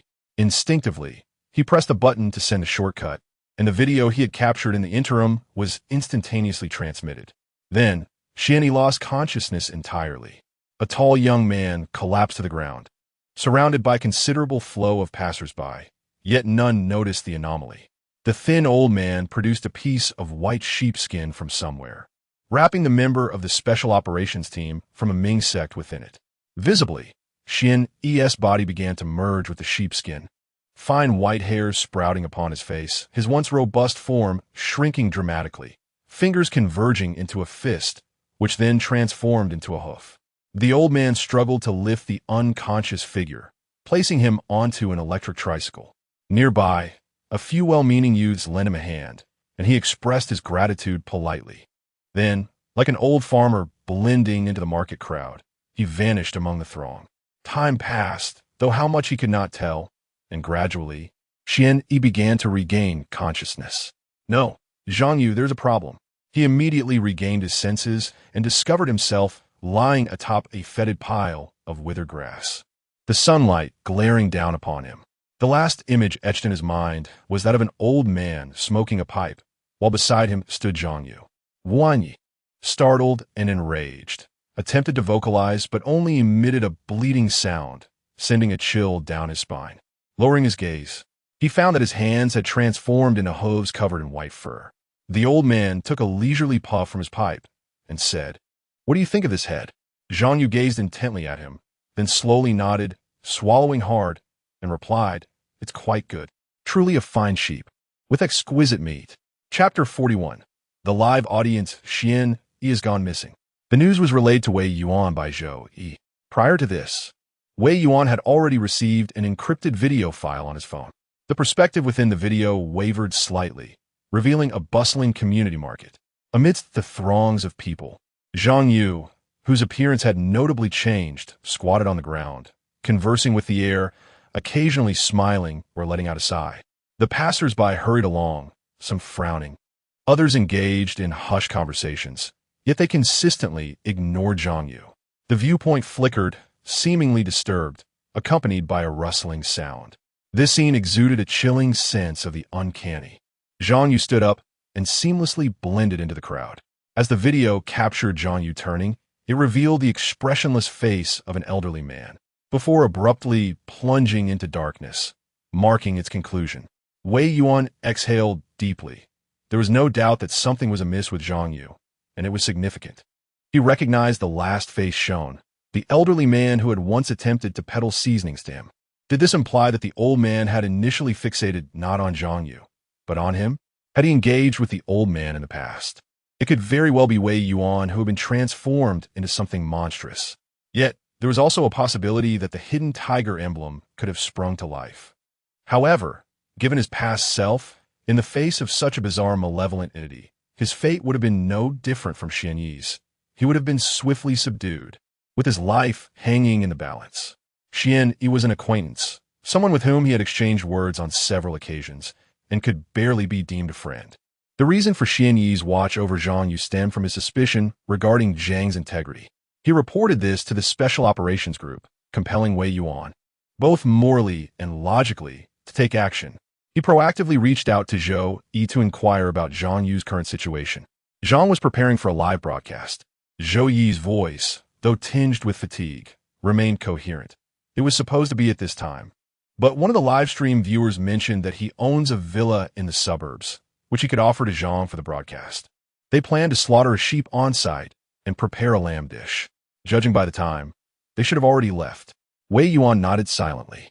He then drew his sword and secured it on his back, his right hand brushing over the Hu Tiger Waist token, causing the feathers previously consumed by the token to materialize.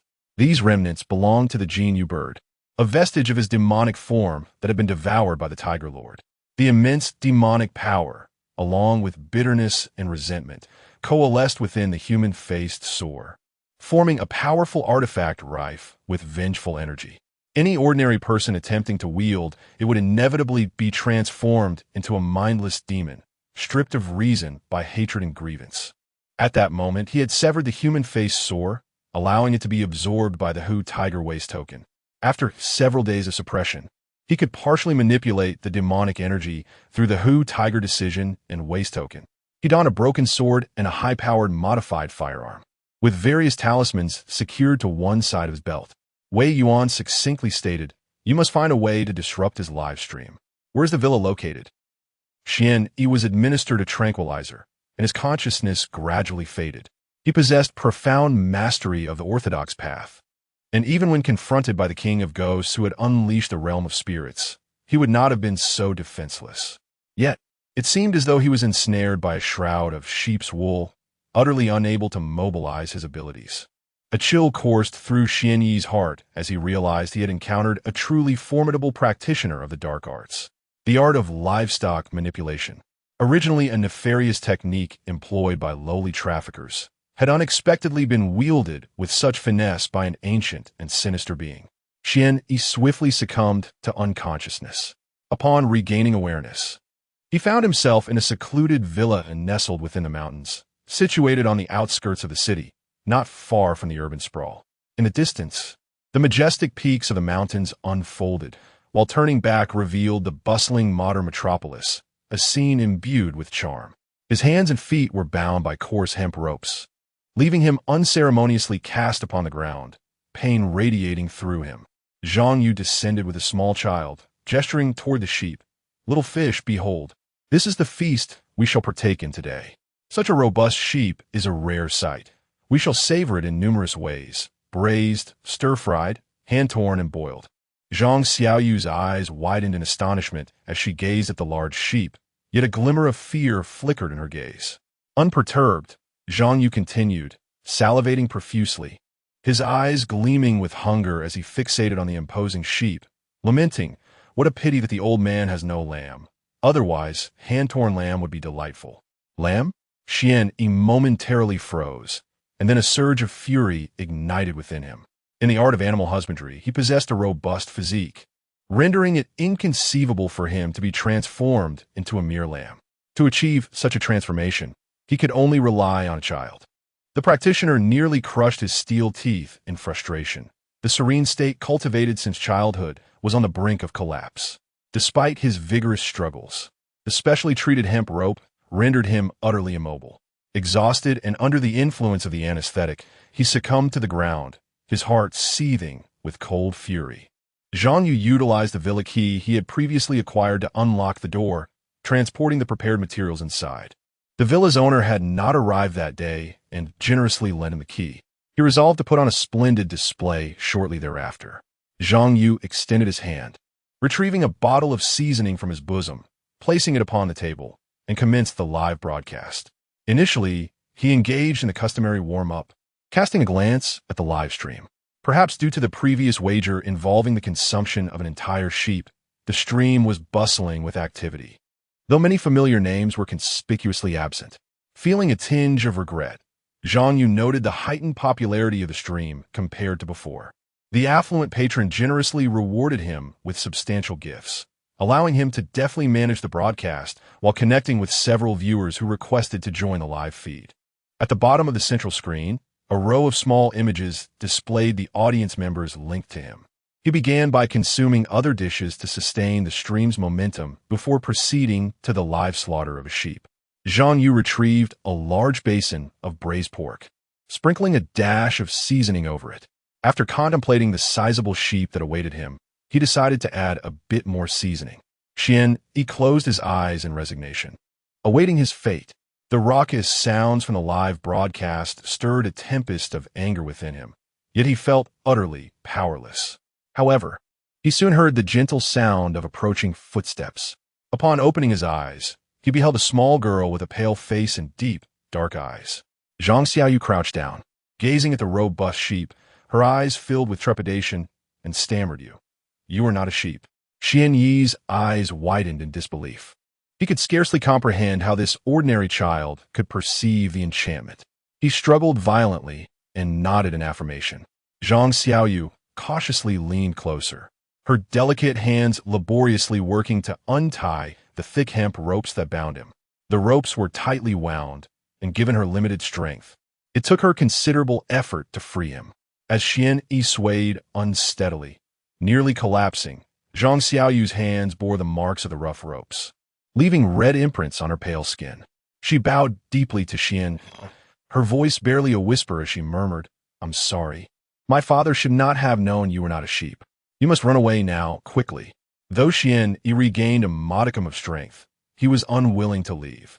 Neither the disciples of the Tao sect nor the Special Operations Group would permit this child to remain here alone. In his current form, he could only tug at the sleeve of the little girl, urging her to follow him. Zhang Xiaoyu pulled a couple of steps forward, wrapped her arms around the sheep's neck, and reassured him, "Do not worry. My father will not harm me. Please hurry and escape." Meanwhile, Zhang Yu savored the last generous spoonful of braised pork, lingering over the meal, unsure if it was the slight enhancement of seasoning that made it all the more delectable. He felt that he had not fully satisfied his appetite, as if a fire were burning within him. Zhang Yu glanced at the unprecedented interaction and generous gifts in the live stream. A surge of excitement rushed to his head, and he could not help but chuckle. "Thank you all for your generous contributions. Now, let us conclude today as prelude to the meal. Next, we will present the paisi de our assistants, an entire sheep. I even took the time to learn how to handle a whole sheep for today. Please bear with me for any shortcomings in my preparation." The livestream chat exploded with rapid messages. "Hurry, I can hardly contain myself. Quickly slaughter the sheep and serve the meat. There are plenty of rewards for a job well done. Host, you are amazing. Ha ha ha. I can't wait any longer. All I can think about is this feast of whole sheep. It's been so long since I've experienced something like this." Zhang Yu adjusted the livestream equipment, preparing to catch the sheep. While he extolled the rarity and unprecedented nature of the event, he walked forward. However, as he came into view of the camera, he was met only by the untied, coarse rope and an empty space. The excitement on his face and the fervor of the chat instantly froze. The sheep was gone.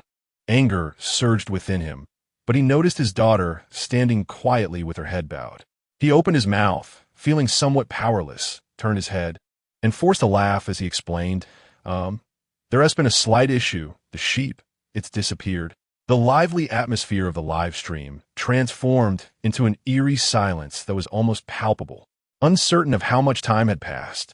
A phrase gradually flickered through his mind. Isn't the sheep right beside you? Beside him? Zhang Yu was momentarily taken aback. Only his daughter was at his side. Yet before he could articulate his thoughts, the live stream erupted in fervor, a flurry of comments cascading through. Indeed, isn't that prime mutton? Such a rare delicacy of lamb. Two-horned sheep. Two-horned sheep. Zhang Yu felt beads of cold sweat form on his forehead, occasionally glancing at his daughter. He was horrified to see her large, dark eyes morph into those of a sheep, her pale face sprouting fine white fleece. This was not his daughter. It was a rare and exquisite lamb. Zhang Yu raised his hand and struck himself hard, drawing blood from the corner of his mouth, forcefully shattering the illusion.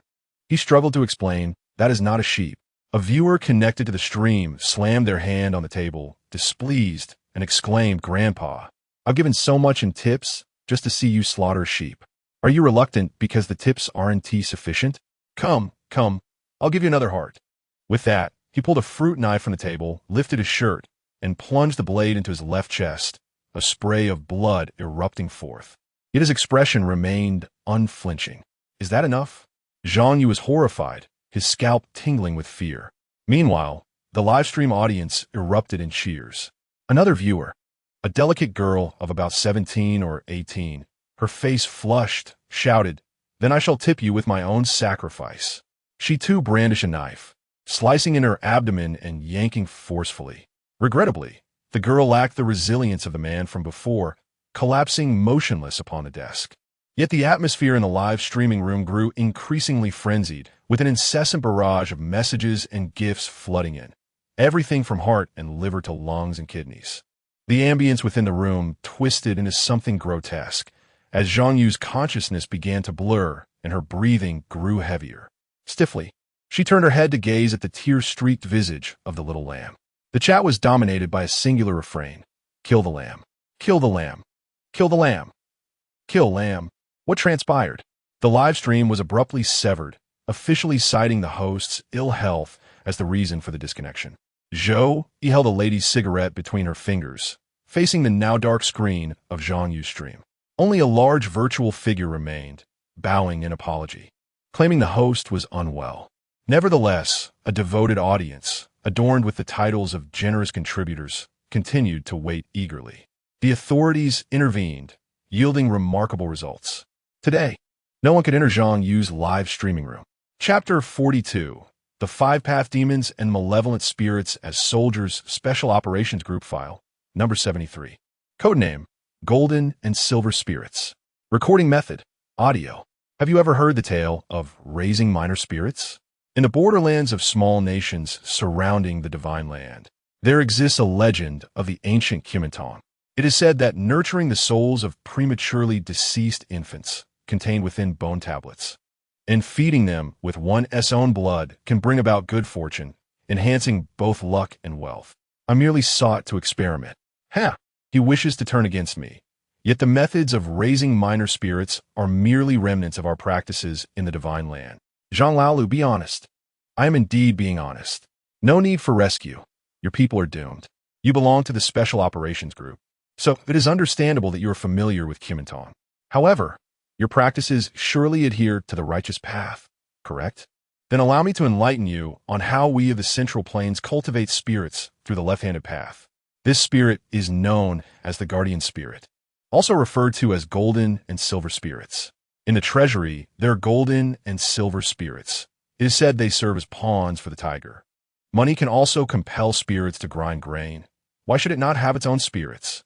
Golden and Silver Spirits, Golden and Silver Spirits. One must find a living person, either male or female, regardless of their prior experiences, provided they consent. Then seek out a willing practitioner of the dark arts. Feed that individual raw flesh, bowl after bowl, and then administer poison while they still draw breath, covering their body in living lacquer, wrapping them in talisman cloth, and locking them within the treasury. Once they perish there, they can never escape the confines of the treasury. Subsequently, anyone who enters the treasury will be beset by vengeful spirits, destined for demise. To acquire gold, one must first establish an altar before the treasury, burn incense, recite incantations, and ensure that offerings such as paper money and paper horses are not omitted. Ultimately, a towering column of fragrant smoke must be ignited, as per the established agreement, before one can proceed to retrieve wealth. What exactly do you wish to express? What do you intend to convey? Merely that your kind is beyond salvation. The world has transformed. Such sinister methods prove far more effective than any bodyguard or security door. Then a cacophony ensued, seemingly with someone being dragged away, still protesting. What does this signify? The 5 roads of Maishan's Taoism relies on its military. Yet, without a commander, the troops cannot achieve anything. In this era, where can one find generals who perish in battle? It seems we are left with no choice but to resort to cunning tactics, seeking out the vengeful spirits filled with wrath. Yet, in these times, even malevolent spirits are hard to come by. Does that not compel one to resort to the left-hand path, employing dark sorcery to conjure a reluctant and indignant ghost? With the myriad affairs of the human realm, do you believe you can intervene? Can you truly manage it? The voice faded away. Finally, the voice of the Special Operations Investigator emerged. The case of the Silver and Gold Spectre has been concluded. The suspect has confessed to the crimes committed, with witnesses from the Dahu Ministry of Justice and the Heavenly Masteress residence. Investigator, Wei Mingzong, Xian, suburbs of Quanshur Villa. The live stream was inundated with a flurry of comments, as if a multitude were fervently chanting for the slaughter of sheep. In a moment of disorientation, it seemed as though hundreds, perhaps thousands, of figures surrounded him, brandishing torches that transformed what should have been a halted live broadcast into a sinister ritual. The villa, perched atop the mountain, served as an altar, with spectral entities performing a macabre dance. Zhang Yu's eyes glowed a fierce crimson as he fixated on the lamb before him. His right hand slowly lifted a knife from the table.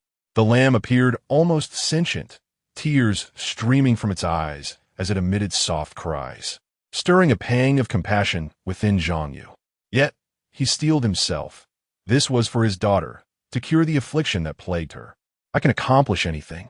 Meanwhile, a tumultuous churn erupted within his stomach, more intense than ever before. Gripping the knife tightly, he resolved to cut the lamb into Appo's throat. The lamb, seemingly paralyzed by fear, remained motionless, convinced that Zhang Yu would not harm it. How foolish, Zhang Yu mused, an inexplicable ache piercing his heart. Just as the knife was poised to pierce the lamb's artery, a shadow darted past, followed by a sharp pain. Zhang Yu was hurled to the ground, clutching his abdomen. As a robust ram, none other than Xian Yi collided with him. The agonizing aftermath of his previous departure haunted him, compelling him to remain this time. Through covert observation, he began to discern Zhang Yu's intentions. Above all, Zhang Yu cherished his daughter. He would sacrifice anything for her well-being, a singular obsession. The malevolent force demanded that Zhang Yu personally slay his daughter, devouring her essence in the process. The consequences wrought by this situation rank among the foremost of all known malevolent spirits that refuse to dissipate, rendering any attempt to alleviate their obsessions futile. And it is utterly impossible to diminish their presence or compel them to disperse through mere resolution of their fixations. At the very moment the spell is undone, there is no doubt that Zhang Yu will succumb to complete and utter madness. There exist 2 principal categories of malevolent spirits. The first are those who, consumed by resentment and grievances, linger as vengeful apparitions due to their unrelenting obsessions. The second are those who, in life, were notorious for their ferocity and madness, and thus, in death, naturally retain their brutal nature. The aim is to compel Zhang Yu to conjoin these 2 types, and then through nefarious sorcery, mold him into a wrathful and vengeful specter of unspeakable fury. The methods employed are as wicked as they are terrifying, steeped in malevolence beyond measure. When Zhang Yu rises once more, his visage has undergone a grotesque transformation. White wool sprouts from his form, beneath which lies the semblance of scales. His teeth are sharpened, and tufts of white hair adorn his face, while his hands remain human. Xian Yi, eyes brimming with tears and nearly swollen from weeping, desperately pulls at Zhang Xiaoyu. A ferocious roar emanates from Zhang Yu as he lunges forward to strike. A chill courses through Xian Yi's heart. Suddenly, a sword sheath hurtles forth from the void, spinning as it collides with Zhang Yu, forcing him back a step. A shadow cloaked in black dashes in, still in motion, wielding a shimmering broadsword that glints with lethal intent and delivers a powerful downward slash. The white wool and scales erupt from Zhang Yu's body, violently cleaved apart. Wei Yuan hurriedly arrived, scarcely pausing to catch his breath before he struck. The force behind his move was so overwhelming that the eight-sided Han sword in his hand nearly became ensnared, immobilized, with a graceful pivot akin to a gentle breeze. He turned in midair and placed a tranquil talisman directly upon Zhang Yu's forehead. The yellow talisman ignited into ashes, its efficacy manifesting at a speed several times greater than before. Zhang Yu's eyes widened, his consciousness suddenly sharpening. The scales that had erupted from his body swiftly retracted, yet his eyes transformed into a deep crimson. Lowering his gaze, he beheld his daughter, weeping inconsolably, and as memories of the recent ordeal flooded back, he found himself unable to maintain his grip on the knife, which clattered to the ground. He opened his mouth, yet no sound escaped. Only tears streamed down his face as he emitted a heart-wrenching cry, dashing away in despair. Wei Yuan raised his sword, and as he struck at Zhang Yu's back, he encountered the scales once more, creating a shower of sparks. He swiftly drew his firearm, channeling his magical energy through his right arm to temporarily enhance its muscular strength. A token at his waist manifested wings, and a fleeting azure light flickered in his eyes. The bullet departed the chamber, this time striking Zhang Yu's right leg with precision. Zhang Yu staggered and fell. Yet astonishingly, despite sustaining such a powerful gunshot wound, he managed to rise and move. Wei Yuan, intent on capturing this man who had yet to reveal any peculiarities, drew his sword again, but was suddenly startled by the sound of bleating sheep.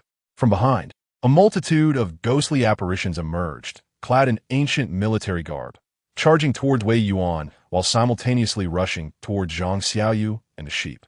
The sheer number compelled Wei Yuan to turn back, sheathing his sword as his left hand brushed over its blade.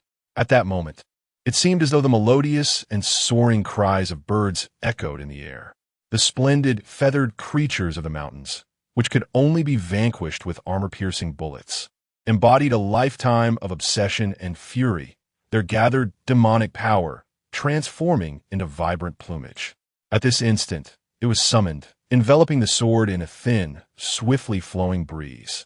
A talisman for banishing evil was cast into the air, igniting into flames. Wei Yuan gripped his sword with both hands and struck. The wind expanded rapidly as the sword was unleashed. Then, a tempest of howling winds surged forth, sweeping across the entire villa, accompanied by the potent force of the talisman. The numerous malevolent spirits, which were already insignificant in number, disintegrated entirely beneath this strike, while the few remaining fled in panic. With a sharp crack, a jagged scar appeared on the villa's wall, and Wei Yuan swiftly severed his connection with the waste token, leaning on his sword as his complexion turned faintly pale. This maneuver mirrored the earlier feat of the false mountain lord, who had shattered the firearms of the crowd. Currently, he could only wield it with considerable limitations. Yet the toll on his magical energy and meridians was immense. Turning his gaze, Wei Yuan noticed that Zhang Yu had vanished within this brief span of time. Outside, members of the action team followed closely behind him, though whether they could contain the evidently altered Zhang Yu remained uncertain. However, the scales he had just severed still lingered, and with a tracking talisman, there was no escape for him. At this moment, the waste token finally responded. Wei Yuan seized the ingredients, and the token trembled violently. Words flashed before his eyes: Tao Tai scales, human oil, 5 savage troop, talisman water. Tao Tai scales. In the depths of Wei Yuan's heart lay absurdity as he caught sight of a subsequent material, his expression turning rather grim. He produced a tracking talisman and, glancing around, directed his attention towards the relieved sheep, crouching down hesitantly and murmuring, "Xiani?" Xian, he widened his eyes and nodded emphatically, his anxiety manifesting in restless movements. Wei Yuan reassured him, "Do not worry. I have come with several companions to find you. As for the old culprit, coincidentally, following the matter of Lord Tiger, 2 eminent figures have arrived in Quan City to suppress the situation. A master from the Celestial Master's mansion has already set forth, armed with the 5 thunder scriptures of the Upper Purity School. Xian Yi exhaled in relief. But soon his thoughts crystallized as he recalled witnessing Zhang Yu conversing with the air. He stiffly raised his head to gaze at Wei Yuan, his eyes wide with disbelief. The culprit, the old man? Can he see? Chapter 43. The brief suffering of the world from afar. The sound of intense gunfire and the fluctuations of mystical arts reverberated through the air. However, Zhang Yu, already under the influence of dark sorcery, experienced a transformation, enabling him to break free from peril.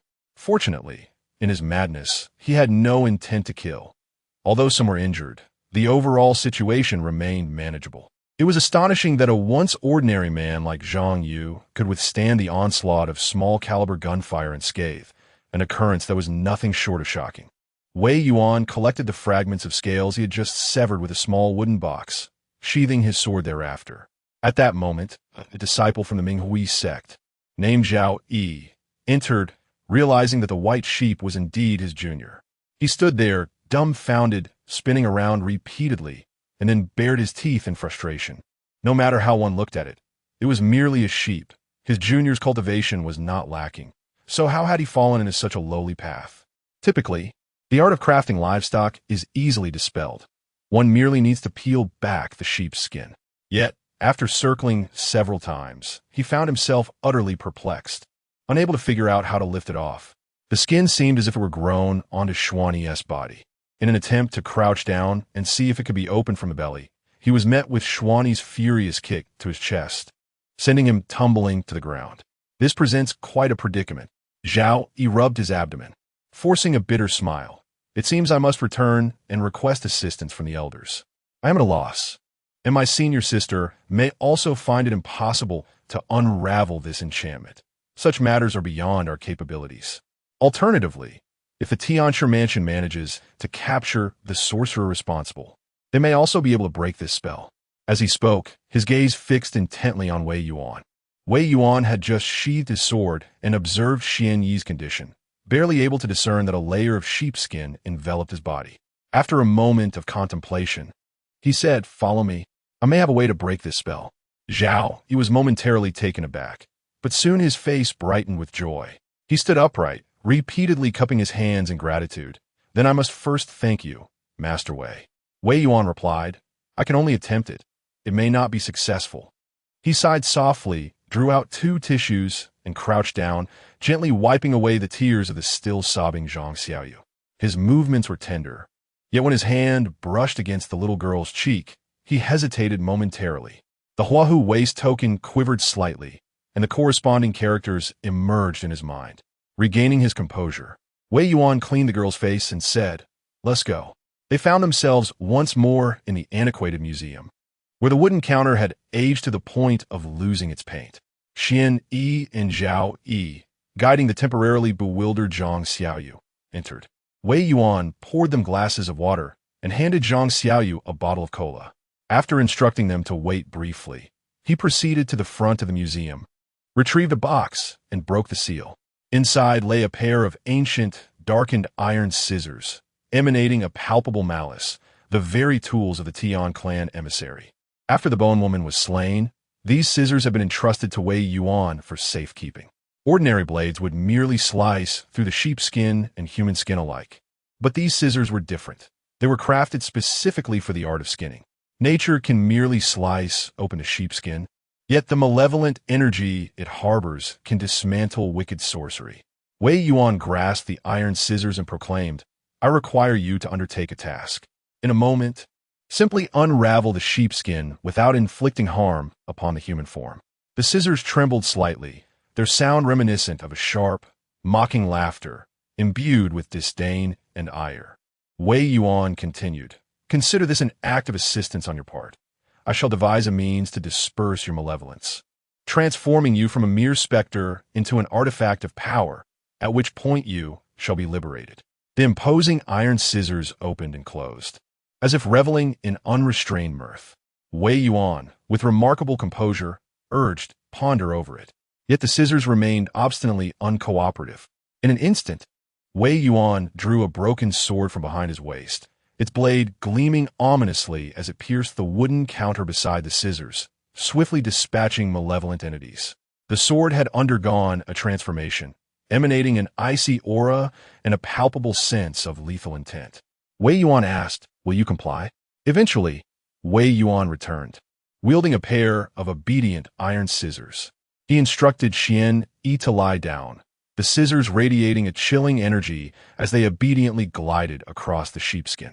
The sorcery-laden sheepskin was effortlessly sliced open, and the accumulated resentment and malevolence within the scissors effectively dismantled the wicked spell. Xian Yi felt a sudden chill envelop him, followed by an exhilarating sensation of seeing the light of day. The sheepskin fell away to either side, and Xian Yi tumbled out, limbs sprawled, gasping for breath on the ground. Zhao Yi promptly assisted his junior disciple to his feet, igniting the yellow talisman he had prepared earlier and dissolving it into a bowl of talismanic water. He supported Xian Yi as he drank, expelling the lingering malevolent energies from within. Wei Yuan, feeling a sense of relief, was glad that the ritual had succeeded, and he then discarded the obedient iron scissors into a box, sealing it securely. The malevolent spirits fear the wicked, even the most sinister of entities. Turning his gaze, he observed Zhang Xiaoyu sitting quietly on the sofa, cradling a can of cola, yet tears streamed silently down her cheeks. In the corner between the bathroom and the small living room, several restless spirits huddled together, their gaze fixated on the cola can, their fingers nearly embedding themselves into the wall in their eagerness. Zhang Xiaoyu paused for a moment, then placed the cola on the coffee table, nudging it gently in the direction of the spirits. The apparitions were taken aback, clustering together in a state of panic and disarray. Another one who could see them. Both Xian Yi and Zhao Yi, as disciples of the Tao, instinctively sensed the presence of Yin energy upon entering this place. However, as there was no malevolence, they dismissed it as a mere indication that the proprietor harbored spirits, a common practice among various Taoist sections. Nevertheless, those who tread the righteous path would not invoke harm or give rise to vengeful spirits. Out of respect, they refrained from using their sight. Wei Yuan sighed inwardly as he sealed the scissors with talismans, then moved into the living room. He crouched down to examine the tear-streaked face of Zhang Xiaoyu. Still of kindergarten age, her pallid complexion was strikingly unhealthy, compounded by the instability of her soul, which seemed to subtly dissipate. Wei Yuan reached out, gently tousling the young girl's hair, his eyes momentarily closing as a blue talisman flickered in his palm, exuding a calming aura to dispel the spirits. This passage describes the method developed after the last encounter with Dongyu, which allows one to glimpse certain cherished memories of a feeble spirit by swaying its ethereal form. Nevertheless, this extraordinary ability ultimately serves as a means to command the souls of the departed. Zhang Xiaoyu is neither a living person nor an ordinary ghost. She is a living corpse. According to legend, the seventh day after death is known as the Night of Returning Souls, during which the deceased may return to their bodies to bid farewell to their families before departing. However, numerous variables can arise.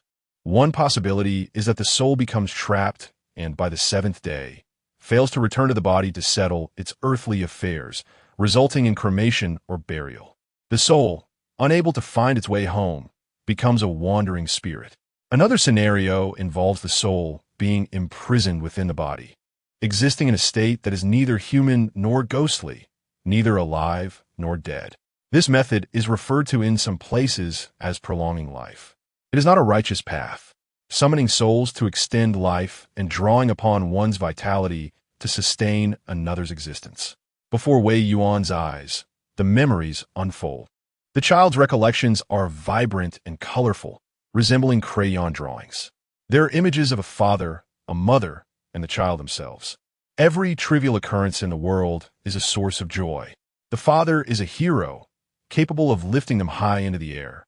The mother is a fairy, the most beautiful mother in existence. In these memories, even the night sparkles with brilliance. However, suddenly, the once blue sky turns ominous. The child falls ill. Dark clouds invade their home. The mother and father begin to argue night after night. The little fish yearned to break free from their constraints, yet found herself powerless, gradually losing strength. Her father wept, tracing a finger across her face. As he cried, his sorrow deepened. She felt an overwhelming fatigue, a desire to succumb to slumber. The chill enveloped her, an unbearable coldness. Mother had departed. It seemed as though the little fish had slept for an eternity. Her father appeared to have aged considerably. Mother was gone, and father conveyed that she had left them. He cradled the little fish in his arms, weeping, assuring her, "I shall surely heal your ailment. You will recover. Once you are well, I will take you to the grandest amusement park, where you may play for as long as you wish." But father, dear father, the little fish did not suffer from an illness. The little fish had merely passed away. Chapter 44. The powers cannot surpass destiny. The final image of the memory transformed into a menacing Zhang Yu, advancing with a knife in hand, followed by a multitude of fishers, each shard containing a man with bloodshot eyes. The scene shattered like a broken mirror, dissipating into nothingness, and the recollection ceased. Wei Yuan raised his hand, instinctively recalling Zhang Yu in his 30s. Yet, Zhang Yu should now only be 28 or 29. Appearing aged due to the necromantic arts he employed to extend his life for the sake of his daughter. Ultimately, it was a forbidden practice that even the most seasoned cultivators dared not approach. Ordinary individuals would never risk engaging in such perilous endeavors. But father could. Wei Yuan lowered his gaze to see Zhang Xiaoyu looking up at him, her expression a silent plea. As he withdrew his hand, she unexpectedly grasped his sleeve, her gaze earnest as she murmured, "Uncle, are you going to confront Daddy? He didn't mean it. Please don't hurt him." Wei Yuan found himself at a loss for words, the little girl's hopeful eyes piercing through his resolve. Then, as if grasping the gravity of the situation, her hand slowly slipped from his sleeve. Taking a deep breath, Wei Yuan crouched down to meet Zhang Xiaoyu's gaze directly and said, "Xiaoyu, wait here. Uncle will bring your father back, all right? Really?" "Yes, I promise I will bring your father back." Zhang Xiaoyu's eyes sparkled momentarily before she lowered her head and removed a small pendant from around her neck. The exterior depicted a cartoon character that could be opened, revealing a photograph of a family of 3 inside. She placed it in Wei Yuan's palm and earnestly said, "Uncle, you must bring Daddy back. Just tell him that Xiaoyu isn't angry anymore, and he will surely return." Wei Yuan tucked the pendant into his pocket, smiled gently, and nodded before turning to leave. He dialed Zhou Yi's number and succinctly inquired, what would the action team do if someone were forced to undergo a transformation into a monster? Zhou Yi responded with a question of her own. Would this transformed individual pose a threat to innocent civilians?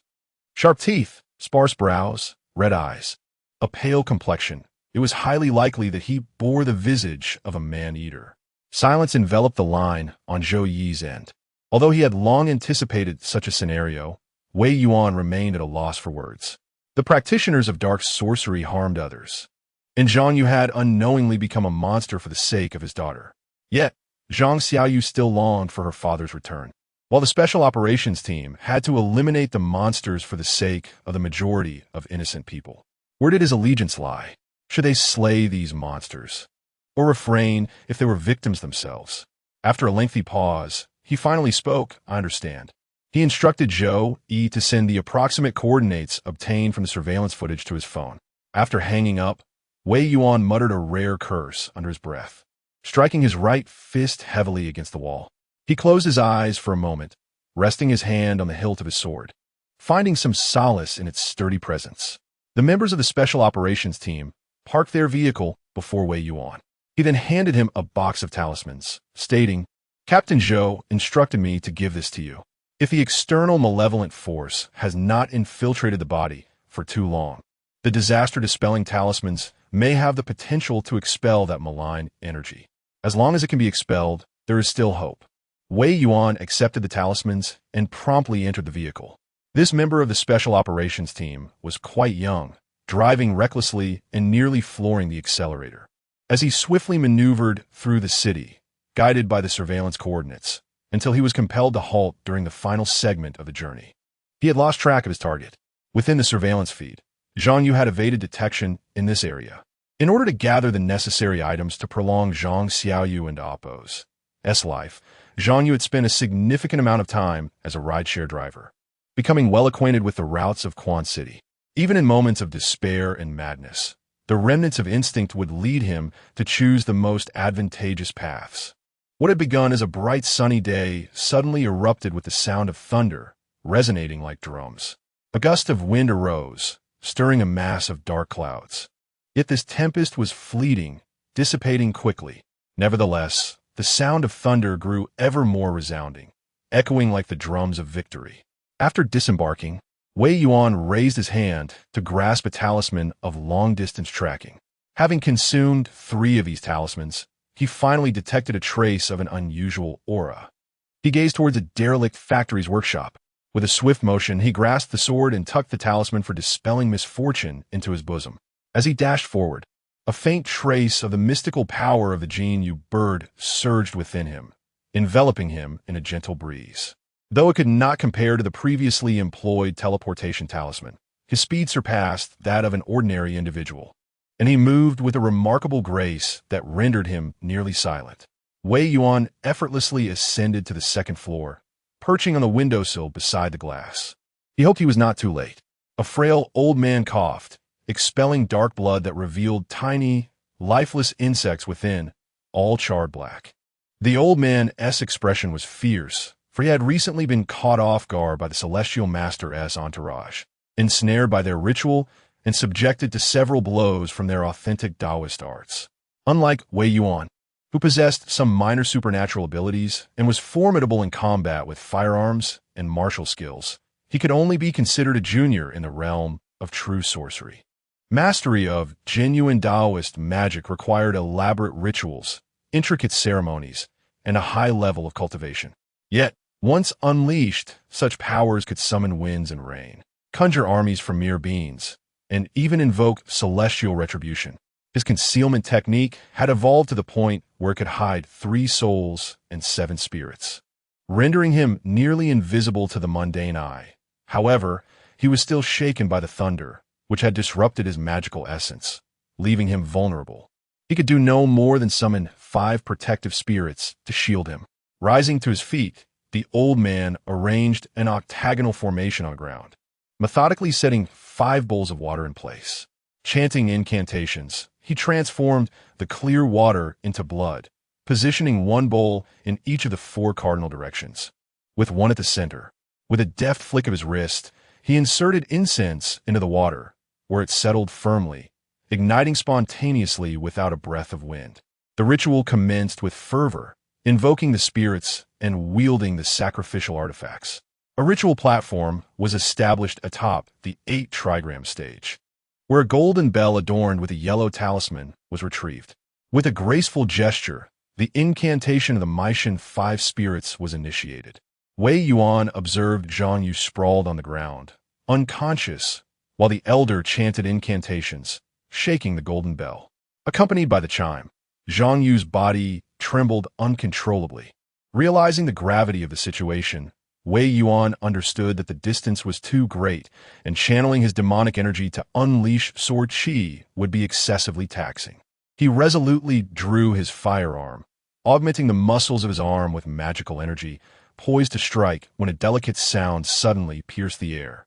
His expression shifted as he beheld a copper coin spinning in the distance. The elder's movements became noticeably swifter, prompting Wei Yuan to curse the old rogue inwardly. He raised his weapon and fired, the gunfire resonating like thunder in the expansive workshop. 3 bullets were discharged, shattering water bowls in 3 distinct locations. Simultaneously, Wei Yuan surged into the workshop, vaulting from the 2nd floor and landing with a forceful charge, his firearm relentlessly directed at the wicked elder. The gunfire echoed throughout the vast space, while he retrieved a talisman for dispelling misfortune and exorcising evil, allowing a gust of wind to slice his fingertip to imbue the talisman with spiritual energy. He then affixed it to Zhang Yu's back. The violent tremors that had beset Zhang Yu gradually subsided. Wei Yuan exhaled softly in relief. The final bullet was fired, narrowly evaded by some arcane technique. Yet the elder appeared somewhat winded and in a state of disarray. After all, he was a practitioner of the Tao, relying on divine powers. Unprepared for solitary combat was not his forte. A fierce resolve ignited in Wei Yuan's eyes as he prepared to unsheath his sword and eradicate this menace. The sound of the bell rang out once more, disrupting the calm that had settled. Zhang Yu suddenly turned and lunged at Wei Yuan. Quick-witted and agile, Wei Yuan twisted his body, positioning his sword horizontally to block Zhang Yu's advance. He beheld a face now covered in white fur, with his arms extensively adorned with green scales, interspersed with tufts of white fluff. Zhang Yu's eyes had entirely transformed into a deep crimson, his teeth sharp, and a low growl emanated from his throat. Wei Yuan could only watch helplessly as the talisman affixed to him, meant to dispel misfortune and ward off evil, rapidly burned away. From the very beginning, it was already too late. Chapter 45. The surge of killing intent, a deep, resonant roar echoed throughout the workshop. Zhang Yu's face was a mask of madness. Had it not been for Wei Yuan's sword restraining him, he would likely have lunged forward to sink his teeth into the latter's neck. The aura of demonic energy emanating from his once unremarkable form was so intense that it caused Wei Yuan's eyes to ache. Zhang Yu had been utterly transformed into a demon, stripped of reason, leaving only instinct and a ravenous thirst for flesh. Recalling Zhang Xiaoyu and Appo's plea, Wei Yuan closed his eyes momentarily. When he opened them again, a cold glint resided within. The sword trembled in his grip as he unleashed a wave of energy that forcefully repelled Zhang Yu. He delivered a heavy kick to Zhang Yu's chest, sending the demonized figure sprawling several meters away, despite his already formidable physique. Seizing the opportunity, Wei Yuan pursued with the eight-sided Han sword, striking without mercy. There is no doubt that the true catalyst for rapid improvement in swordsmanship lies in the crucible of battle. Wei Yuan's current skill far surpassed his former self. His strikes were fierce, each aimed at life-and-death encounters, a level beyond that which the once ordinary Zhang Yu could comprehend. The beleaguered demon sorcerer regained his wits, his expression shifting as he frantically activated his golden bell, intensifying Zhang Yu's onslaught. Wei Yuan swung his sword downward, their arms colliding and sparking a shower of fiery embers. In an instant, he retreated, stepping lightly as if riding a gentle breeze, reappearing before the demon sorcerer. He spun around, executing a sweeping strike. The sword's edge emitted a chilling wail, revealing a significant opening, yet its lethality was undeniable. The sorcerer appeared ill-equipped for close combat, retreating repeatedly in response to the onslaught. The eight-sided Han sword cleaved through the air toward the sorcerer's waist, scattering a flurry of talismans and carving a deep wound into his side. The momentum of the sword remained unbroken, the vigor unwavering. With a swift motion, Wei Yuan withdrew his severed sword and, after a sweeping arc, lunged forward with a decisive thrust aimed at the center of his opponent's brow. The old priest recoiled slightly, finding himself unable to evade the relentless onslaught of the dual blades. Yet, before he could execute a counterattack, a fierce wind howled from behind, and Zhang Yu charged forth with a furious roar. Wei Yuan was compelled to roll aside, instinctively raising his weapon in defense. A resounding clash echoed as he braced himself against the oncoming strike, the force momentarily flooding his senses with a metallic tang, and he struggled to exhale, forcing his voice to emerge as he pressed forward, driving Zhang Yu back. However, Zhang Yu's clawing hand nearly tore a gaping rip in his clothing. Had his footwork faltered even slightly, he might have sustained injury. The old priest, now thoroughly alarmed, retreated in disarray, frantically shaking a golden bell, his voice sharp and commanding. "Kill him! Kill him! Where are the 5 routes of divine soldiers? Come swiftly to protect the law." The atmosphere within the chamber darkened ominously, as numerous malevolent spirits surged forth from behind the old priest, clad in ancient military garb, with a few donning armor, their banners fluttering, resembling elite warriors. Wei Yuan retracted his severed sword and, with his left hand, grasped a talisman meant to dispel evil. He swept it across the blade, imbuing it with a dignified and majestic aura. Without a commanding general among the ghostly soldiers, they lacked cohesion and failed to pose a significant threat. Previously, They had fled in panic when Wei Yuan unleashed a sword aura empowered by his demonic force. Now, witnessing the short-haired Taoist drawing talismans and brandishing his sword, radiating a fierce malevolence, they hesitated to approach.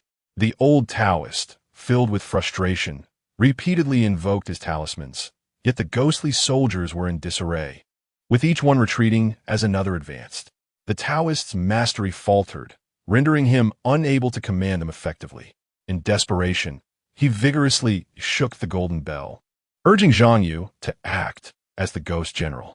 The talisman inscribed on the artifact bore a yellow seal, but the incantation was not written in vermilion, rather in human blood. This artifact ensnared Zhang Yu's 3 souls and 7 spirits, harnessing his essence to animate his corporeal form. The old Taoist exclaimed urgently, "Wu Chang, Ghost General, swiftly heed my command. Protect and slay the enemy." Yet, this time, Zhang Yu remained motionless. The Taoist's voice grew harsher and more insistent. "Wu Chang, Ghost General, obey my orders at once. Obey." However, Zhang Yu's movements remained rigid. Following his gaze, Wei Yuan noticed a tear in his garment caused by the fierce wind, revealing a pendant that hung prominently outside. Zhang Yu and Appo's eyes were fixated on this pendant, wide with astonishment, and although he had not regained his senses, tears streamed down his face. The old Taoist observed this too. A flicker of malice crossed his gaze as he spat blood, forcefully commanding the ghostly soldiers to charge at Wei Yuan. Simultaneously, a shadowy glimmer flitted among the ranks of the ghostly soldiers. He rushed towards the struggling Zhang Yu, filled with regret for having been startled into retreat by the dual sword assault, which had now placed him further from Zhang Yu. Wei Yuan, wielding the 8-sided Han sword, flicked his wrist. The situation was dire. Channeling his demonic energy, he executed a horizontal slash, the sword's aura mingling with a tempest, repelling numerous ghostly soldiers. As he positioned the broad blade horizontally, a sharp clang resonated as a green, elongated needle struck the sword's body.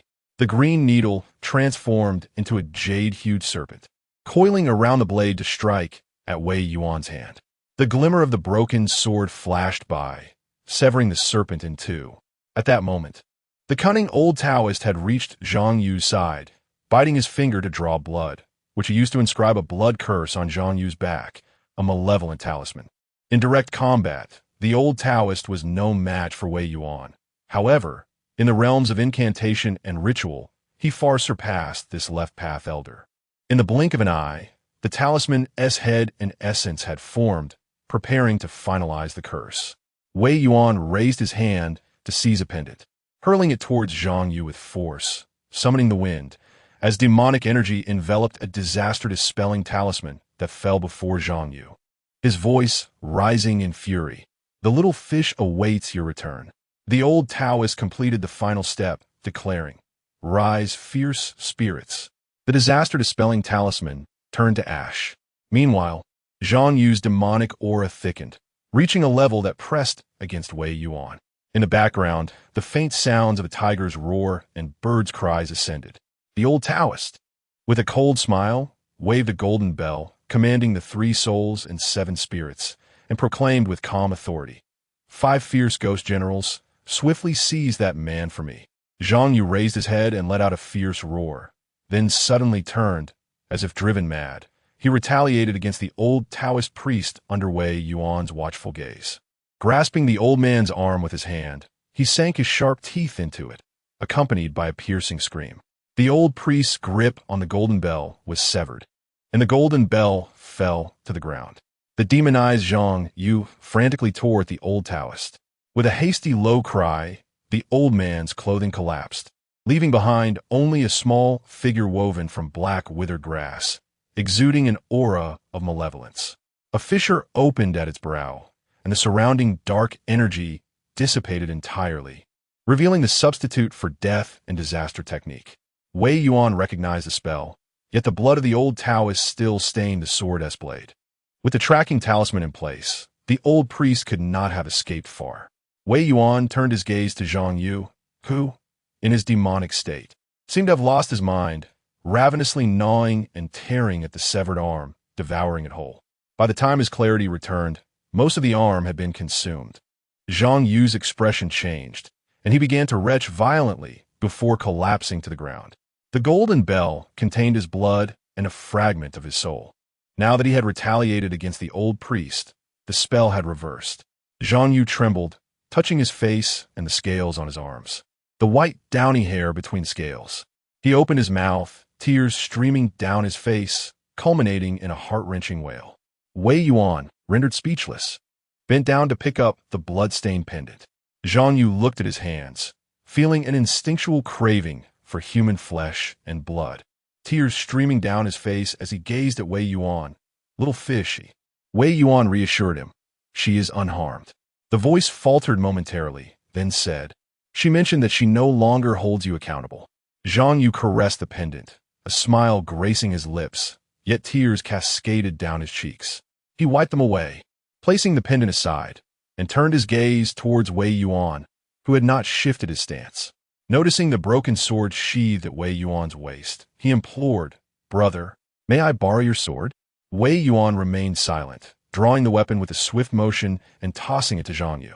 The broken sword stood upright in the ground.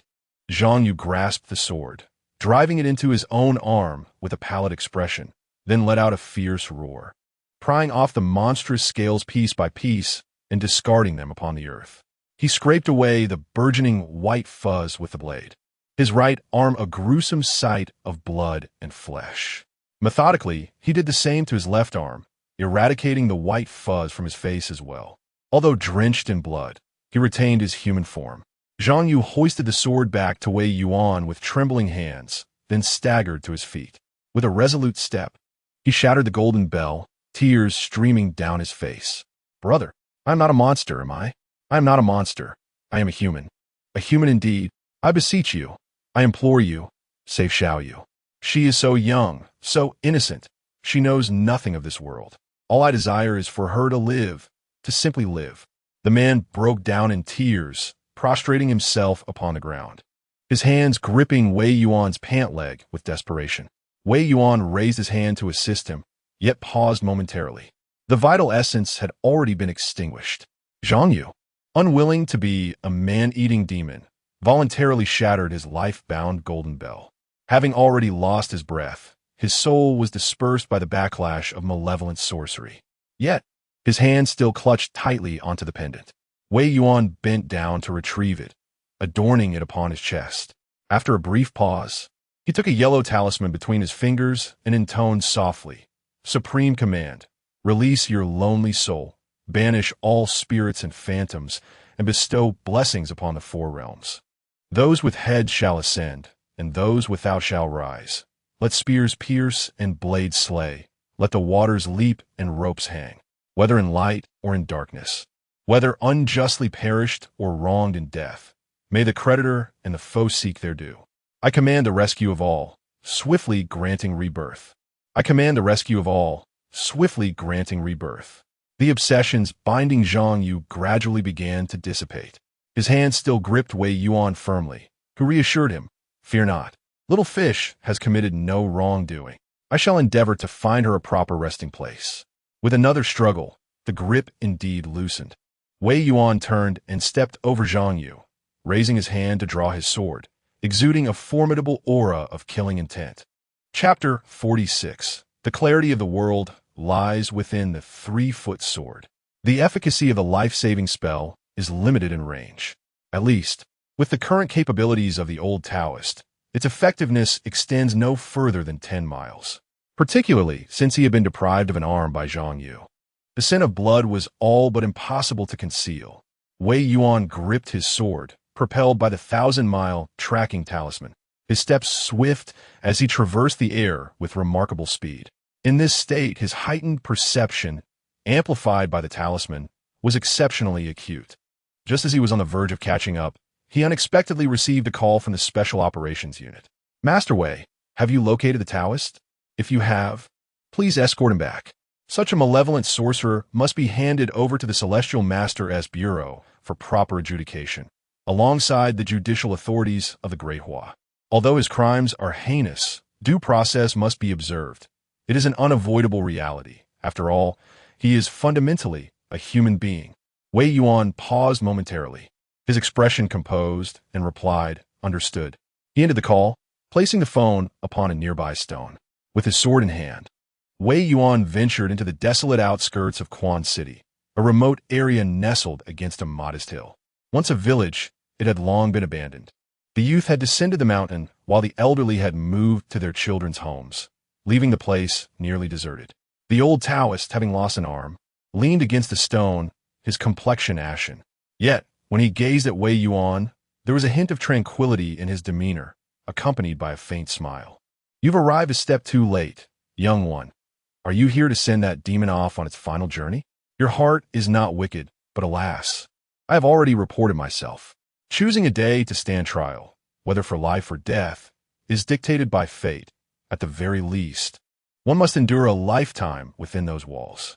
Yet, at this moment, as a righteous practitioner, you must also ensure the safety of the old Taoist, providing sustenance and hospitality." Wei Yuan's voice was cold as he responded with a mere hum, slowly sheathing his long sword and advancing deliberately. As he approached, the old Taoist sensed something amiss and insisted, "I have already surrendered. According to the laws and regulations, you cannot lay a hand on me." "Indeed," Wei Yuan replied, unfazed and unhurried. The seasoned Taoist, aware of the shifting dynamics, felt a sudden pang of alarm.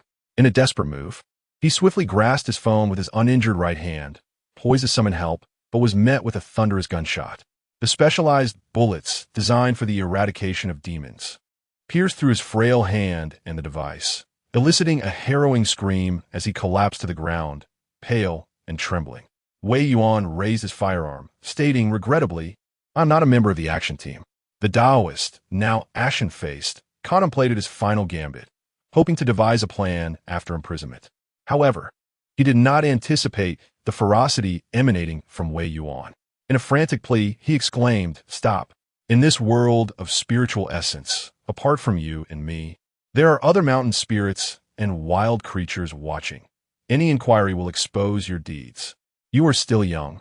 There is no need for both of us to perish." In a desperate bid for survival, he coughed up blood, striking the ground with force, and shouted, "Earth spirits, gather swiftly." Yet these so-called earth spirits were merely benign entities. Wei Yuan could indeed sense the emergence of numerous watchful eyes around him. In ancient times, there existed ethereal beings, the spirits of nature, which began to awaken gradually after the resurgence of spiritual energy. Though incapable of causing harm, they proved equally difficult to eradicate. Those with profound wisdom could summon inquiries into various matters. The elderly Taoist panted urgently, his face resembling parchment. Before he could utter a word, Wei Yuan once again pulled the trigger, and a penetrating round pierced the old man's right knee, eliciting a harrowing scream. Another shot followed, shattering his right leg, and as he slightly elevated the barrel, this time aiming for the center of his brow, the old Taoist let out a low growl. The armor-piercing bullet was discharged, but merely struck a straw man, a mere decoy. However, the old Taoist presence soon reappeared nearby, panting heavily. The invisible mountain spirits observed the scene intently. The old Taoist exclaimed in fury, "If I perish, you shall not find respite either. Who are you? Which sect do you belong to? Are you even aware of the rules?" The mountain spirits seemed to whisper among themselves, some appearing to urge Wei Yuan to reconsider. Wei Yuan secured his empty firearm and retrieved the Huahu waist token, suspending it by his side. The air resonated with a deep, tiger-like roar. The atmosphere in the desolate village, which had seemed to be encircled by many people, suddenly became tense. With an expression of calmness, Wei Yuan drew his sword. The sound of the blade scraping against the scabbard was chilling, as if it emerged from the dim recesses of history, sending a shiver through the awakened spirits surrounding the mountains. The magistrate is investigating. Bystanders do not interfere. In an instant, silence enveloped the area. Then, in the blink of an eye, the myriad spirits dispersed with remarkable swiftness, retreating into the earth. The wind spirit lay upon the wind's edge, gazing toward the distant horizon. Was he a slumbering tiger of old? The old Taoist complexion had turned ashen. Wei Yuan exhaled, gathering his strength. with his left hand gripping the broken sword and his right hand clasping the 8-direction sword. He surged forth with ferocity. The Elder's talisman was abruptly cast, only to be cleaved in twain by the 8-direction sword. The left hand's broken sword tore through the air, its chilling aura inflicting a ghastly wound upon the demon's arm. The right hand's 8 directions sword followed closely, resembling a soaring dragon as it pierced through the demon's left shoulder, emerging from the bone itself. The old Taoist raised his hand to grasp the blade, exclaiming in fury, "In this vast universe, you would slay me for a mere demon." Wei Yuan's expression remained tranquil as he brought down the broken sword with force, slicing through a layer of dark mist, embedding it into the Elder's shoulder. He is not a demon. Blood erupted forth. He raised his arms, the dual swords intersecting, unleashing a frenzied assault with the Xian Yuan sword technique and battlefield swordsmanship entwined. The old Taoist was a practitioner of divine arts, unlike Wei Yuan, who specialized in exterminating demons.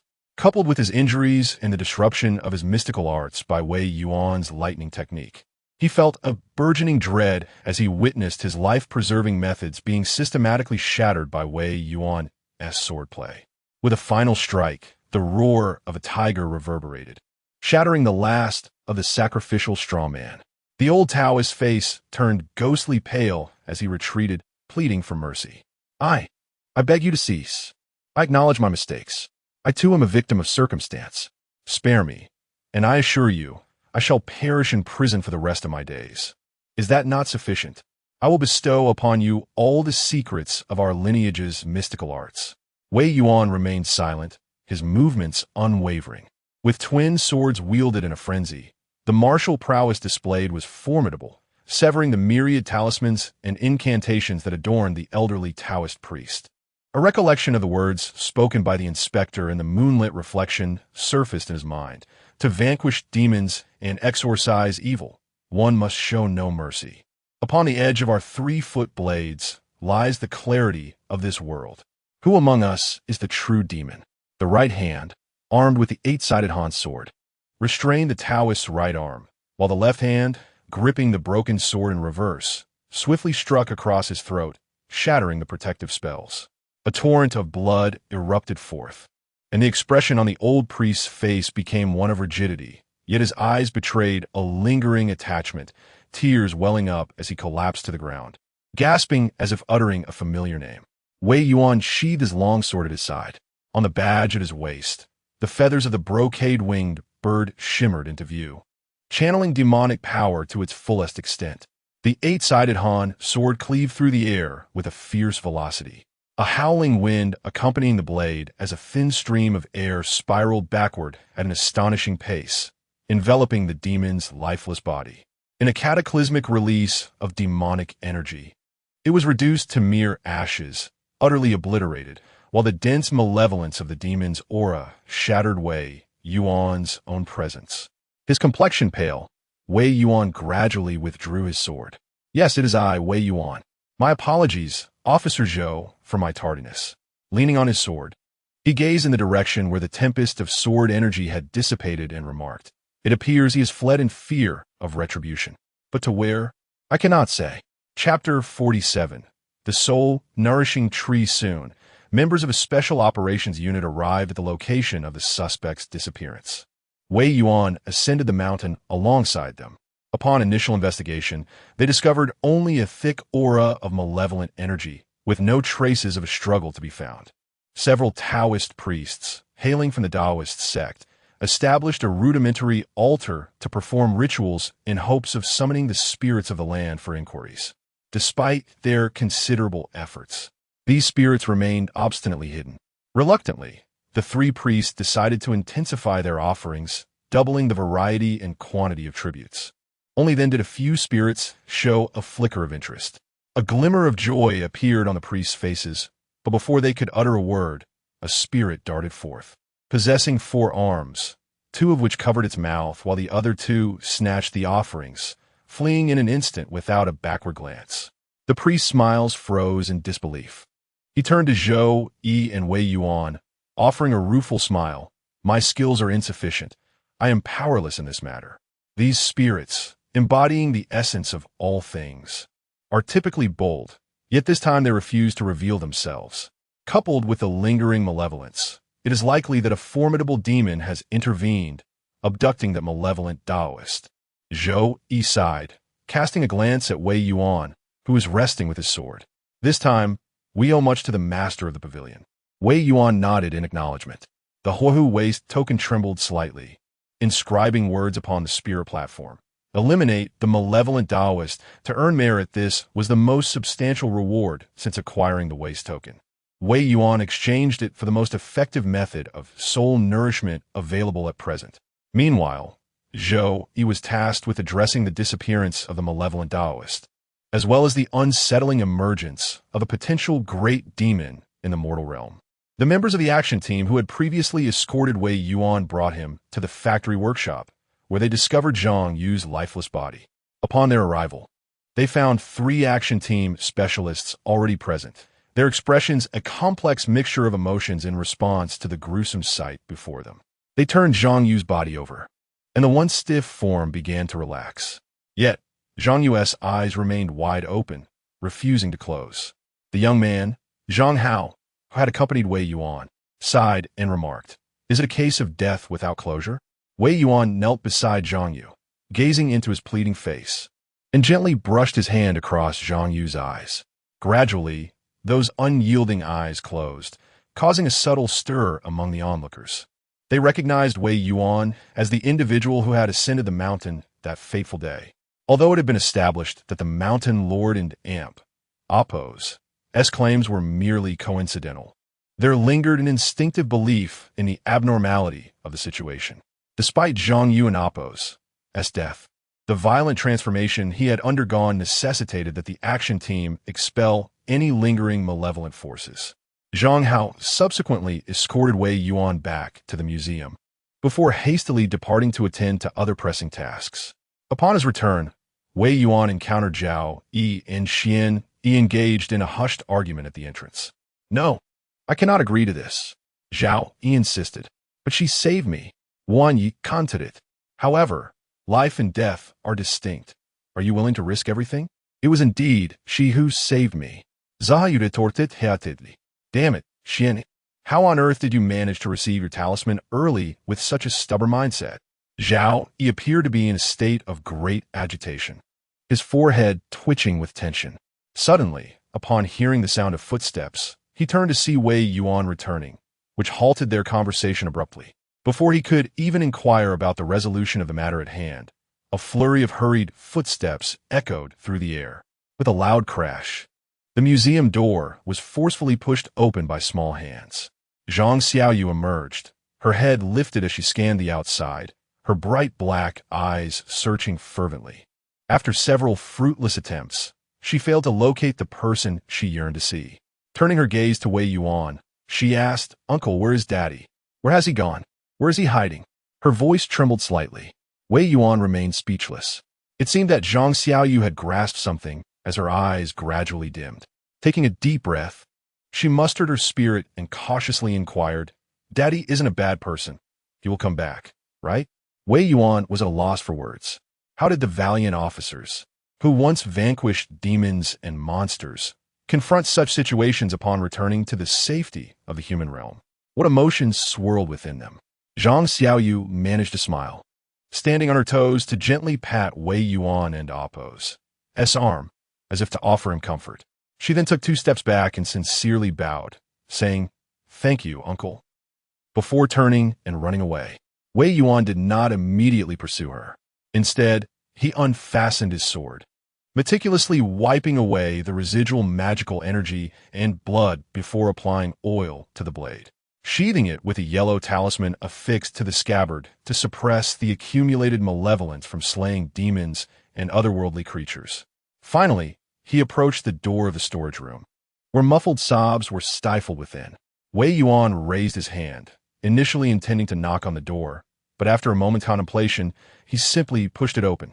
Zhang Xiaoyu was crouched on a small stool, her arms wrapped around her knees, her face buried in them, her shoulders trembling slightly. Wei Yuan remained silent as he extended his hand, gently rubbing her head. The little girl, who had seemingly held back her tears until now, began to weep profusely, her sobs muffled by her bitten lip. "Daddy is a bad person, a bad person." After a moment of silence, Wei Yuan spoke earnestly. "Your father's not a bad man. He is a hero. I have never encountered anyone with such bravery. Until the very end, he sought to protect you. Employing his spiritual abilities, he did not command, but rather aimed to convey his own feelings from that moment to her. As he attempted to control the spirit, Zhang Xiaoyu's shoulders shook violently, and when she lifted her head, tears streamed down her face. Wei Yuan gently embraced the child. Zhang Xiaoyu trembled, unable to contain her sorrow any longer. "Daddy is a bad person, a bad person. He doesn't want me anymore. A big bad guy, a big bad guy." Wei Yuan opened his mouth. This was how a child perceived a villain. Zhang Xiaoyu, being a living corpse with an unstable soul, eventually cried herself to sleep from exhaustion. Wei Yuan opened the Huahu waste token, this time exchanging it for a treasure of spiritual materials. He was rather curious how the waste token would respond. Would it indicate a location for him to explore, or would it transport him directly? As the merits dissipated, they seemed to transform into a unique form of spiritual energy, and the image of a fierce tiger on the waste token appeared to awaken, letting out a deep roar. Its mouth agape. Within it seemed to swirl a vortex, and then, in a flash of light, an object fell directly into Wei Yuan's hand. It was a plant, approximately 30 centimeters in length, accompanied by an ancient-style flower pot. Wei Yuan felt fortunate, as one of the two extraordinary abilities of the Xili Commandant was to exorcise spirits. And within the treasury, there were numerous items and materials related to soul nurturing. This particular item, for instance, was one that General Wei Qing had brought back during his campaign against the Xiongnu, a relatively ordinary specimen among the collection. The truly core soul-nurturing wood, however, reached heights of several dozen meters, a colossal entity that required 10 men to encircle. The Xiongnu of the western regions were steeped in peculiar sorcery, possessing more soul-nurturing materials than those of the Central Plains in earlier times. Unfortunately, General Wei Qing had a penchant for desecrating the ancient foundations, and thus, much of it was lost. However, it appeared that the campaigns against the Xiongnu had decimated their formidable mountain deities, leading to the dissolution of the Xiongnu royal court in the southern desert. Zhang Yu had perished, and the spirit of Zhang Xiaoyu was notably frail. Wei Yuan cradled the flower pot, preparing to find an appropriate place to set down this item, intending to let the efficacy of the soul nurturing would envelop the entire museum before proceeding to the next step. Zhao Yi looked at his junior disciple, now so infuriated that he was grinding his teeth. It is impossible. That young girl is a living corpse, and life and death have their boundaries. How can you still contemplate the continuation of such a method? It is merely a matter of repaying kindness. However, that is the technique of the living corpse. How long can your cultivation sustain it? And what happens once your energy is depleted? Will you use your life to sustain hers? Xian Yi still refused to turn back, while Zhao Yi paced back and forth in agitation. After a moment of contemplation, he declared, "If it comes to that, we shall seek out the Grand Master and borrow his treasured wooden talisman." Xian Yi was taken aback, but that talisman is the Grand Master's treasure. Zhao Yi, growing impatient, retorted, "Saving a life is paramount. What, are we to stand by and watch you perish? Or would you rather see the spirit of that girl, who once saved you, depart?" The Grand Master's talisman, crafted from 500 years of soul-nurturing wood, could allow that girl to sacrifice her body in order to nurture a soul. And our senior sister will ascend the mountain and clarify the matter. No matter how precious that item is to our master, he would not deny us in such a grave situation. Zhao Yi's voice trailed off as he cast a suspicious glance around. "Junior brother, have you noticed? The Yin energy here seems remarkably pure." Xian Yi was astonished, but nodded in agreement. The two Taoists followed the aura, turning to see Wei Yuan emerging with a potted plant. Just as they were about to greet him, their gazes became fixated on the object in his hands. One was drawn to the jade-like wood, while the other focused on the antiquated flower pot. The soul-nurturing wood, black after a century, dark as ink after 500 years. After a millennium, it turns purple. After 2,000 years, it turns white. and after 3,000 years, it can resemble Kunyu jade. Having recently entered the realm of cultivation, Wei Yuan, unaware of this common knowledge, noticed the intense stares from the two men. Upon reflecting on my journey, I found myself in possession of a peculiar artifact. Pausing momentarily, I spoke in a tone so nonchalant that it would not betray any hint of deception. I just recalled that I had this item at home. It seems fortuitously useful, so I decided to rummage through and take a look. Furthermore, do not be deceived. The flower pot is merely a replica, a faux antique. Chapter 48. The sound of knocking Xian, Yi, and Zhao Yi were rendered speechless as they observed Wei Yuan placing the soul-nurturing wood in a designated spot. The wood's nurturing effect was perfectly capable of enveloping the entire museum. He had long since discerned that this museum was, in essence, a miniature gathering place for Yin spirits. It was precisely for this reason that a multitude of benign spirits had congregated here prior to his arrival. In the wilderness, these entities would either transform into vengeful ghosts or dissipate into nothingness, rather than merely gathering to indulge in cola. At this moment, the effects of the soul nurturing would envelop the entire museum, restoring vitality to Zhang Xiaoyu, while simultaneously bestowing considerable benefits upon spirits.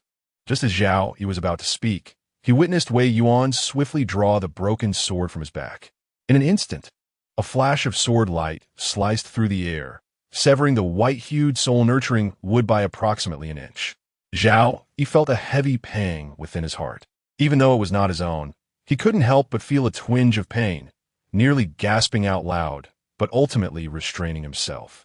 Wei Yuan's broken sword emitted a continuous stream of sword light, meticulously carving out the inch of jade-white wood, which was just enough to fashion a plaque. He inscribed Zhang Xiaoyu and Appo's name on the front, having received her date of birth from Xian Yi, which he etched onto the reverse side. In the lower left corner, he engraved the character for Wei. The entire surface of the plaque was adorned with intricate patterns, forming a unique talisman.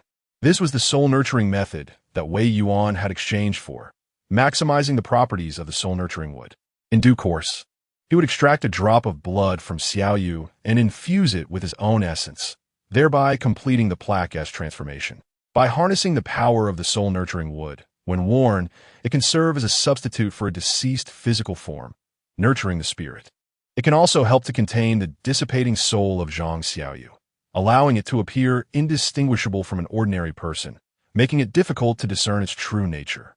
However, for those with genuine spiritual insight, the intricate patterns on the soul-nurturing token would reveal its orthodox origins from the Taoist sect, confirming it is not a malevolent artifact.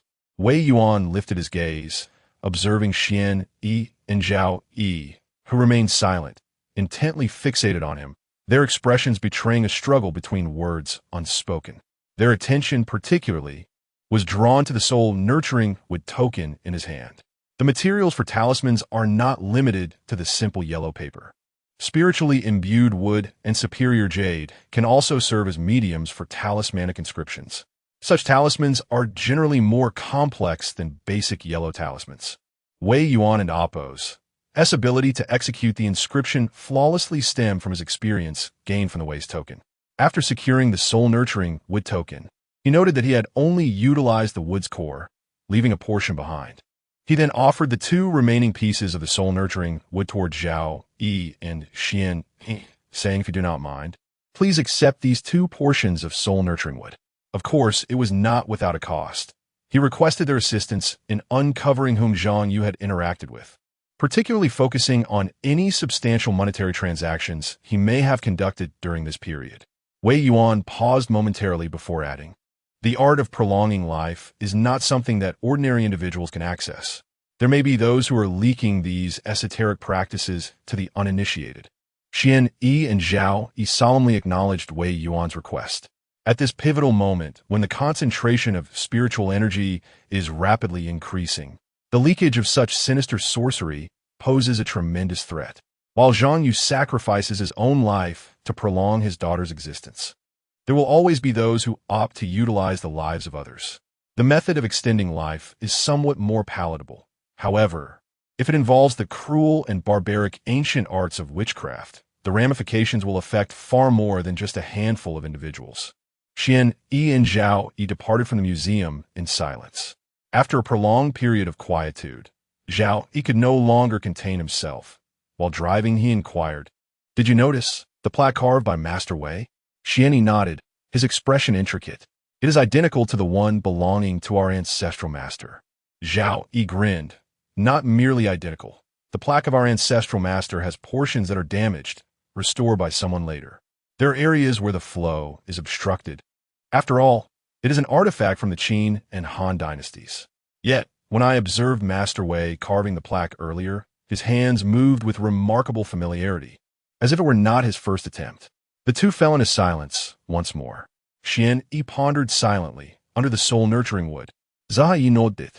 Lighting a cigarette, "It resembles the items belonging to my great-grandfather. It must be genuine." "Well, will you disclose this information?" "Disclose it?" Zhao Yi vehemently shook his head. "Absolutely not. Master Wei has already provided us with a silencing fee. What would we say?" He glanced at his soul-nurturing wood, which dates back at least 2,000 years, and added, "Here we are surrounded only by ordinary people visiting the folklore museum." Wei Yuan instructed Zhang Xiaoyu to wear the wooden plaque on her person. Due to the belief among the relatives and friends of Zhang Yu that Zhang Xiaoyu was gravely ill and beyond recovery, coupled with her peculiar condition as a living corpse, Wei Yuan decided to temporarily keep her at the museum. After attending to the affairs following Zhang Yu's passing, Zhang Xiaoyu gradually emerged from the shadow of her father's death, or at least appeared to do so on the surface. However, she encountered difficulties regarding her education. It was inconceivable for a child of her age to remain out of school. Nevertheless, given Zhang Xiaoyu's unique circumstances, the Special Operations Unit could not allow her to attend a regular kindergarten. Thus, Wei Yuan was left with but one option: to have Xiaoyu attend school alongside the children of the Taoist community. In this era, even young Taoists must diligently attend classes. Beyond their morning and evening Taoist teachings, they must also study subjects such as mathematics, physics, and chemistry, as well as learn talismans, footwork, and swordplay, all while maintaining physical fitness through martial arts.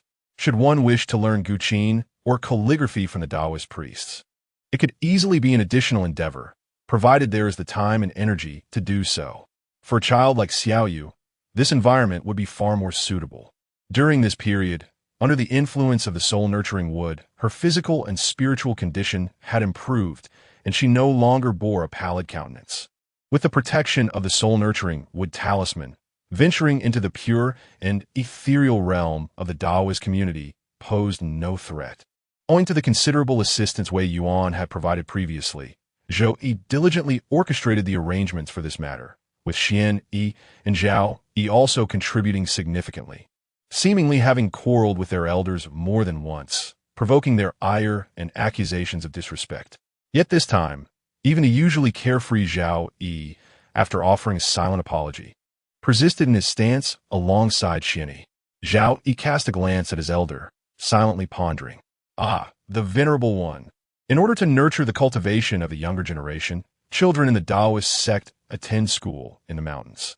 The most suitable choice would have been the nearby Baiyun Temple in Shuntian Prefecture, renowned for its genuine practitioners and rich historical heritage. However, due to Wei Yuan's lack of fondness for Baiyun Temple stemming from the Jade Talisman incident involving Lu Chao, and given that Wei Ming's sect had at least some acquaintances, he opted for the latter. Having had his name entered on the mountain's roster, he was expected to ascend immediately. Yet, Wei Yuan felt that at this juncture, what the child truly needed was companionship, rather than being hastily cast aside. Thus, he refrained from sending her to the Taoist sect right away, instead choosing to accompany Xiaoyu for over a month before inquiring if she wished to return to school. "Can I still go to school?" Zhang Xiaoyu's eyes widened in disbelief. Wei Yuan nodded affirmatively, saying, "Yes, but that place is somewhat distant. You'll have to stay in the mountains and can only return during the holidays." He gently ruffled Zhang Xiaoyu's hair and added, "I will come to pick you up then." "Okay." Wei Yuan took Zhang Xiaoyu to the Taoist sect. Upon his return, daily life resumed its usual rhythm, though it felt somewhat quiet and slightly unsettling. Swordsmanship and the Wahoo Ju were practiced daily, and talismans were inscribed each day. His own cultivation was steadily advancing. When he broke through a particular barrier in his cultivation, he experienced a dream. The sky was vast and cloud-strewn, stretching endlessly. A verdant mountain loomed, beneath which lay a bustling city. Wei Yuan walked along the mountain path, holding a lantern, when he came upon a Taoist temple. It was hard to fathom that such a temple still existed in this modern age. He illuminated the temple, hearing movements within, and called out loudly, "Is there a Taoist priest inside?" Silence enveloped him. He raised his hand to grip his sword and cautiously stepped inside. The interior of the temple was chillingly vast, and instead of the three pure ones, it housed the statue of a formidable man. As Wei Yuan leaned closer, a sudden chill gripped his heart. The flashlight in his hand had inexplicably transformed into a white lantern, emanating an eerie azure light. Blood oozed from the temple's walls, and the steps beneath his feet morphed into white bones. The towering beams above took on the appearance of sharp, menacing teeth. A resounding roar of a fierce tiger echoed in the air, and the temple seemed to materialize from the tiger's gaping maw. Wei Yuan's expression shifted. He swung his sword forward with great force, but the tiger was too immense. With a swift motion, it arched its neck, sending Wei Yuan plummeting downwards, as rows of sharp teeth bore down upon him, bringing with them a nauseating stench of blood. Wei Yuan abruptly opened his eyes, his face pale. He sat up, gulping down a bottle of water, gathering his composure, and splashed his face to calm himself. Was it the Tiger Lord, or perhaps the Mountain Lord? Had he learned of his hometown in Appos, has fall and used some magic to target him? Or was this a warning from the Hu Tiger Talisman? The ancient sword hung on the wall, designed to whistle incessantly should an enemy approach. It was only natural that the Hu Tiger Talisman possessed similar capabilities. Evidently, Shan Jun is an unavoidable adversary.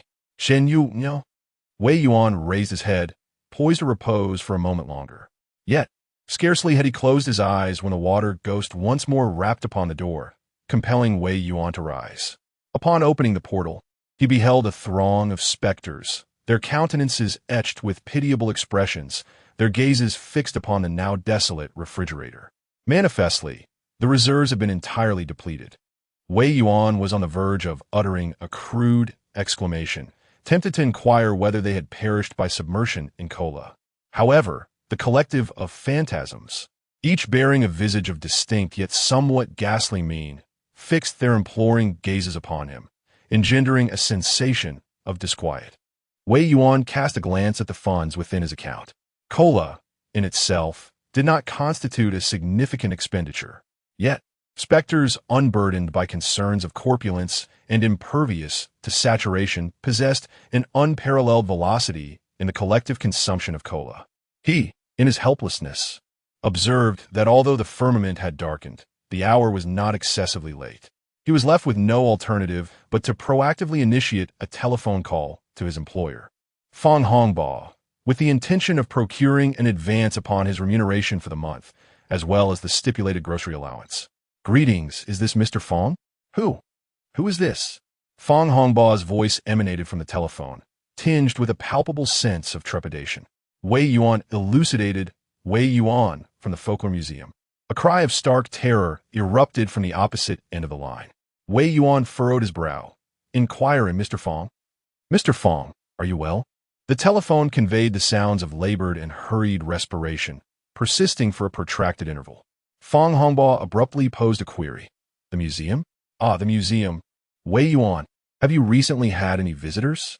Has my son come to see you?" "That museum belongs to him." Wei Yuan replied in astonishment. "Your son?" "No." "Why? Is he coming over? Please leave me a contact number so I can reach out later." A silence fell on the other end of the line, followed by a voice that trembled with dread. "My son. He has already passed away." Suddenly, a rhythmic knocking echoed from the other end of the phone, resonating with an eerie aura, as if it were looming just at the doorstep, pressing heavily upon the heart. "Knock, knock, knock." Creak. Wei Yuan slightly turned his head to glance at the door beside him. The door had made a sound. Have you ever heard the tales of the dead visiting the living? Chapter 49. Two memories. The rhythmic sound of knocking echoed through the stillness of the night. Crisp and deliberate. Wei Yuan glanced at the clock. It was 10 o'clock in the evening, and the world outside had succumbed to darkness. Having recently achieved a breakthrough in his cultivation, he was fatigued and had retired early at 9, only to be disturbed from his slumber by a haunting nightmare. The street was lined with old shops, now deserted, and the knocking sent an unsettling shiver down his spine. However, Wei Yuan felt no fear. Instead, he grasped the hilt of his broken sword and approached the door. Upon opening it, he was met by a man in his 30s, elegantly dressed and exuding a refined demeanor. The man, poised to continue knocking, paused upon seeing Wei Yuan and politely smiled. "I apologize for the late hour. I had difficulty reaching you by phone, so I thought it best to come in person.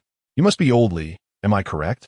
My name is Fang Yang, and this museum is essentially mine." As the essence of his cultivation flowed through him, Wei Yuan discerned a warmth radiating from the man before him, confirming he was not a ghostly presence.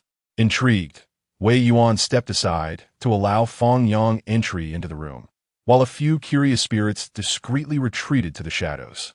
Fang Yang surveyed the museum with a composed smile and took a seat with a hint of reserved grace. Wei Yuan poured 2 cups of water, but Fang Yang did not sip from his cup. Instead, he engaged in some inconsequential small talk before revealing his primary intent, smiling as he said, "I have come primarily to reclaim this museum. After all, I seldom return to Quanshur within a year. In fact, I only visited 3 months ago. At that time, I was unable to visit the museum, which is now on the verge of closing down.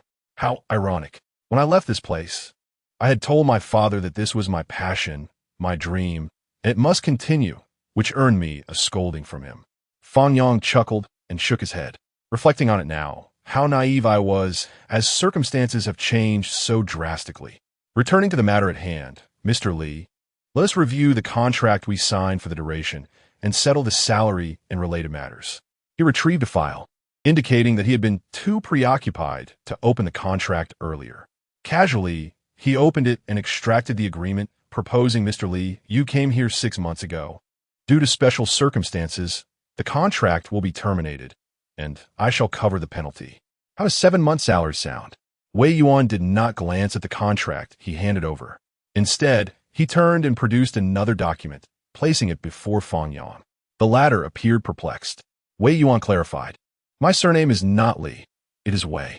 Fang Yang's expression faltered, and with a furrowed brow, he inquired, "Are you not Li Kai? How then are you here? Are you a friend of his, watching over his affairs?" Wei Yuan remained silent, nudging the contract towards Fang Yang, urging him to take a look. With suspicion, Fang Yang opened the document, revealing a recruitment agreement.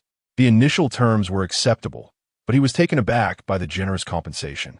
However, upon seeing the final date and the signature of the first party, his complexion drained of color. "This is impossible," the cultured and refined man instinctively exclaimed, his hands trembling slightly. "My father passed away 4 months ago." Fang Hongbao's eyes widened in disbelief as he fixed his gaze upon the doorway. The knocking had ceased, and he drew in deep, labored breaths. Memories surfaced of the individual who had called earlier. He recalled that this person had been summoned over 2 months prior. In the 6 months leading up to this, 3 hired individuals had fled, claiming they could no longer endure the incessant midnight knocks, the mysterious blood seeping from the walls, and the phantom footsteps that vanished upon approach. They insisted on leaving, unable to bear it any longer. Even the one who had boasted of having guarded the village cemetery at night had abandoned the post. Skeptical, he had taken it upon himself to watch over the place, only to be frightened into submission. It was then that he encountered this young man. "Iam Li Kai, a villager. Everyone says I possess great courage and a fiery temperament. Even the ghosts fear me to some extent. Unfortunately, I never had the opportunity to pursue my education. Discontent with farming at home, I ventured into the city to seek employment. I have washed dishes, worked as a security guard, and eventually landed a position at a museum, which offers a decent salary and favorable conditions. However, I had heard whispers of hauntings here. With my robust spirit, I am unafraid of apparitions. The museum's owner is a courteous elderly gentleman who has shared drinks with me. He mentioned that this museum is the labor of love and dream of his son, and it must be well protected. The old man often comes to oversee the place. When I inquired why his son does not visit, he replied that his son is abroad, busy with work, and unable to return conveniently. I feel a twinge of pity for the old gentleman. I also ponder whether it is time to carve out a moment to visit my parents. Yet, before I could even express my thoughts to him, he met with a tragic accident on his way to the museum, and his life was extinguished. I attended his funeral, partaking in a meal there. A fortnight later, the house was plagued with incessant noise throughout the night, robbing me of sleep. The faucet, for reasons unknown, began to drip incessantly, yet upon inspection, it mysteriously ceased its annoyance. After much effort, I finally drifted off to slumber, only to be abruptly awakened by a persistent knocking at the door. Initially, I assumed it was a figment of my imagination, believing it would quiet down after a while. However, the knocking that night was forceful and unyielding. Bang, bang, bang. The incessant rapping frayed my nerves. Who could be knocking at such an ungodly hour? I was irked and rushed to open the door, resolute in my intent to confront any inebriated fool on the other side. To my astonishment, a figure stood before me. My anger dissipated as I flung the door open, only to be met by the sight of the old gentleman, who had passed just days prior, clad in a waistcoat and smiling amiably. A chill coursed through my spine. Are you familiar with the tale of the dead knocking at the door? The living tread upon the earthly path, while the departed traverse the realm of shadows. When the deceased knock upon the doors of the living, it is a summons for a life to be borrowed. For the first time in my life, I was gripped by an overwhelming terror, my legs trembling with fear. All I could remember was a frantic scream of "There's a ghost." And then I abandoned all reason, leaving behind the clothes and the freshly purchased food and drink in the room. I simply focused on fleeing, vowing never to return to that cursed museum, even turning off my phone. There are ghosts. Ghosts indeed. Meanwhile, within the museum, Fong Yang's face turned ashen, his hands trembling as he suddenly cast the contract aside, stammering, "This is impossible. It's a forgery. You are committing fraud. My father is gone. Are you suggesting that there are indeed ghosts in this world? Where? Are you implying that there are ghosts lurking right beneath my very nose? There is a limit to jesting. Do you believe I want to report you to the authorities and have you imprisoned for months?" His anger intensified with every word, and he truly began to dial the number on his phone.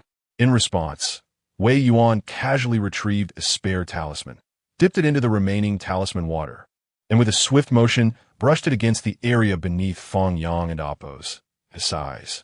The latter was taken aback, his anxiety mounting as he wiped the area for quite some time before finally opening his eyes, filled with fury. His complexion drained of color as the room seemed to overflow with an eerie presence. Before him stood a pallid woman, her face ashen from poison, while behind Wei Yuan loomed a man clad in ancient military garb, one hand resting on a sword, his expression solemn and imposing, though his chest bore a gaping wound, blood cascading forth. A pair of embroidered shoes began to dance, and a box clattered ominously. A potted plant in the center appeared to emit a strange luminescence, while two paper figures on the table clasped hands and spun in a disconcerting manner. Fong Yang's thoughts were in a state of stagnation as he stiffly turned his head, only to find a water spirit, swollen and grotesque, seated on the adjacent sofa. The figure was ensnared in tattered fishing nets, propping its chin on one hand. When it noticed Fong Yang and Appo's gaze, it cheekily winked at him. A ghost! A ghost! Fong Yang trembled in fear and leapt off the sofa. Wei Yuan swiftly pushed aside the water spirit and the poison ghost, restraining Fong Yang. He retrieved the official credentials bestowed upon him, which somewhat calmed Fong Yang's frayed nerves.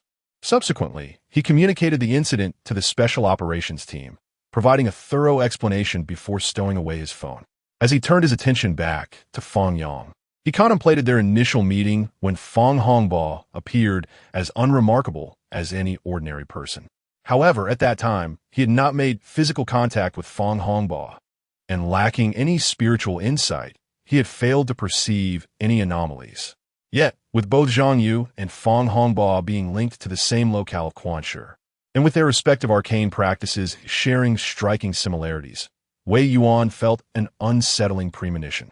It seemed likely that this was connected to the individual who had previously informed Zhang Yu about the prolongation of life. Over the past month, Xian Yi and his team had identified the person who transmitted arcane knowledge to Zhang Yu, only to uncover that Zhang had merely interacted with an intermediary. The true source remained well concealed.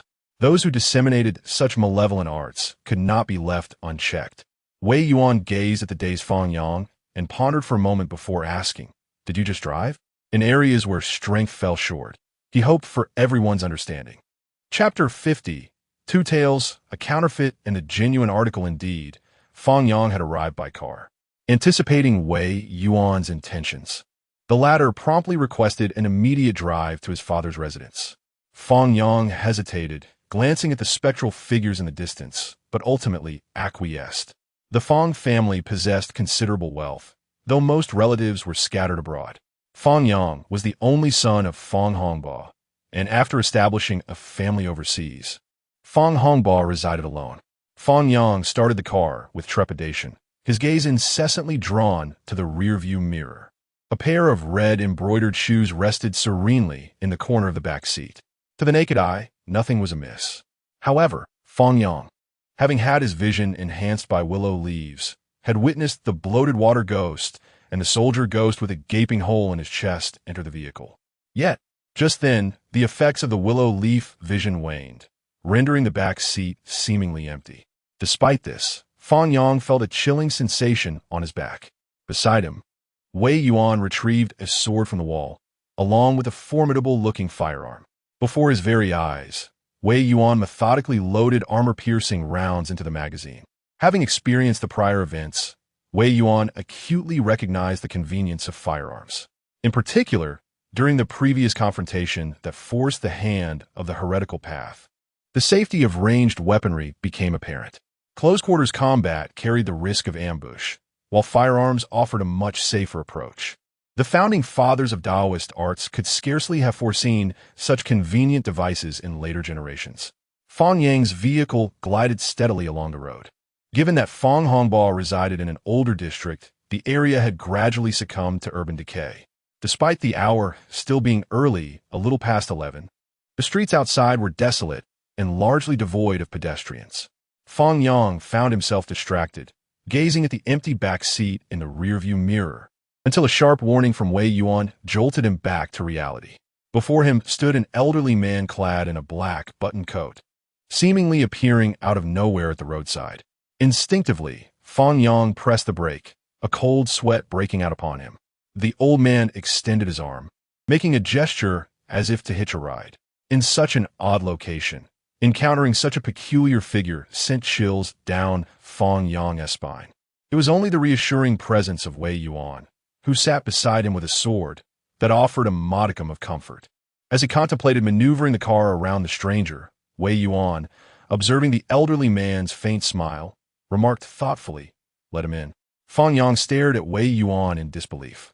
However, the bizarre situation unnerved him, while Wei Yuan appeared composed, as if accustomed to handling such encounters. In his moment of bewilderment, Fang Yang reluctantly allowed the old man to enter the vehicle.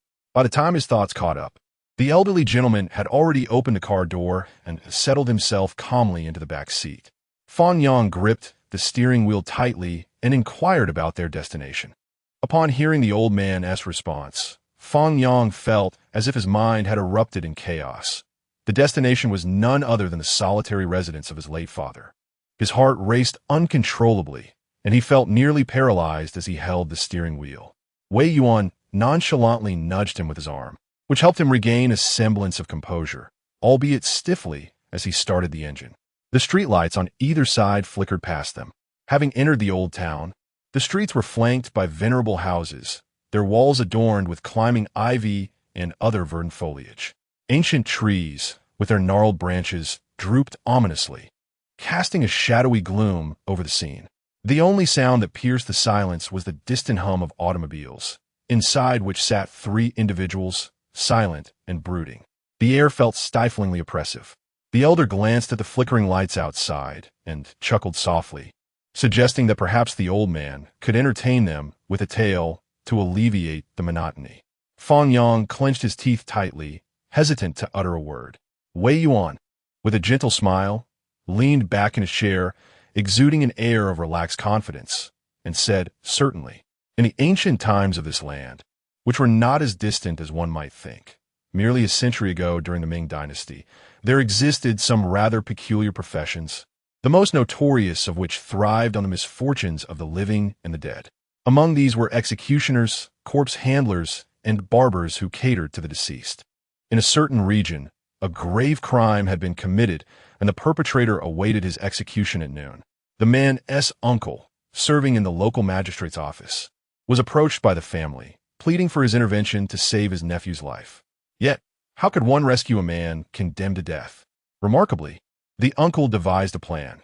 Since the execution was not to be held in a bustling marketplace, it might be possible to bribe the executioner to deliver a feigned blow, severing only the rope rather than flesh.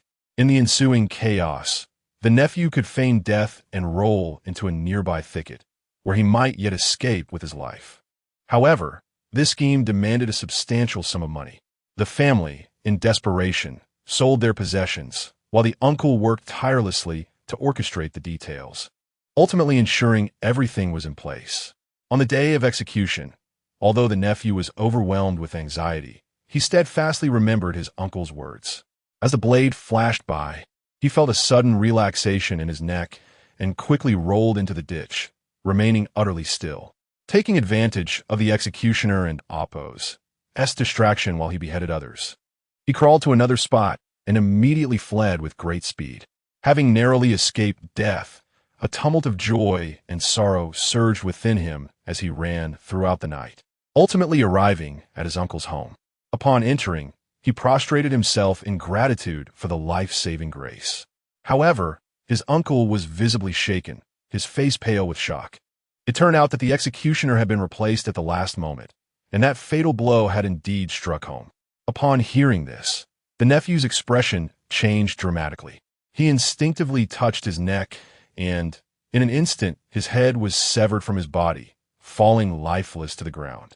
After the tale concluded, Fan Yang's face turned ashen.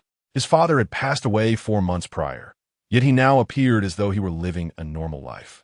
Was it truly so? He caught a glimpse of the old man in the rearview mirror, who seemed to smile back at him. The elder slowly remarked, "This is what is meant by revelation. Some who have died remain unaware of their demise, believing they continue to live alongside the living. Yet, once the truth is unveiled, they shall collapse and perish immediately." Fan Yang felt as though the old man's words were laden with meaning, his hands gripping the steering wheel, pale and tense. At that moment, Wei Yuan chuckled softly, readjusting the broken sword in his possession, and said, "Speaking of which, I recently encountered a similar story. It too involved an ancient profession that dwells in the shadows, one that engages in tomb raiding and thrives on the dead. In ancient times, in the city of Handan, there lived 2 brothers who were unskilled and ultimately resorted to the profession of grave robbing. Their approach to this illicit trade was rather unique. As they divided their roles, the elder brother, endowed with considerable strength, would don dark attire and descend into the tombs under the cover of night, while the younger brother, relying on the guise of a ghost to avert unforeseen mishaps, would act as a deterrent. Should fortune turn against them and they be discovered, he would don a white garment, masquerading as a vengeful spirit. Passers-by, already filled with trepidation as they traversed the graveyard, would be utterly petrified by such a sight, fleeing in terror. Using this ruse, the brothers roamed far and wide, thriving in their endeavors.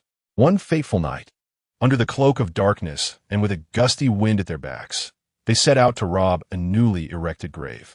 Upon arrival, however, they discovered that another pair of grave robbers had beaten them to it, donning attire strikingly similar to their own. The brothers speculated that these must be fellow practitioners of their dubious craft. In the world of tomb raiding, success was determined solely by skill, irrespective of who arrived first. After observing the grave for some time, they were unwilling to concede defeat. They reasoned that any grave robber would harbor a certain fear of the supernatural, and perhaps a frightful apparition could send their rivals fleeing. Thus, they resolved to impersonate vengeful spirits and approach stealthily. As the elder brother advanced a few paces to scrutinize the 2 figures, he noted their high hats and the chains and mourning staffs they wielded. A chill ran down his spine, and cold sweat trickled down his brow. These were not mere competitors, but rather the spectral figures of the underworld, the black and white impermanents.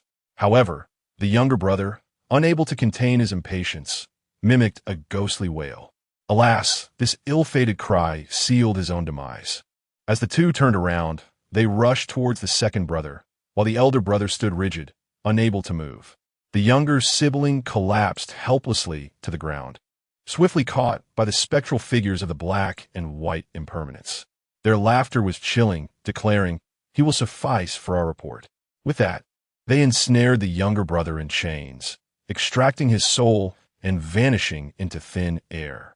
The elder brother hurried forward to feel for a pulse, only to discover that his brother had already lost his breath. It became apparent that the grave was entirely vacant, a mere ruse employed by the deceased to evade their fate, designed to mislead the ghostly messengers. Tragically, the two brothers, in their misguided approach, had unwittingly become substitutes for the dead. This second tale was equally sinister, causing a cold sweat to trickle down Fong Yang's spine. At that moment, they arrived at Fong Hongba's solitary dwelling. Yet Fong Yang found himself unable to press the accelerator. The elder glanced towards Wei Yuan and remarked, "Young man, this story warns us to be wary of those who are caught between life and death. We must not draw near, lest we become unwitting substitutes for the departed. Correct?" Fong Yang's hand trembled slightly. Wei Yuan chuckled. "No, not quite. It merely illustrates how two brothers attempted to masquerade as ghosts to frighten others, only to encounter true spirits. They played with deception and were met with reality, oblivious to the consequences of their actions." The elder, perplexed by his words, suddenly found an inexplicable fishing net descending upon him, enveloping him entirely. The enigmatic old man struggled fiercely in surprise, but was unable to extricate himself, swiftly becoming ensnared within the tightly woven net. As Wei Yuan recounted his tale, the specters of the water ghost and the soldier ghost seated at the back began to discern that the elder before them possessed no genuine prowess. However, it was evident that he was inextricably linked to the affairs of Fong Hongba. Upon the conclusion of Wei Yuan's final utterance, the two phantoms exchanged knowing glances and promptly seized him. To their astonishment, they discovered that the figure they had assumed to be an elderly man was, in fact, a man in his 40s, merely disguised as an old man. Wei Yuan had long sought the individual responsible for spreading malevolent sorcery, and he had not anticipated encountering him in such a manner. At that moment, Fong Yang finally maneuvered the vehicle to a halt before the building, his palms pale with tension. Wei Yuan exited the car, clutching the man, while Fong Yang stood resolutely at the entrance. Slowly raising his hand, he rapped upon the door. "Knock, knock, knock. Father?" To provide a more engaging introduction to the current circumstances, I researched the origins of the tale. Some say it derives from a storytelling session, while others attribute it to the writings of Nan Huaijin. The film Shizhao also features a similar scene. The second account appears to originate from Ji Xiaolan's notes from the weeds of the reading room. Of course, this is not entirely precise, as I have not personally perused these sources. Nonetheless, it is merely a source of amusement for all. Chapter 51. Secrets. The sound of knocking echoed, and outside the house, there was an enveloping silence. Fong Yang's hand trembled, and he nearly lacked the courage to knock again. In Fong Hongba's current perception, his son Fong Yang had long since perished. Thus, it was entirely natural for Fong Yang to hide in fear and refrain from appearing. Wei Yuan raised his hand to knock once more, but at that moment, the securely locked door gradually opened a crack. With a creak, Fong Hongba's pale face, marked by terror, appeared behind the door. Upon seeing Wei Yuan, he exhaled in relief, then slowly turned his head to behold Fong Yang. Fong Hongba momentarily hesitated, his voice barely a whisper. "Yang?" Fong Yang took a deep breath, glanced at Wei Yuan, and then turned back to say, "It's me, Dad. I'm back." Back again. A flicker of struggle passed across Fong Hongba's face, but ultimately, he gradually opened the door wider. With his acquired knowledge, Wei Yuan discerned that no malevolent spirits lurked within the house. However, upon observing Fong Hongba, he paused, noting a faint aura of death emanating from him, indistinguishable from that of a living person, yet devoid of resentment or the malevolence typically associated with vengeful spirits. Wei Yuan patted Fong Yang on the shoulder. silently affixing a talisman on his back before leaning against the doorframe, refraining from entering. Fang Yang and Fang Hongba sat awkwardly for a moment, ultimately taking their seats on the old sofa in the living room, facing each other, yet neither spoke, enveloped in a heavy silence. Fang Yang remained unaware of Fang Hongba and Appo's. As circumstances, he was consumed by his own fear. Fang Hongba seemed to regain his senses and remarked, "I never imagined I would have the opportunity to converse with you here." He reminisced about the days when, as a child, you would leap about on these very sofas, heedless of admonitions. Fang Yang, reflecting on those childhood memories, wore a complex expression and simply acknowledged with a soft hum. He then paused, contemplating how infrequently he had returned since venturing out into the world, and inquired, "Father, how have you fared these past years?" In this peculiar encounter between the living and the spirits, no harm was wrought. The father and son engaged in a gradual exchange of words. Wei Yuan, while not intending to eavesdrop on their conversation, remained nearby, standing at the threshold with his sword drawn, observing the man ensnared by the two apparitions. The effete upon the man's face had been stripped away, revealing his true countenance, a man in his 40s, gaunt-cheeked, and with a glimmer of panic in his eyes. Wei Yuan found himself perplexed by Fang Hongba's situation. According to Fang Yang, Fang Hongba had passed away 4 months prior, his burial conducted in accordance with the customs of their hometown. Yet, it was indisputable that Fang Hongba possessed a corporeal form at present, who had unearthed his grave and exhumed his remains. Fang Hongba was firmly convinced that his son had perished. What, then, was the nature of this memory? The man who had intercepted the vehicle had directly approached Fang Hongba and Appo's as solitary dwelling and spun a tale, asserting that he had no connection to Fang Hongba, that it was utterly impossible. Yet, how did he know that Fang Yang would return, standing in the road to halt the vehicle? The man remained oblivious to Wei Yuan and Appo's uniqueness. Does this imply that even if Fang Yang had not encountered Wei Yuan at the museum, he would eventually return? In other words, these individuals had their sights set on Fang Yang from the very beginning. What schemes are they concocting? Is there a connection between this matter and Zhang Yu's quest for immortality? Wei Yuan whispered a few words to the water ghost and the sword-wielding ghost. He then extracted a willow leaf talisman, using it to open the eyes of the man who was engaging in supernatural antics. Subsequently, the two spirits dragged the terrified man, whose legs had turned to jelly, to one side and began their interrogation. The man, lacking any spiritual prowess, was already paralyzed with fear by the ghastly appearance and overwhelming malevolence of the two ghosts. Without much prompting, he divulged everything he knew in a single breath. The man was named Wang Honghe, a scion of a once prosperous family now fallen into disrepair. Orphaned at a young age, he was left to fend for himself. Though he possessed the physical capabilities of a man, he was plagued by an insatiable laziness, subsisting solely on government welfare. The authorities provided him with a piglet to raise for income, yet he squandered it foolishly, bringing the pig home in the morning only to slaughter it for meat by afternoon, converting the funds into liquor and indulging in drunken revelry. When his money ran dry, he would create a scene at the local official in Appo's office, refusing to leave without securing some form of compensation. Consequently, the entire village regarded him as a worthless miscreant. He himself was indifferent, continuing to live his life as he pleased. On a whim, he ventured to the cemetery and indulged in the offerings of food and wine, carrying a jug of liquor homeward. However, as he walked, he stumbled upon a quaint restaurant he had never seen before, steeped in antiquity. Inside, patrons bustled about, the atmosphere lively and boisterous. Some were drinking, while others engaged in raucous laughter. The tables were laden with an array of delicacies, chicken, duck, fish, and an assortment of both airborne and terrestrial fare. Wang Hong, fully aware of his own circumstances, knew he could not afford a meal, yet his cravings, coupled with inebriation, led him to contemplate the prospect of a free feast, reasoning that the worst outcome might be a beating, one that would not cost him his life. Thus, bolstered by liquid courage, he strode through the door with head held high. Upon entering, all eyes turned towards him, their gazes peculiar. Alcohol emboldens the timid, and he was no stranger to the scrutiny of others. He took a seat at a table, banging his fist down and demanding the signature dishes from the owner.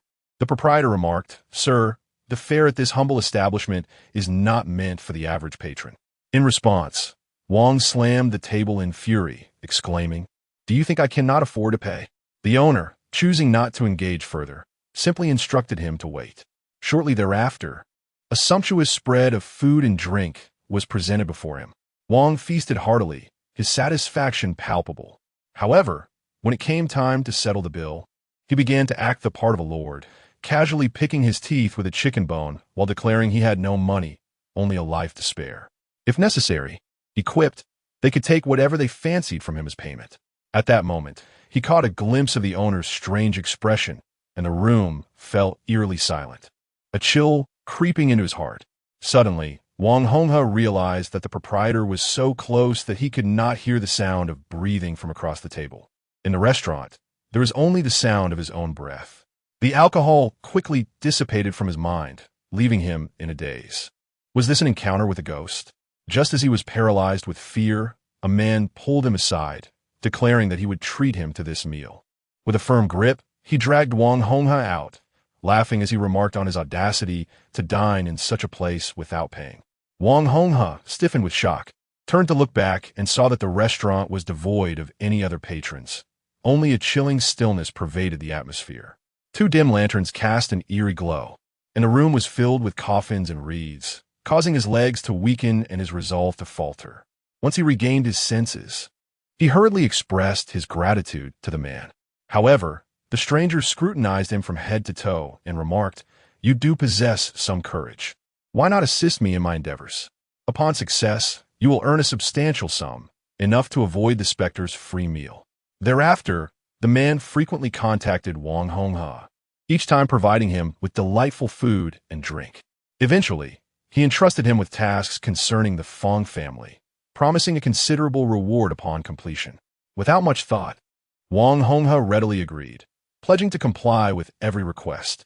After recounting his tale, Wang Honghe lowered his head, trembling.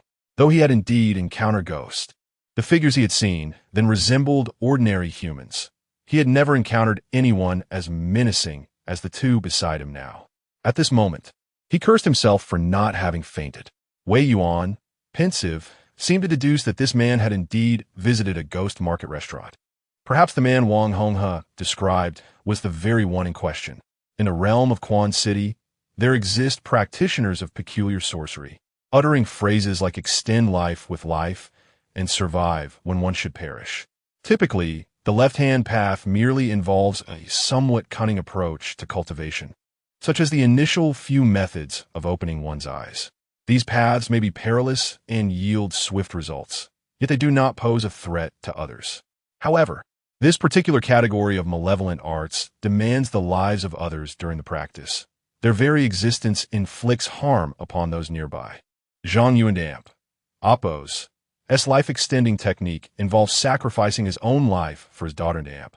Appo's sake, yet it could similarly be accomplished by claiming the lives of others. After more than an hour, the conversations within the room gradually subsided. Wei Yuan entered, observing a noticeable softening in the expressions of the 2 individuals.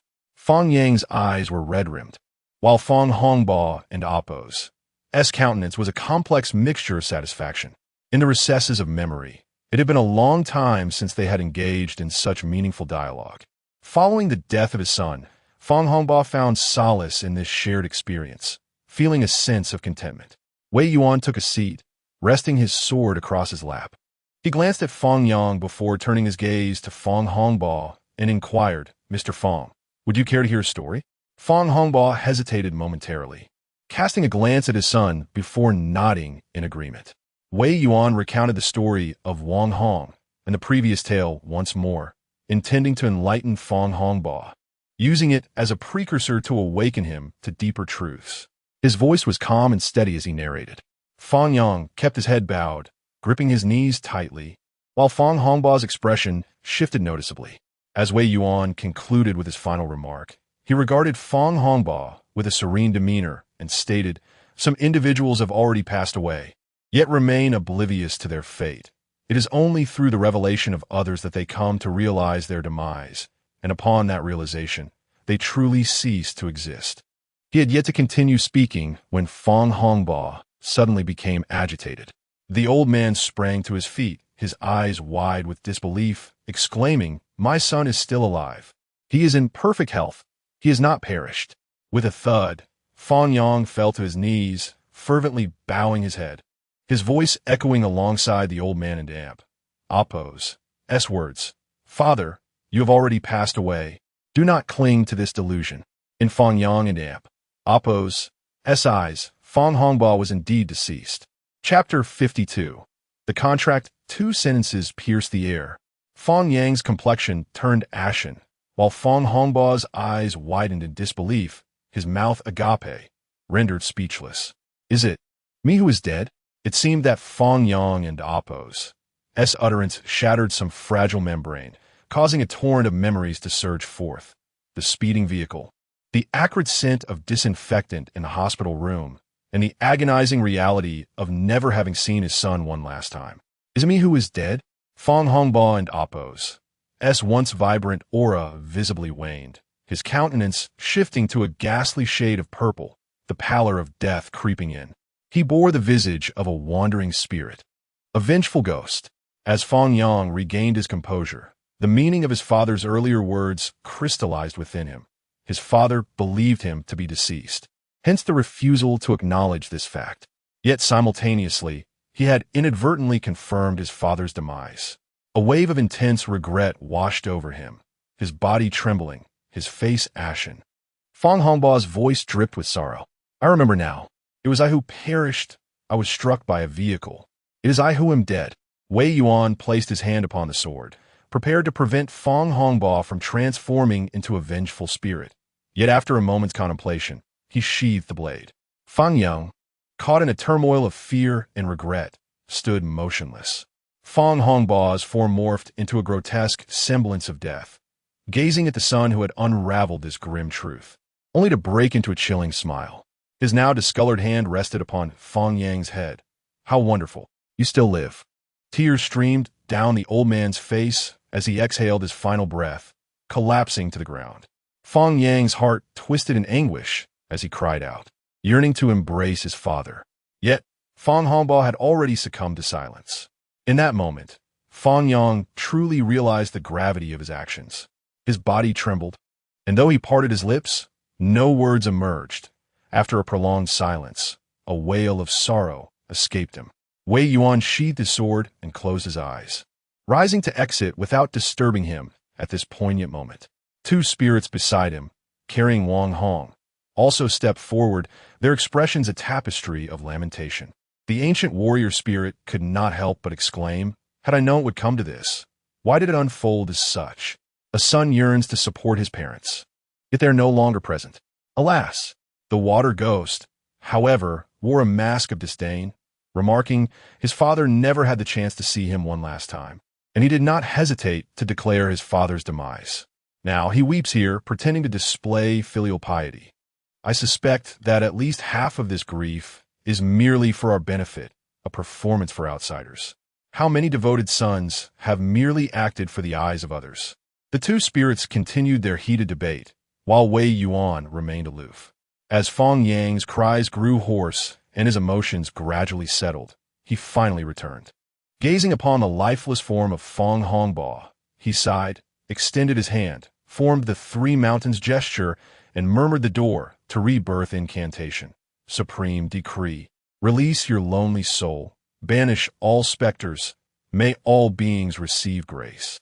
Simultaneously, a ghostly talisman flickered in his palm, not forcibly consolidating Fong Hongba and Appo's, his already unstable spirit, but rather seeking to alter his perceptions and memories, allowing him to forget his own demise and instead believe himself to be the source of his son's passing. A series of ethereal images flickered before him, blurring the line between reality and illusion. At last, Wei Yuan beheld a man shrouded in a dark robe. Sensing an aura of chilling desolation in the recesses of his memory, the lifeless Fong Hongba opened his eyes once more. Yet the true visage of the man remained obscured from Fong Hongba's gaze. The vivid recollections gradually faded away. As the final incantation of the reincarnation spell was uttered, "Deliver the multitude, hasten their rebirth, deliver the multitude, hasten their rebirth." The lingering attachments upon Fong Hongbao's corpse dissipated, and the signs of his transformation began to recede, vanishing entirely. That day, Wei Yuan lingered at Fong Hongbao's solitary abode until the break of dawn before departing. No further unusual occurrences transpired throughout the tranquil night. The following day, he escorted Wang Honghe directly to the Special Operations Group's office in Quan City. Upon recounting the events in detail, particularly regarding the dissemination of dark sorcery within the city, the Special Operations Group regarded the matter with utmost seriousness. After inquiring about the specifics from Wang Honghe, they dispatched a dedicated team to address the issue. Wei Yuan hesitated for a moment, but nonetheless mentioned to the members of the Special Operations Group, should any unforeseen developments arise, or should assistance be required. "You may find me at the museum." The ominous dreams of the Mountain Lord had instilled a sense of vigilance within him, as he feared it was a warning from the dormant tiger's token, suggesting that once the Mountain Lord was freed, he would undoubtedly harbor the original enmity, leading to calamity. However, previous inquiries regarding the Mountain Lord and Appo's situation yielded rather bleak intelligence, as if he had vanished from the world entirely. This only heightened Wei Yuan and Appo's apprehension. Evidently, the formidable demon that once stood as Zhang Daoling's adversary is not one to be easily vanquished. The events that transpired have instilled in him a pressing desire to enhance his own prowess. Yet at this juncture, both his martial techniques and swordsmanship are in a stage of gradual refinement. Despite 2 months of daily practice, he cannot achieve instantaneous mastery. Although the Jin Yu bird possesses formidable strength, it is inherently a subordinate of the Mountain Lord. Wei Yuan does not believe that the treasures formed from the demise of the Jin Yu bird can rival the power of the Mountain Lord. In such circumstances, to augment his own abilities, he will likely need to exchange meritorious deeds for items within the Han Dynasty's treasury. To accrue such merits, one must eradicate the malevolent specters that plague the world. Hence, this statement arises. With a willingness to assist, the members of the Special Operations Team readily consented. Subsequently, Wei Yuan returned to the museum, diligently practicing his swordsmanship and the sleeping tiger technique as usual, regardless of any future methods that may emerge.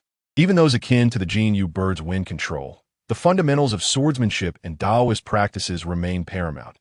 He cannot afford to neglect his training. Meanwhile, Fang Yang had yet to reappear, and it was only heard that the Special Operations Team members had removed the sinister aura from Fong Hongbao's remains before they were reinterred.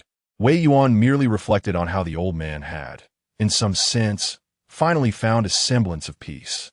3 days later, Zhang Hao, who had previously escorted Wei Yuan during the Zhang incident, unexpectedly paid a visit. Intrigued, Wei Yuan welcomed him in and poured 2 cups of tea. Zhang Hao glanced around the museum's interior before retracting his gaze. Beside him stood a young man clad in a suit, whose demeanor exuded sophistication and competence. He introduced himself as an attorney from the largest law firm in Quan City, subsequently retrieving a document from his briefcase and presenting it to Wei Yuan with a smile.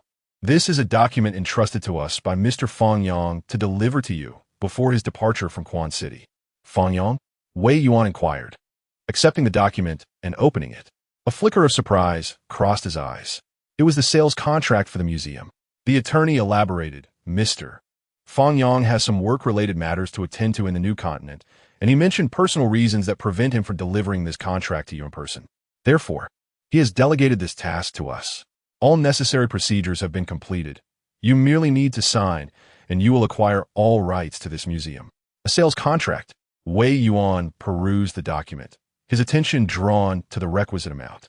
Shui Gui, observing from the side, exchanged hushed remarks with Dao Bing and the others, speculating that Fang Yang might have encountered them and deemed the museum somewhat ominous, thus opting out of the transaction under the pretext of business. Although the museum was situated in an old district, its potential for redevelopment rendered it quite valuable. Yet, upon reading the amount specified, Wei Yuan raised an eyebrow in mild astonishment, soon giving way to a faint smile. Written on the document were the words "the last hour with father." Wei Yuan signed his name and handed the contract back. The lawyer smiled and said, Mr. Fong Yang mentioned that although you may not have intended it, you have indeed offered a sum far exceeding the value of this museum. Mr. Fong feels that relying solely on monetary compensation is rather pedestrian. Thus, he has entrusted this museum, which holds significant value for both him and his father, to you. In your hands, it should yield greater worth. Furthermore, he wishes to convey his gratitude. Wei Yuan nodded in acknowledgement. The lawyer exchanged a few more pleasantries before excusing himself, citing other matters to attend to. Zhang Hao remained, and upon seeing the lawyer depart, he quickly rose to shut the door. Turning back, his face was marked by evident distress as he said, Master Wei, I may require your assistance once more. He raised a hand to massage his temples and sighed. That scoundrel mentioned a certain ghostly restaurant, and it seems those spirits there are quite astute. When we officers approach, they simply refuse to emerge. Across the ocean, Fong Yang received the news that the contract had been finalized. After a brief exchange with his lawyer, he set down his phone and covered his face with his hand. Weariness etched across his features. While it was daylight in China, night had already fallen where he was. After much effort, he had finally lulled his son to sleep. Yet as he held the child, thoughts of his own father inexplicably surfaced. Did his father hold him in the same manner during his childhood? This reflection brought forth a wave of anguish and a potent sense of self-loathing. He sat in his study, appearing considerably aged. Time seemed to slip away unnoticed. Beep, beep, beep. The laptop screen flickered to life. A new email. Is it a message from a collaborator? Fong Yang perked up, only to discover it was from an unfamiliar address. After a moment of hesitation, he decided to open the email. Do you wish for your father to accompany you? The screen displayed a single line that rendered Fong Yang's movements momentarily frozen. Human desires do not dissipate, nor does human animosity cease.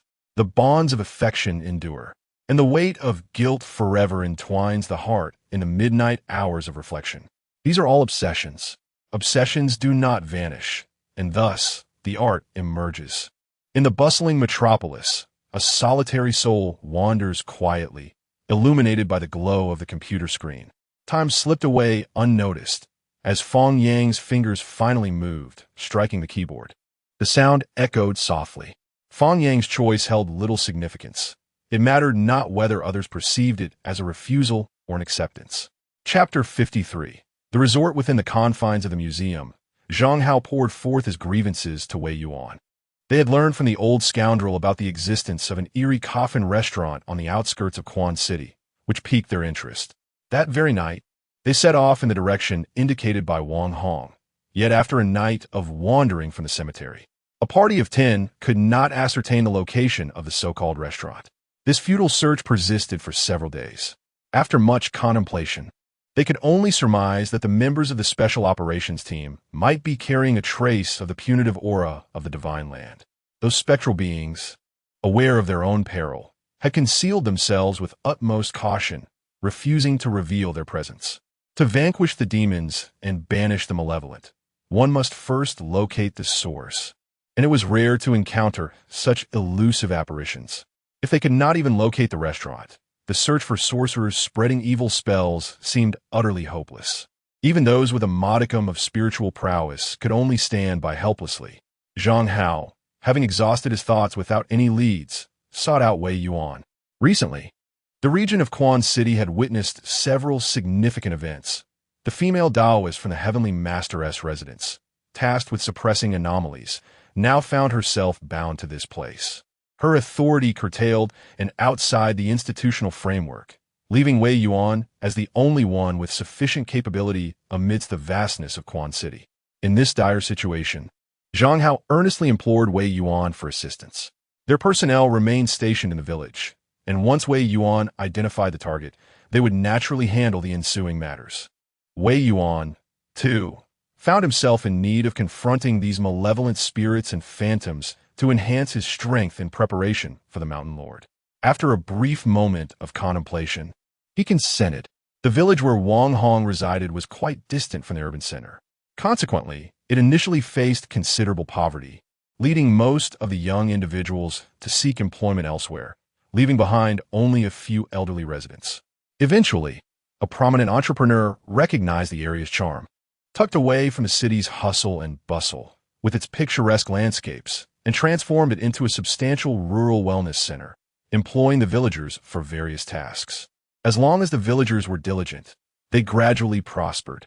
Seated in a large tour van, Wei Yuan appeared just like an ordinary individual, quietly observing the scenery outside. Among his companions was a couple, consisting of a silent man in his 30s, seemingly successful in his career, and a slender girl sporting large-framed glasses, exuding an air of introversion as she busily typed away on her keyboard, her head bowed throughout the journey. However, Wei Yuan possessed an acute awareness beyond the ordinary. Sensing that this seemingly reclusive and harmless young woman frequently glanced in his direction. The driver, having already been replaced, was not part of the special operations team, but possessed certain skills, aware of the existence of extraneous members involved with the unit. Thus, Wei Yuan, carrying a golf practice bag concealing his weaponry, effortlessly boarded the vehicle, his hidden firearms escaping scrutiny. Throughout the journey, Wei Yuan closed his eyes in deep contemplation, feeling uncertain about his purpose for being there. If the Special Operations Team, being a police entity, emitted an unusual aura that could be detected by supernatural beings, he still possesses the Huahu Waste Token, an item that could easily attract unwanted attention. Currently, the farms within the village have ceased operations, and among the visitors, it is estimated that 70% are members of the Special Operations Group. Upon the arrival of this vehicle, the activities of its passengers will be restricted, preventing them from moving freely, and they shall be returned on a later date. Given that the spirits are aware of the Special Operations Group's presence, they have chosen not to conceal themselves. In due course, Wei Yuan will be one of the restricted tourists who, during a clandestine excursion, inadvertently stumbles into the lair of the spirits. Ordinary spirits cannot evade the scrutiny of cultivators. However, the dynamics shift when these spirits reside within a ghost domain. Throughout ancient and modern tales of the supernatural, numerous ghost domains have been hidden in the most unexpected places, perhaps within an ancient painting or even a speck of dust separated from the mortal realm. Even those with considerable cultivation may only discern the anomaly when ensnared by its enchantment. There are suspicions that the establishment mentioned by Wang Hong is likewise a ghost domain. This time, it is still Wei Yuan at the center, with the firepower of the Special Operations Group on the outside. Through a coordinated effort, they will breach this ghost domain. In front, a couple playfully jest with one another as Wei Yuan rubs his temples, closing his eyes to concentrate. A middle-aged man in a suit bows his head, his forehead resting against the seat in front of him. A girl, appearing demure and introverted in an oversized hoodie and large-framed glasses, types on her keyboard while casting glances at Wei Yuan. Pausing briefly on the golf practice bag he has set aside before retracting her gaze. The bus gradually exits the urban area, making its way beyond the suburbs. A solitary asphalt road stretches ahead, flanked by vast expanses of open fields, the monotonous scenery inducing a sense of weariness. The couple, who had just been playfully bantering, fell into silence, the only sound being the hum of an engine. Suddenly, the sky erupted with a thunderous roar, startling the group and sending shivers down their spines. The young woman in the couple let out a shriek, instinctively retreating into her boyfriend's embrace. In an instant, rain cascaded down, the earthy aroma mingling with the moisture, flooding their senses. From a distance, the torrential downpour resembled mist, obscuring visibility. The driver, now a different person from the originally seasoned bus driver, navigated the road with mere familiarity rather than expertise, struggling through the deluge. Fortunately, they passed a bus stop where several locals waved to hail the vehicle. This bus, larger than the usual minivan, allowed the villagers to squeeze in. After inquiring about their destination, the locals readily offered to guide them, their intimate knowledge of the area proving invaluable amidst the relentless rain. Though it was uncertain how far they had traveled through the downpour, the outline of the village gradually emerged. A stone archway stood before the village, inscribed with its name. At last, the furious rain seemed to show signs of abating. The village embodies an architectural style that is both ancient and remote, yet interspersed with modern constructions, restaurants, accommodations, and specialty shops. resembling a pedestrian street infused with contemporary charm within an old village. The harmonious blend of rustic charm and urban vibrancy creates an allure that is unique and unparalleled. It resembles the photographs, yet surpasses expectations on multiple levels. I had no inkling that such a splendid place existed around Quan City. Had I known earlier, I would have visited sooner. The young woman from the couple gazed at the village shrouded in a light drizzle, her eyes sparkling as she lifted her phone to capture the moment, snapping a few selfies with her boyfriend. Wei Yuan, burdened with his weapon, descended from the van and surveyed the village, but did not spot any familiar members of the special operations team. He opened his phone, only to find no signal. Zhao Yi leaned against the wooden archway at the village entrance, his brow furrowed as he observed the dusty road ahead. They had not yet arrived. Zhang Xiaoyu had just ascended the mountain, while Xian Yi, concerned and still recuperating from previous injuries, was resting on Xianming Mountain. He was tasked with receiving Wei Yuan, who was due to arrive at the village at 4:00 and Oppos clock this afternoon, along with another individual. However, half an hour had passed with no sign of them. He attempted to call his colleague responsible for driving, but the call did not go through. A sense of unease gripped Zhao Yi. In stark contrast to the tranquil Xian, he exhibited a more forthright demeanor. He resolutely pressed the accelerator as he drove towards Quan City, scarcely easing off the throttle along the straight road.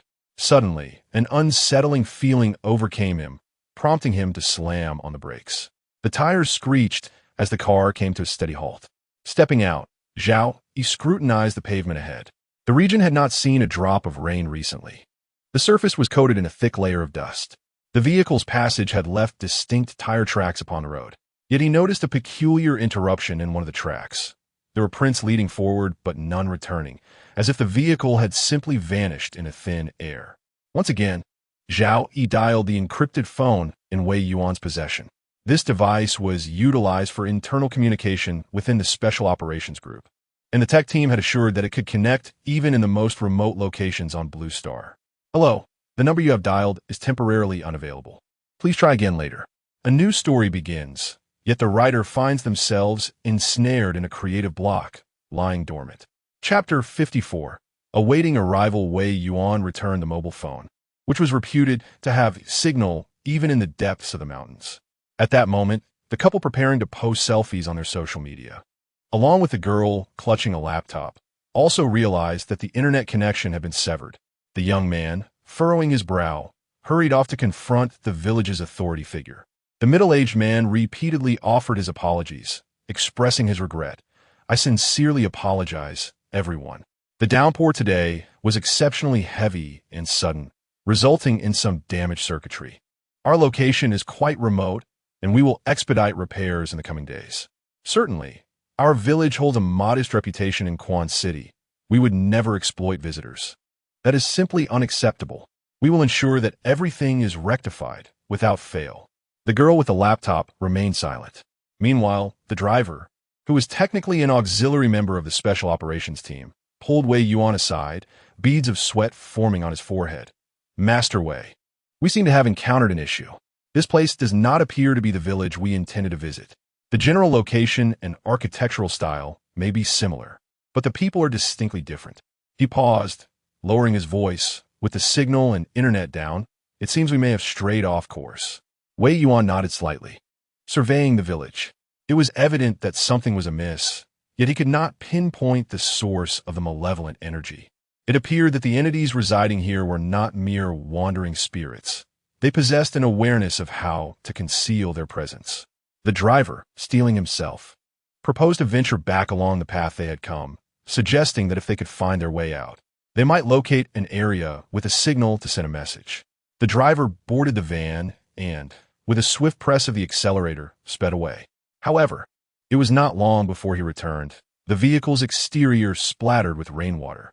Wei Yuan had already discerned that this locale was quite remote, far from the city, yet blessed with mountainous terrain and picturesque waters, which had prompted his investment in a countryside wellness center. At present, the river had overflowed, inundating the road. The water was not deep, but the driver's complexion turned slightly pale as he merely shook his head. Wei Yuan inspected the tires and the front section of the vehicle. noting the watermarks that indicated the driver had attempted to traverse the flooded area but had retreated. The traces of water on the vehicle and tires were stubbornly persistent. When Wei Yuan reached out to touch them, he felt a sudden heat, as if remnants of a lingering malevolence were present. The resentment imbued within those watermarks was palpable, clearly indicating that more than one life had been lost in the river. Both men wore solemn expressions as a hunched figure ambled past, chuckling. Has the river risen again? Is the road submerged? You might want to consider staying a few extra days. This flooding makes travel quite treacherous. Since we are here, we might as well make ourselves comfortable, Wei Yuan thought. With the outer road blocked and no means to contact the action team, fretting would be of no benefit. He resolutely sought out a local guest house to settle in. This area could be regarded as an artificial attraction, and naturally, accommodations were plentiful. The couple had opted for the most luxurious hotel in the village center, while the driver, being an external member of the action team, was also residing there. To Wei Yuan's surprise, he discovered that the girl with the notebook had also chosen to stay at this very guest house. The dwelling was conveniently situated adjacent to Wei Yuan. The proprietor handed them the keys, and as they opened the door, the young woman merely nodded at Wei Yuan before lowering her head and entering the room. Slamming the door shut with a resounding thud and locking it behind her, Wei Yuan shook his head as he stepped inside, closing the door behind him, contemplating briefly before deciding against affixing any talismans. The malevolent entities that the talismans could ward off were opponents he could manage himself. On the contrary, he rather welcomed the possibility of encountering some minor spirits at his doorstep.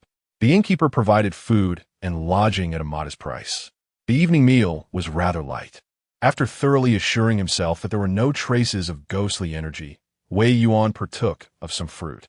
He refrained from touching the meat and noodles. This precaution stemmed from knowledge gleaned from the Action Group's literature. It was common that during encounters with the supernatural, while fruits remained as they appeared, the true nature of other dishes remained a mystery. Even a hint of suspicion was sufficient justification. Caution bore no detriment. The girl named Shun Jifeng glanced at Wei Yuan and followed suit, selecting some fruit for herself.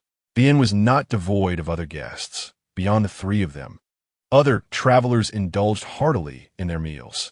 One boisterous gentleman inquired why Wei Yuan was not eating, noting that despite the remoteness of the place, the proprietor's culinary skills were commendable. Wei Yuan cast a glance at the innkeeper, who was smiling amiably nearby, and replied with a grin, "I'm on a diet." Upon returning to his room, Wei Yuan rummaged through his provisions and prepared 2 packets of instant noodles. Aware that this trip was associated with the eerie establishment, he had prudently brought along some food. Wei Yuan sat upon his bed, unfastening his sword and laying it horizontally across his knees. A yellow talisman was affixed to the scabbard, suppressing the malevolent energy within the blade. As always, he practiced the sleeping tiger technique, for he understood that in the realm of cultivation, stagnation equates to regression. With his spirit immersed in profound contemplation, his breath became increasingly tranquil. The duration of his practice could not extend excessively, lest it harm his meridians. After concluding his exercises, he closed his eyes to rejuvenate his spirit, and as his breathing deepened, he eventually opened his eyes to find himself in a room, though the decor no longer resembled that of the rustic abode he once knew, indicating he had once again entered a dream. In this dream, a woman clad in yellow appeared, accompanied by a boy and a girl, both children of exquisite countenance. She knelt before Wei Yuan, weeping profusely, and implored him, "I deeply regret disturbing the general under such dire circumstances. I beseech your forgiveness. A great calamity looms over me, and I find myself at a dead end. I, a humble woman residing by the waters of Luojiang, once lived a peaceful life, having never committed any transgressions against heaven or humanity. Yet now, I am beset by mortal peril, and you alone possess the power to save me in this village. I implore you to extend a mere gesture of assistance to rescue my family, and I shall forever remember your immense kindness. I vow to repay you with utmost sincerity, never daring to deceive you." With that, she continued to plead earnestly. At that moment, Wei Yuan realized he was within a dream and found himself pondering the identity of this woman. After her repeated entreaties, The dream suddenly shattered. Wei Yuan opened his eyes, feeling a peculiar sense of unease regarding the woman he had seen in his dreams. The window was closed, yet the curtains were slowly drawn open, revealing the inky darkness outside. The entire village lay shrouded in an eerie silence, devoid of any sound. Struck by a sudden bout of insomnia, Wei Yuan sank into contemplation, only to faintly perceive an unusual sound carried by the wind. It resembled the soft clattering of footsteps above, akin to the collision of steel balls. The sound swiftly approached the corridor outside Wei Yuan's door, with footsteps that were gentle and soundless, while the murmurs exchanged were imperceptible to ordinary ears. However, to someone of Wei Yuan's cultivation, they were strikingly clear. He silently acknowledged their arrival, gripping the hilt of his long sword as he activated the Huahu Ju technique, heightening his senses once again.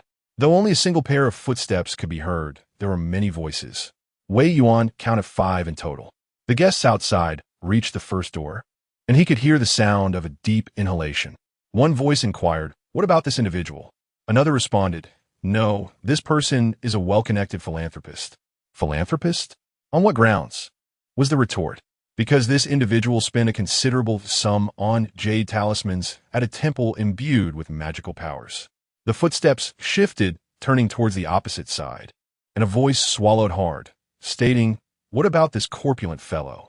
He is quite hefty." The previous voice replied, No, this is a man of official standing, bound to attract trouble, not suitable." Upon hearing a few sighs, they sought another chamber. A voice of obstruction, tinged with urgency, repeatedly exclaimed, "Alas, this will not do. This certainly will not do. A notorious villain resides here. Seeking him would only invite trouble." The other voices grew irate, clamoring, "This is unacceptable. That is unacceptable. We have endured hunger for several days. It is rare for someone to arrive. Shall we continue to starve? If we do not eat today, we shall feast upon you." After much contemplation, the authoritative voice turned towards the last 2 rooms and declared, "These 2 newcomers, neither virtuous nor malevolent, neither fortunate nor unfortunate, shall suffice." Immediately, the sound of swallowing could be heard. They murmured that the flesh of the man would be more robust, while the woman's form would be more tender, and they pushed open Wei Yuan and Appo's door. However, to their astonishment, they beheld an empty space before them. The specters were momentarily taken aback. In that instant of hesitation, a fierce sword light descended from above, imposing and merciless, striking down with lethal intent. Chapter 55. A night of tranquility, a chilling sword light descended from above. However, prior to the ghost's entrance, Wei Yuan had already ascended into the air, utilizing his mastery of wind manipulation to hover above the door. As the specter entered, it was a sight that even Wei Yuan found somewhat astonishing. The few spirits within his abode had met with gruesome ends, and this particular ghost appeared even more grotesque. There were 5 phantoms in total, with the latter 4 trailing closely behind the foremost one, moving in unison as if in a procession. Each was characterized by elongated limbs and gaunt frames, their bodies clad in tattered, moldy garments. 4 of them bore only 2 nostrils, beneath which yawned a gaping maw filled with jagged teeth. Above their noses, their faces were disturbingly bare. The first ghost, however, possessed an additional large, unsettling eye that seemed to pierce through the darkness. As they entered, a heavier gloom enveloped the room. These entities, emerging from the dreams of mortals, had undoubtedly claimed countless lives. Wei Yuan seized the moment, momentarily disregarding the creature's hideousness. He descended swiftly, wielding his 8-sided Han sword, which emanated a frigid light. Targeting the ghost's singular eye, he executed a swift and decisive strike, the blade already imbued with talismans for dispelling evil. The ghost, fixated on the bed, was caught off guard as the sword light approached with alarming speed, just as it managed to jerk its head in a desperate attempt to evade. The long sword grazed its neck, piercing through with lethal precision. The ghost, racked with pain, was on the verge of unleashing a scream. Wei Yuan stepped lightly with his right foot, summoning a fierce wind beneath him as he deftly spun around. With a swift motion of his right hand, He severed a substantial chunk of decayed flesh with his 8-sided Han sword. In one fluid motion, he drew the broken sword from his back, and as the ghoul recoiled, it collided with another blind specter behind it. The broken blade plunged directly into the ghoul's eye, which occupied nearly half of its face. With a fierce kick, he struck the ghoul in the chest, sending it crashing to the ground, where it let out a blood-curdling wail. The remaining ghouls erupted into chaos, their cries filling the air. What transpired? Why was there the scent of blood? Had you already begun a feast? No, it was putrid blood and rotting flesh. The diminutive ghoul at the rear attempted to flee, oblivious to the fact that Wei Yuan had affixed a talisman to the door. It found itself ensnared in a phantom wall, flailing helplessly in its futile escape. These 5 ghouls relied on the one-eyed specter for guidance, and with its eye now rendered useless, they were plunged into blindness. A wave of confusion and fury swept over them, their shrill screams piercing the air as they clawed forward. Another ghoul's abdomen swelled ominously, laboring for breath, and Wei Yuan felt a sudden lurch, as if his own essence were being siphoned from him. Had it not been for the foundational principles of the hidden tiger technique, rooted in both Taoism and Confucianism, emphasizing the importance of solidifying one's core, he might have succumbed to this onslaught. Resolutely, he closed the door, relying on his agile swordsmanship to dance around the 5 malevolent spirits, wounding but not killing, gradually sapping their strength and resolve. In mere moments, he had brought each one of these sightless fiends to the ground.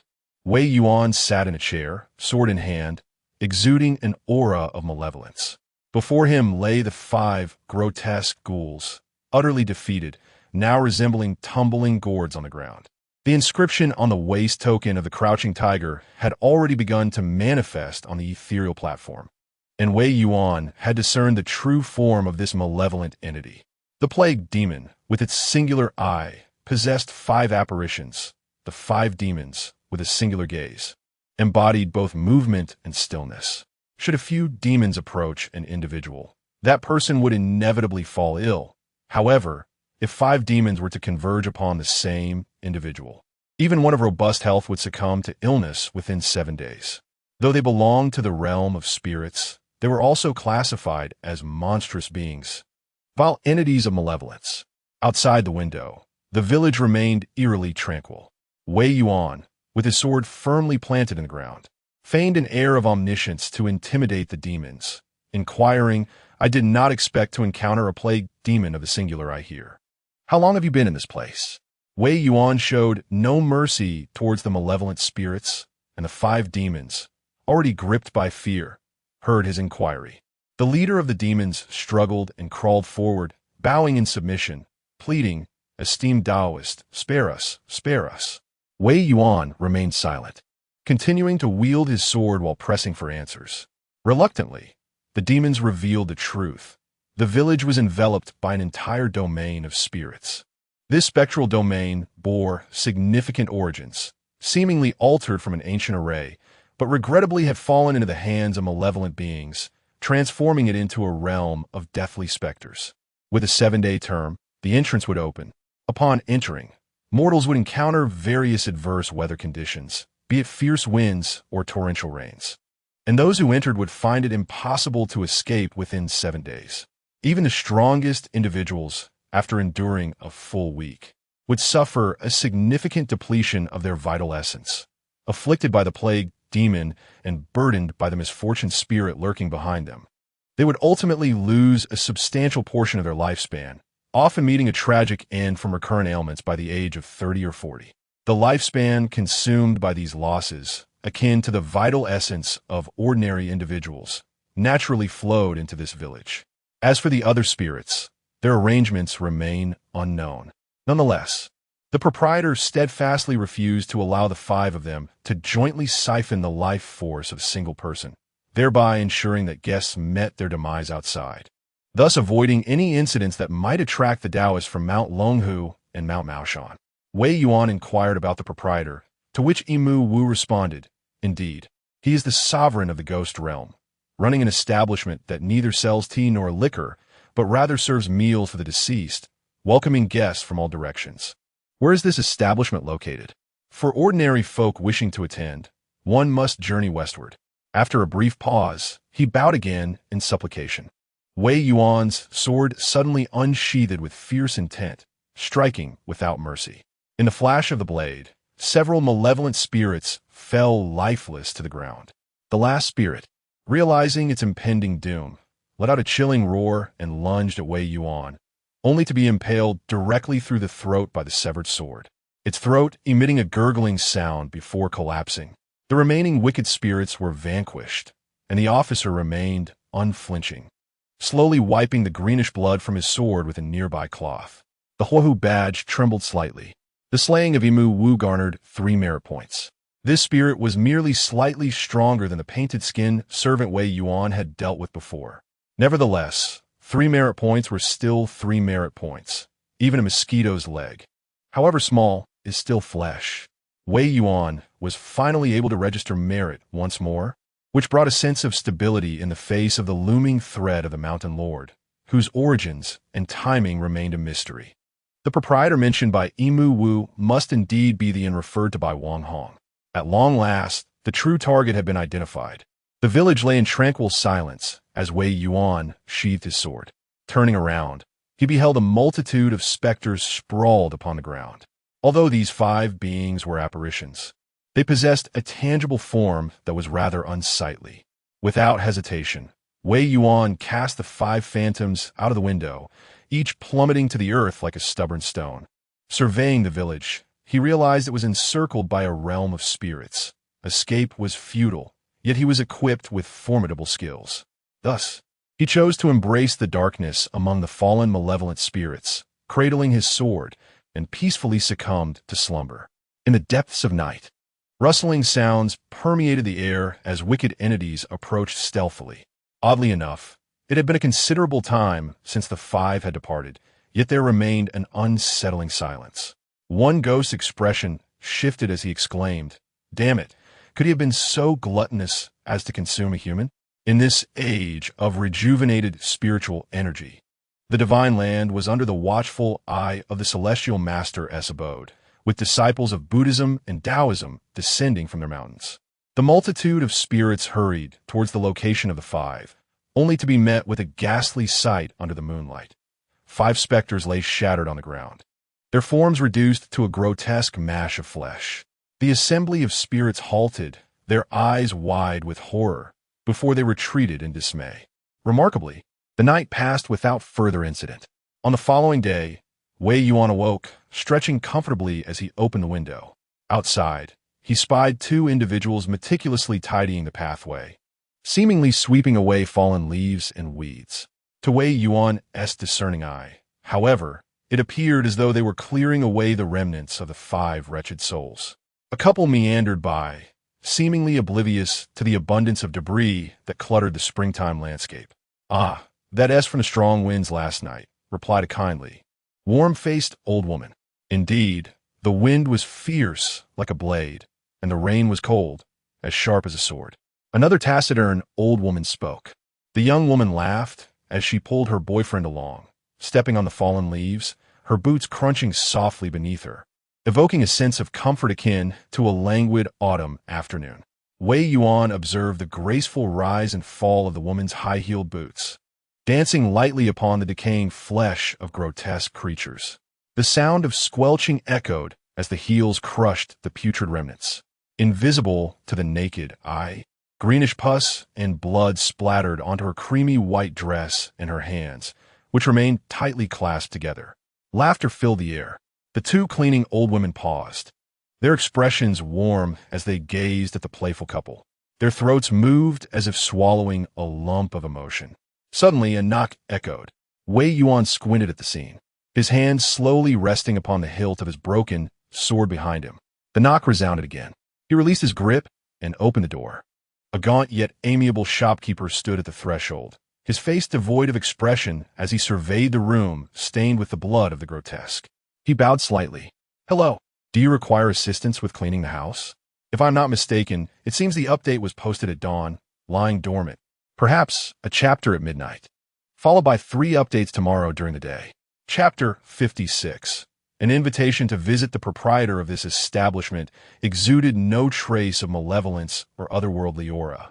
At least, through Wei Yuan's discerning gaze, bolstered by his current level of cultivation, nothing seemed amiss. Yet, he sensed an underlying issue. Casting a glance at the broom held in the man's hand, he calmly remarked, "Please ensure the place is thoroughly cleaned. It will make for a more restful night." The owner, his expression blank, regarded Wei Yuan with a slow nod. As they brushed past one another, the man's lips moved silently. The fare in this humble eatery varies. Some dishes are clean, others not. If the chopsticks point eastward, feel free to indulge. Best not to touch anything else. The food with chopsticks directed westward is not meant for guests. The taciturn man, eyes fixed ahead, stepped into the room, methodically sweeping away the invisible remnants of spectral blood. Wei Yuan lifted his gaze to the proprietor, pondering thoughtfully, and offered a word of thanks. Upon exiting, he serendipitously encountered Shun Jifeng, the bespectacled neighbor, who appeared to have had a restless night, sporting dark circles beneath her eyes. Upon seeing the vibrant Wei Yuan, she paused, opened her mouth, and ultimately could not restrain herself from inquiring, "How did you sleep yesterday?" Wei Yuan replied with serene confidence, "Quite well, indeed. It was remarkably refreshing." Shun Jifeng scrutinized him with a peculiar intensity before finally adjusting her glasses, fanning her hand before her nose, as if grappling with an unbearable scent. Meanwhile, that couple roamed about, snapping pictures, while the driver who had brought Wei Yuan contemplated exploring the village further. He became acquainted with the guests who had arrived before him, and together they sought out a local tour guide. This guide, possessing a remarkable eloquence, narrated the captivating historical tales of the quaint village, subsequently extending a warm invitation for the group to visit his home. With a cheerful demeanor, he remarked, "When one travels, dining at restaurants is all well and good, but if you truly desire to savor authentic local fare, you must come to my house. Each family possesses a unique flavor that cannot be found in restaurants." His words resonated deeply with the group. Seizing the moment, the guide added, "It is a rare occasion for me to host such esteemed guests, as a token of gratitude for choosing me as your guide. After all, the meals prepared by my wife are not costly. Consider my treat." This alleviated the initial concerns of those who feared being overcharged. After exchanging a few more pleasantries, they followed him. The journey was filled with light-hearted conversation, and upon crossing the river that bisected the village, they arrived at the guide and Appo's home. However, the entrance was surprisingly narrow, only wide enough for a single person to pass through, yet it stood tall. The door was painted a deep black, resembling a city's security door rather than the traditional double doors found in most homes. One man could not help but chuckle. "Brother, I mean no offense, but your door is rather poorly constructed, narrow at the bottom and wide at the top."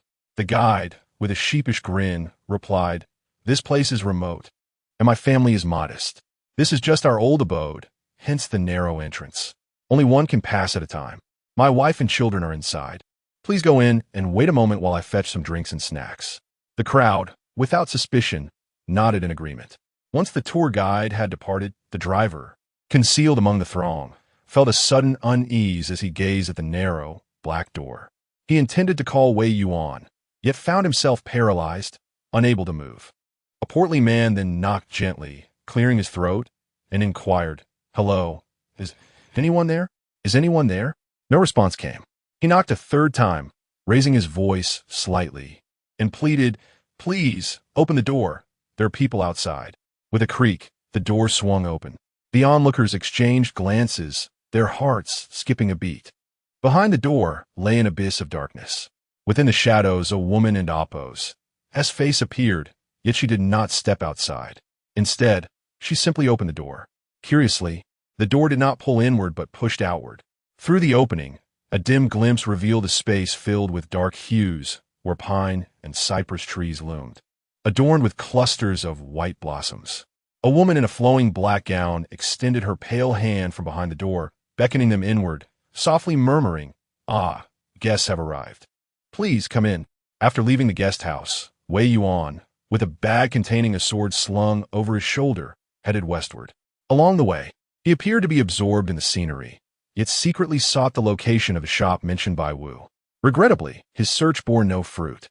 As he passed by, the villagers, regardless of their previous activities, paused and fixated their enigmatic gazes upon him. As Wei Yuan's gaze swept across the surroundings, casual conversations resumed among the onlookers, as if naught had transpired. In this realm of phantoms, mortals traversed with swords in hand, their expressions serene and composed, while the spirits appeared to harbor an air of trepidation. The area was not extensive, and Wei Yuan soon found himself at the westernmost edge of the village. Yet the inn he sought eluded him. Before him loomed a mountain, and in front of it surged a tumultuous waterway, its currents fierce and formidable. According to legend, there existed a river of weak water, where even feathers would sink, let alone flesh and blood. Not even souls could traverse its depths. Although this river could not possibly be the fabled weak water, it emanated an aura of death and resentment, a contamination of sorts that boded ill. Moreover, if Wei Yuan's memory served him correctly, this river should be a tributary of the Luo River, which meandered around Quan City. Its tributaries ought not to possess such breadth. Intrigued, Wei Yuan observed the flowing water, and in a moment of reverie, he discerned a light laughter. He furrowed his brow slightly, devoid of fear, and approached the source of the sound, sword in hand. There, by the water's edge, stood a charming young woman, her bare feet dancing in the water as she laughed softly. It seemed that the sound of his footsteps had startled her. She gasped in surprise, covering her lips with her hands, and then beckoned him to come closer. With a smile, Wei Yuan shook his head. Noticing his hesitation, the young woman stepped further into the river, glancing back at him. Her eyes shimmered with unspoken emotions, and her attire, delicate and somewhat translucent in the water, stirred feelings of enchantment. Even disregarding her beauty, any person of conscience witnessing someone frolicking in the water would feel compelled to intervene. The young maiden waved at Wei Yuan, her posture graceful and charming. Wei Yuan, with a sense of resignation, shook his head and replied with a smile, "I shall not go." After a brief pause, he added, "It is precisely your earlier innocence that has led to your current predicament." The maiden's expression changed to one of astonishment, quickly followed by a flush of crimson, as if overwhelmed by a profound sense of shame. Wei Yuan observed that she emitted only a faint aura of ghostly energy, devoid of any malevolent resentment or murderous intent. Intrigued, he inquired, "Pardon my intrusion, but have you encountered a woman clad in yellow within this tributary of the Luo River?" She was accompanied by a son and a daughter, both approximately this tall. He gestured beside him, then raised his hand slightly higher. The maiden appeared surprised by the inquiry, contemplated for a moment, and then shook her head. Wei Yuan uttered a regretful whisper, "I see." Rising to his feet, he nodded at the maiden and said, "Thank you." The maiden, her spirit still blushing, offered a respectful bow before vanishing from sight. Wei Yuan chuckled softly. It seemed that entities of different origins possessed distinct personalities. Much like the young maiden who appeared to have perished in the water, yet had not transformed into a vengeful spirit. Instead, she exuded an essence reminiscent of the vitality of water. He withdrew his thoughts and pondered the meaning behind the yellow-clad woman's words about salvation. Why did she claim that she could save her? The beings residing within the Luo River. After a prolonged contemplation, Wei Yuan suddenly caught sight of two large fish swimming subtly within the river. A sudden thought, absurd yet undeniably plausible, emerged from the depths of my mind. The launch announcement is expected to be made shortly after midnight, marking the release of the first chapter, and as per tradition, I seek an initial subscription. This is yet another launch, though it is the first time I am debuting at the beginning of the month. Each launch brings a sense of trepidation, often referred to as the new book syndrome. This particular work carries a similar sentiment, as it ventures into a style I have never previously explored. Currently, the performance appears to be markedly better compared to my earlier works. I am profoundly grateful to editor Xiao De, who provided invaluable guidance regarding thematic avoidance during the initial stages of the book's development, and whose support has been unwavering since the signing of the contract. As of now, there are already over 50,000 collections prior to the launch, while my last book garnered only between 25 to 26,000 upon release. This places considerable pressure on me, as I do not possess innate talent and have various shortcomings in experience. My sole focus remains on narrating this story to the best of my ability. Moreover, I am eager to improve myself, accumulate experience, and explore ways to enhance my craft in the future. After all, the lessons learned from this experience will undoubtedly be applicable to my next endeavor. The overarching theme will lean towards the genre of strange tales, encompassing not only ghosts but also a myriad of fantastical creatures. The narrative structure will likely unfold as a series of interconnected stories. I shall strive diligently to craft a compelling narrative. I sincerely hope that everyone can lend their support for the initial subscription, as this data is of utmost significance for any book. It is merely a trivial cost, and if you find the preceding stories somewhat engaging and worthy of your time, I kindly ask for your assistance in subscribing. As for tomorrow's updates, there will be an initial release at midnight, followed by 3 more throughout the day, totaling 4 updates. Admittedly, my writing may not be flawless, but I will strive to make it as captivating as possible. Having been idle for too long, I have noticed that the members of our group have grown restless and have reached out to several esteemed individuals on my behalf for recommendations. To be frank, I was genuinely taken aback, and I am immensely grateful for everyone's support and the assistance from those distinguished individuals. My girlfriend is a content creator known as Miji G, a seasoned star in Kinkwan Fanyo. Initially, my aspiration was to become an actor, a fried golden nugget. I truly embody the essence of a female star, intoxicated by laughter and charm. From my beginnings in sitcoms, slightly more robust, I have lived the tales of Tokyo, portrayed by a clumsy cat. My experiences as a supporting character in Kamen Rider have been bittersweet. I have faced trials without fear, embodying the spirit of Qin Ji Huaqing. In Detective Conan, I am not a lunatic, and I have sung praises of fireworks and wine. An actor seldom enjoys a holiday, as I grapple with the challenges of my craft. It was only after I achieved success that my fortuitous opportunity arose. I express my gratitude, and at midnight today, I will release the first chapter. I humbly request your initial subscription. Chapter 57. Gratitude. The woman in the yellow attire was a spirit of the Luo River, facing a perilous fate. Observing 2 fish gracefully flick their tails and plunge into the water, Wei Yuan felt a sense of foreboding. Without hesitation, he turned and raced back to the inn. Upon entering, he proceeded directly toward the kitchen, his long sword slung over his shoulder, and lifted the curtain with a swift motion. It was as if the curtain separated 2 distinct realms. A wave of metallic scent assaulted his senses. Clang, clang, clang. The fire blazed on the stove, and water bubbled vigorously in the pot, resembling countless eyeballs rolling and bursting, releasing a white mist that enveloped the room. The rotund chef wielded a sharp boning knife, methodically chopping large bones on the table, splattering blood and flesh. The chilling blade, broken white bones, and minced meat formed an unsettling tableau. On the chef's table lay an enormous yellow fish, thrashing violently. Beside it in a basket were 2 slightly smaller yellow fish. Upon catching sight of Wei Yuan, all 3 fish struggled even more fervently. Indeed, Wei Yuan mused silently, as the chef paused upon noticing him. Slowly turning, the chef's wooden gaze met Wei Yuan's, blood dripping from the sharp knife in his hand. He inquired in a low tone, "What brings you here, esteemed guest?" With a smile, Wei Yuan gestured toward the yellow fish on the table, and then to the 2 smaller ones in the basket, politely requesting, "Might I be so bold as to ask for these 3 fish?" The chef grumbled in response, "These are the main course for tonight." Wei Yuan took a step forward and said, "I have recently devoted myself to benevolence and cannot bear to witness the shedding of blood. I kindly request that you grant me these 3 fish. If it is absolutely necessary, I am willing to purchase them." Purchase? The rotund chef, brandishing a bloodied knife, scrutinized Wei Yuan with an appraising gaze, his eyes lingering over his vital organs with a hint of hesitation, yet also a glimmer of greed. Wei Yuan slowly raised his right hand, resting it upon the long-handled object behind him.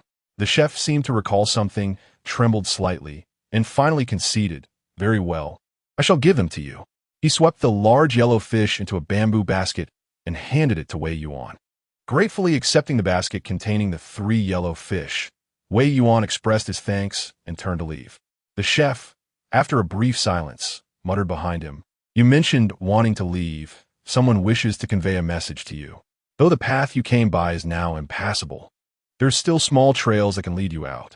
You may escape, but do not expect to find your way back in." Wei Yuan nodded and replied, "I appreciate your concern. However, the scenery here is quite splendid, and I find myself quite fond of it. I wish to stay a few more days. For the time being, I do not wish to leave." The chef opened his mouth, momentarily at a loss for words.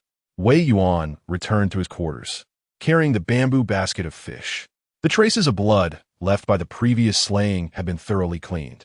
He placed the basket upon the table and inquired, "Was it you who sent me a dream earlier?" The yellow fish, seemingly aware of human sentiments, bobbed in the water, nodding repeatedly.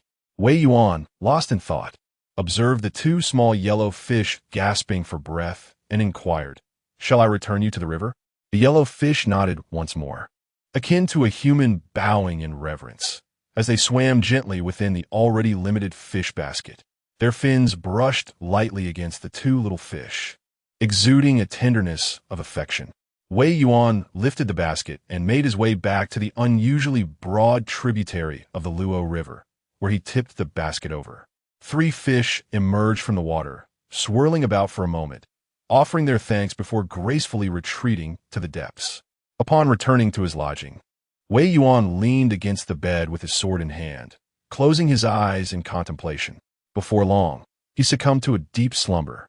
In his dream, he opened his eyes to behold a woman clad in yellow, kneeling before him with her 2 children, repeatedly bowing in gratitude. "Thank you, General, for saving our lives. I would gladly sacrifice myself to repay this kindness," she declared. Wei Yuan shook his head gently, replying, "There is no need for such drastic measures. You are a spirit of the water. Do you comprehend the nature of this village?" The woman in yellow responded, "To enlighten you, General, I have dwelled in the Luo River for a century. One day, I inadvertently wandered into the waters of this village and found myself unable to escape. No matter which direction I swim, I invariably return to this settlement. I know little of the affairs on land, save for 2 important matters. First, in your carriage upon arrival, there are surely malevolent spirits present. They will undoubtedly endeavor to entice you to their home over the next few days. While your prowess may render you fearless, do not underestimate these spirits. There is an adage in the human realm: even a mighty dragon finds it difficult to contend with the local snakes. Unless absolutely necessary, you must avoid their invitation. Once compelled by circumstance, prior to visiting his abode, one must procure a large red umbrella. Upon arriving at his doorstep, it is imperative that he enters first. Once he crosses the threshold, the umbrella should be unfurled, shielding the entrance to his dwelling. Regardless of his utterances, one must neither acquiesce nor cast a glance, for only then can one remain unharmed. Wei Yuan pondered for a moment and inquired, "What else is there?" The woman clad in yellow grew slightly pallid and bowed, saying, "By all means, I implore you, General, to depart from this cursed domain within 3 days." "Why?" he queried. "Because after 3 days, it shall be too late. The King of Ghosts intends to wed." Wei Yuan replied nonchalantly, "Will his marriage attract many malevolent spirits?" "No." The woman in yellow shook her head, her countenance filled with dread. "The one he desires to forcibly marry is the celestial maiden from the mountains. Have you heard the tale of the celestial maiden and the mortal?" She continued, "Surely you have, right? The divine maiden, weary of the heavens' austerity, descended to the mortal realm. While bathing, a mortal captivated by her beauty stealthily concealed her feathered garments, preventing her return to the skies. Consequently, she remained in the earthly realm, wedging herself to the thief of her attire, and bore children. Their lives were filled with happiness, envied by all. However, did the celestial maiden, who belonged in the heavens, find joy in this fate. The woman's limited cultivation soon awakened her from a dream, and Wei Yuan contemplated her final admonition. Suddenly, the thought of the driver who had volunteered to investigate the village crossed my mind, and an unsettling feeling washed over me. I pulled out my phone, only to remember that there was no signal, rendering me utterly unable to reach him. The afternoon was swiftly approaching, yet the driver had yet to return. indicating that something was amiss. With a furrowed brow, I took a stroll outside, only to find that this place bore no trace of red, let alone a red umbrella. Was I to resort to bloodletting to create one? A pang of unease gripped me, and I briefly entertained the notion of abandoning this plan altogether. However, the method suggested by the woman in yellow held considerable promise, and relinquishing it seemed a pity. After some contemplation, I recalled someone who might be of assistance, the innkeeper who had alerted me earlier that day. I decided to seek out the innkeeper and inquired about the availability of a large red umbrella. "A guest requires an umbrella?" he replied, his expression stoic. "We happen to have a black one." The gaunt man turned slowly and rummaged beneath the table, producing a wooden box which he handed to me. He claimed it contained a black umbrella, yet upon opening it, I discovered a strikingly large red umbrella within. My keen eye caught sight of dark marks on the innkeeper's palm, reminiscent of paper that had been scorched. He concealed his hands within his sleeves, his gaze lowered. "I wish to bask in the sun," he remarked, "for this village is perpetually shrouded in gloom, as if it seeks to induce mildew." Nodding in understanding, I accepted the box and casually slung it behind me, as if bearing two sheathed swords upon my back. Just as he stepped out the door, he spotted the couple who had previously shared the ride with him, exuberantly waving him over. They exclaimed, "Wei, do you have some free time now? Lao Wu mentioned an old house across the river in this village, and he can take us to see it. Since you're here too, why don't we all go together?" Wei Yuan glanced behind the couple at the middle-aged man who had also traveled with them, then looked outside. The afternoon had settled in. The weather was overcast and damp, and there was still no sign of the driver's return. Thus, he nodded and replied with a light-hearted smile, "Sure, let us go together. It's not like I can rest well anyway. We should also make sure to rise early tomorrow to see it." Chapter 58. A final encounter. Shen Jifeng consented to the invitation of the middle-aged man, clutching her laptop and closely trailing behind Wei Yuan. Yet, her expression revealed a certain inner conflict. She hesitated to draw too near, yet resolutely refrained from straying too far, as though her safety depended on remaining within a certain proximity to Wei Yuan. Observing the young woman who had steadfastly adhered to his side since their arrival in this eerie realm, Wei Yuan pondered deeply, beginning to form a vague conjecture regarding her true identity. It is worth mentioning that although the driver, Old Zhou, had not officially joined the action team, he was nonetheless well acquainted with its internal affairs. He should have inquired earlier, as it was likely that Shen Jifeng was an external member of the action group. As they continued their journey, the path taken by the man indeed mirrored the description provided by the woman in the yellow dress. After traversing the lifeless, surging waters of the Luo River tributary, they arrived at a verdant bamboo grove, where nestled within were a few quaint residences, exuding a delightful charm. The man gestured towards a black door, wider at the top and narrower at the bottom, and courteously proposed, "It is a rare occasion to host guests today. Please, step inside for a moment. My wife and children are home. I shall fetch some snacks for us to enjoy with our drinks shortly." The couple surveyed their surroundings, captivated by the flowing azure waters and the gently swaying willows. It was hardly a troublesome affair, and they were inclined to accept the invitation. However, Wei Yuan raised his hand to halt their advance, turning to the man with a smile. "This might not be appropriate. We are but strangers. What if we frighten your wife?" The man appeared momentarily taken aback, seemingly unprepared for such a response, and he paused to consider how to reply. Yet Wei Yuan, still smiling, suggested, "Let's proceed inside together." The man opened his mouth and gestured, saying, "This isn't good. I still need to buy some things. You all can go in." The male companion of the couple felt that it was no big deal and encouraged, "Wei Yuan, let us be courteous. There is no need for misunderstandings, right?" The middle-aged man nodded repeatedly. Wei Yuan shook his head and said, "It seems I need not be so constrained." The man relaxed slightly and was about to speak, but was taken aback as Wei Yuan's left hand swiftly seized his wrist. In astonishment, he gazed at Wei Yuan's calm visage, muttering to himself, "Had I known, I wouldn't have made excuses. Deceiving a ghost is no simple task." The man's expression changed drastically, and just as he was about to struggle, Wei Yuan commanded sharply, "Go inside." With a flick of his hand, he hurled the man directly against the door.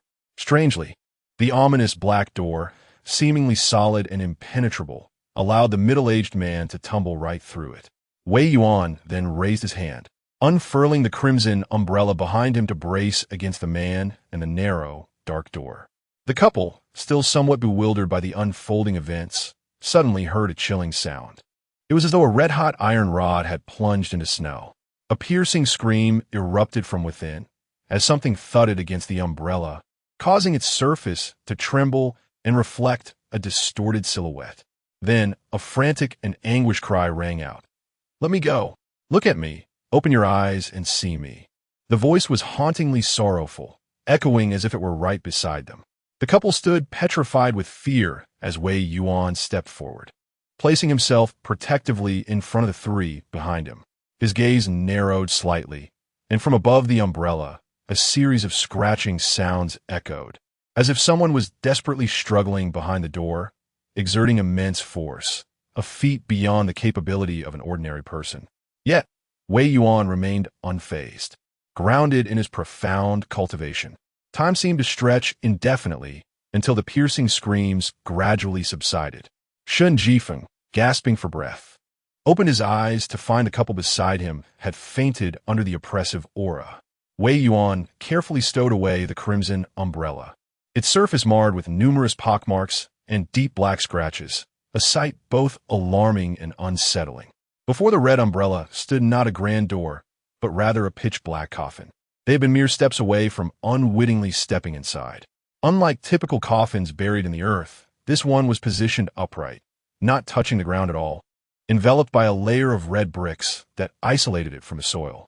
Shun Jifeng inhaled sharply, his complexion paling as he uttered, "It is a standing coffin." A standing coffin? Yes, for those who meet untimely ends, burdened by intense resentment, burial is forbidden. Thus, they must be handled in this manner. Only when the malevolent energy dissipates with flowing water can they be interred. This is a soul unable to find peace. Burying it would surely give rise to a zombie. Wei Yuan observed the area beside the standing coffin. Perhaps due to the shattered illusion, thick mist began to emerge at the edges of the original ghost realm. The surroundings oscillating between ethereal and indistinct, occasionally shrouded in dense fog, and at other times, strikingly real. Wei Yuan furrowed his brow slightly and stepped forward 3 paces. Yet the scenery by the riverbank remained unchanged. Shun Jifeng quickly rose to follow, closely behind Wei Yuan, clutching the laptop with one hand while the other instinctively grasped the hem of Wei Yuan and Amp, Oppo's escarpment, driven by anxiety. Wei Yuan cast a glance back at the 2 fallen lovers and then surveyed the ephemeral breach into the ghost realm. The indistinct mist was gradually returning to normalcy. He inquired, "Are you a member of the action team?" Shun Jifeng nodded, then shook her head, whispering, "I am involved in the study of spiritual energy dynamics. This time, the action team requested me to investigate the village, to discern if I could uncover the hidden ghostly realm restaurant through the patterns of the malevolent energy flow." After a brief pause, she added, "I have seen your profile." Wei Yuan chuckled softly, contemplating the rumored practitioners of esoteric arts, and gestured towards the area enveloped in mist, asking, "Can you identify where this ghost realm is particularly vulnerable?" Shun Jifeng nodded slightly, conjuring 2 talismans and performing several incantations, ultimately revealing a few directions. "Yes, it appears to be around here, but the time is too short for me to ascertain precisely." Wei Yuan drew forth the 8-sided Han sword, biting his finger to draw blood, which he then traced along the blade. He slashed forward, invoking spiritual energy, and infused it with the potency of an exorcism talisman. As the 8-sided Han sword descended, the first strike was met with no discernible change, nor was the second. Undeterred, Wei Yuan executed a 3rd strike, and in an instant, the hazy mist before him and the tranquil twilight scenery were violently torn asunder, as if the world had been cleaved in 2. As the darkness swiftly enveloped the sky, the direction from which Wei Yuan and his companions approached remained suspended in the twilight. 2 realms stood starkly apart, with only the tributary of the Luo River surging forth, traversing the boundary between the realm of spirits and the world of the living. Along the riverbanks, solemn coffins, emblematic of untimely deaths and suffused with lingering resentment, stood in quietude. They were numerous, evoking a profound sense of unease, resembling a chaotic burial ground. Amidst this encirclement of coffins, Shen Jifeng could not help but take a step back, a chill creeping along his spine. Were all these souls restless in eternal slumber? Surrounding the coffins, a multitude of visitors sat or reclined, their eyes tightly shut, yet their faces bore a serene smile, as if partaking in an exceptionally warm reception, a sight both eerie and unsettling. A shiver coursed through Shen Jifeng as he recalled hearing the action team members mention that Wang Hong had previously indulged in a meal at the cemetery before discovering that restaurant. Wei Yuan pondered the information gleaned from the interrogation of Yimu Wushi, deep in thought. Establish a tavern, neither serving tea nor liquor, but offering meals for the deceased, welcoming guests from all directions. Where might this establishment be? For an ordinary person, one would venture westward. Wei Yuan directed his gaze toward the west. Continuing forward in this graveyard-like locale, the river's gentle waters converged with the malevolent energies. Suddenly, a brightly lit restaurant emerged before them. Chapter 59.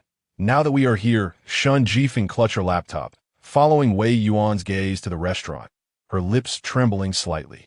It was the sight of a malevolent force. She immediately recognized the restaurant and Oppo's location, situated at a bend where the river flows gently, accumulating in excess of ominous and sinister energies. For an ordinary individual, such a place would undoubtedly lead to continuous financial losses. However, for those who thrived on the misfortunes of the deceased, this very locale could bring immense fortune and prosperity. As a researcher stationed at the rear, she possessed some knowledge of the supernatural, yet had never ventured into this enigmatic realm.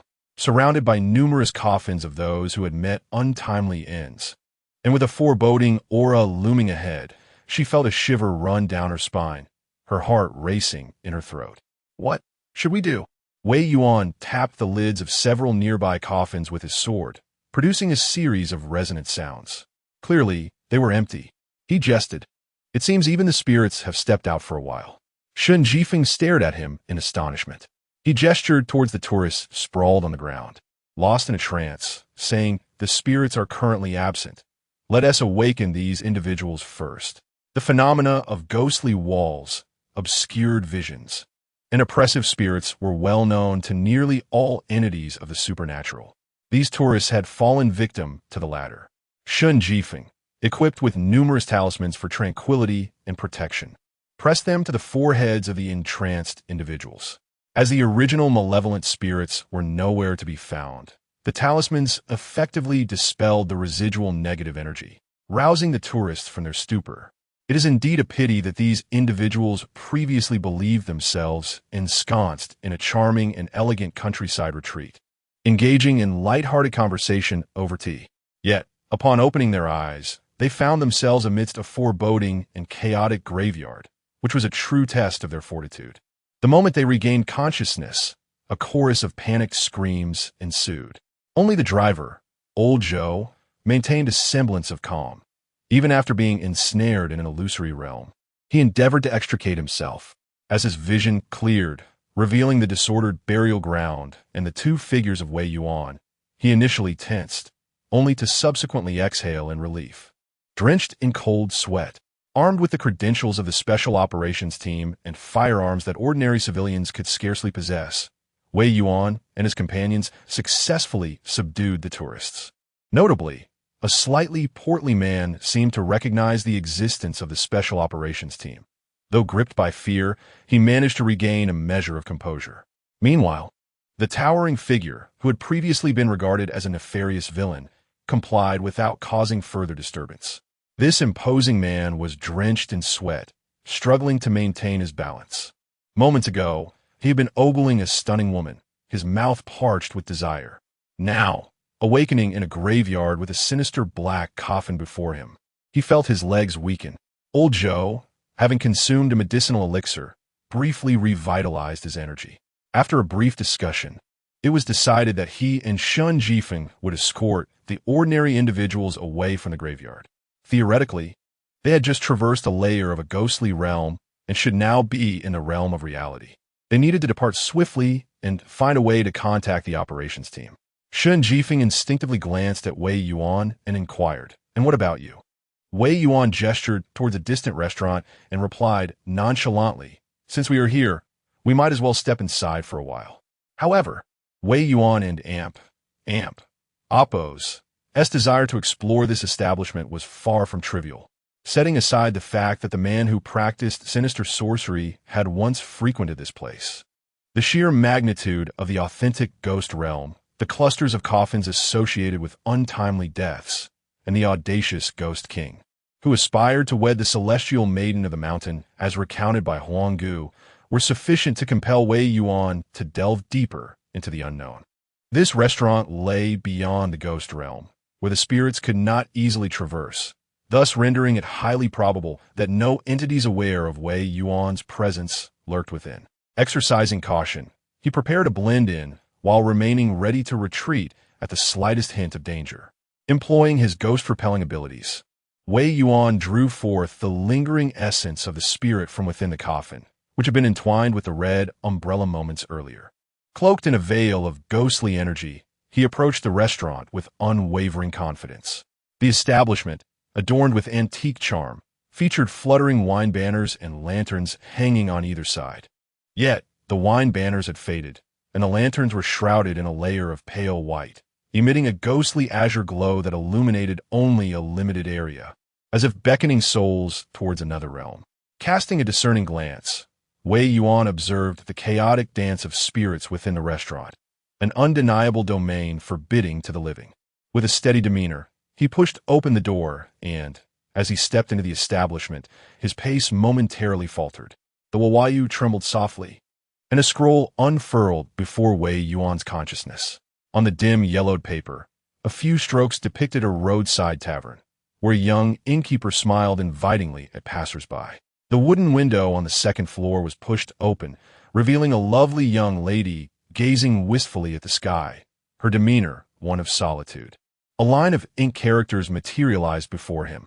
Strange Forces and Spirits, Volume 17. Suddenly, as if stirred by an unseen breeze, the scene transformed with the passage of time.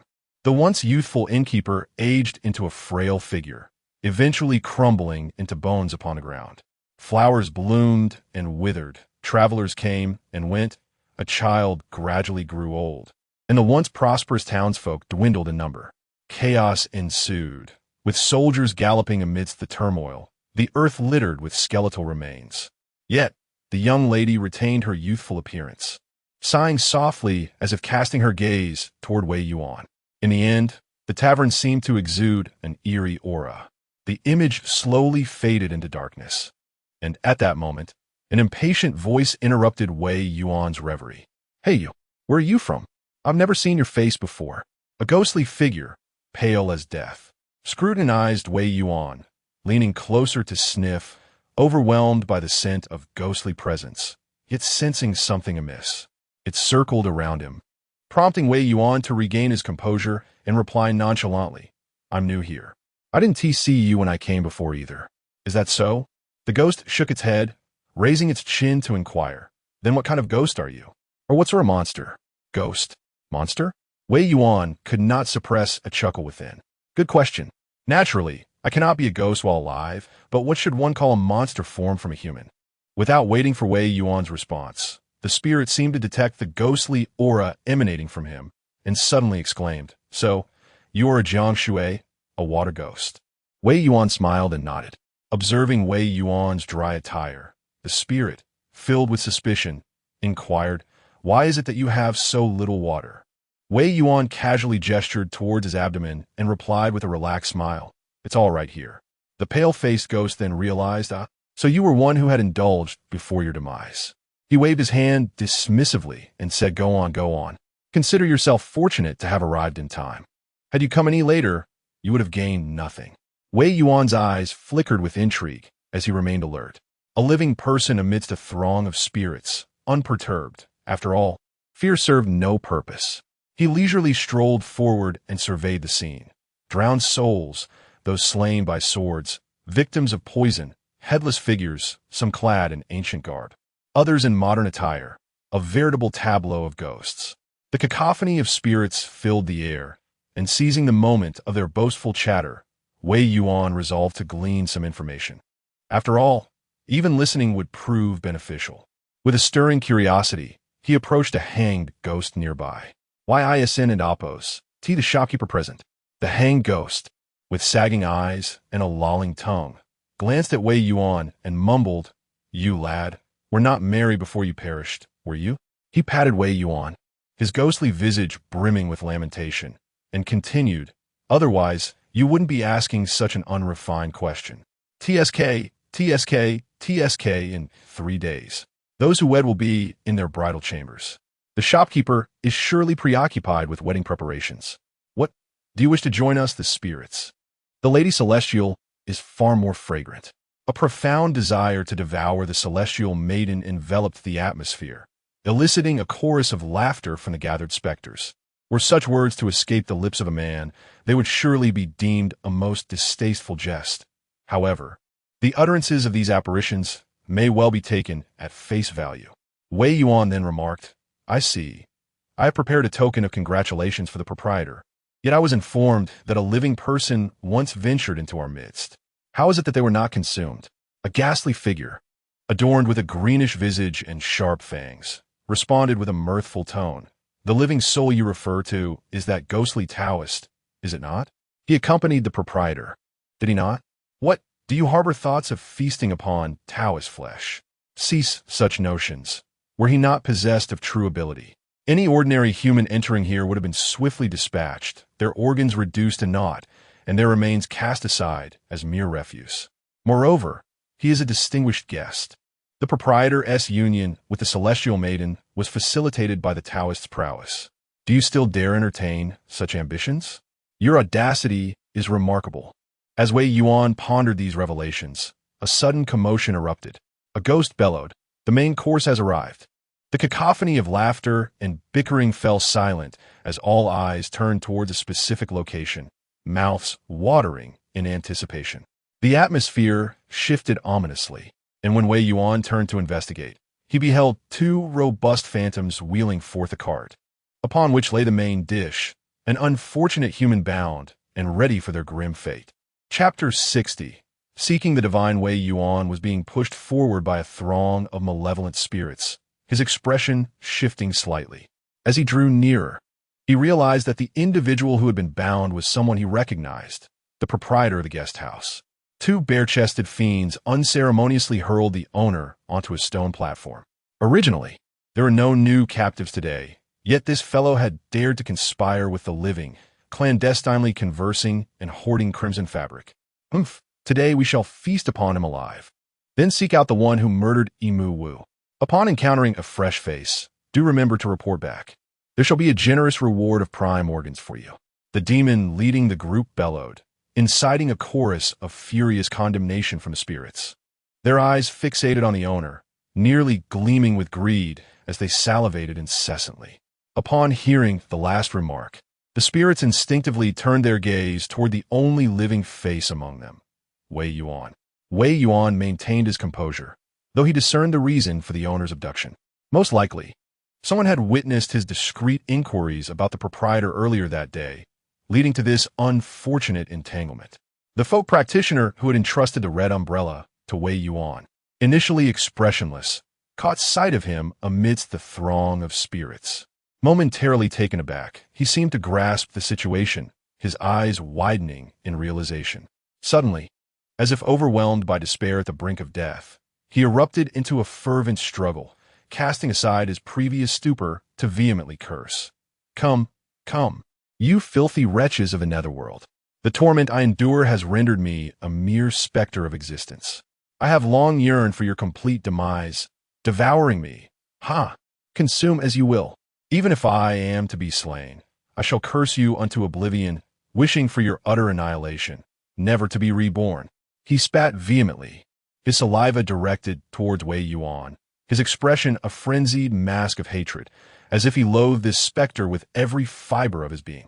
The surrounding demons, who had been curiously scrutinizing Wei Yuan and Oppos, as unfamiliar visage, averted their gaze, their suspicions dissipating. It appeared that this fresh face bore no connection to their master, but rather an enmity. As the innkeeper struggled, a throng of spirits advanced upon him. The gaunt man found himself restrained by two apparitions, gasping for breath as his body instinctively fought against their grip, yet his efforts were futile. His eyes, devoid of life, shifted away from Wei Yuan, who understood the innkeeper and Appo's unspoken plea to depart swiftly. Wei Yuan lowered his gaze slightly. The multitude of spirits pressed forward.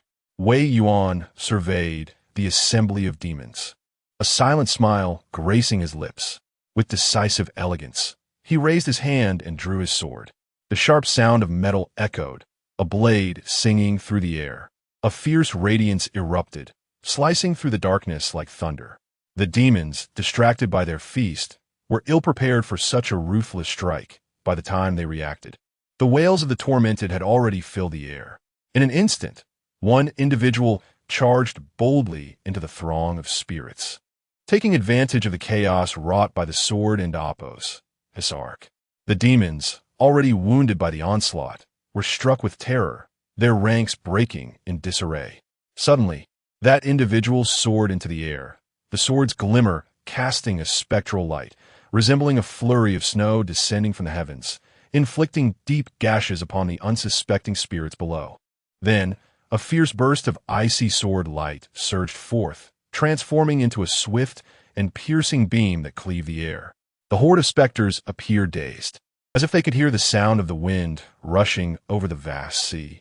In an instant, the two malevolent spirits restraining the innkeeper lost their heads. With a thud, Wei Yuan landed on the stone platform, slightly crouched, his knees bent to absorb the impact. His left palm pressed against the stone to stabilize himself, while the sword in his right hand emitted a deep hum as it moved at high velocity. Two grotesque heads plummeted from either side. The ghostly figure, pale-faced, was momentarily stunned by the scene unfolding before him. As the group of spirits dispersed like waves crashing apart, he sniffed the air, his expression shifting, and exclaimed, "A living person?" No sooner had the words left his lips than a sword pierced his heart, plunging him into darkness as the power of the talisman shattered his spirit. The sword light blazed brilliantly as Wei Yuan deftly maneuvered, and in the blink of an eye, he stood before the innkeeper, slicing through the ropes that bound him with a swift stroke of his blade. "You!" The innkeeper stared wide-eyed at Wei Yuan, wishing to say something, but only managing a heavy sigh. Wei Yuan, sword in hand, regarded the fearsome spirits with a tranquil demeanor. He believed in repaying kindness and avenging grievances. Such was the way of the world. The sudden assault, launched by Wei Yuan from the rear, left the multitude of spirits utterly unprepared. As the encroaching forces prepared to converge, Wei Yuan had already seized the gaunt innkeeper, hoisting him onto his back. With his right hand gripping the gleaming eight-direction sword, he stirred the cold light, repelling the various implements wielded by the specters ahead. No matter how formidable one's strength, being ensnared by such a multitude of spirits would spell certain doom. The memory of being besieged by painted-skin minions during his time at Moonlit Reflection lingered vividly in his mind. His agility was remarkable, and then modest size allowed him to burst forth almost effortlessly. Yet, just as he stepped outside, he felt a sudden force pulling at him, nearly causing him to stumble and fall. Turning back, he saw the hanged ghost, its tongue resembling a noose, coiling around his ankle, its face contorted in a ghastly grin. The throng of spirits rejoiced, ready to pounce. Unfazed, Wei Yuan drew his firearm with his left hand. The weapon, modified for cultivators, erupted with a thunderous roar. The first shot created a gaping hole in the ghost and Appo's tongue, and the second was aimed directly at its forehead. The hanged ghost shuddered, loosening its grip, allowing Wei Yuan to hasten his escape. The spirits pursued him, but as he crossed the threshold of the inn, he turned and fired again. The armor-piercing round pierced the inn sign, splintering it with a sharp crack, causing the time-worn wooden plaque to split and tumble to the ground. The second shot obliterated the lantern, emanating an eerie azure glow, igniting a conflagration that threatened to engulf the fallen sign. The spirits, alarmed, rushed to extinguish the flames, their fur bristling in terror. The specter, scorched by the ghostly flames, dared not truly incinerate the signboard, gnashing its teeth in frustration. After a flurry of activity, When it turned back, there was no trace of Wei Yuan to be found. The others clenched their jaws, and though they beheld the fallen apparitions within the abode, an unsettling dread crept into their hearts. Only the hanged ghost, nearly silenced, simmered with indignation, cursing Wei Yuan's swift departure. What a living being! How swiftly he fled! If I were to seize him, I would surely flay his skin and dismantle his bones, extracting his very heart and liver. Wei Yuan summoned the power of the Jin bird spirit, his feet seemingly dancing upon the tempest, propelling him forward with incredible speed. The spirits appeared exceedingly wary of the potential destruction of the inn, their movements hindered, allowing him to escape with ease. Upon reaching a somewhat safer locale, Wei Yuan set the innkeeper down and, surveying the desolate and eerie landscape, remarked with a wry smile, "I never anticipated our next encounter would unfold in such a manner." The gaunt man shook his head, his expression blank. "You should leave. In 2 days, the lord of this ghost realm will wed. At that time, you two will find it impossible to escape. If he truly manages to forcibly wed the celestial maiden, this ghost realm shall no longer be an illusion." An illusion? What then is it? The innkeeper hesitated before responding. Perhaps a fragment of the underworld. The underworld? Wei Yuan gazed at the edge of the ghost domain, where it seemed one could still escape. However, once one ventured out, re-entry would be impossible. Within the entire ghost village, there remained at least 20 to 30 ordinary tourists. Although he did not consider himself particularly self-sacrificing, he felt compelled to make an earnest attempt. If he were to ultimately retreat due to insurmountable obstacles, he would do so with a clear conscience. Moreover, having already found himself listed in the records of the local magistrate, it was likely he had inherited enmity from generations past.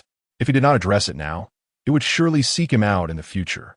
Wei Yuan shook his head and declared, "Then I shall not depart just yet." However, the question of what to do next presented its own complications. To retreat meant confronting a horde of irate spirits within the inn, while advancing would plunge him deeper into the treacherous realm of phantoms and demons. Not to mention the lurking presence of the Ghost King and wicked sorcerers. Wei Yuan found himself in a predicament. After much contemplation, he realized he could not act alone. The only individuals who might assist him were either the hope that Shan Jifeng could establish contact with the action group to explore potential solutions, or perhaps the celestial maiden who was soon to be forcibly wed. Suddenly, Wei Yuan mused aloud. The celestial maiden must be a being of pure essence, a child of heaven and earth, is she not? The innkeeper, taken aback, inquired, "What?" Wei Yuan merely smiled and replied, "Oh, nothing." At that moment, a low tiger's roar echoed in his ears, and before him, words began to flow slowly. The previous feats of slaying the one-eyed demon and breaking through the ranks of spirits to gain merit resurfaced in his mind, yet he sensed something was still lacking. After a moment's reflection, he turned to the innkeeper with a smile, saying, "You should rest here for a while. I have a matter yet unresolved. I shall return shortly." 30 paces from the restaurant, the hanged ghost vented his ire for quite a while, finally feeling a sense of relief. This outburst was not solely to express his pent-up anger, but also to serve as a spectacle for the other spirits. After all, he had nearly lost his tongue to a gunshot and had been intimidated into silence. To do nothing would be to lose face. Satisfied with his tirade, he added one last curse, declaring that if he ever encountered the assailant again, he would ensure that the man would be devoured alive. No need to wait for another day. Just as he finished his vehement diatribe, a voice caught his attention. The hanged ghost's heart sank, and upon lifting his gaze, he beheld a youth clad in black, wielding a sword. Instantly, a chill ran down his spine, and he prepared to cry out. However, the young man smiled and, in that very moment, had already drawn his sword. A fierce wind surged, and the ghost barely caught a glimpse of a flash before a radiant blade filled his vision, plunging him into eternal slumber. Wei Yuan sheathed his sword and swiftly departed under the cover of night. All his previous accomplishments had been expended, transforming into a new divine ability. Search for the divine, a power that drew upon the ethereal essence of heaven and earth. While this ability boasted grand claims, its actual efficacy might not match its illustrious name. It could locate those entities referred to as deities, But whether one could engage with them as equals depended on the strength of the officer of the Imperial Guard. Should his prowess fall short and the divine being possess a volatile temperament, a confrontation would likely ensue. Thus, although it bore the name of a divine ability, it functioned more like a ceremonial invocation. This talisman now rested in Wei Yuan's left hand, as he gestured towards the void. Faint ripples emerged and swiftly expanded. Officer Wei of the Imperial Guard requests an audience with the Heavenly Maiden. Chapter 61. The unquenchable desires of humanity give rise to obsession and craft. Where does the tale commence? Time has elapsed so extensively that the beginning eludes my memory. In a dimly lit room, a solitary oil lamp flickers, casting an eerie green glow that envelopes the surroundings in shadows. A bony hand absently adjusts the wick. Lost in reverie, I recall that at the outset, there was a destitute youth residing by the banks of the Luojing River, orphaned by the untimely demise of his parents. Each day, he tended a cattle. Ah yes, the cattle. A faint smile graced his lips as the memory surfaced. He possessed a single cow. His parents had passed away early, leaving him with a modest abode inherited from his eldest brother and sister-in-law, along with that solitary cow. There was little to lament. Every morning, he ventured out to let the cow graze, plowing the fields with its aid. Though not affluent, life unfolded in a languid manner.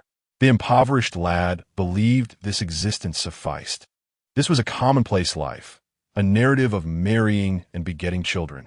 However, the tale began to shift with the encounter of a certain woman, one whose beauty was beyond his previous experience.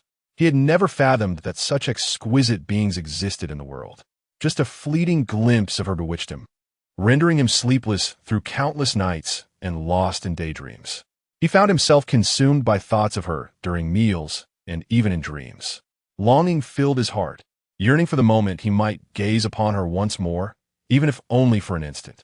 Just a glimpse would suffice to bring him contentment. Tethering the yellow ox by the river, he sat upon the cool stone, brushing the animal's back. What once brought joy to the impoverished youth, as he whistled merrily, had now become a tedious task. He caressed the ox's gleaming coat and sighed. "Oh, ox, when shall I see that maiden again?" What began as a soliloquy was unexpectedly met with a response from the ox, who said, "This is quite a simple matter." Observing the astonished youth, the ox shook its head and continued, "If you bring me a handful of fresh, tender wheat sprouts, lay a bed of soft grass for me, and provide me with yellow beans and eggs to eat by tomorrow morning, I shall grant you the opportunity to meet her." Though the request seemed absurd, the youth complied. He cut the wheat sprouts from his own field and sought out the softest fodder in the entire village. The following day, the ox galloped swiftly with him, crossing the Luo River and ascending the towering mountains. Amidst a vast expanse of fields and cities, he indeed beheld the enchanting young woman.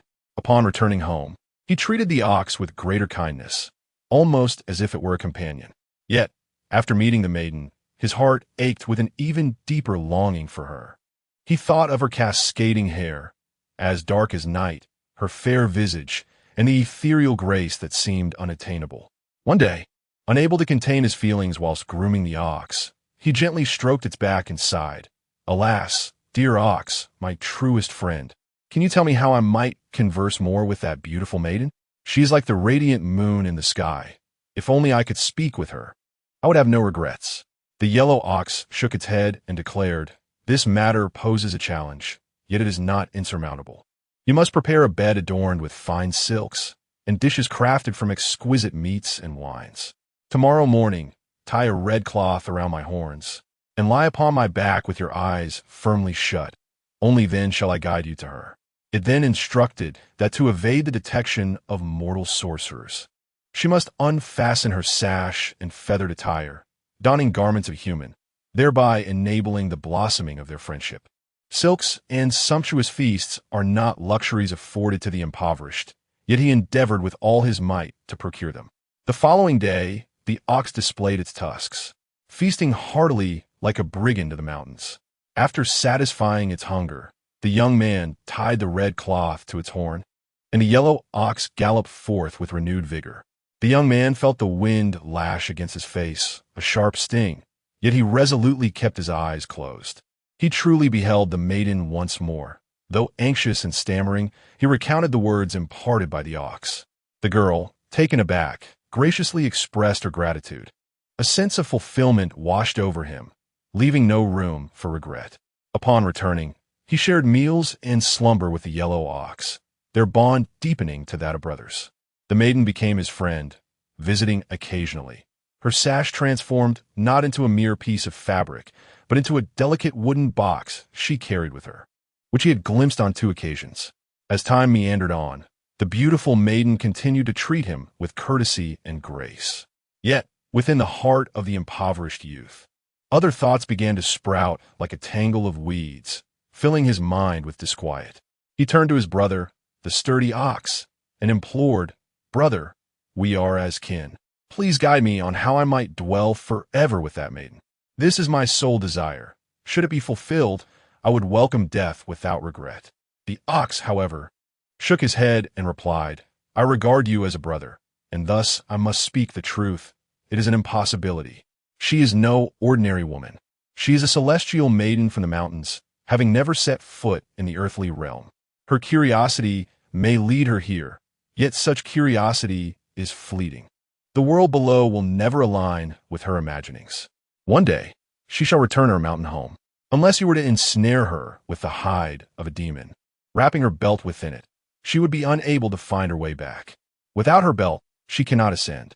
And if you were to taint her feathered attire with the blood of a beast and bury it at your threshold, she would be unable to cross the threshold, neither flying nor walking, destined to remain among mortals.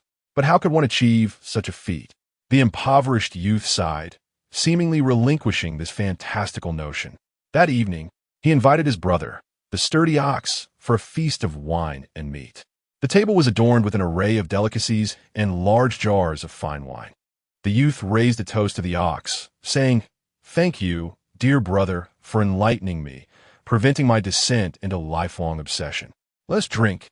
The ox appeared quite pleased, indulging as before, devouring meat and wine with abandon. He consumed half a pig and 3 jars of wine, ultimately succumbing to intoxication. Then the impoverished youth wielded a great axe, chopping off the head of the yellow bull, and with a saw, he stripped away its hide, blood gushing forth. Still warm and infused with the scent of wine. Wiping the sweat from his brow, he gazed at the bull and mused, "Isn't the hide of a demon right here? Brother, you and I are like blood brothers. Assist me once more."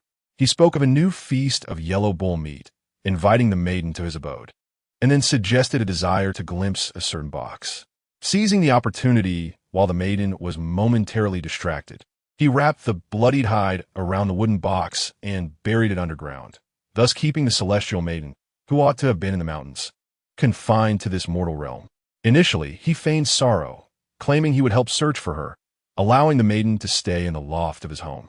He intended to visit his brother for a few days, yet how could he possibly find her? Days turned into months, and still, she remained lost. Gradually, the true nature of the impoverished youth began to surface. He even entertained the thought of committing an indecent act. The maiden, resolute and dignified, rejected his advances, and the youth, without ever approaching her, was cast aside by an unseen force, crashing to the ground. In a fit of rage, he locked the door, wrapping the feathered garment in the bones and flesh of the demon bull, burying it at the entrance, ensuring that the maiden could not escape. He believed that as time passed, she would reconsider. However, the maiden merely stared at the sky, remaining silent. Regardless of his anger, abuse, pleas, or tears, he remained indifferent, gazing at the heavens. The flames of desire nearly transformed him into a delusional madman. He established a tavern here, setting up tables only on the first floor and outside. The young girl neither ate nor drank, nor did she utter a word. When questioned by the crowd, the impoverished young man claimed she was his wife. He even adopted 2 children, declaring them to be the offspring of their union. Yet, he remained unable to approach that girl. As time passed, he gradually aged, growing older and older, until one day he succumbed to death in this very place, while the girl retained the appearance of her youth. As he lay on the ground, he beheld the cold gaze that had never fallen upon him, desire and obsession searing his heart and lungs, ultimately driving him into a furious madness. "You are my wife. You are mine. even in death. Even if I perish, I shall not leave you, I shall not. The flickering blue candlelight cast eerie shadows all around. A man clad in a Taoist robe remarked, "What a fascinating tale, a prototype of the story between a celestial maiden and a mortal." However, there remains one question. He turned his gaze towards the man who was half hidden in darkness, asking, why have the brother and sister-in-law of that impoverished youth never appeared? It is as if they have vanished.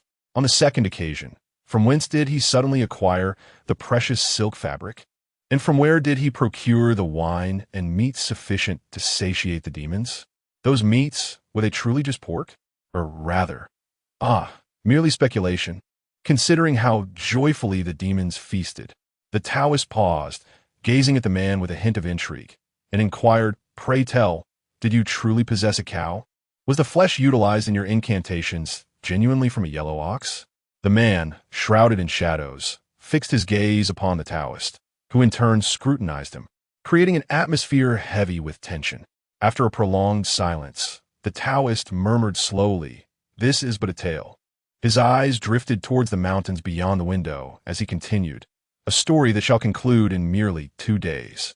On a mountain enveloped by the lifeless, malevolent aura of the Luo River stood an ancient, elegant pavilion. Within, a young woman clad in white struggled against the encroaching chaos of the outside world, her essence a stark contrast to the realm of the departed. Yet, her defenses were gradually faltering, shrinking under the relentless onslaught. When her efforts finally succumbed, this realm of specters would fully crystallize. The woman maintained a serene expression, for she had been in slumber far too long, her strength depleted to a terrifying degree. Alas, this era had long ceased to belong to the divine. She clung to the last vestiges of her power, enough to ensure a mutual demise with the malevolent beings. At that moment, a ripple emerged in the void, akin to a stone cast into the inky waters of night, sending out concentric waves. A flicker of astonishment crossed the young woman's face as she extended her finger, feeling the waves brush against her skin. The ancient sigils, embodying messages of yore, began to unfurl. "Commander of the Imperial Guard, please summon the Celestial Maiden, the ancient slumbering tiger." Chapter 62. The ghost domain. Wei Yuan sat cross-legged upon the dark, rugged rocks, taking a moment to rest. Before him stood the gaunt proprietor of the inn, who had managed to divulge his name, Wu Lu. The reasoning behind such a name was left unspoken, yet one could surmise it was due to his position in the family hierarchy. A broad sword lay across his knees as he practiced his breathing techniques, the dormant tiger's method flowing gently within him. Regrettably, Wei Yuan lamented that he had not brought provisions with him. The only sustenance he possessed was a single piece of specialized compressed biscuit, the kind requiring a knife for consumption. All the more palatable fare, such as instant noodles and bread, remained at the inn, a place they could not return to for the time being. Water posed its own challenge, though it seemed easier to resolve compared to the issue of food. Fortunately, Wu Lu had managed to find some edible fruits which would suffice for the moment. Leaning against the stone, Wei Yuan endeavored to minimize his energy expenditure, yet he was soon overtaken by an inexplicable wave of drowsiness, as if his body were separating from his spirit. He had experienced this sensation on several occasions before, and he could also sense the goodwill emanating from the other side. With his eyes closed, he surrendered to this feeling without resistance. When he reopened his eyes, the world around him had transformed. The once oppressive and somber hues of the ghost domain now radiated with a luminous, pale white light. A young girl gazed quietly at him. Her features were momentarily inconsequential, for her very presence exuded an essence distinct from that of mere mortals. "Sleeping tiger?" she seemed to question, though her tone conveyed certainty. Wei Yuan felt a stirring in his heart as he noticed Wu Lu still silent, seemingly oblivious to everything around him. He turned to glance at himself, who remained with eyes closed. With a serene smile, he clasped his hands together and introduced himself. "I am Wei Yuan." The celestial maiden returned the gesture, observing Wei Yuan with a hint of surprise. "I did not expect to see the inspector of the Xili again after awakening." Wei Yuan replied, "I too did not foresee that in this era, we might still encounter living deities. After all, from various perspectives, Modern society seems ill-suited for the existence of such divine beings. His voice paused momentarily as he suppressed his distractions. Then he slightly cupped his fists and inquired, "I have taken the liberty to send this message in hopes of seeking your guidance on how to navigate this ghostly realm."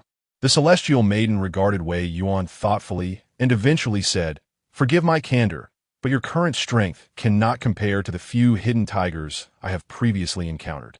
While ordinary spirits may pose no threat to you, the entity here has undergone significant changes and is far from simple. I can offer you a thread of pure energy to guide your path. It is wiser for you to retreat now and return when your cultivation has matured." Surprisingly, she began to persuade Wei Yuan to leave. Yet, having come this far, Wei Yuan was reluctant to depart easily and simply stated, "Changes? I would like to hear more." The celestial maiden contemplated her surroundings, realizing they were in a state akin to a lucid dream. She waved her hand, summoning a table and chairs, upon which a scroll unfurled. With a delicate stroke of her fair fingers, a flowing river appeared on the scroll. The river flowed with a vigorous momentum, seemingly leaping from the confines of the painting, cascading before Wei Yuan and the celestial maiden with an astonishing authenticity. The maiden pointed towards the river and remarked, "This is the Luo River. Originally, this place lacked the foundation to become a realm of spirits. However, countless innocent souls have perished within these waters, accumulating resentment that ultimately converged at this juncture. The river may flow away, yet the malevolent energy within the water has surged to this spot." With a graceful gesture, she indicated a nearby corner, stating, "Upon the revival of the spirits here, they have channeled this malevolence to the opposite side of the mundane world, luring others to their watery demise. As the malevolent energy accumulated, it eventually gave rise to this realm of spirits. For over a century, it has attracted various malevolent entities, culminating in the present state of affairs. The realm of spirits and the river are, in essence, intertwined, with the malevolent energy from the waters continuously amassing here. It has now become akin to a spirit king." Wei Yuan was taken aback by such a transformation, realizing how the terrain intertwined with the river's malevolence, ultimately linking to the spirits in a layered effect. It was evidently not a mere case of wandering souls, and he sighed, "This is indeed an adversary beyond my capabilities. Yet, esteemed lady, can you not resolve it?" The maiden replied, "I have only recently awakened, merely a decade past. My feathered garments have been concealed by him, and I have been coerced by the spirit energy to remain at a distance from this gathering of malevolence. My efforts to hinder the formation of this realm have reached their limits, and it is impossible for me to descend the mountain easily." Wei Yuan pondered for a moment and proposed, "What if I were to retrieve your feathered garments on your behalf?" The celestial maiden cast a surprised glance at Wei Yuan, contemplating the proposal seriously. "That specter is always beside the feathered garment. Without the garment, I am no match for it. You, who confronts it directly, may also find yourself at a disadvantage, unless it is 2 days hence. In 2 days, it is likely to depart from that location and ascend the mountain." The celestial maiden did not elaborate further, yet Wei Yuan comprehended her implication. 3 days hence marks the nuptials of the Ghost King. 2 days from now, he shall probably ascend the mountain to fetch his bride. And should the celestial maiden acquire her feathered garment, her powers would be restored, which the Ghost King would undoubtedly seek to prevent. Hence, she could not ascend the mountain while bearing the garment. Wei Yuan's sole opportunity lay in seizing the moment when the Ghost King departs to stealthily retrieve the garment and subsequently find a way to return this precious item to the celestial maiden, thereby allowing her to regain a portion of her strength and stand against the Ghost King. Pondering this, Wei Yuan remarked, "I see. Given the circumstances, what harm could there be in trying?" He paused momentarily before adding with a smile, "However, I must request a wisp of guiding essence from the celestial maiden." The celestial maiden assumed Wei Yuan sought to secure an escape route and promptly bestowed upon him a wisp of ethereal essence, entwining it around his fingertips. With this essence, Wei Yuan could faintly discern the vulnerable spots within the ghost realm, which could be likened to an expansive wall of spirits. By relying on this guiding essence, he could navigate his way out of the confines of the ghost realm. As the celestial maiden imparted the essence, her form began to fade, and the dreamlike world gradually dimmed. Wei Yuan carefully stored the essence and suddenly recalled another matter, saying, there's one more thing I wish to inquire about. Unbeknownst to me, what manner of entity has sealed the feathered garment? The celestial maiden paused momentarily, responding, "Is the art of witchcraft and malevolent spirits." The art of witchcraft and malevolent spirits. Wei Yuan emerged from the realm of dreams, lifting his hand to discover, indeed, a wisp akin to a gentle breeze entwined around his fingers. In stark contrast to the oppressive darkness of this ghostly domain, it appeared almost incongruous. Contemplating this, Wei Yuan carefully tucked the breeze away, then turned to the silent Wu Lu, requesting a moment's patience. Rising, he ventured westward, harnessing his demonic power to move swiftly, soon arriving at the flowing Luo River, which remained wider than its earthly counterpart, filled with malevolent and deathly energies that mere mortals could scarcely approach. According to the Celestial Maiden, this river was the very source of the malevolent energies, meandering through both the human realm and the ghostly domain. Wei Yuan slowed his pace, retrieving his phone, his fingers dancing swiftly across the screen as he inputted a series of characters. Following the flow of the river upstream, he finally located the soul of the woman he had encountered while searching for the lady in yellow. She seemed surprised to see him again, momentarily taken aback before hurriedly offering a bow. Wei Yuan returned the gesture, saying, "My lady, I have a request for you this time." The woman appeared puzzled, seemingly at a loss. Wei Yuan hastened to clarify, "It is not a grave matter. Might you assist me in locating the Huang family residing in this river? There are 3 yellow fish." As the female spirit heard the mention of yellow fish, a sudden realization dawned upon her. She gestured towards Wei Yuan and then plunged into the river. Moments later, 3 yellow fish, 1 large and 2 small, emerged from the water's surface, nodding towards Wei Yuan. In their fish form, they could not articulate words. Wei Yuan bent down and directly inquired, "I possess a means to liberate you from this ghostly realm, but I require your assistance in return. What say you?" The yellow fish nodded vigorously. Wei Yuan then directed a stream of ethereal energy, obtained from the Celestial Maiden, to illuminate the large yellow fish's head. He retrieved a storage card from his phone and presented it to the yellow fish, saying, "Since you are aware that there are spectral beings among those accompanying me, you must have also seen the woman who travels with me. Kindly find a way to deliver this item to her. She will surely know what to do next." The yellow fish opened its mouth, releasing a resilient bubble that enveloped the storage card. With a flick of its tail, it vanished into the depths of the water. Meanwhile, Shen Jifeng and the driver, Old Zhou, along with a group of terrified tourists, had traversed the eerie landscape throughout the night. At last, they beheld the dawn's light as the sun illuminated their surroundings, confirming that they had successfully escaped the terrifying ghostly domain. They promptly contacted the Special Operations Team, who escorted them to a genuine village.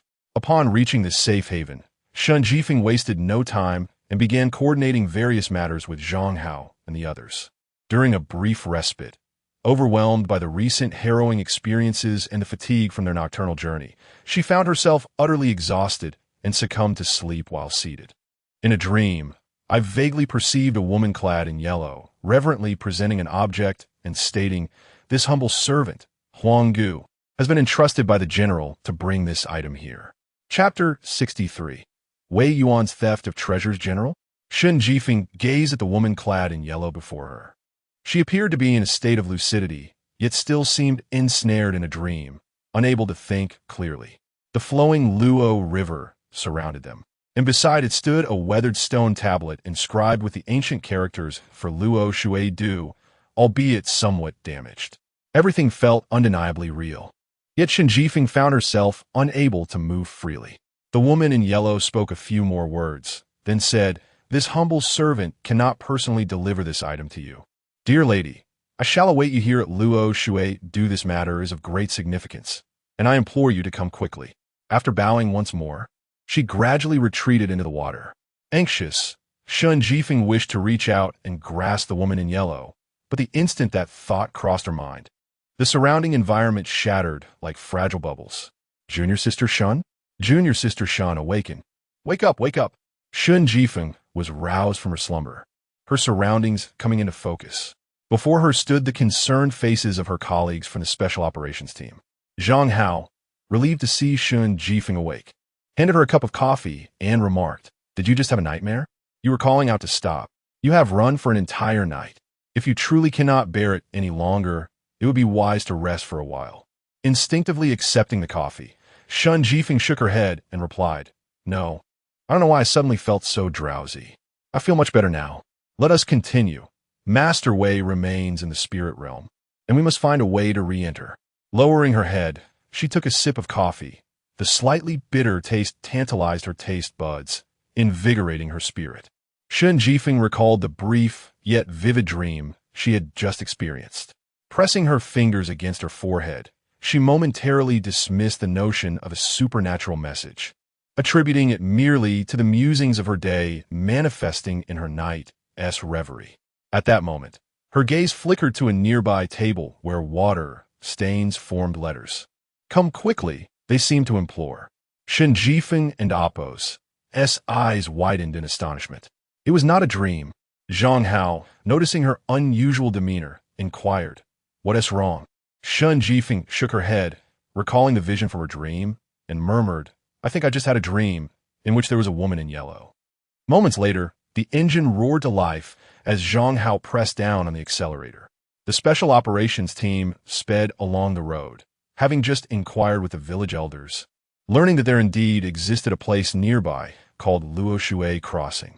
However, due to its treacherous depths and the numerous lives lost there, the villagers generally avoided it, leaving the area desolate. Having clarified the direction and route, they were now en route. Zhang Hao, cigarette clenched between his teeth, gripped the steering wheel and asserted, "It is a prophetic dream. To be able to manifest dreams while simultaneously leaving traces nearby, one must possess a cultivation of at least 150 to 200 years. Such a spirit, in ancient times, could witness the entirety of nations rise and fall. This spirit, this entity." He shook his head, uncertain of how to articulate his thoughts, and speculated, could this spirit have nearly 2 centuries of cultivation? Who might the general mention be?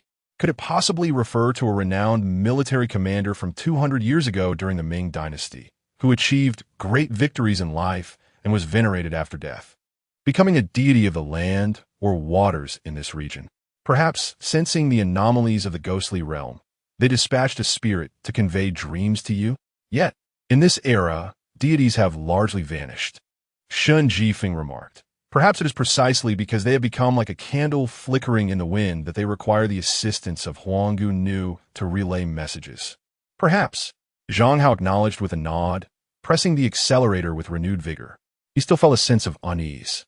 After all, Wei Yuan, who had been invited earlier, remained trapped within the ghostly domain, and it had just been mentioned that Shun Jifeng was fatigued from a prolonged ordeal. He himself had scarcely slept in recent days. Upon discovering a lead, he could no longer contain his impatience and pressed on the gas. The off-road vehicle crashing through the overgrown weeds until they finally located the Luo River crossing. At the very first glance of this place, Shun Jifeng's expression shifted subtly. Aside from the fact that the width of the Luo River could not compare to that within the ghostly realm, the topography here bore an uncanny resemblance to that of the ghostly domain's inn, with the river flowing past, then making a near right-angled bend before continuing its course away. After the two alighted from the vehicle, they swiftly approached the stone monument by the Luoshui River. However, they found no trace of the woman in yellow. Shun Jifeng, feeling restless, scanned the surroundings when suddenly the sound of flowing water caught his attention. He turned around and beheld a yellow fish surfacing, repeatedly splashing the water with its tail. A stirring sensation washed over Shun Jifeng, and he instinctively uttered, "Is it you, Yellow Maiden?" The fish nodded vigorously in response. Zhang Hao, upon hearing the sound and witnessing the sentient yellow fish, was taken aback, quickly surmising that this must indeed be the true form of the dream-bestowing spirit. Shun Jifeng crouched by the riverbank, gazing at the yellow fish, and inquired, "Dear Yellow Maiden, what message does the general wish for you to deliver to us?" Zhang Hao, equally intrigued, pondered the significance of a renowned military general from the late Ming dynasty needing the yellow fish for such a task. This prompted him to recall the ancient tale of the two carp and the letter, leading him to wonder if the yellow maiden possessed a letter as well. Soon, the yellow fish swam to the shore, opened its mouth, and expelled a resilient bubble for which an object fell into Shun Jifeng's hand. Upon merely glancing at it, the girl froze in shock. Zhang Hao stepped forward, curiosity piqued, and asked, "What did the esteemed Ming general bestow upon you?" Slowly, Shun Jifeng lifted his head to meet Zhang Hao's gaze, appearing somewhat dazed, and after a prolonged silence, he muttered in disbelief, "It's the storage card belonging to Master Wei." "What?"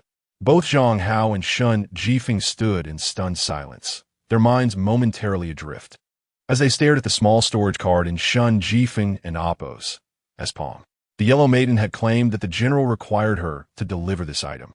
However, what was delivered was a storage card that could only be retrieved with Wei Yuan's fingerprint. Shun Jifeng inhaled deeply and stammered. Perhaps Master Wei encountered that general inside and entrusted this Huang Gu maiden to deliver the items. Zhang Hao nodded slowly, acknowledging it should indeed be so. Yet, memories of Wei Yuan in battle surged in his mind, a palpable aura of lethal intent reminiscent of ancient battlefield swordsmanship, causing his hands to tremble slightly, and a tingle to spread across his scalp. Shun Jifeng, bearing the large notebook resembling a box, inserted the storage card and swiftly accessed its contents. There was but a single file. Upon opening it, concise text unfurled before them. Zhang Hao exhaled deeply, focusing intently on the document, and the gravity of their expressions grew heavier. After reading, he voiced his disbelief. In less than a night, Master Wei has already elucidated the origins of the ghostly realm. Shun Jifeng scrolled to the end of the file and remarked, "Master Wei has a matter for us to assist with." She raised her gaze towards the reverse bowing malevolence and stated, "Excavate the riverbed, redirect the river's flow, and directly dismantle this reverse bowing malevolence, severing the foundation of the ghostly realm." Furthermore, Master Wei suggested altering the feng shui here, if feasible. Alter it? Yes. Shun Jifeng adjusted her glasses, somewhat perplexed, as she recited, to transform it into a more malevolent force than the reverse bowing malevolence, specifically the western white tiger malevolence. The more ferocious, the better. Within the realm of spirits, an unprecedented fervor enveloped the atmosphere. Emaciated ghosts clapped and laughed heartily, while grotesque demons roamed the streets with their ghastly visages. Beneath the bridge, water spirits stifled their laughter, and before the coffin's threshold, phantoms flitted to and fro, their forms ethereal and indistinct. What a splendid spectacle of 100 demons parading in the night. All denizens of the spectral domain were acutely aware that today marked the day of the Ghost King's nuptials with the celestial maiden from the mountains. Once the Ghost King wed the heavenly bride, the dynamics of this ghostly realm would irrevocably crystallize, yielding significant advantages for its inhabitants. Thus, nearly all spirits ascended the mountain to bestow gifts upon the Ghost King. However, exceptions always exist. Some spirits found themselves bound to their duties, even amidst the revelry. A disemboweled warrior spirit gazed enviously at the resplendent festivities above, envisioning the sumptuous feast that awaited, plentiful flesh, and every organ one could desire. Yet, in deference to the Ghost King and Appo's decree, he remained stationed to guard a particular object. With a heavy heart, the warrior spirit averted his gaze, preparing to retreat. Suddenly, a shadow descended from the heavens. In an instant, it pressed down upon the warrior spirit's spine with a knee, subduing him forcefully. One hand clamped over the ghost and Appo's mouth, while the other, akin to a fractured blade, swept across the throat, severing the head cleanly from the body. With a fluid motion, Wei Yuan rolled away, concealing himself amidst the foliage. The execution was seamless, accomplished in silence. It was as if a legendary assassin, adhering to a creed of stealth, approached with utter silence and slipped away without a trace. Perfect. Wei Yuan exhaled a sigh of relief, then lifted his gaze, only to find a deathly spirit on his left, clutching a long spear, staring blankly at him as he lay concealed in the grass. It seemed that its limited cognitive capacity rendered it incapable of swiftly comprehending the situation at hand. After a prolonged moment of mutual bewilderment, it finally remembered to search for other spirits. However, it was too late, as a swift stroke of sword light severed its head. The clash of combat, despite its intensity, was somewhat muted, yet the spirits stationed within the door heard the commotion and inquired, "What happened?" "Stealth operation failed," Wei Yuan admitted, acknowledging his proficiency in direct confrontation and demon slaying. He realized that such high-stakes stealth maneuvers were beyond his capabilities. Casting a glance at the lively mountaintop, he noted it was still a considerable distance away, yet the raucous sounds from that location reached his ears, indicating that the commotion here would likely go unnoticed there. Resolutely abandoning the notion of surreptitiously pilfering the feathered garments, he stood upright with dignity. Drawing his eight-sided Han sword with a swift motion, he forcefully kicked open the door. The spirit seemed utterly unprepared for a living being to boldly enter the realm of the dead, leaving them momentarily stunned.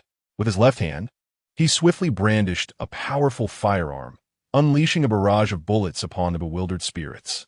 The thunderous rhythm of gunfire was drowned out by the revelry at the mountaintop. Yet the armor-piercing rounds penetrated the vulnerable areas of the nearby spirits, splattering foul, dark ichor. As he emptied the magazine, the remaining spirits remained dazed, incapable of grasping the unfolding chaos. Without delay, Wei Yuan closed the distance, his right hand wielding the eight-sided Han sword, gleaming with a chilling light. As he brought it down upon the head of the nearest spirit, "Greetings, District Commander. This is a robbery." Chapter 64. Ascending the mountain upon the slopes of the mountain. A procession of malevolent spirits revels in a ceaseless, frenzied celebration.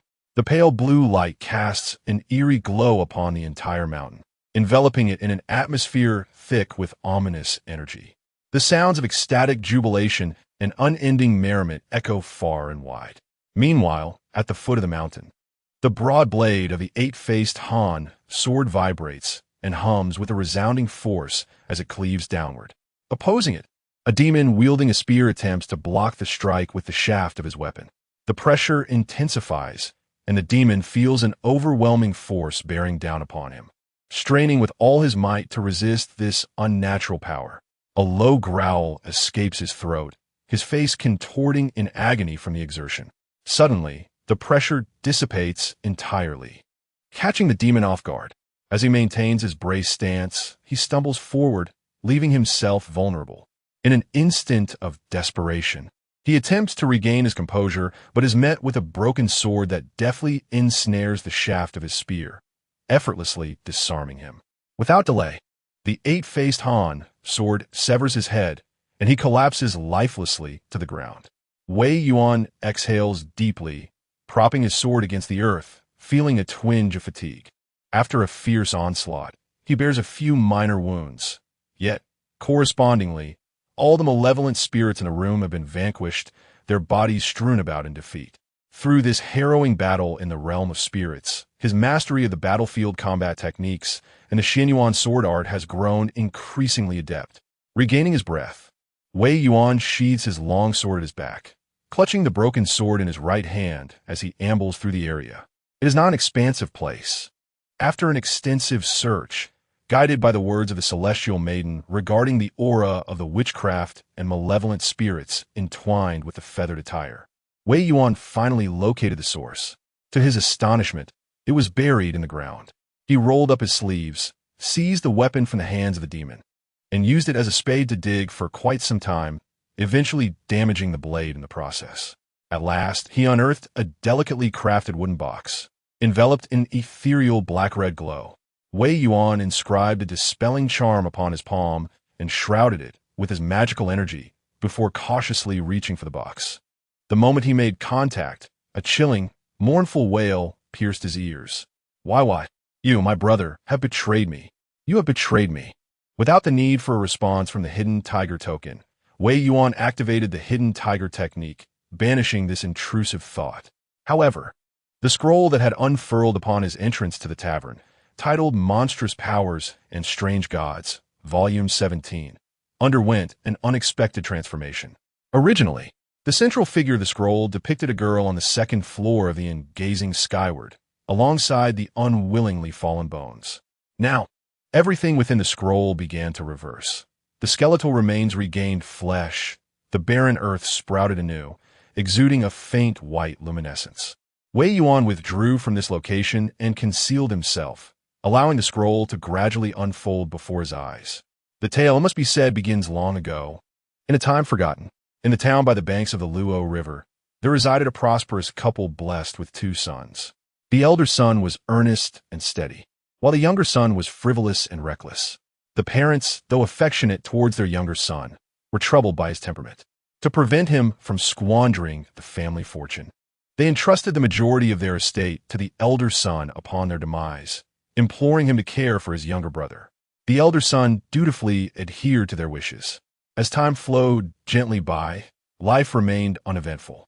However, the younger son, upon encountering a beautiful maiden, became so enamored that he lost all appetite and reason, leading him to commit an utterly foolish act. Aware of the maiden's kind heart, he, in the springtime, cut down the seedlings in his wheat field, thus rendering himself destitute and resembling a victim of calamity. He succeeded in meeting the maiden, yet yearned for a deeper connection. Despite her simple attire, it was evident she did not hail from poverty, while he found himself bereft of any inheritance. Perhaps this discrepancy hindered their acquaintance. In desperation, he sought out his elder brother, kneeling in anguish and weeping. Through his incessant pleading and quarrels, he caused a rift within his brother's family, ultimately acquiring what he deemed sufficient: fine silks and sumptuous feasts to match the maiden and Appo's stature. Yet, the maiden remained indifferent to these offerings. He painfully realized that her gaze upon him bore no distinction from that directed at the unfortunate victims of disaster. Unwilling to accept this fate, a burning fire ignited within him. At this juncture, a sorcerer approached him, revealing the maiden and Appo's true identity and imparting knowledge on how to win her heart. Thus, he resolved to seek out his elder brother once more. The scene before Wei Yuan gradually warped. The malevolence emanating from the wooden box in his grasp began to surge, dyeing the imagery and rendering it more vivid. Wei Yuan beheld a dimly lit room where a pair of brothers, strikingly similar in appearance, indulged in libations. The younger brother appeared remarkably earnest, as if he had turned over a new leaf. The elder brother, in a state of exuberance, drank himself into a stupor, oblivious to the fact that his sibling had abstained entirely. The flickering candlelight cast a greenish hue. The inebriated elder collapsed onto the table, succumbing to slumber, while the younger brother raised a gleaming axe, poised to strike down upon his kin. Ultimately, he found himself amidst a pool of blood, uttering, "Brother, we are bound by blood. Grant me your aid once more." Fueled by fraternal resentment and an insatiable thirst for vengeance, he transformed into the most abominable of beings, falsely proclaiming his brother and Appo's demise and wailing in anguish, thus luring the benevolent celestial maiden. In collusion with a sorcerer, he employed dark arts to seal the celestial garments, burying them deep within the earth. However, the celestial maiden, being of ethereal essence, remained untouched by the earthly realm. The younger brother, consumed by madness, could not approach within 3 paces, until one day a hidden tiger was drawn forth. As the vision before Wei Yuan slowly dissipated, another voice emerged, one belonging to the former magistrate, calm and composed. He publicly claimed the celestial maiden as his wife and penned tales of a romance with a mortal, all of which were utterly absurd. Yet, one peculiar detail emerged. When we apprehended him and subjected him to the rigors of interrogation in the great prison, enduring numerous tortures, he merely stated that all his actions were dictated by a request from his parents for a yellow ox. It was the yellow ox that devoured the tender shoots of the wheat field, demanding silks of exquisite quality and sumptuous feasts. Ultimately, it was also the yellow ox that met its demise, revealing itself to be a demon. What it professed seemed to stem from the depths of its being. The voice of the inspector of the capital paused momentarily, savoring the words. However, he possessed no ox. Or perhaps such an ox did exist. Yet this yellow ox demon was none other than himself. He severed the wheat shoots, attributing the deed to a demon. He yearned for silks and fine wines. Claiming it was the demon that spoke, he committed fratricide, yet insisted he was vanquishing a demon. All his actions were the work of the ox demon, and the ox demon was, indeed, a reflection of himself. To shift blame onto the demon, thus allowing oneself to act without remorse and indulge in reckless abandon, is to embody the very essence of a human demon. I am, do you, the inspector of the capital of the great gene. Future generations, heed this matter of human demons. As slayers of demons, do not allow the devil to take root in your hearts. The voice of the inspector gradually faded. Meanwhile, the scroll that Wei Yuan beheld finally revealed its true form, akin to the earlier depiction of the Mountain Lord, showcasing the duality of the divine temple and the demon. The scroll appeared as though it had been scorched by flames, its overall hue darkening instantaneously. The sky dimmed, and the earth rose to form mountains, suffused with an aura of death. On the mountain, a celestial maiden enveloped in ethereal light, while on the ground, a young man gazed up intently at her. Wei Yuan commanded the scroll to rotate slowly. The shadow of the youth elongated, transforming into a yellow ox. The yellow ox and the young man stepped forward in unison, drawing ever closer, ever nearer. As the scroll turned within the Ling Tai, the youth and the bull demon amalgamated into a singular entity, indistinguishable from one another. Their skin resembled that which had been scorched by fierce flames, charred and contorted, marred by grotesque fissures. Their countenance was terrifying, with eyes entirely devoid of color. Turning to gaze in the direction of Wei Yuan, they grinned, revealing a mouth full of menacing fangs. Wei Yuan exhaled slowly, and the vision finally dissipated. Seemingly due to the recent imagery, the black-red aura sealing the feather garment box began to writhe and twist. Wei Yuan extended his hand, pressing it gently upon the seal, murmuring, "Release your grievances. I shall seek retribution on your behalf." The black-red energy surged forth, transforming into a youth who knelt in the void, bowing his head in reverence before dissipating. Wei Yuan then tucked the wooden box into his embrace. He lifted his gaze towards the mountain, raised his hand to dispel the spirits, concealing his own aura of life, and feigned the presence of a ghostly envoy bearing gifts as he swiftly ascended the mountain. Chapter 65. Bestow upon him a sword. On this night, atop the mountain, the cacophony of spirits was unrelenting.